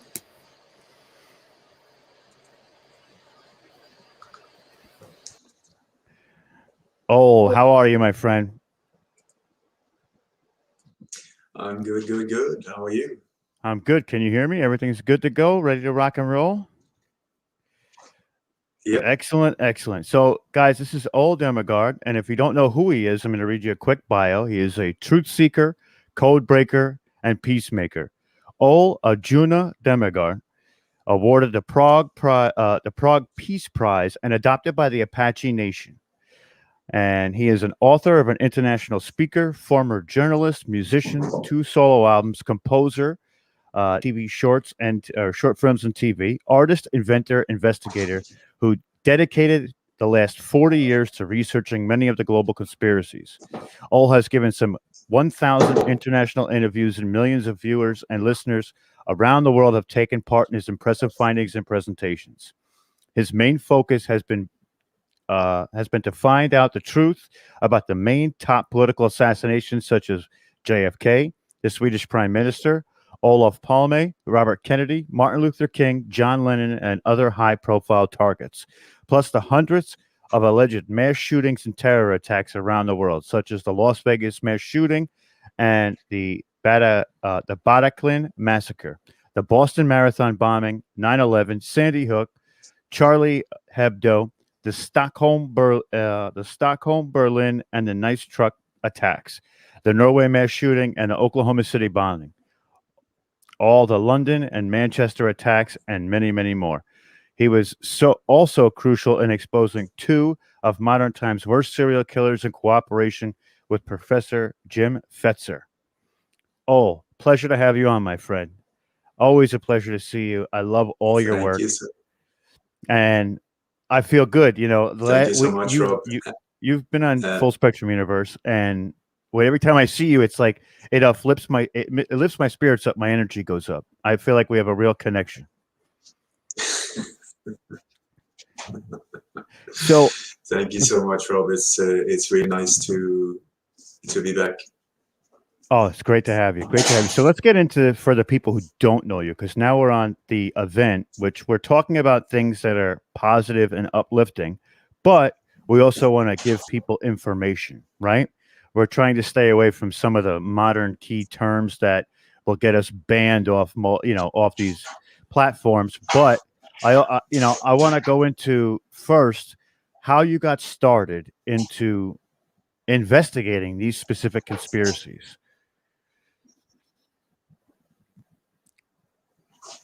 Oh, I think I was born into it, actually. I come from a family that I recently found out have been living a double life, where it seems like my father and possibly my mother also were secret assets for NATO as part of building up a ghost army called Gladio. And anyone who's been looking into false flag terror attacks from the mid-60s and onwards, actually a bit earlier, will have stumbled across this name. It is an organization that was created by all NATO nations as a defense mechanism, a really brilliant idea when it came to how to defend themselves from an invasion from the east. And in those days, it was from the Russians. But then in the mid-60s, this organization was overtaken by the CIA and other intelligence agencies, and they turned it into a terror tool. So many of the alleged terror attacks we see and many of the alleged mass shootings we see today are carried out of that exact organization that my parents seem to have been part of from after the Second World War and onwards. So when I was born into this without knowing it, and it's only a few years ago when I found out that this was actually happening in my own family. After so many years that I've been digging into this, I couldn't even see my own life. I couldn't see it in my own life. Unbelievable. But there you go. That's brainwashing for you. You know, like you just can't believe it, or I just couldn't see it. But really, it was the JFK assassination that was the one that really got me going. I remember the date exactly. It was 1980. I was watching. It was the first time I saw the so-called Zapruder film, where you see the assassination of JFK, and that is where you see where the final headshot hits him and throws his head back into the left. Meaning, I mean, simple physics, Farmer Brown logic, is like the shooter must have been standing somewhere in front and to the right of him. Otherwise, the head wouldn't have been thrown like that. But here, the official story is the exact opposite, that the shooter, the alleged shooter, was up on the 6th floor in the Texas School Book Depository, firing down through a tree, branches of a tree, and managed to do an absolutely impossible task. But the last shot hit officially from behind up and to the right, meaning that the head should have been thrown forward and to the left. This is the exact, that's not what we see. So, I mean, it took me like 22 seconds to figure out that, whoa, that's weird, you know, because that doesn't make any sense. And this was like 20 odd years after the assassination of Kennedy. So I was like, I couldn't figure out why the hell that these heavyweight researchers and documentary makers and, you know, like Dan Rather and very heavyweights in the media, why are they backing something that is obviously not true? And then I started looking into it because I just started my work as a journalist at that time. And I just couldn't understand, because I really respected, you know, these heavyweights, you know, incredible people, I thought. And then I found out that they must either be somewhat brain dead or they're part of covering something up, and I just couldn't understand what that could be. And I mean, this was way before the JFK movie. This was way before the internet. This was so I mean, in those days, I had no idea about the bigger picture at all, and neither did none of, I would say, more or less every one of the one you listening out there. In those days, we were not aware of the bigger picture, and so I started getting down this rabbit hole, you know, trying to just first of all figure out why are these reporters lying? What interest would they have to be part of something that is not true? And that took me into a very dark world, you know, where I started looking into other assassinations, and I became absolutely obsessed when it came to the JFK assassination. And I mean, I traveled on my own to England, to the States, to try and track down people, witnesses, filmmakers, you know. And then, so at that point, I started seeing that, you know, after a few years of spending thousands and thousands of hours looking into these areas, I started also looking into the assassinations of Robert Kennedy and Martin Luther King and Abraham Lincoln and Malcolm X and so on. And after a while, I started thinking that it's like at that point, I had no idea that these things were connected in any way or form. But then I started seeing that it was almost like there was a bulletproof, like a template being used in how to get rid of people that were standing up for something against the dark agenda. You know, how to get rid of someone, blame it on a lone crazy patsy, and then, you know, I mean, and what I want to say is that I started seeing that there was something being used the exact same way, you know, where the investigation is part of the murder, And then when follow-up, the commissions are part of the conspiracy as well, and that some of the reporters, handpicked reporters, are part of the conspiracy as well, and that the lawyer and the attorney and the judge in the courtrooms, if there is a court case, that they are part of the conspiracy. It's like mind-blowing. So it was like very, very weird for me to start seeing a whole different aspect of society.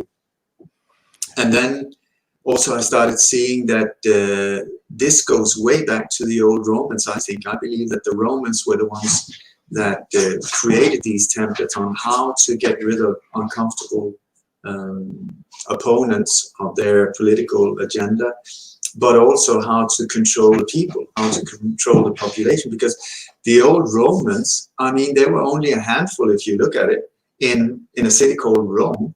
And they controlled an empire the size of, it was massive. It was absolutely massive. And this was way before phones and faxes and Twitter and Facebook. I mean, how could they do it? And that's when I started seeing and understanding the different ways that they were controlling the population, and how this has been used ever since then, just upgraded a little bit of different technology and so on. And then suddenly you have what we're looking at now. And the key element in this control mechanism is fear. It's always only through fear that they can control us. So it's like, if there isn't an outer enemy that they can scare us with, they just create this outer enemy. And this is one of the ways where we see so-called false flag operations, or operations that are built on problem, reaction, solution, that old template. Diversion is another one. Divide and conquer is another one. They've only got a handful, but this is what is being used against us over and over and over and over again.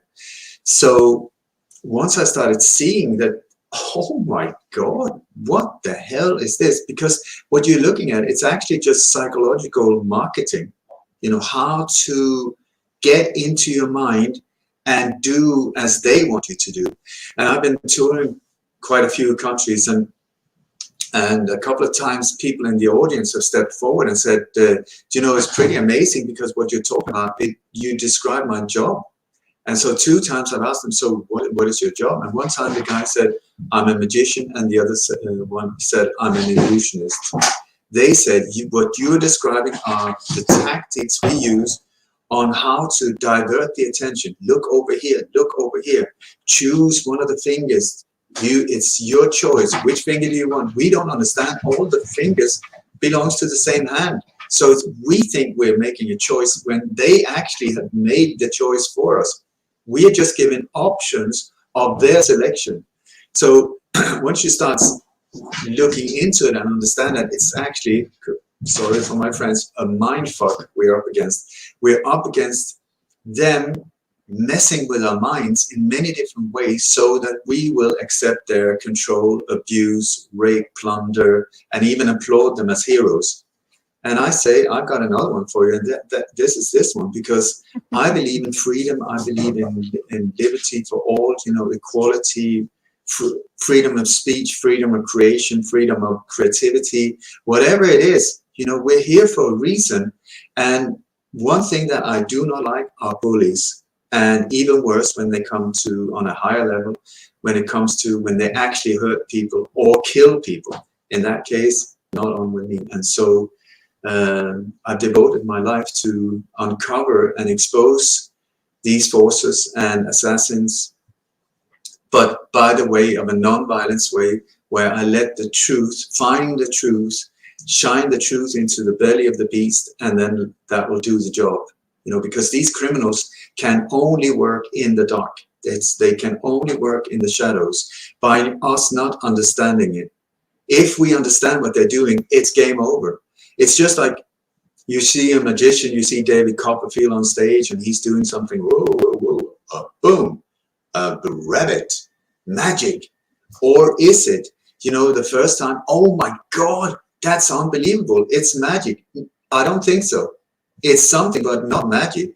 So what I've been doing with all of these things is I look from every single little direction, you know, every angle. And then when you start moving, I tell you, if you start moving around David Copperfield or whoever it is, at one point suddenly you will see, oh my God, I saw it. He's not doing it with his left hand, he's doing it with his right hand behind his back. So what I've been really trying to do is say to people, expose the methods and just say, don't look at the left hand where they want you to focus. Look at the right hand or whatever it is. Look over there, stand by, on standby, and boom, there it is.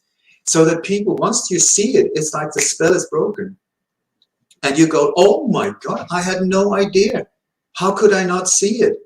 But once you see it, you cannot unsee it, you know. And so because of that, I've been able to reach many people. We're talking in the millions who have become really good at helping me point out these things and see them, because it's like, you know, like putting together massive big jigsaws, but with the pictures side downwards. So you can't see what is actually going on until you get enough pieces so you can start turning it around and like, oh, wow, that is not what I saw.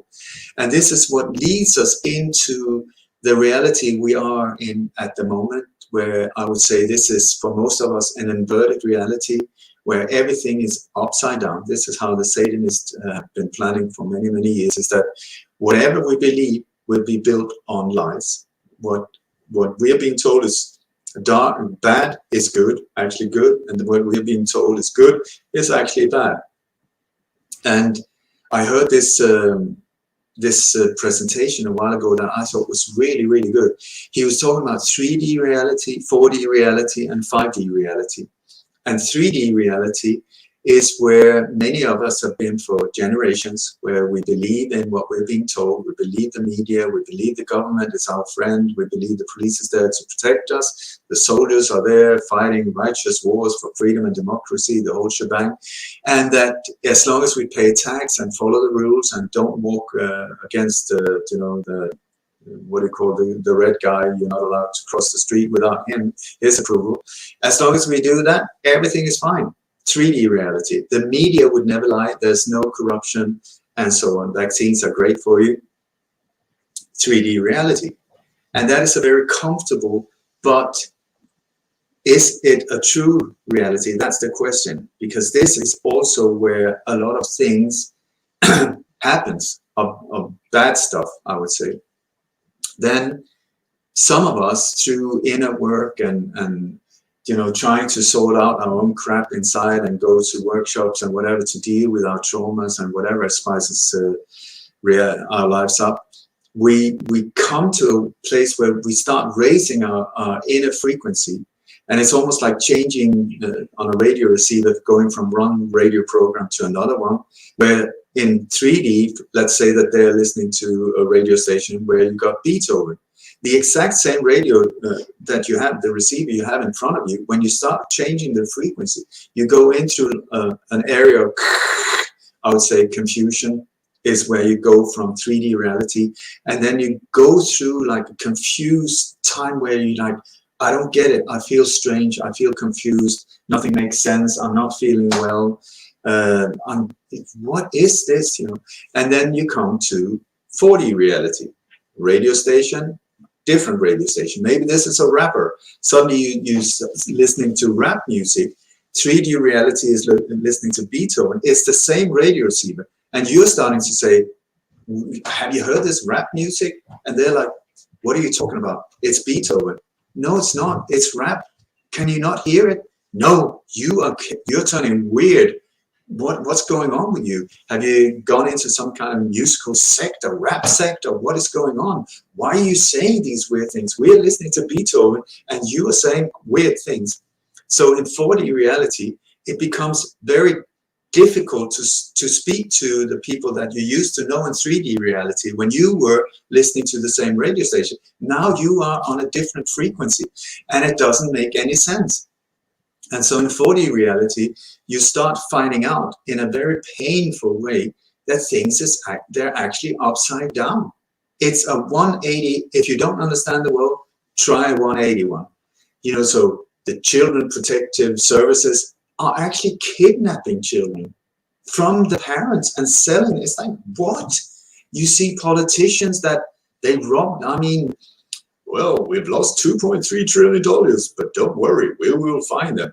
What?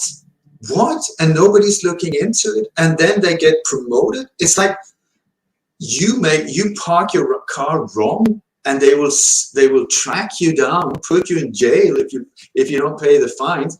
$2.3 trillion that can save major nations. You know, that is a lot of money. Well, we're very sorry, but we are looking for it. We will look for it. And then boom, the towers came down. Nobody really looked for it, and we could just go on with life.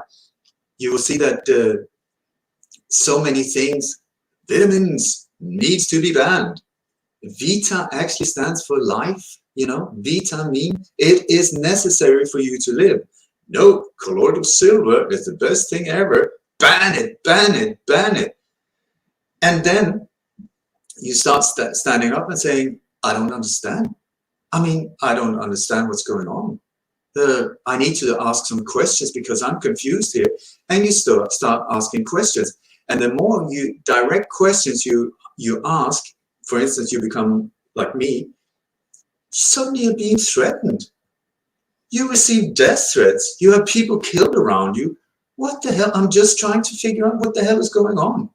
Yeah, but you're asking questions that should be illegal to ask these questions. I was sort of the impression that a free mind.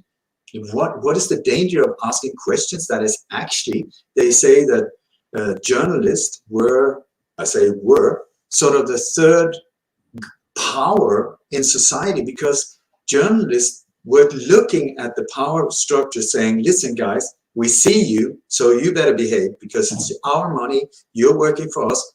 Don't get your fingers down the cookie jar, you know. Don't get tempted because we see you. And then suddenly you start seeing that now these journalists are attacking people like me. Like, what? I'm just trying to figure this out. Why are you doing that? Because I care about people? Because I don't like to be raped? Is that wrong? I don't like to be robbed? I see what you're doing to children. I see what you're doing to that. You're saying that war over there was built because of freedom and democracy. Really?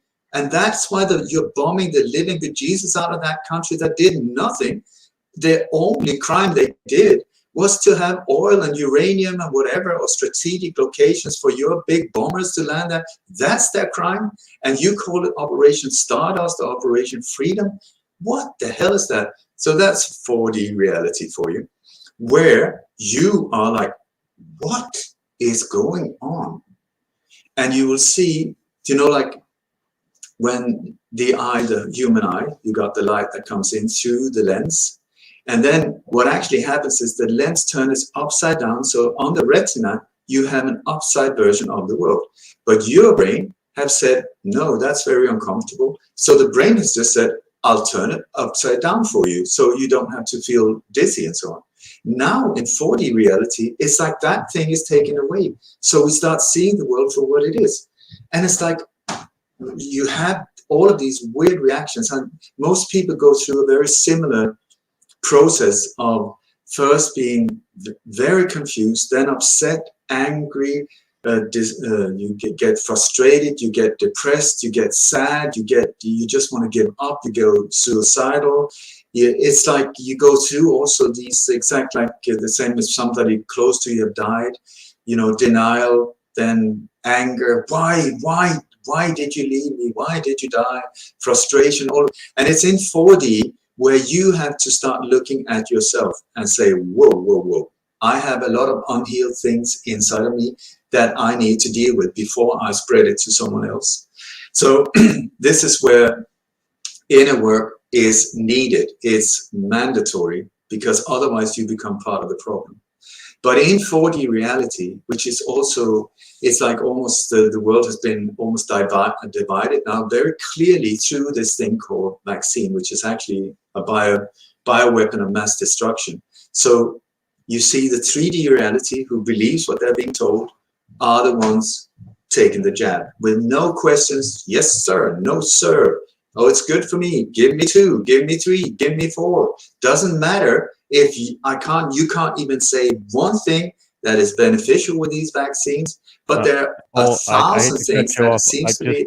I just want to stay away from those words, the buzzwords, please. Okay. Sorry. Okay. Sorry. Go So ahead. no, don't worry about it. Anyway, so but there is this separation now going on where this has helped to clarify who are you, who am I, and it's almost like this Operation Corona has helped us to clarify who we are, because every single one of us have had to look in the mirror. It's like 2020, I say, which they say the Great Reset. I say maybe it was the year of the Great Retreat, because suddenly the world came to a full stop. Never happened before. The world has never ever been able to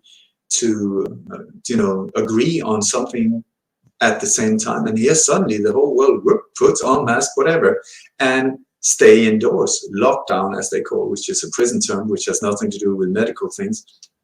But it was at that time, which was in one way the worst thing that has ever happened. But indirectly, it could also be seen as a blessing, because we suddenly had the time to sit down and be forced to look at our lives. You know, what happened? I was 18, I had all of these dreams, now I'm 42. Who are these people in my house? They used to be babies, now they're teenagers. I don't know them. You know, like, maybe we should talk to each other, maybe turn off the TV and by the way, who's this woman? It's like we have lost ourselves. Many of us have lost ourselves. And also the whole rat race, is it really that important to get like 4 different microwave ovens when I'm feeling sick inside and I've lost my will to live? Is that what life is all about? And many people have come to the understanding that, whoa, this is not what I came down to. This earth may be round or flat or whatever it is. That's not why I came here. I came with a spiritual purpose. I had a reason to come down here, and I need to find myself back on track. So indirectly, I think it's been a blessing. Very confusing, very challenging. We're still going through this whole thing but it is intense, and it's the last thing you can call it is boring. Whatever you want to call it, it's not boring. That's for sure. That's for sure. I totally understand you too, and it's a straight assault on logic. And that's what you're talking about before, is where, hey, look over here. What they're telling you is good for you is actually bad for you, and what is good for you, they're telling you is bad for you, and you eat it up like people eat it up like crazy. And to me, it is, and that moment to stop and reflect was very important, because now, as we get towards these future moments where stands need to be taken and we get more chances to shine this light on these dark places and rectify situations with information, as opposed to doing it any other way. And I can only imagine in the 80s, when you were going into journalism thinking that, or you were a journalist thinking that, oh, this is going to be amazing, and then you find out what that underbelly looked like. You went straight to the bottom really quick in that sense, and finding what it was about. And that had to be such an emotional shock for you at that moment, because of course, anytime anybody wants to do something, they go all in. They get amped up, they're ready to roll, then they see it, right? And now it was a microcosm of what this macrocosm is right now, because it forced you to look at something you didn't want to, but you knew you had to do something about it. And it also had you reflect on, is this the person I really want to be? Do I want to be with these people? And do I want to be considered one of these people? And so many things you said resonated during what you just said too, is where, when that logic sort of comes back to you and you get to that 4D spot and you're all alone, and there's people telling you one way from Sunday and what's this, what's that. And now they don't talk to you anymore because you guys don't vibe anymore. It's over. They're listening. You're not. So now that work that goes through you, some people call it shadow work and all that. And it truly is breeding people for the next level, this next 5-10 years is a make or break moment for sure. Either we're going to submit and give in a majority wise, or we're going to each one teach one and spread like tree branches that are growing, and a new branch is going to grow a new branch, or an umbrella, and try and cover those that maybe don't know, and ultimately your name is so fitting to the name of your website, which is lightsonconspiracy.com, right? Lightonconspiracy.com. And you're shining that light onto dark places, and you've been doing it for so long, so much so that you got the 2016 Prague Peace Prize. And essentially the work you do is important. And one of the things that I can say is that by looking at your work, I have been able to become more thorough and honestly not believe a word of what I was told, unless I could see it and research it and figure it out for myself and vet it through more than one source. It has ultimately made me a better investigator. And I remember I was talking to you one time, and you said, I don't call myself a conspiracy theorist. I'm a conspiracy investigator. And I actually adapted that myself, because I'm not a theorist. I'm investigating what is, not what could be.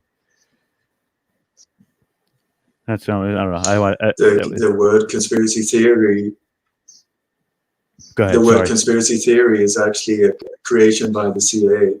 In 64, between 64 and 67, they expanded this whole thing as a weapon against people that ask questions. So, because as soon as you add the word theory, conspiracy theory, then there's a doubt. And conspiracy theorist, once again, there's a doubt. And then on with the tinfoil hat, and then you can ridicule that person. Doesn't matter what they say, you can just throw that at them. And in these days, they have... that's what they have, but it's not working really well anymore. So the only thing they've got left is the Holocaust denier. So and I think that's really interesting as well, because I saw this. There was this construction engineer from, I think he was from the Netherlands or something like that. He was being interviewed on American media, one of the big channels, about 9/11 and how these buildings could fall down free fall. I mean, how is that possible? It is not, naturally. And so he was saying, it's actually not, you cannot do that. There will be some kind of resistance in, even if you go a pancake model, it will go bump, bump, bump, bump, bump, bump, bump. It will slow down. Free fall, you can't do it. And so he was just talking from a point of construction. And then suddenly the reporter said, you're a Holocaust denier. It's like, what? But that's how they use it. And this is also, I saw the former foreign minister of Israel talking about this whole thing about, if we can't shut them down with anything else, we just take the joker, we just throw that at them. So it's really interesting to see how people are being shut down. It's like, Rob, I'm being called a fascist, I'm being called an anti-Semite, I'm being called a... what else was it? But it goes in those areas. And I tell you, it's also, I get just my name gets me shut down. And I've seen that there's algorithms now for many of us who are sort of taking a real step in the front line here that just shuts you down. And I'm being called, I'm being shut down for hate speech and bullying.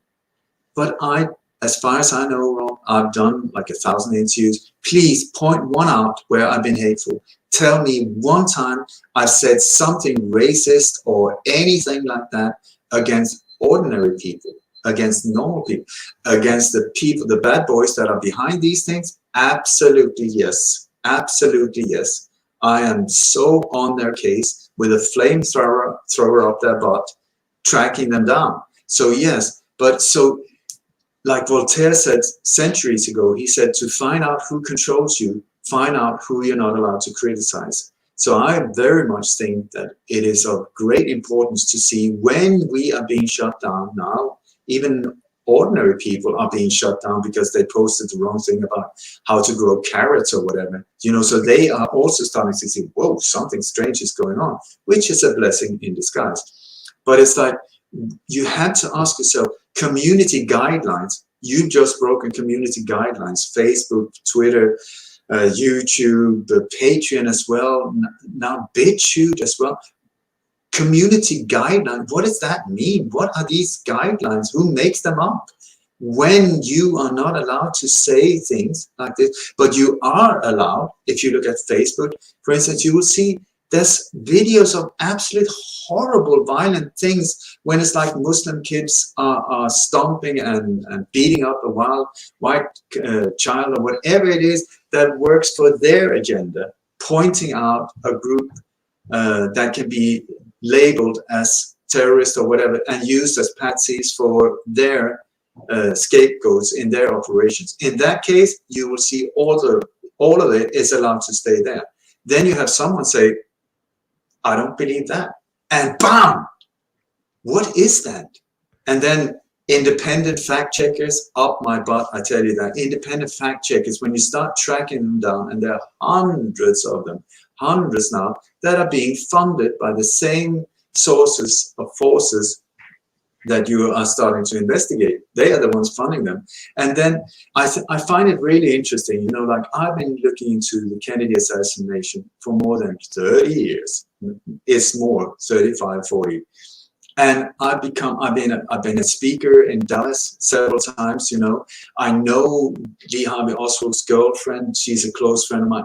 I know E. Howard Hunt's son, who was part of the assassination. His son, St. John. I know the babushka lady. I know this.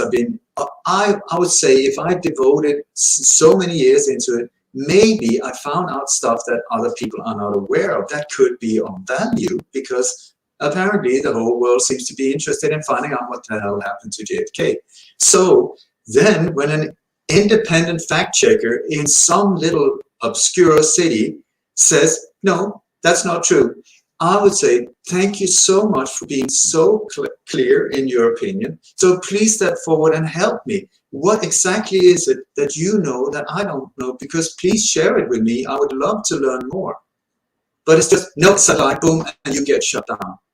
So it's, yeah, these independent fact checkers really, really upside down inverted reality. They have no clue. It's censorship, censorship, censorship. That's what it is. And so if your voice was not important, why are they going into such lengths to shut you up? Why, if we are that, if powerless, they say, what can one person do? What can one person do? You're powerless. You have no chance. They are so big. They're so strong. They got all of these armies. You might as well quit, lie down, and die. I say, if that is the case, why do they fear us? Why is that censorship so brutal at the moment?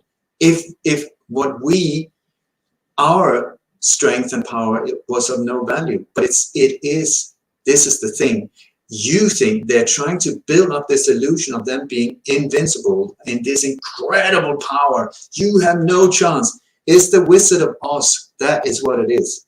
The Wizard of Oz. All it takes is a young, strong individual like Dorothy, who's not afraid of meeting her inner demons, her inner things. Look at that. It's so symbolic. The Tin Man and the Lion and the Straw Man.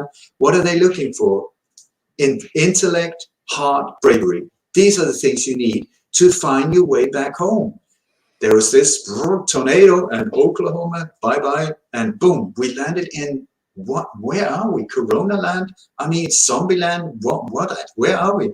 All of us just want to go back home to Oklahoma, but how to find it? The yellow brick road, whatever that is. And then on the way, you will be faced with different challenges, the hero's journey, but also ultimately you have to face the fear, your fear, which in this case, I believe was the Wizard of Oz. And she faced her fears. When everybody else was backing down, Dorothy still went for it, saying, please show me. I just want to go back to mommy or grandmother and grandfather back in Oklahoma. And there's this voice, you have no power. I'm powerful. You're not. Okay, fine. So what does she do? She sees this little cable going in under a curtain, and she walks up there and she pulls the curtain. And what does she find? Does she find this Wizard of Oz that is massive? I mean, one big Arnold Schwarzenegger on steroids. Was that what she found? No, she found a tiny little old man with a microphone and a massive amplifier, which is the media. So what are we up against? A lot of old, very weak men, most of them, impotent, no creativity, most of them so super psychopaths, you know, you can't blame them because they're born like that, or broken down, so they're sociopaths. But these are individuals that are said to be at the top of the pyramid. Little correction here, the pyramid is actually upside down. So what we're looking at is the bottom of the bottom of the bottom of the bottom when it comes to human quality. These are the people that we have been scared, letting ourselves be scared into obedience by. And when you look at it, who are these leaders? You know, like, look at Native Americans, whatever that word means. I mean, the people who were there before Columbus came there, and the only thing he actually discovered was that it was lost. But otherwise than that, these people, they had this thing, you know, like a war chief. What did that mean? It was like if Red Cloud said, let's go right, and people followed him, he was the leader. If Red Cloud said, let's go right, and people said, no, wait, we're going left, he was no longer war chief. That is natural leadership, you know, where people lead by example. They put themselves in the first line, they take incoming fire, they you know, put themselves at risk for the weaker ones, for the children, for the elders. Natural leadership. What are we seeing now in the world? Oh my God. Oh my God. The quality of jelly and yogurts mixed up. That's it, but with a nice little, you know, surface, polished surface that will tell you anything you want to hear. Freedom, liberty, equality. Yeah, and as soon as you elect me, I will rape you. You know, what the hell is that? We were warned by our parents, do not take candy from men that you don't know, you know. And this is exactly what we're doing with these politicians or whatever, who are no way the real people in power position, but they are the ones tricking you into the car. So would you like some candy, my dear little child? And in you go, and boom, they take over. And suddenly you find yourself in this invisible prison where you're locked in by glass doors and you don't, what happened? It's another brick in the wall, but the wall is made of glass. And now it's for us to see that it's actually an inverted reality where it's up to us to go into 5D. Here comes 3D, 4D, and 5D. And 5D is where you come up on a spiritual level where you start understanding that, oh my God, there is no really good or bad. There is no up and down. There is no left and right. All of it is for us to learn from. It's a university. And the worse assholes that you have in your life, the better the teachers.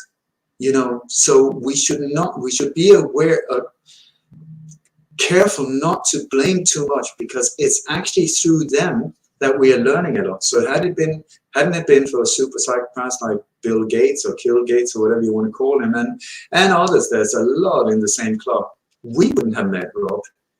You know, all of these beautiful Indians, your real tribe that is now standing out very clearly, we would never have met them. Never, ever. So indirectly, on a higher spiritual level, we should thank them. I've written a book called Remind Me, like Reboot Me. And in it, I talk about what I call black angels, which is exactly this type of individual. These super psychopaths that are there pushing all our buttons, forcing us into becoming the best version of ourselves, or go straight down the drain. You know, you don't want to be in it, fine, but this is what you will end up with. Humanity is pushed into a corner right now. It's down or up. That's it. No options. There's no gray shades anymore. 50 shades of gray? I don't think so. It is choose. Who are you? Who are you? Are you going to be one of them who rape and torture and look the other way when people are getting hurt and damaged? Is that you? Or are you going to go this way, where you stand up for what you believe in, whatever that is? Will you have the courage? This is a time to get the thumb out, get off your butt, out of the sofa, and stand. Put your actions and word into one, and see, who are you? I mean, maybe you are one of the bad boys. I tell you, very few people wake up and say, everything I do is wrong, and today I'm going to do evil stuff. The evil people, I think, are looking to do good stuff, but in their version of so this is also, everybody thinks they're right. Well, we're about 9, 8, 9, 10 millions, depending on what numbers you want to believe. If all of us are right, how is that even possible? So you can't blame each other, you know. And I want to put also this 3D, 4D, 5D reality. There was another bearded guy many years ago, a guru type, who I think it was in 2010, he was talking about that humanity by the year of 2012, there will be a beginning of a division, a diversion, you know, where humanity is starting to separate into two groups, just like on a train station and on a train. I would say 3D reality, 4D reality. He said by the year of 2012, the train will start moving up, but there's still time, you know, if people want to get off the train or on the train or whatever, no problem. 2015, the train has started getting momentum, so it's harder for them to, if you want to catch up with the train, go for a runner, you can still make it, or get off the train. By the year 2020, no chance. It is the train has left. And and here we are in 2021, where it's like it's almost like we're standing screaming to each other, hello, I see you, you know. And the other ones are on Titanic, you know, going whatever Titanic happened. I mean, it was a sister ship that went down, but otherwise than that, yeah. And it's sort of like, so I think there's so much frustration and conflict for no reason, instead of us understanding we are on separate, different paths. We have chosen different paths for some reason. And 3D reality have chosen this is where they want to be. 4D reality, this is where we want to be. And this separation is within families, within couples, spouses, you know, people you were so close to, and then suddenly you can't talk to each other anymore. It's because they're over here, there, we are here. Hello. So you can talk about golf or X Factor or, you know, Hell's Kitchen, these type of things you can talk about. But as soon as you get into what is actually of importance, you have this diversion. It's gone. That falls in line with the Uluru prophecy too. The Uluru prophecy out of Australia actually has. We had a event on December 21st of last year of 2000. I think it was 2020, and what it is essentially there's two worlds. They're on the same plane of existence, but you will no longer be able to see each other. The higher frequency people will go one way, the low density people will go the other way. Not to say that while incarnating, you can essentially move to the next one, but you have to be incarnated there, right? And that's part of this prophecy. So it sounds eerily similar to what you're talking about with the trains and how it started on this course, and now there's this great separation.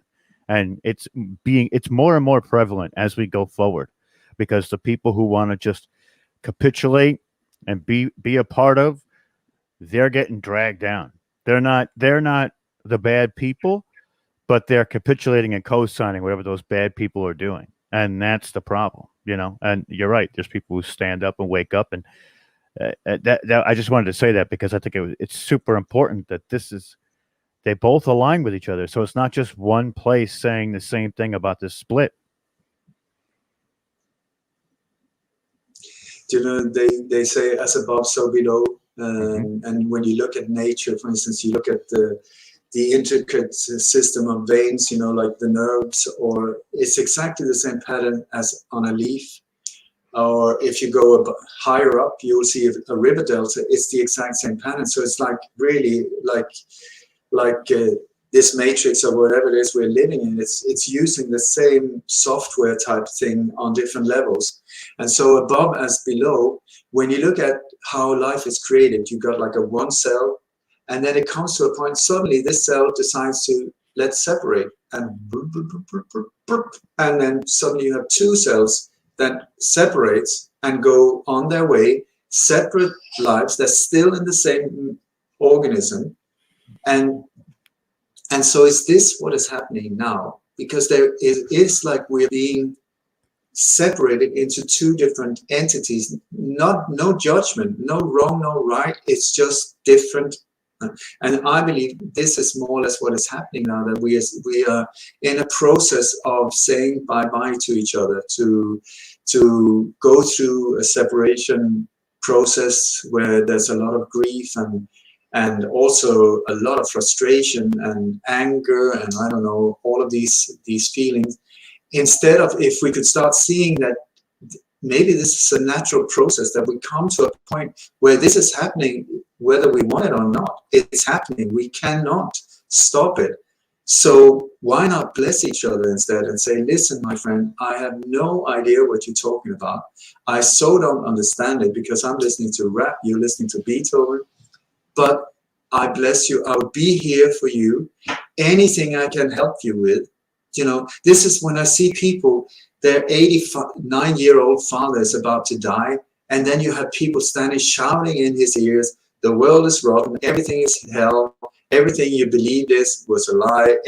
I mean, really, is that kind? Is that kindness? Is that being gentle and loving to this person who had assisted you his whole life? You know, is that a way to a good way present? Yeah, and by the way, everything you did sucks. Now go away. Or say, I'm so grateful for everything that you have taught me and showed me, whatever bad way or good way or whatever. And then let's part as friends and in love. I think, you know, so much is being done for the wrong reason at this point. Don't judge each other. See if you can let go of judgment and just start walking your path, your way, whatever is your way. Be true to that and get out of the head into the heart. You know, let the heart decide. The heart knows what is your way. And whatever gives you goosebumps, that is like a GPS showing you the way. They call it spirituals or whatever. I can guarantee you that it's not going to be an easy way, but it's your way. It is your way. So whatever people say, that is the way you should go. It will be filled with challenges and hardship. That's part of the game. That is part of why we're here. But it's still your way. And then don't judge others for going another way. I mean, we have people very close to us who have decided to take the thing that we're not allowed to mention here. And in my way of seeing it, it's like, oh my God, you have really, really, really damaged yourself. And I'm so sorry, and I don't know what to do. But they have chosen, no, this is the good way for me. That's the good way for them. I say, if anyone got close to me with one of these pinpointed things, I would fight that like it had been a bazooka. In my world, that's the same. But apparently we are on separate ways. And they say that we're going to die. You know, that is actually part of this whole circle, they say, the circle of life. So maybe they have chosen to leave earlier than me, you know, by doing that. It's apparently their way. And if you believe in reincarnation, not a big deal. Okay, boom, you're out, boom, you're in. So maybe we should try and lose the drama a little bit and focus on, you know, parting in peace. Just like if your family got on a ship, you know, and you're standing at the shore, bye-bye, thank you so much. I'm so grateful for the times we've spent together. Apparently now is the time for us to part. But I will love you, I will miss you, I will bless you. But here now, we pass. Instead of fighting each other, you don't get it, you're stupid, you're in some kind of weird sect, I'm going to shut you down, you're a racist, you're this, you're that. I don't think that's the right way to go. Definitely not going to work. And I like what you said. It's like reincarnation is like, all right, do over. Or it's like the coach taking you out, you know, he takes you out and then the guy comes off the bench. Then you're a relief player off the bench in 5 minutes, you know. So we got about 3 minutes left. You know, you're a man who gives a really great message. And this whole interview has been a great message. So I want to give you the last 3 minutes to just say what you feel you need to say to the people listening out there.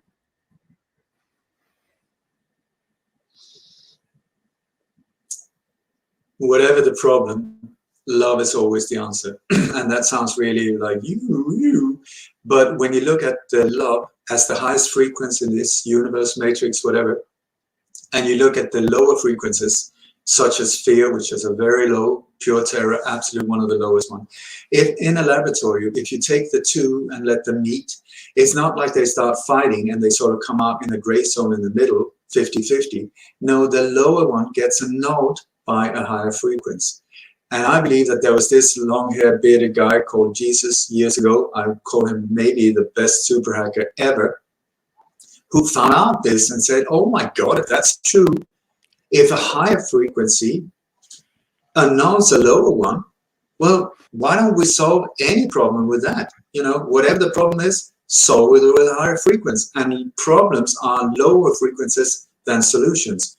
And I think what he said, well, let's make it easy for ourselves. Whatever the problem is, meet it with love. He didn't say be a wuss. He didn't say turn over, pull down your pants and say do whatever you want.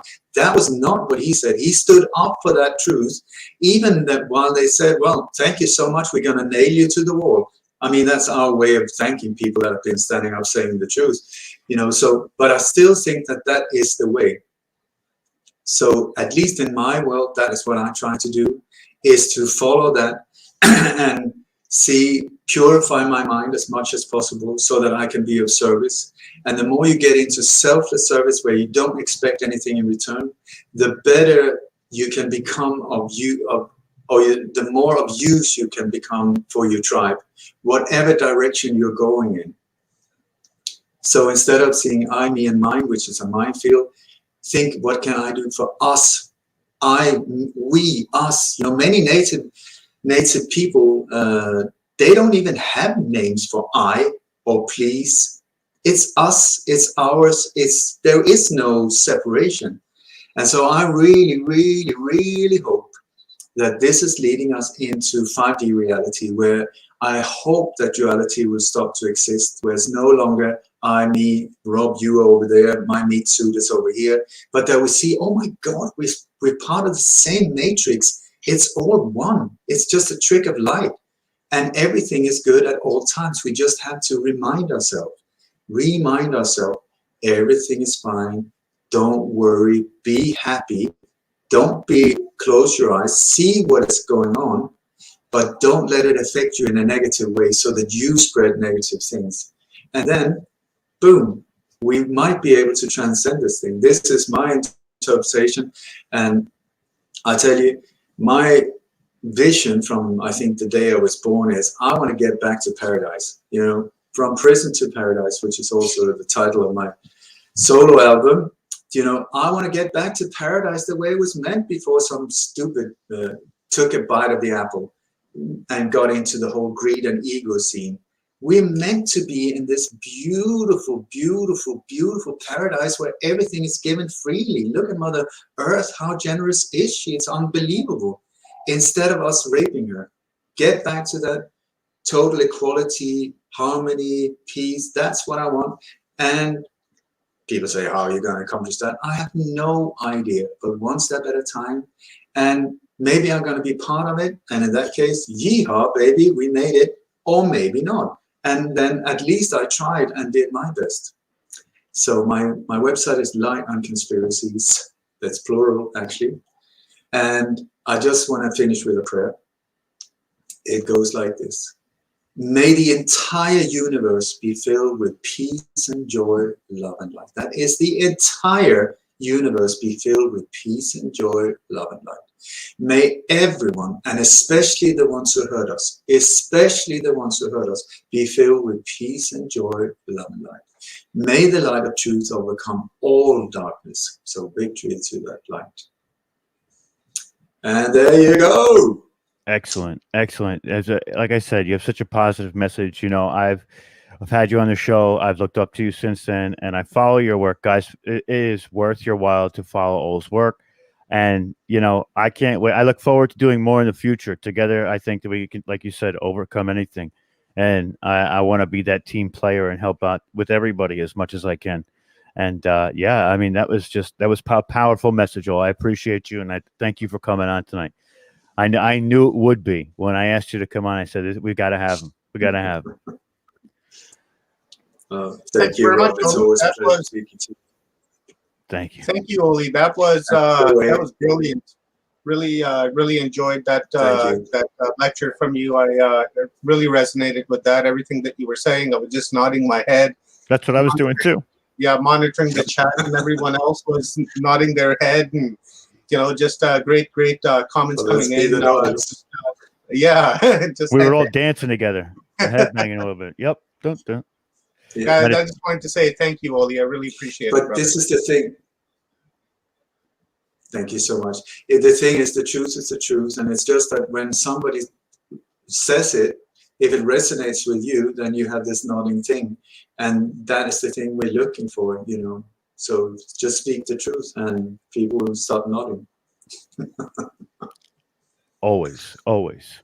Unabashedly truthful. That's what I love to be, and that's how I stay too, because I can't hide it. It sits on my face anyway. You know what I mean? It just doesn't work for me. I know. But thank you so much, all. We appreciate you. We look forward to speaking to you in the future, and we will let you have the remainder. I think it's your day over there, right? It's the daytime for you, so we'll let you have the remainder of the day and hang out and relax. And we'll talk to you next time. We're going to bring in the next speaker, and we'll be in touch soon. Thank you. Have a good one. You too. And there we have it. We have our next speaker, Paul Wallace, the sponsor for the Eden series. Is in the house. What's going on, Paul? How are you? G'day. I'm enjoying the day, and what a pleasure to sponsor and be part of this event. What a kaleidoscope of speakers, and listening to all. I'm almost embarrassed to go on next because it feels like we should be sitting with 30 minutes of silence just to reflect on what we've heard. It was so inspiring. How are you guys going? Great. You're keeping the energy up. This is wonderful. Great. That's what the replay is all about too. So we don't have to take that 30-minute pause. They can go back and watch it again on Paul Wallace's YouTube channel to put the views up. That's how we do it. That's it. It's been a wonderful day, wonderful weekend. We're 3 days in, and have had some really top quality speakers, and the universe really worked it out for us. And it's just been wonderful, and I'm looking forward to the next 2 days, because tomorrow we have a fantastic lineup, and same thing on Monday to close out this event. So wonderful. Let me read Paul's bio really quick here, and then we'll get rolling. Okay, so Paul has a little bit of a bio, and I'll read a brief bio.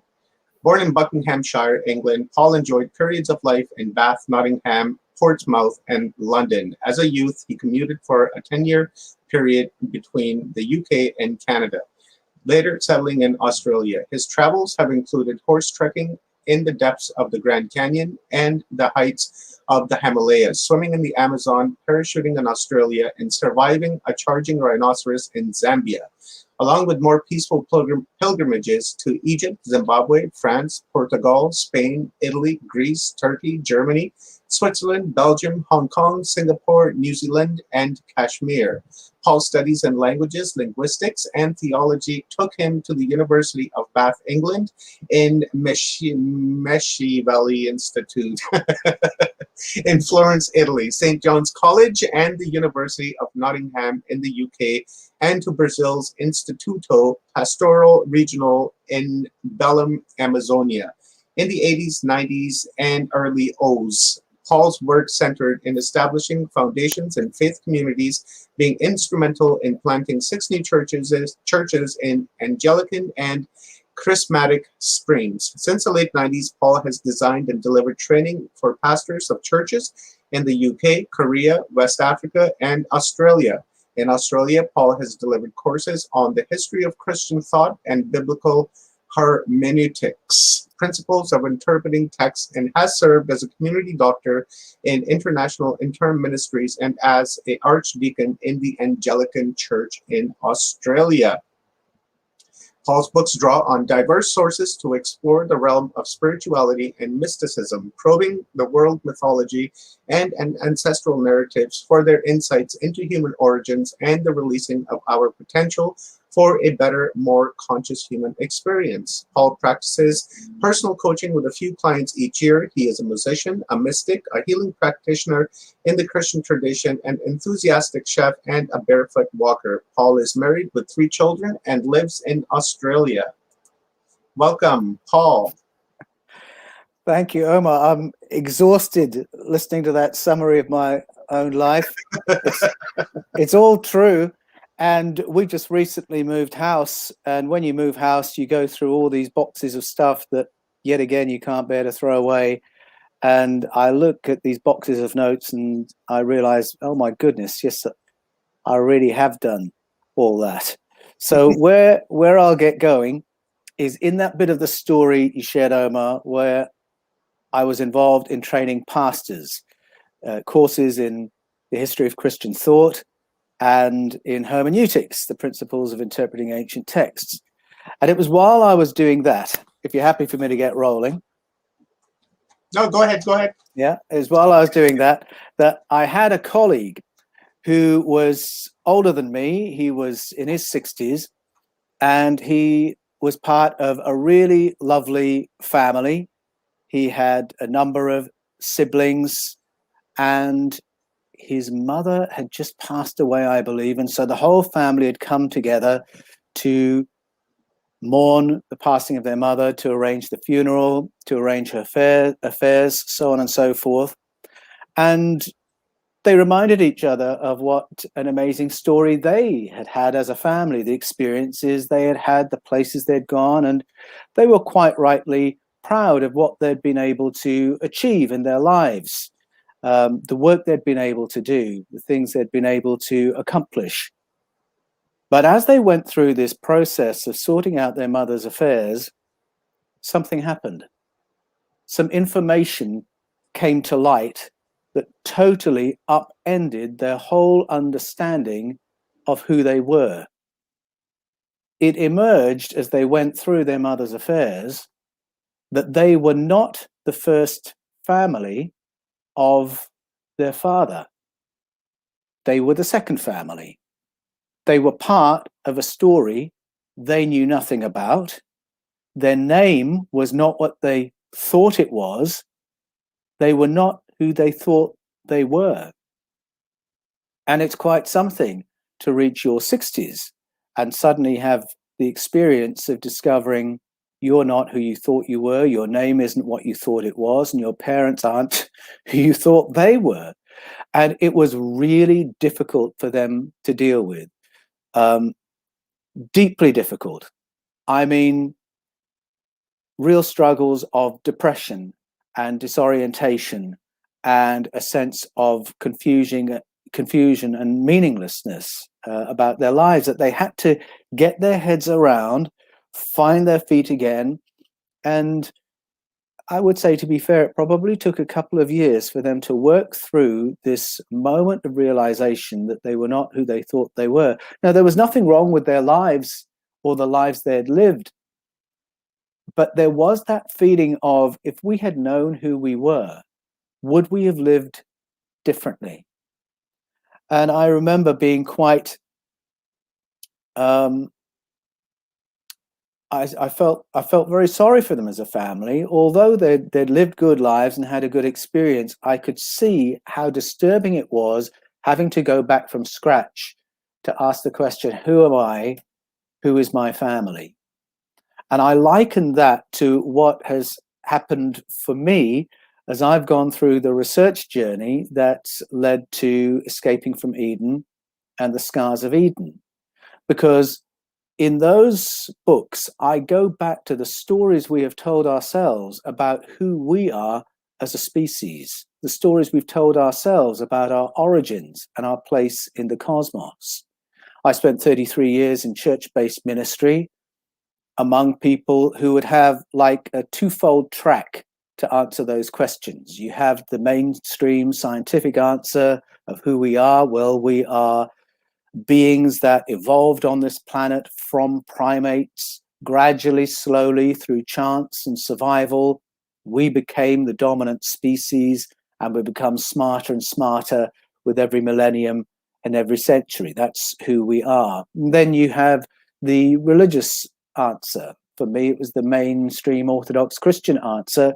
Well, we are the special creation of God, put on this earth to love one another and to love God. So those were the answers, except that I followed a white rabbit down a rabbit hole. I took a red pill, and those processes were my moments of disclosure that opened for me a whole other story, a whole other explanation of who we are and where we've come from. Now, different people have these moments of disclosure in different ways, where they have to reassess who we are, where we've come from, where we're going. So Ol talked about the realization that all the historic assassinations that he knew of followed parallels. They were all about checking progress away from covert forces of darkness, and he could join the dots and his world began to change. Different people have different red pills, follow different white rabbits. It might be they suddenly work out who was involved in the JFK assassination. It might be they suddenly work out that they've been lied to about fat, or believed all the entrainment from the sugar industry or the tobacco industry, or it can be anything. They might look at the footage of 9/11 and suddenly realize that's a controlled demolition, and their world begins to change from that. I'm in contact with people from week to week who have gone to war, who have gone into the theaters of war, laid their lives on the line, thinking it was for the published reasons, and then finding out there's something else going on here that has nothing to do with an international conflict.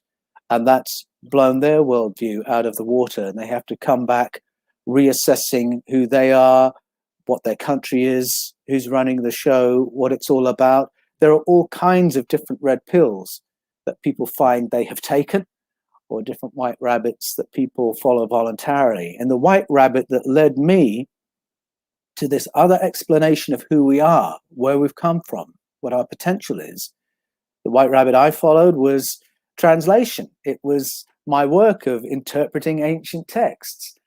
And many of you listening will know that I came to the moment where I had some time. I had an ultimate frisbee injury from which I was convalescing, and it gave me the time to drill down into some translation questions in the Hebrew texts of the Old Testament.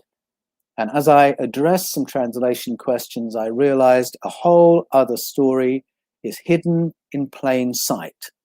And it's a story of paleo contact, and stories that we've long believed and translated as stories of God turn out to be stories of our ancestors' contact with extraterrestrial civilizations who came to our planet in the deep past, occupied the planet, colonized our ancestors, and then had a hands-on role in developing us as a species. Now, as I've read ancestral narratives from all around the world, I find this story repeats. These stories finesse each other. And one of the things that correlates in this other story of beginnings is the explanation that we were modified from a primate ancestor in a number of stages, that some visited us and upgraded us to this point where we were smart enough to work in someone else's mind, but not smart enough to run our own society and build farms and cities and civilizations. And then a couple of 100,000 years later, there's another intervention upgrading us to the point where we can farm and build civilizations. If we go back to the texts of Genesis, there's a memory of a moment where we are being engineered, where we start off as clones, an all-male society, and then males plus females, but we're infertile. And then we're upgraded to a fertile sovereign species. That's the memory that is recalled in the Genesis 3 story, what we have often referred to as the fall. A fall from innocence is the way it's translated at present. Do the translation work and you realize it's about an upgrade to our intelligence. So here's the pattern. Visitors come, upgrade our ancestors, upgrade again. upgrade again.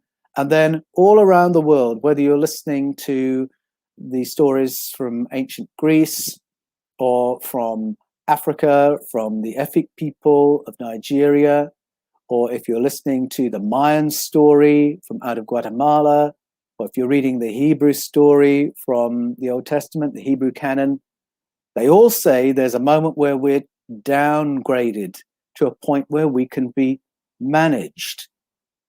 Now, I'll give a quick for instance of that from the Efik story that says that two powerful beings, Abasi and Atai, were involved in engineering our species.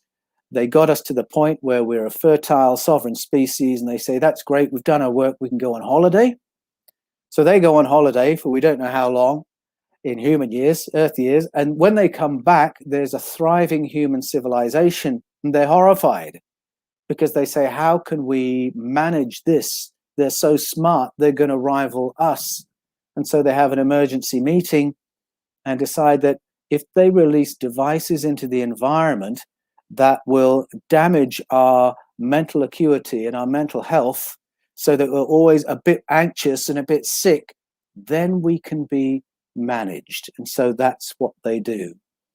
It echoes the Mesoamerican story where Quetzalcoatl develops a vapor that when sprayed over human populations dumbs us down, brain damages us to the point where we're limited to our 5 physical senses or to what an authority tells us. And they found they could manage that.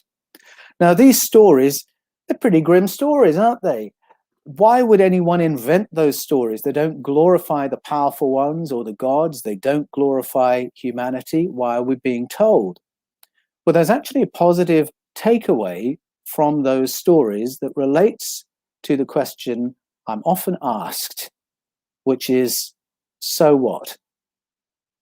My subtitle of Escaping from Eden was, does Genesis teach that the human race was created by God or engineered by ETs? And some would want to say, what difference does it make? The subtitle to my book, The Scars of Eden, is, has humanity confused the idea of God with memories of ET contact? And people might say, what if they have? What difference does it make? For me, the difference it makes is twofold. Firstly, what do we believe about the cosmos we live in? What beliefs do we have about God? Are they helpful or damaging? And what do we believe about ourselves? Who do we think we are? Because we will live in the light of who we think we are. Now, if we go with the Christian Orthodox idea of who we are the special creation of God.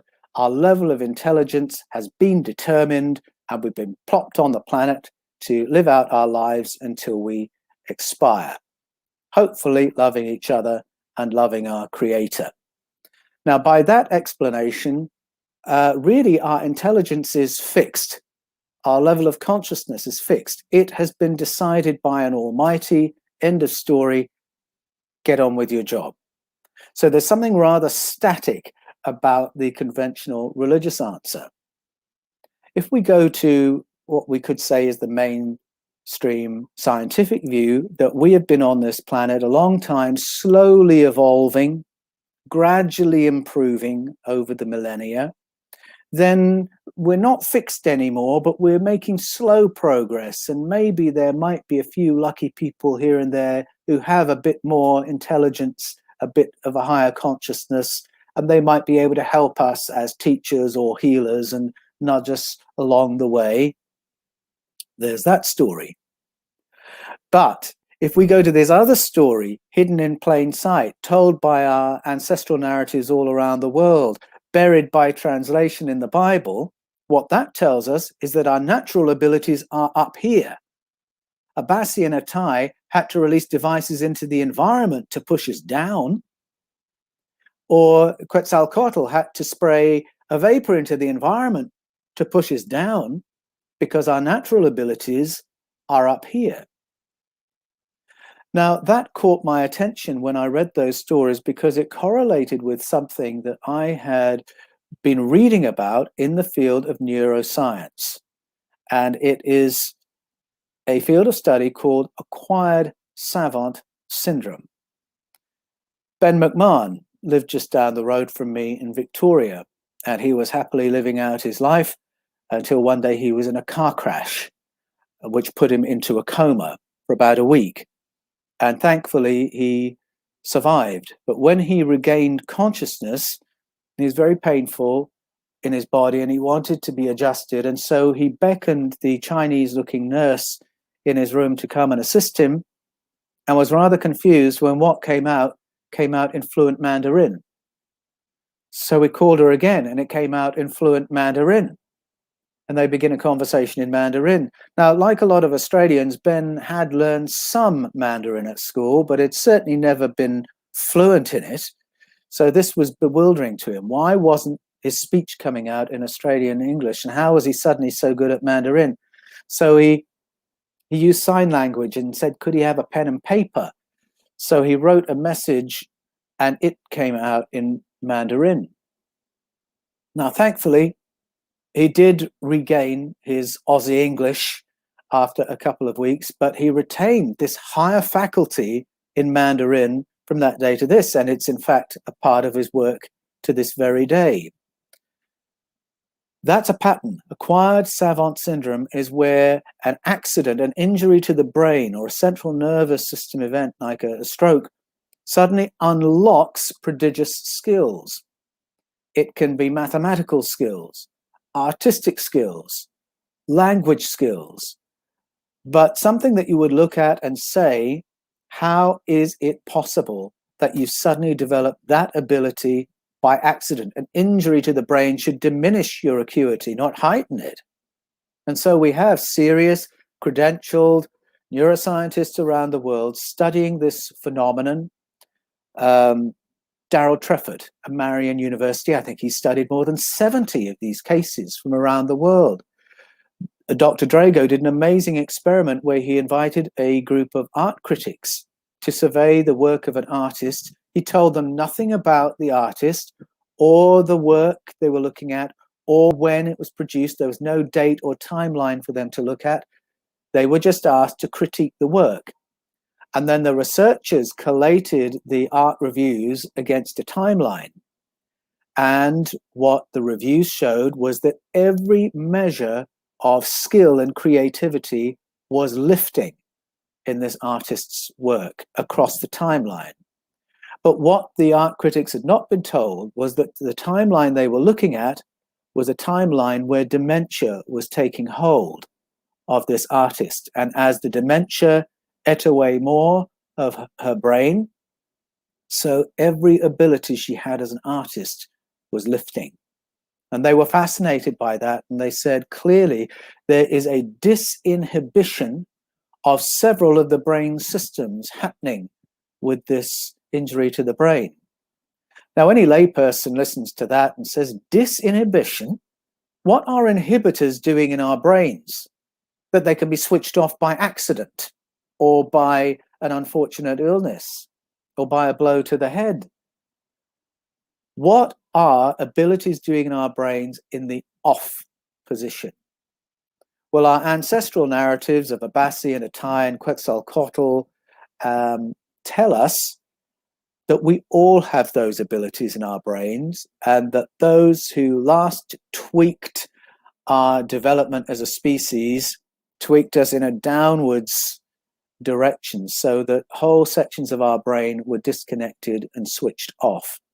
It's a mind-boggling answer to a mind-boggling problem, but the neuroscientists are very honest that it's baffling, and they want to know if we can switch these abilities on without suffering an accident. And the reason I've come away from my research for the Scars of Eden and Escaping from Eden with such an appetite on me and so hopeful is that I'm learning, yes, you can switch those other abilities on. And the cultures that have curated these older stories of our beginnings have also curated mystical and shamanic traditions that are all about heightening our consciousness, heightening our intelligence, switching our brains back on so that we've got better precognition, better ability to foresee, better telepathic connection, better remote viewing, better self-healing as a result of all these things, better sovereignty over our state of minds and our bodies, so that we can not only have a better human experience individually, but live more conscious and more intelligently on the planet. So that contrasts with these other explanations. The creation version, where God creates us and dumps us on a planet and it's fixed. That's who you are, live with it. And then the evolutionary story that says, well, you're evolving very slowly. There may be a lucky few who, by mutation and chance, are a little bit brighter. This other story tells us that we are all able to evolve in our own lifetimes, that we're all able to switch inhibitors off and live more intelligently, more consciously.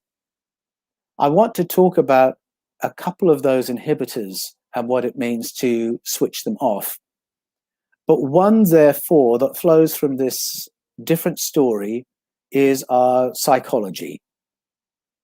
If we stick with the traditional religious story of an almighty God who has put us at a fixed level of intelligence on the planet and is a kind of a puppet master over the universe, it puts us into a state of dependence.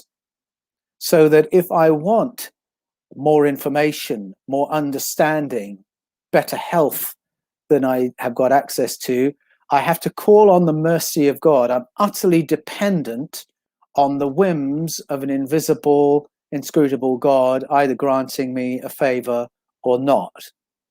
And in that way, traditional religious views can be very disempowering, because we have religions that are essentially about deferring to the superiority of our God concept, where worship is all about lowering ourselves to the other's highness, of counting ourselves as nothing. And our liturgy of worships drum this into us from the get-go.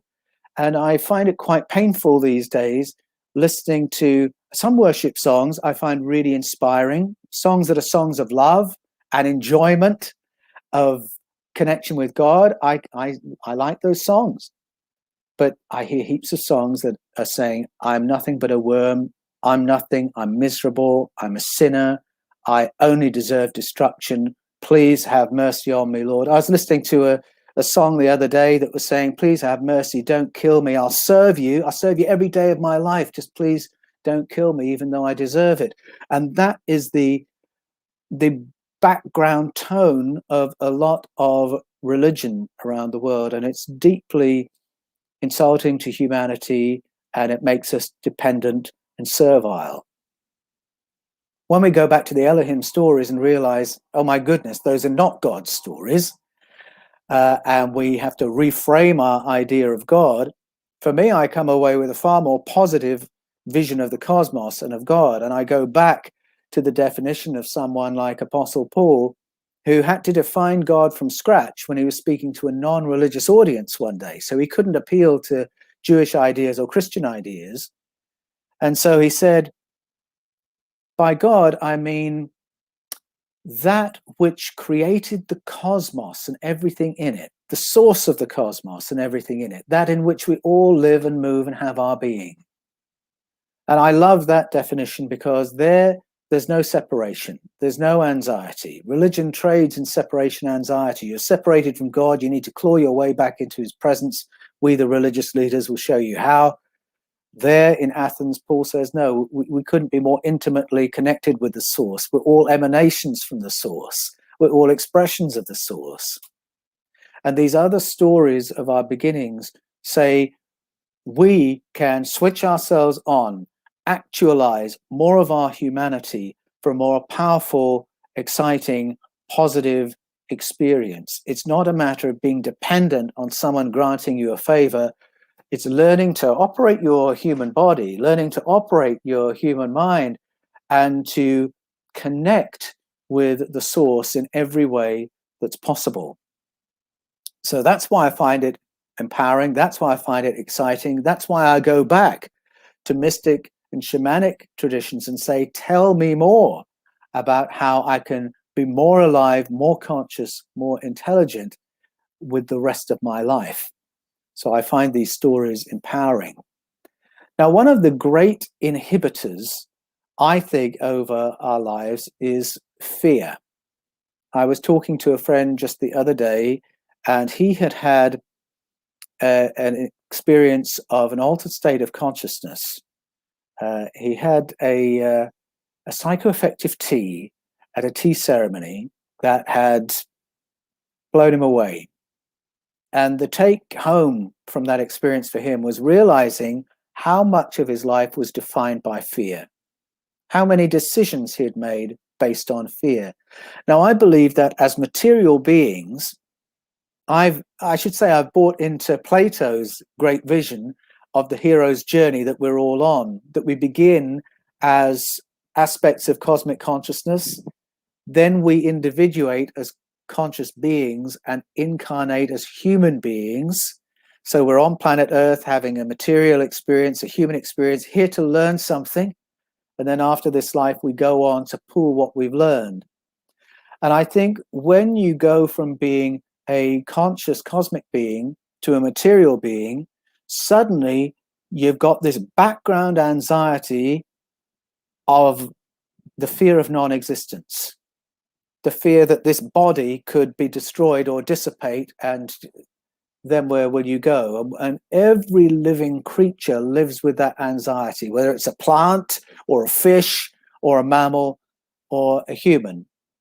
And so that fear translates in a myriad of ways in our human experience. The fear of non-existence becomes a fear of sickness, a fear of poverty, a fear of violence. And my friend realized that so many of his decisions through life had been driven by fear. Now, we have a part of our brain, it's called the reptilian brain, the most primitive part of our brain, that is there to generate fear. It is our flight, fright, or fight response center. And if our higher functions can be attacked or diminished, whether by devices in the environment or a vapor sprayed over us, or constant messaging from authority figures, just to go back to those ancestral stories, then our higher functions wobble a bit and we're back to these primordial drivers of fight, flight, fright, and it makes us very easy to be manipulated.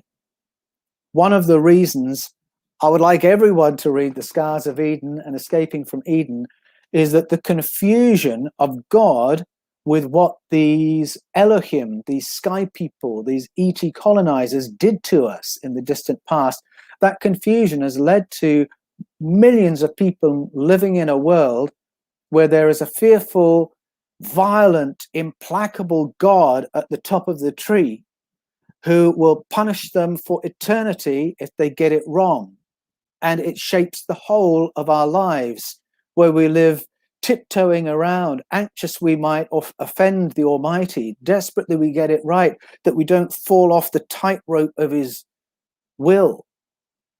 And it's a really destructive way to live. You may know families where there's a very overbearing parent, or maybe a parent with mental health issues or substance issues, and you see how that eviscerates the confidence and self-esteem of the other family members. Well, that's been done to humanity by creating God in the image of violent Elohim, sometimes violent sky people who aggressed over our ancestors for thousands of years. So there is a fear response built into us and an assumption that we have to tiptoe around to live this life right. I want to unravel all that and say that's not right at all. That's a story of what ET invaders did to our ancestors. That's not a story of a present God. And we need to live more confident than that and live a more self-fulfilling life and not be manipulated because we're in a constant state of fear. Our ancestors told stories that suggest that we are living in a populated universe and on a populated planet, that there are other presences around us that are interdimensional beings, extraterrestrial beings, energy-based beings. And if you go to the Gnostic texts which were buried for centuries for their protection, because Christian orthodoxy had narrowed down, been militarized as it got adopted as the Department of Religion by the Roman Empire. And these other narratives were now considered subversive. If you're out teaching these things, well, you were sowing disunity into the church, which was part of the means of feudal control in the empire. So you're an enemy of the state.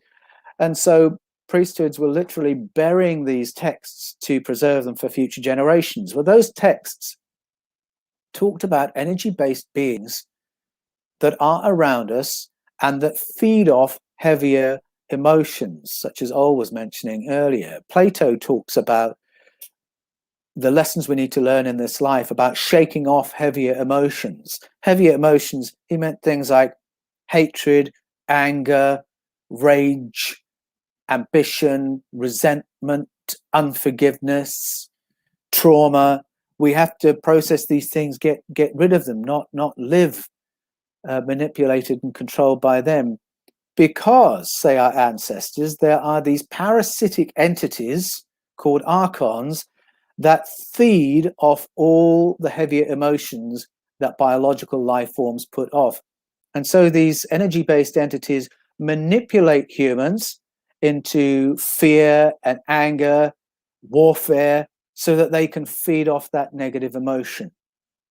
Now, whether you take that quite literally and say, yes, I'm well aware of those beings, or even if you take it figuratively, the application is the same.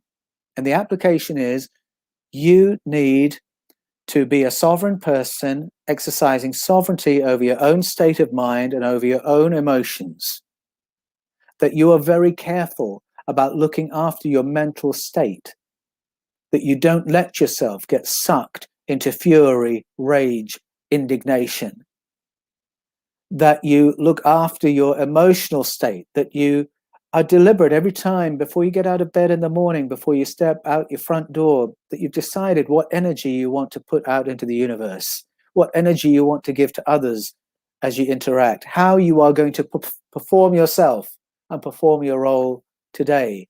That's the take home from these archonic stories.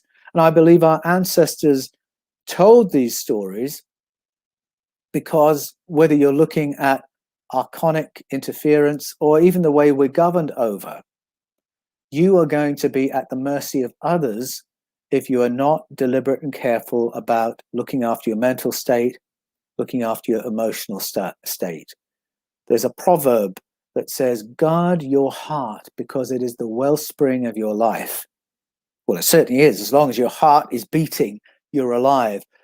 But it's speaking to your emotional and mental state. You decide what that's going to be and let that generate your response to everything. I look back to my younger years in my career and I realize how much fear I carried in my work. Again, fear of non-existence, fear of not keeping a job, fear of losing the approval of my bosses or my congregations. And you therefore want to try and control the environment in which you're working. And it takes a few decades of life before you realize you can't control anything. You can't control others. You can't control the environment. What you can control is what you will bring to the situation. And I found it a tremendous relief and enlightenment to realize that's how I handle these things. I may walk into chaos. I may walk into behavior that I find utterly bizarre and unpredictable. I can't control that. All I can do is answer the question of how does Paul respond in these situations? What does Paul have to offer in these moments? And then make that contribution. So it's a way of switching the fear off. And there are practical ways in which you can do that. There's something I've learned from NLP that I found really helpful. I don't know if you know any NLP skills, but probably the one I most frequently use is if there's a situation either in the past or a recurring situation that I find makes me anxious or upsets me, then I learn to look at the situation as if I'm watching it on a TV screen. And then I push the screen further away. And then I turn the volume down. And then I put it into black and white. And as I do all this in my imagination, what I'm doing is creating an emotional distance between myself and the thing, so that it stops fringing my reptile brain.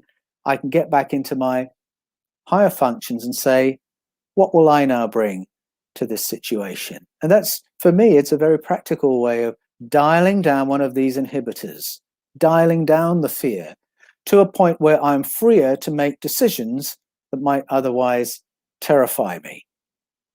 There's another reason I've been really passionate about getting the Scars of Eden out and Escaping from Eden out for people to read.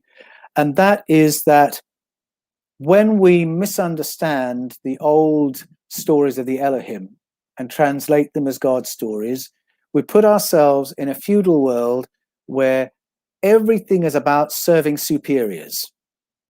And that's really how Christianity was framed by the empire, where you've got God and the emperor at the top, and then you've got the Senate and the bishops who are at the level of the Senate, and then you've got everyone else at the bottom. And we're living in this feudal society where your role is to work for your boss, or to labor for the landlord, or to bring in the harvest for the landowner, so on and so forth. Always striving to serve superiors. Well, in that speech the Apostle Paul gave in Athens, the one I mentioned earlier that defined God, he mocks the idea of sacrificial religion.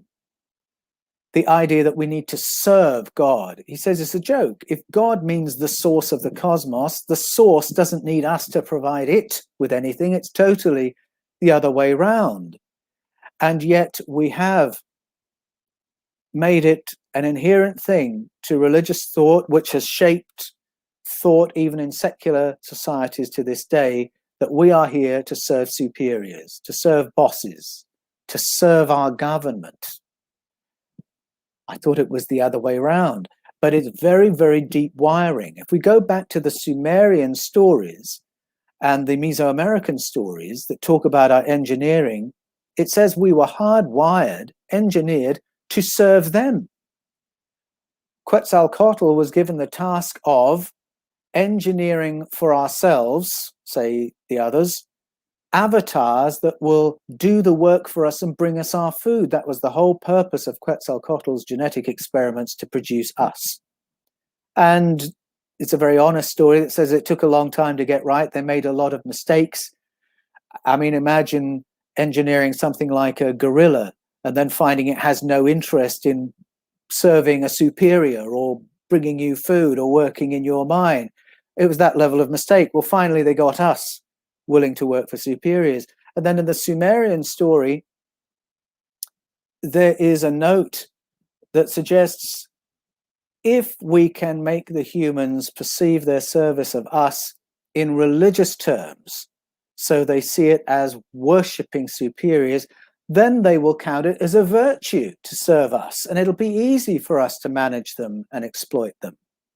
So in those stories, we are hardwired to serve superiors, and that hardwiring has served us very ill through the ages. It makes us very easy to manipulate and manage and exploit, as we have seen in the stories of empire and conquest and harsh governance through the ages. My grandmother grew up in the Downton Abbey generation, and her first job was working in the big house for the grand family who occupied the big house on top of the hill. It was a family of 5 people. It took 50 ordinary people to work every hour of the waking day to maintain the luxury and lifestyle of those 5 people. And those 50 counted it a privilege to work in that house and serve the 5. And I remember seeing an interview with people who had begun their career that way. And by the way, parents would see it as a great opportunity for their teenage girl to go and work for the 5. They saw it as a good break, even though you're working all your waking life. You're not allowed to leave the property without permission of the five. You're not allowed to have a relationship without permission of the five. Not allowed to marry without permission of the five. You're allowed half a day off once a week, and it was seen as a great opportunity. Where does that thinking come from? Hardwired in us. And I saw an interview, I was saying, with some elderly ladies who'd begun their careers that way. And the interviewer said, oh, you talk about this family of five, as if you think they were better than you. And the answer was, oh, well, they were. Well, that's how deep the wiring is. Well, of course they were better. It was our privilege to serve them. Well, our ancestors tell us why that wiring is there. And then we have greats who come along and help us, people like Jesus, people like Buddha, who say, that's no way to live. Jesus came and said, you have no superiors. Call no one on earth your father. Call no one on earth your leader. You are all brothers and sisters. And he reframed the idea of serving God as we serve one another. Reframed the idea of worship as we love one another. And that's the rewiring he's offering us. And I think if we can do that, if we can switch that inhibitor off and say, I believe in service, it's that we serve one another. I believe in love, it's that we love one another. Then I think we have a more intelligent and more conscious way of living on the planet. I think our ideas of leadership were framed at that distant time in our deep past when we were governed over by entities that had no empathy with us at all because they weren't human. No fellow feeling with us because they weren't human. And it's why they could send us to war against each other with no thought to the human cost. I think we can snap out of that. We're still living with an idea of leadership that's rooted in that, so that when someone comes along who is going to force things through, no matter what the cost, no matter what other people think, we call it strong leadership because of that primordial experience of leadership.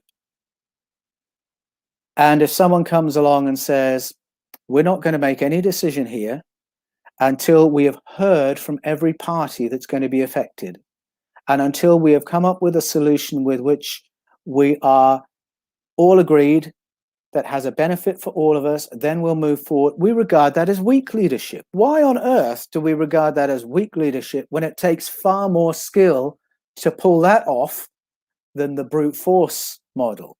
And I think it's because of the confusion of God with paleo contact. Again, we need to be more sovereign than that and say, no, well, this is how we're going to live. We're going to love each other. We're going to serve each other. We're going to pursue the common good and be a little bit more intelligent about how we go at things. I think if we can be more emotionally intelligent, then we can't be manipulated by fear-mongering. We can't be manipulated by a demagogue.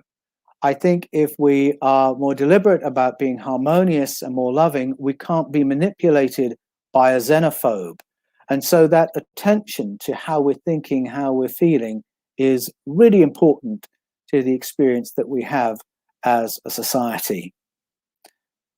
I talked about the way the Elohim, the powerful ones, would send humans to war against each other. And the way archons would do this and then feed off the emotional carnage that results. I think we need to be really thoughtful about that in the 21st century.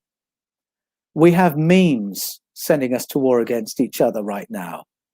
We're all falling into binaries of believers, non-believers, woke, asleep, enlightened, sheeples. You're one or the other. You fall on this side or that side. And you treat with utter disrespect someone who thinks something different to yourself. Memes are setting us at each other's throats. And you can bet your bottom dollar if our governments decided they wanted a real war. So it's no longer feeding off emotional carnage. They want actual carnage. They want to send us into Vietnam again, or into Korea again, or Afghanistan again, or into Iraq again, or go into Syria, or wherever it might be. You can bet your bottom dollar memes will send us to war first. Memes will sow the fear, will sow the hatred. And it's only the modern day version of what was done in the lead up to the Holocaust of the Second World War, manipulating our fears and our hatreds so that we will then run headlong into something atrocious. Again, let's look after ourselves, look after one another, not be manipulated by memes, which are there to keep us in a perpetual state of exasperation and outrage. We look after ourselves. And I do believe that when we do this, when we are very deliberate about the state we put our bodies into, the kind of brain waves we allow our brains to occupy, that is the first key to heightening our intelligence and heightening our consciousness. I did a workshop the other day on the Paul Wallace channel on YouTube, and if you want to sit in on it, become a premium member, and you can watch the rerun of where I do, and I'm going to do another one as well coming up, controlled conscious breathing, because that's a modality that's used by people of all kinds of traditions all around the world that focuses on the body, pulling ourselves back together into the present moment, which pulls us out of anxieties, pulls us out of rage, pulls us out of uncertainty, pulls us out of a place where we're being peppered by stuff. We slow our breathing. We make it controlled, conscious breathing. I learned it from the Hesychast tradition of Eastern Orthodoxy. And practitioners of that through the ages have discovered not only is it very refreshing, but that what follows is heightened experiences of precognition, remote viewing, telepathic connection, self-healing, all those things that Quetzalcoatl's vapor was designed to take away from us. So that's just one method.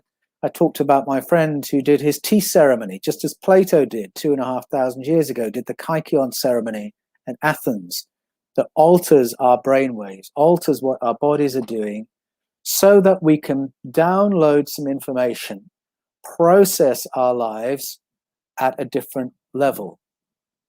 These are all ways of taking our sovereignty back, being more deliberate about the state we're in, and processing some higher thought. Our ancestors told us to expect and believe that we are in company, that we've had company from the beginning and we have company now. Some of it negative, and I have focused a bit on the negative, but some of it deeply positive, because many of our ancestral narratives of paleo contact were of beings coming to Earth from other regions of space, and a number of regions are named, the Pleiades, Sirius, coming and nurturing our ancestors' lives, teaching us agriculture, what plants are good for cultivation, what are good for food, what are good for medicine, what do we do for sanitation, how do we occupy the life of this planet in a way that's in balance. We were taught these things by visitors. And so we've got positive company. Some energy-based beings are positive. In the New Testament, there is a surprising to some verse that teaches us to expect input from our neighbors. The writer, John, 1 John 4, says, test the spirits. Do not believe everything a spirit tells you, but test it. If any spirit comes along that trash talks Jesus, don't take any attention of that one. And in that moment, what he has affirmed is that the early Christians were in contact with other entities that they didn't know what they were. And he doesn't say, oh, that's channeling, you don't want to do that. No, he expects them to be channeling. But he says, keep your sovereignty. Just because there's a being advanced enough to communicate directly with your mind, don't give up your sovereignty. You know, it's never a reason to say, oh, I did A, B, and C because voices in my head told me to. That won't stand up in a court of law, and it's not very sensible. He says, keep your sovereignty, weigh it up, use your own mind, work out what you think is going on, but you're going to be getting some good information. That's why he doesn't shut it down and say you could be deceived, don't do this. He expects good information to flow. That was part of the primitive Christian experience that got edged out as orthodoxy narrowed down. And interestingly, John doesn't say what those spirits are. Are they the spirits of ancestors? He doesn't say. Are they energy-based beings? He doesn't say. Are they physical material beings just like us, but who communicate telepathically? He doesn't say. Are they ETs? He doesn't say. It doesn't matter. Apparently, what matters is that whoever's talking to you, you weigh it and you consider it for yourself. That's his agenda. And so we can go back to that and realize we're in company, according to our ancestors, and we should expect help. We have places to go and take our questions and expect positive input. There's another verse often forgotten from Hebrews chapter 12, verses 1 and 2, where the writer says, since we're surrounded by such a great cloud of witnesses, let us run with perseverance the race marked out for us. And there he is talking about ancestors who apparently take a great interest in our lives and how we run our race. And again, the expectation is you've got company, it's here to help you. It's here to applaud you, to cheer you on, to give you input when you need it. And so again, there's a far more empowering story about who we are. We're part of a cosmic family. I'll finish with this illustration. I talk in the Scars of Eden about a cruise that I went on to Greece when I was 20 years old. And it was on that cruise that I learned that the whole of Europe was named after an ET abductee called Europa. On that cruise, we saw amazing vestiges of previous civilizations. And we went on the most amazing tours of ancient sites. The cruise was a gift from the owner of the shipping line, Andreas Potamianos, and we were thrilled to have that experience. Well, at the beginning of the cruise, Dad said, now look, the cruise was a gift to us. I don't know if we'll be able to afford all the tours along the way. So just be prepared. We might have to just pick and choose what we do. But when we came to the first stop off, we thought, oh, we can't miss this tour. So Dad went to the tour desk and he said, I think we'd like to pay for this excursion. And the girl behind the desk said, oh, no, Mr. Wallace, all your excursions have been paid for. Well, Dad came back from that and he said, I am so glad we went to the desk at the beginning of the cruise because we wanted to go on this excursion, because we might not have known. We might have gone through the whole cruise not doing the excursions because we didn't know what was possible. And that's kind of where I am now. As I read our ancestral narratives and realize we can live more conscious, more intelligence, we can have better self-healing, we can have a better human experience. I don't want to miss what's possible.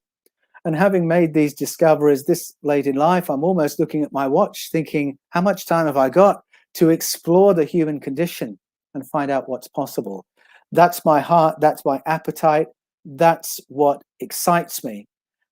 All these narratives, they have dark aspects to them, but there's a positive takeaway from them all, and that is that we have so much more to learn and discover. That's why I love events like this, and that's why I absolutely agree with the premise of total disclosure, that it's a fool's errand to sit around and wait for our governments to disclose the reality of our life on Earth, our life in the cosmos, what company we have or don't have. If you want total disclosure, go to our ancestors, go to our ancestral narratives, ask questions of those in whose company we are, and we'll find that so much more is possible than ever we've imagined. So thank you for listening. At this point, I'll hand back to HQ and say thank you so much for having me today. Amazing, amazing, Paul. You know, a lot of what you said resonated with me, so much so. And the fact that, you know, we do get caught up in those party lines and those drawing of the binaries of, you know, you're not listening to this, who's not saying what, and I catch myself in it all the time. And I definitely have to do a better job of transcending that dichotomy, because it's solely to negate a frequency build. And yes, the more what you kept saying it like that, and it kept saying it in my own head, like, all right, now is the time to do that. We need to reach out, not pull back. We need to incorporate, not alienate. Yes, and it's why I love events like this and doing collaborations like this, because when I talk to you, Rob, or when I talk to you, Omar, that's a moment in which we can just check in with ourselves and see how we're doing, because it's so easy doing the work we do to get pulled into a place of real exasperation and frustration and disappointment, and we can get pulled down by what we're looking at. And I think we need to look out for each other and encourage each other whenever we have the opportunity, because we have to look after each other's emotional state as well as our own. Totally agree. I totally agree. And that's one of the things that I love about this community that we're really building. It's growing and growing. Hence why we have the ability to get 55 people to just come and hang out and just talk. You know, it's been electric from beginning to end, just like the last one. And I love the momentum and where it's shaping. We did this in a way that wasn't so planned. It was planned a little, but we let it fall into place on its own, and it's turning out to just be incredible. The waves of up and down, the information, the ability to just sit back for a minute and say, that definitely touched the nerve. That touched the nerve. It's essentially, where do we go after this?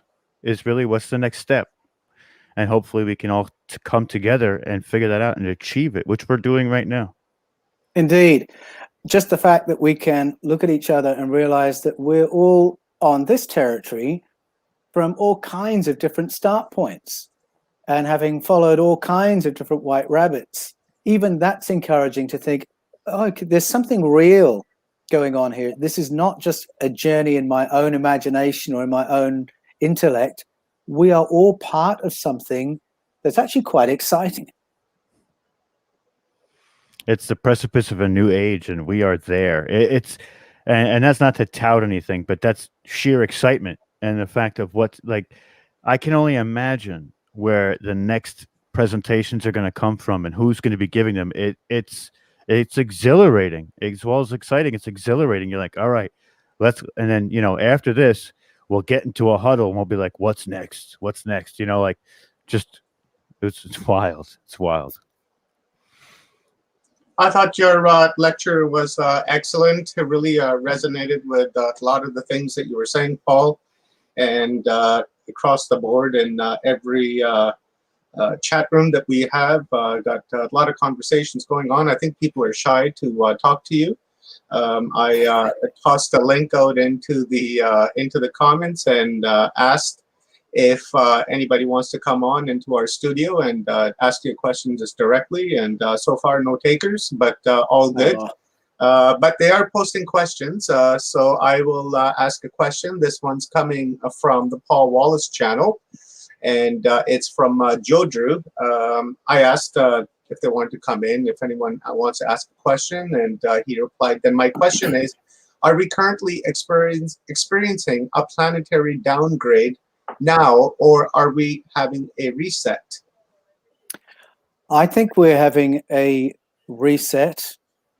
I think there may be powers, well, there probably are powers who think in terms of downgrades because they're thinking in terms of managing the population. That's always the story, of course, isn't it? Whether you're looking at human governors or ET colonizers, how do we manage this? And so pushing people down, keeping them slightly ill, slightly anxious is very often, sad to say, a cynical part of how we're governed.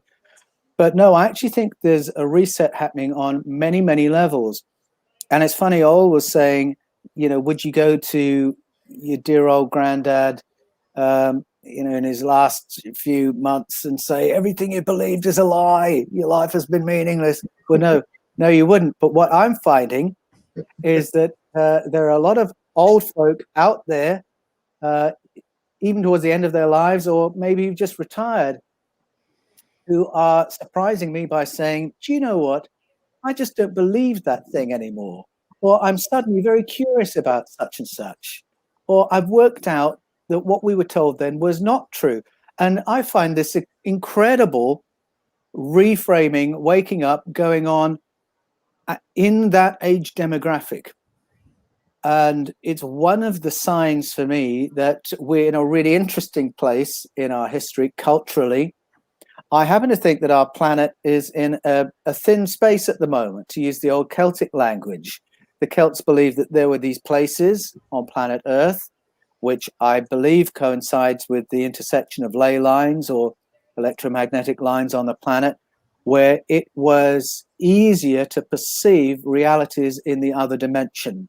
So whether you're talking about the Seether in Celtic understanding or Dreamtime in original Australian story, you've got the same idea, these thin places where it's easier to connect with the other dimension. I think our whole planet is in one of those places right now, because I've never seen this level of change of thinking, of waking up. It sounds judgmental, that language, but I don't mean it that way. It so describes the phenomenon of what I'm seeing. So I think there's something happening at that level. And I don't know if I'll mention the name of this historian because there's such a prejudice against him, but there was a great historian at the end of the 19th century, beginning of the 20th century, who mapped out how the history of the world flows. And he said this, that we begin in family groups as primitive society, and then we develop villages, tribes, towns, cities, city-states, nation-states, empires. And then we reach a point in history where it goes beyond international empires, and we have a situation where the corporations are bigger and more powerful than the nations. And then we reach a point where the interests of so few are served by those corporations that so many of the general population are excluded from the benefits of the status quo, that will begin to break down, and we will need to rediscover each other in more local ways once again. And I believe we're in that pivot right now. So I believe we're in an economic reset, whether we want it or not. That's just where we are in history. We're in a political reset. We are in a thin place reset. And all these things are coinciding. And I think they're also coinciding with a period where the policy of non-disclosure from our ET neighbors is a little bit wobblier. That's why I think there have been these steps to sort of ensure against it becoming blindingly obvious that we've got company. I think that's what's going on. Do you think the ET is in a like a self-induced prime directive? I think the policy of non-disclosure comes from off-planet. Mm-hmm. Yes, I do. And I think that why do you think it's interesting? Like, why would they give that directive when they're flying around and we can clearly see them?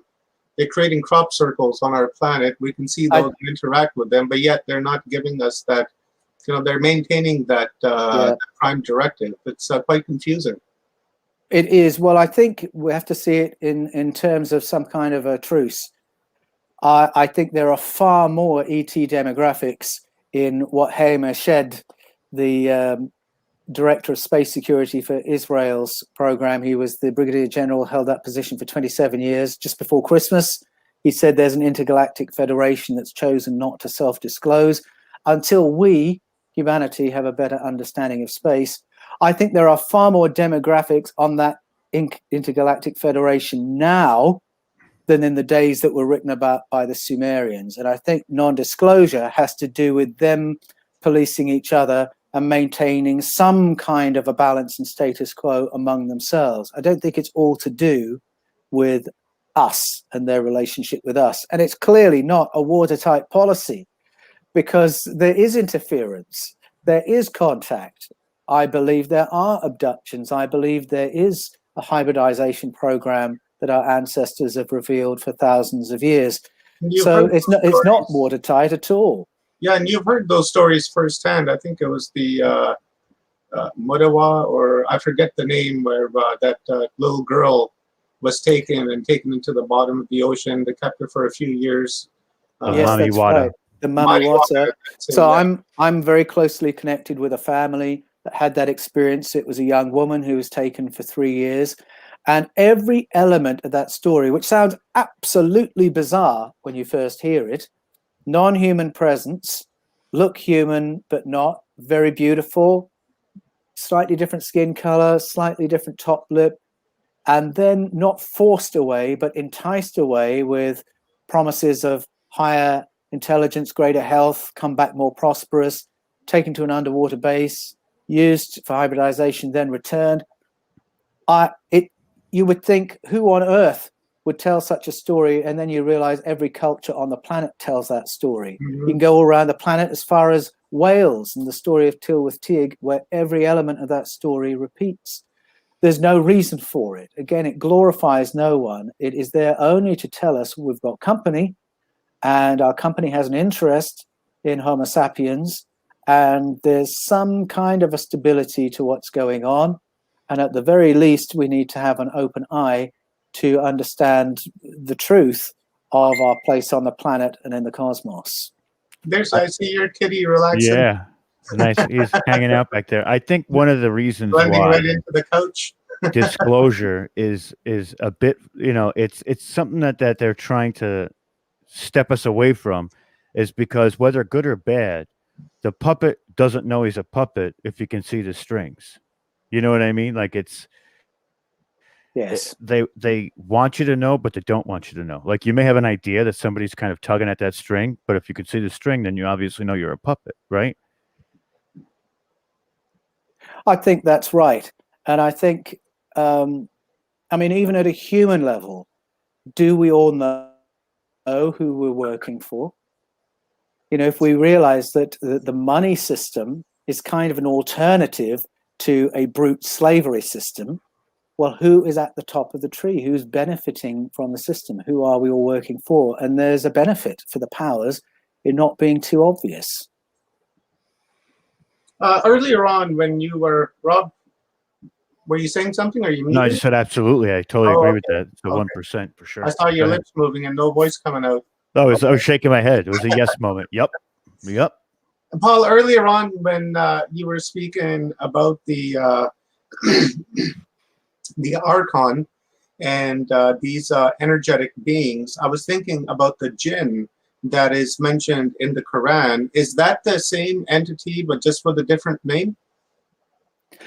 Yes, I haven't made a special study of the jinn, but I do know that there is a significant overlap of concept there, because the jinn are entities that are interdimensional, non-physical entities that are very interested in manipulating societies. So it's not like an individual demon that sits on your shoulder and makes you eat too much sugar. It's at a much more cosmic level. These entities, I believe, are referenced in the New Testament as well, where we're told about elemental spirits. And again, to be on our guard so that we do our best to be a sovereign species. We do our best to live as sovereign people, understanding there are these other entities that want to push us in certain directions that may or may not be helpful to us. Okay, I got a question here again from your channel. Let me just come up here.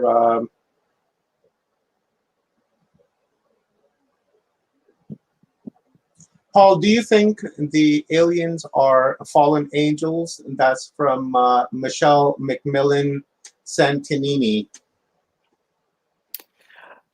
Well, let me answer that in a couple of ways. I think when we come across texts that talk about fallen angels, my short answer is yes, I believe those are references to paleo contact.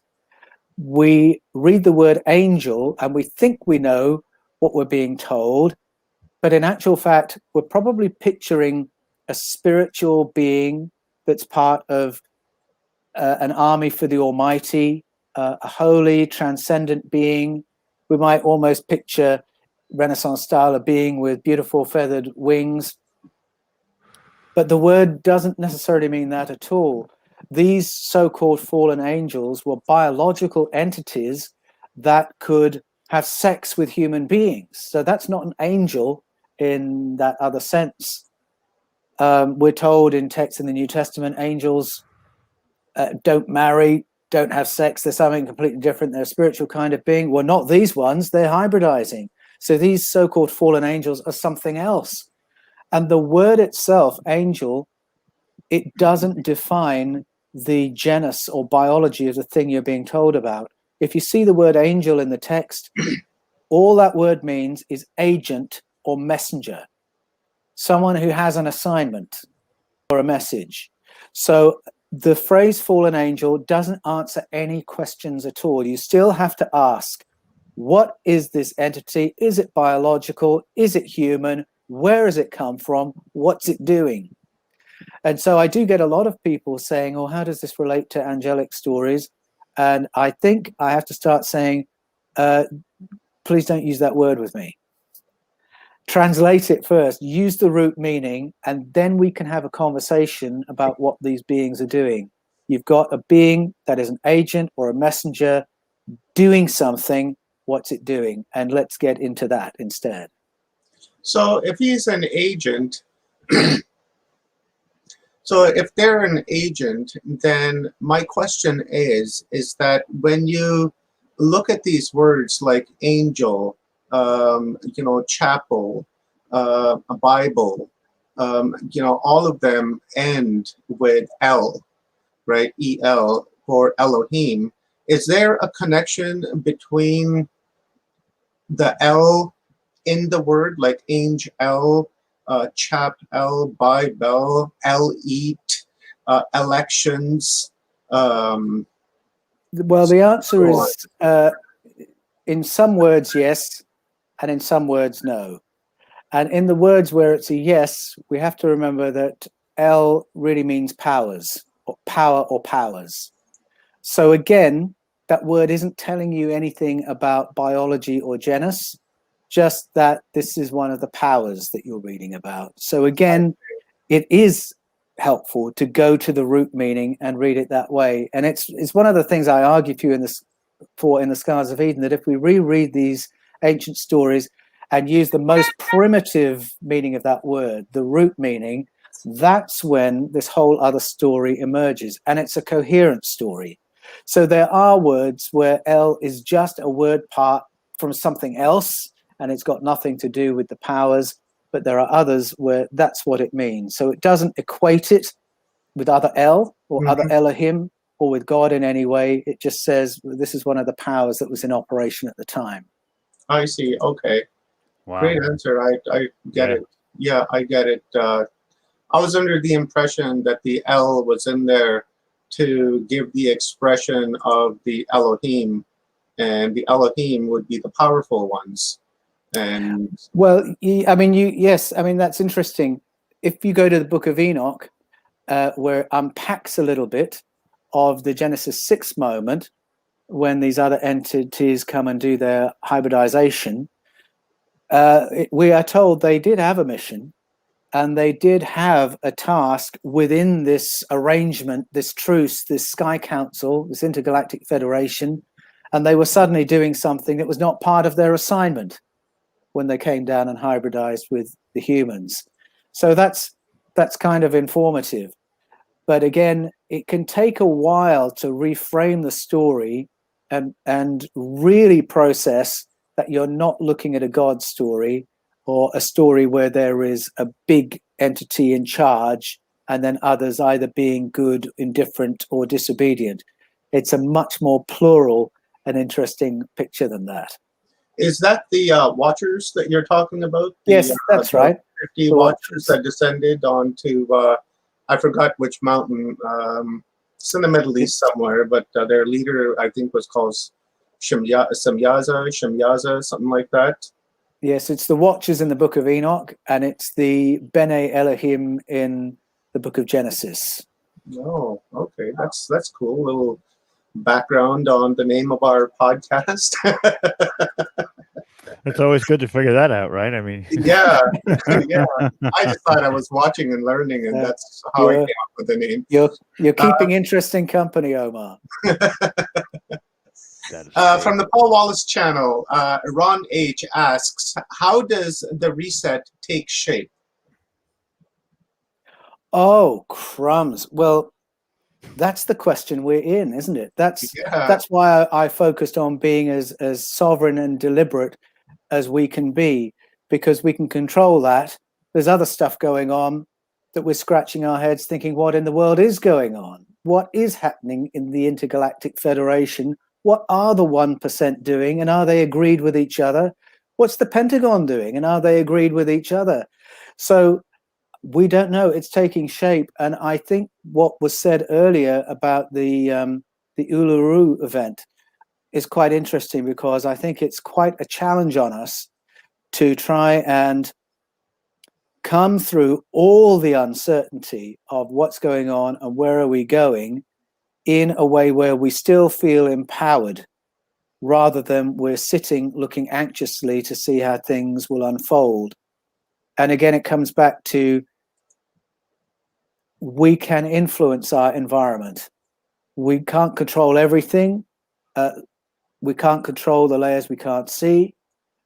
But if we can come together, act collectively, have a higher emotional intelligence, be a bit more conscious, then we can be deliberate about what we're bringing to whatever the party is. And that's somewhere I have to keep coming back to, because I have young kids. So I don't have to worry only about what world am I going to be living in 12 months' time. It's what world are my kids going to be living in? Mm-hmm. And I have to come back to saying to myself, I need to equip my kids to live in whatever world it is in 20, 30, 40 years' time. I need to give them the imagination, the critical skills, the emotional wherewithal to live in what might be a very challenging world and find a way of charting their way through it. You know, the big picture is humanity is a very resilient species, and we've lived through an awful lot of strange, wonderful, amazing, and horrendous things. And we have to be conscious about what generation we're shaping to meet the challenges of the future, and what we are doing in terms of guarding our own hearts so that we can meet the challenges of 12 months' time, which we don't fully know what they'll be. I feel you on that, Paul. I've got a grandbaby coming, and when my grandbaby is born, I'm thinking about what the world is going to be like for him or her, 20, 30, 40 years from now, when I'm going to be a frail old man. And you're absolutely right. It could be a very, very challenging time for them. Or, if we do our work properly in this shift that's happening, maybe it won't be so challenging for them, because we can create a blissful reality where we cooperate and have empathy and love for one another. And instead of cutting each other's grass, stepping on each other's toes, and stabbing each other in the back for a little bit of profit, I think we're at that precipice where we can make this reality happen. I agree. And I think we have to come at it with some kind of a sense of mission, and to say that the world, that we don't know what it's going to be, is going to need the best humans it can find. And our job as parents is to help provide those best humans. Yeah, indeed.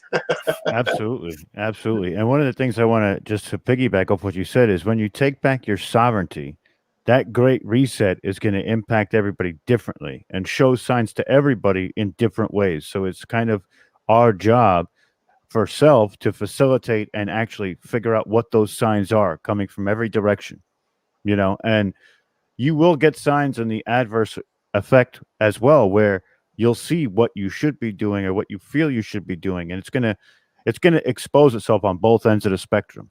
Yes, indeed. When we were getting ready for this event 2 weeks ago, and I brought up Uluru today because it had a resounding effect on me when they were talking about it. There was a UFO that they captured in the sky. And it kind of gave them that nod, like, you guys are doing the right thing right now. We see it.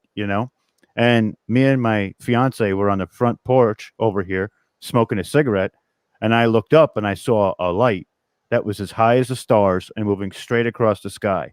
And I never had any kind of contact ever in my life, but I truly believe that it was some entity telling me, you're doing the right thing with this event. Keep it moving, keep it pushing. That's your mission. And I stuck to that gun ever since. It was the wildest thing. Yes. And she's not so much of a believer in it, and she saw it too and says, I have no idea what that is. So it was a shared thank event. you, Rob. Thank you for sharing that. That is absolutely awesome.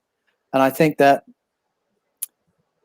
I believe what you just said. I think that we have friends, friends that may sometimes speak to us in a channeling way, or friends that we just realize, oh, I'm being watched and it's friendly, that really spur us on in what we're doing.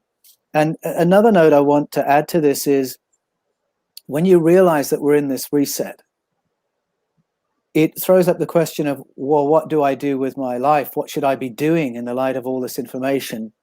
And sometimes it's not about what you're doing, it's about how you do it.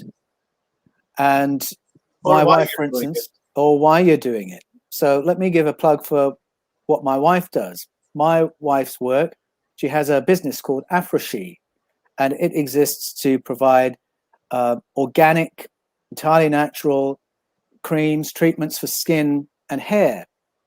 And you might say, well, what on earth does that have to do with a great reset? How does that relate to Uluru or anything else?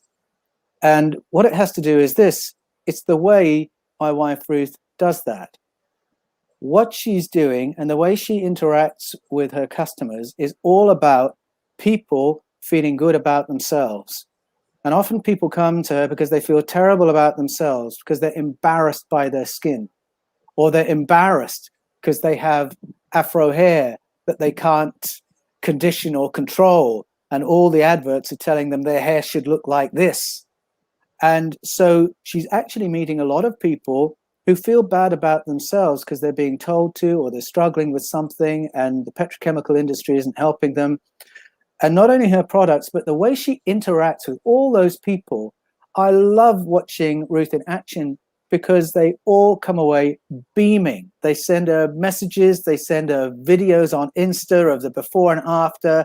And the exciting thing is not just, oh, their skin's improved or their hair's improved. Look at the emotion of this person. And you see them jumping up and down with delight, and they've got their mojo back and they're feeling fabulous. And that's what my wife Ruth is doing. She is lifting the emotional energy of people all around the planet so they can then go out and face whatever the challenges of their world are.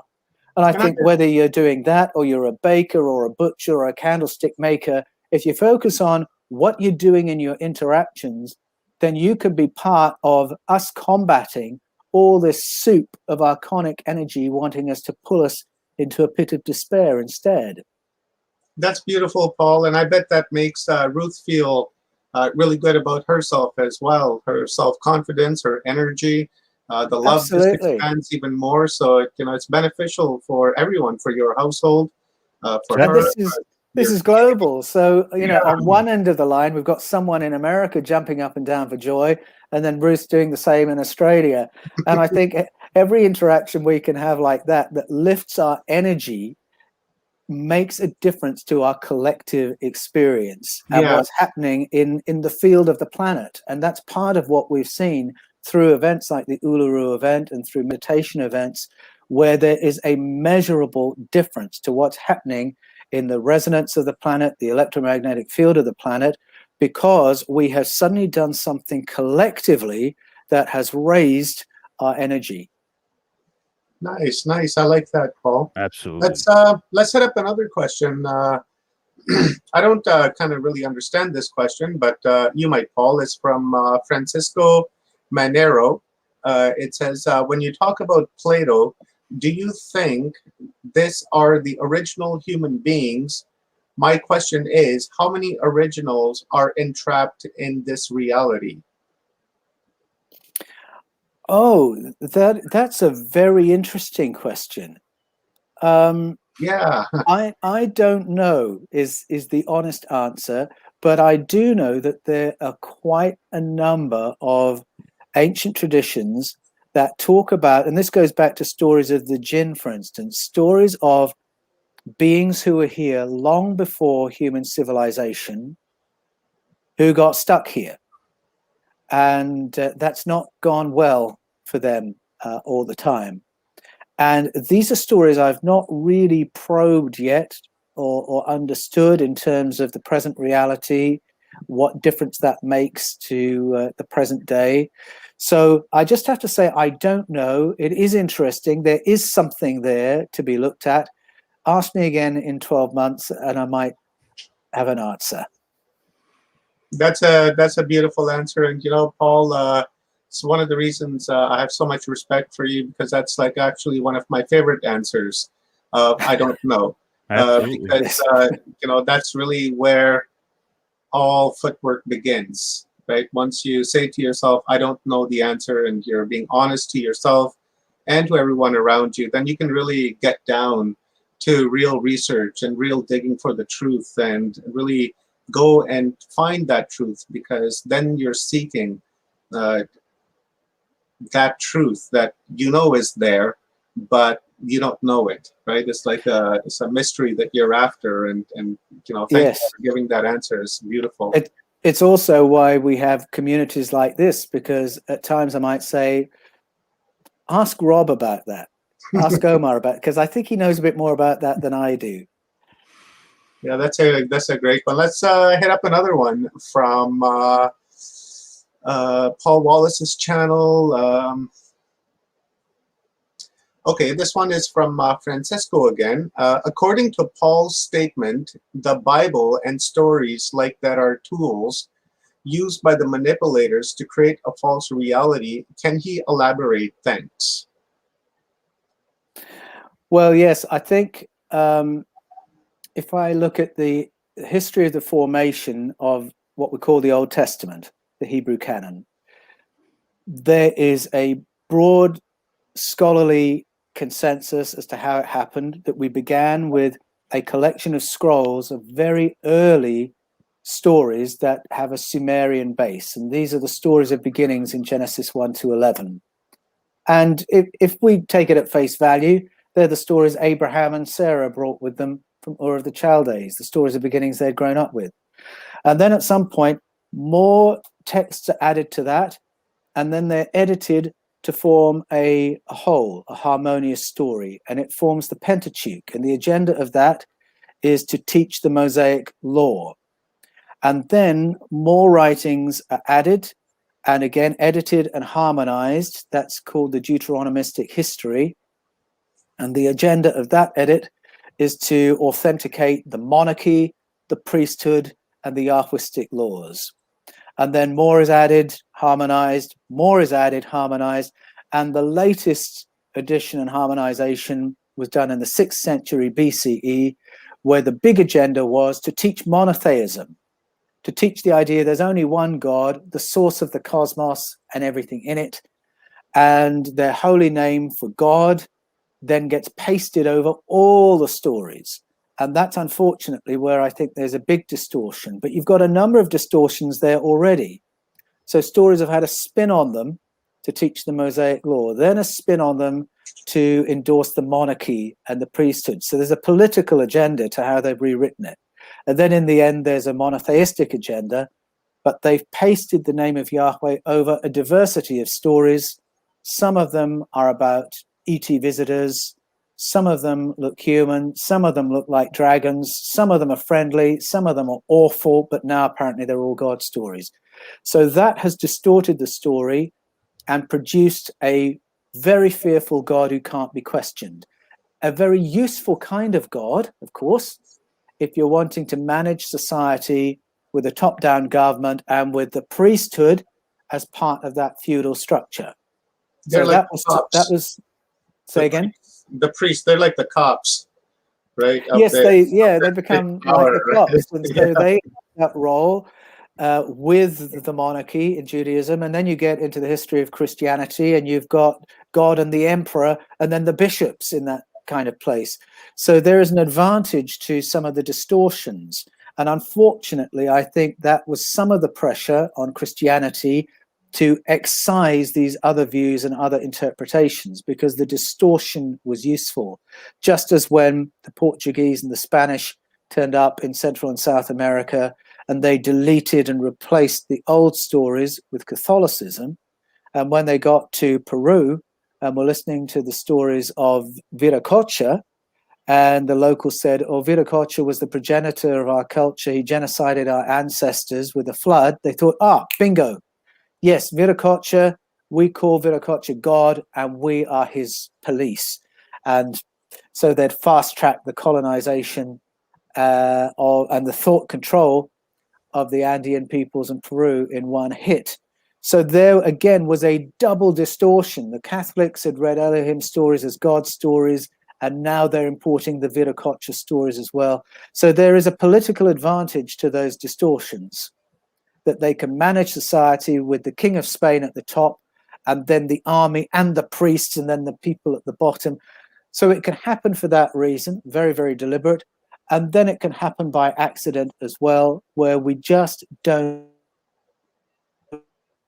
know the old stories anymore and run with what the translators are telling us and don't know how to question it. I see. I was going to ask you earlier when you were talking, I actually wanted to wait till the end. So I don't know if that wholly answers. I'm sorry, I missed something there. Yeah, you were freezing up there, Paul. I didn't catch what you were. Oh, okay. I'm sorry about that. Kind of glitched out there. It's okay. You pretty much answered that question. I was going to ask, when we were being genetically tinkered with, do you think it was at that time that they had inserted the idea of God into our minds so that we would live in this fearful way of life where we can be struck down and we're, begging for mercy and, kind of what have you, like you were saying about 50 people serving 5 people because, they're better. Do you think that was genetically engineered into us to be subservient like that? You froze up, Paul. Okay, can you hear me now? Yeah, you're good. This may be Australian internet affecting us. It's a good thing we're on our last question. Stories.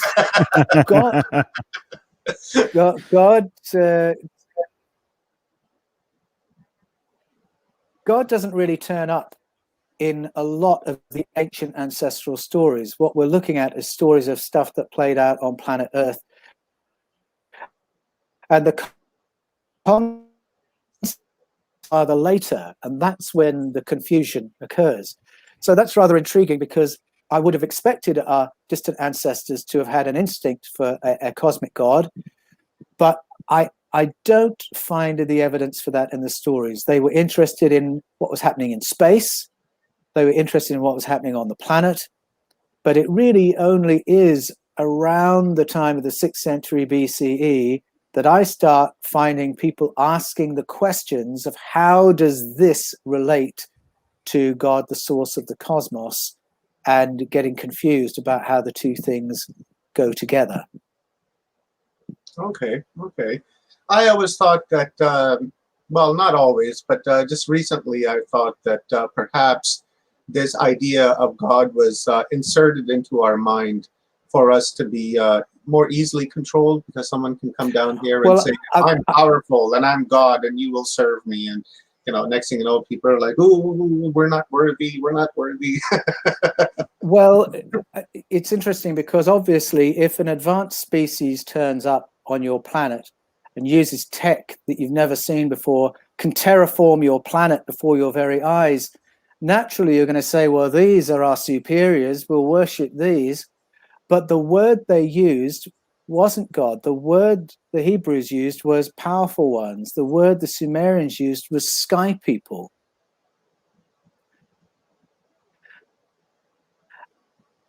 Even if you go to Greek legend, a small g God is still a biological entity that can be killed in a I think smarter than we give them credit for. Yes, they got pulled into a world of worship and subjection, but no word God, small g in the text. Again, go to the root meaning, and you'll find it means powerful ones or sky people. And they knew what they were looking at. And say, oh, I think I know what I'm looking at now as well.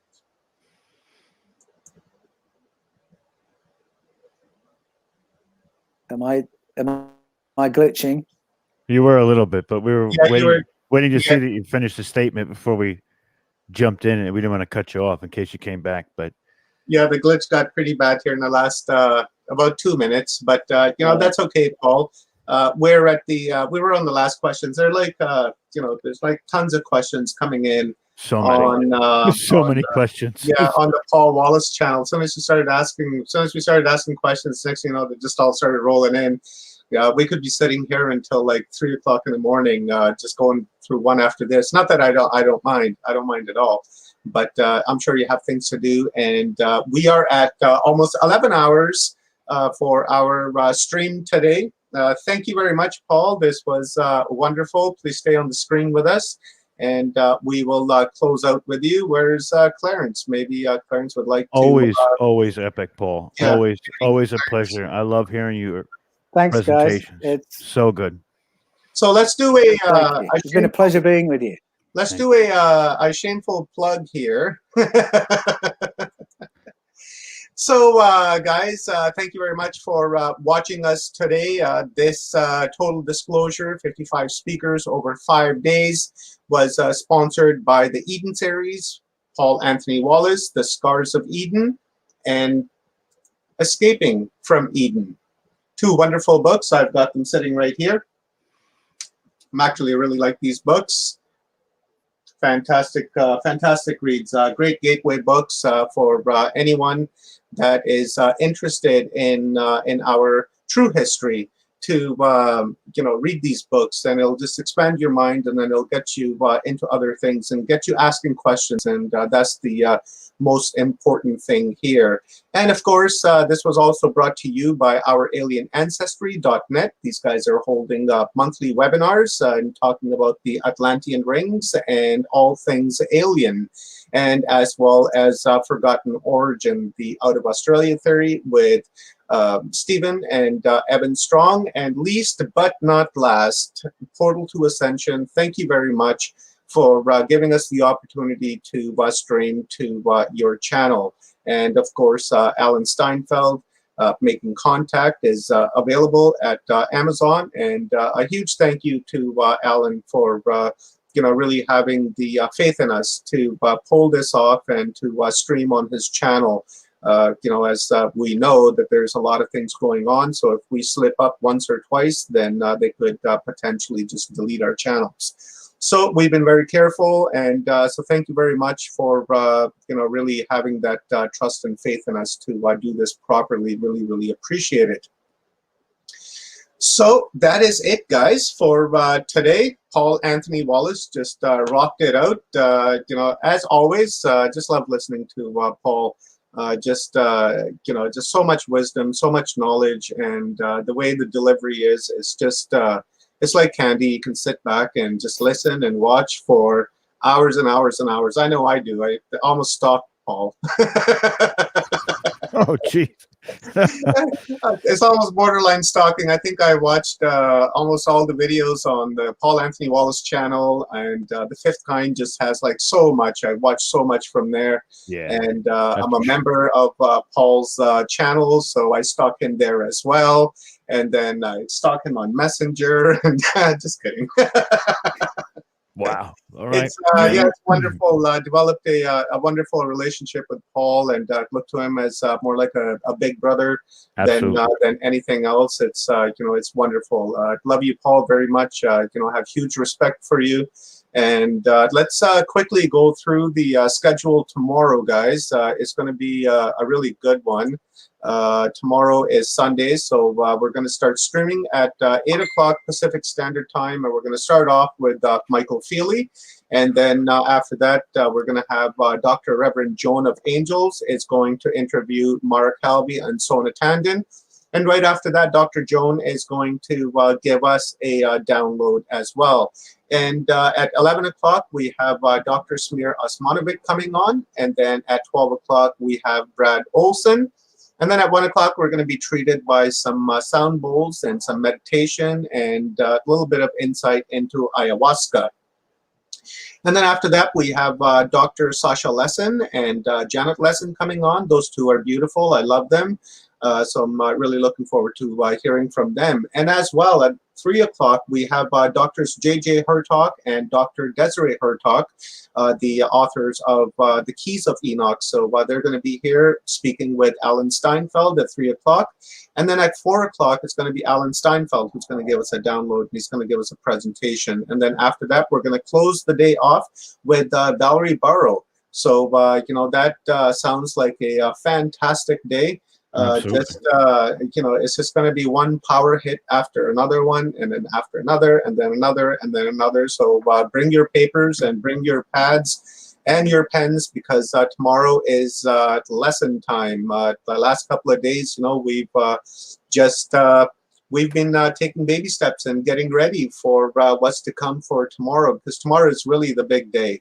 And I try to organize this a little bit differently, but as Rob was saying, the way the universe worked it out is just how this worked out. And I was actually kind of surprised that all the doctors ended up on one day. I was like, hoo-ah. Yeah. So when that happened, I tried to get Dr. Luis on tomorrow, and then I tried to get Dr. Manu on tomorrow, but they had other obligations, so they couldn't come. But it's going to be a power-packed, event tomorrow. So we'll be streaming again to the Paul Walls channel, Portal to Ascension, New Realities, Forgotten Origins. I don't even know how to say Lyanne's YouTube channel, so I won't even say it. Frequency, something or other.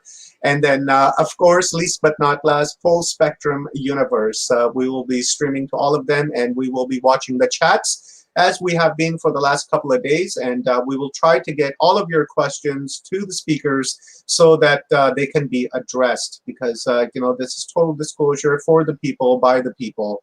And with that being said, Paul, do you have any final words before we close out for the night?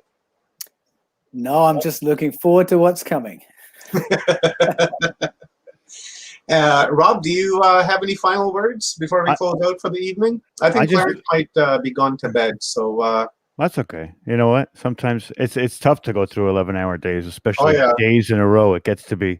Yesterday was a 15-hour day. That's right. We ride the lightning. So that's just what we do, but we love it. And I just want to say thank you to everybody out there for listening to my 2-hour presentation, which I didn't expect it to go 2 hours today, but I appreciate everybody, running through it and bearing with me and letting me explore the Iroquois Confederacy and the, creation myths and things like that. It was great. It was a lot of fun. And I just appreciate that. And, I love everybody out there, and I hope that, we all get to see everybody again, and we get to do this more and more and more. I'm just appreciative for it and have complete gratitude.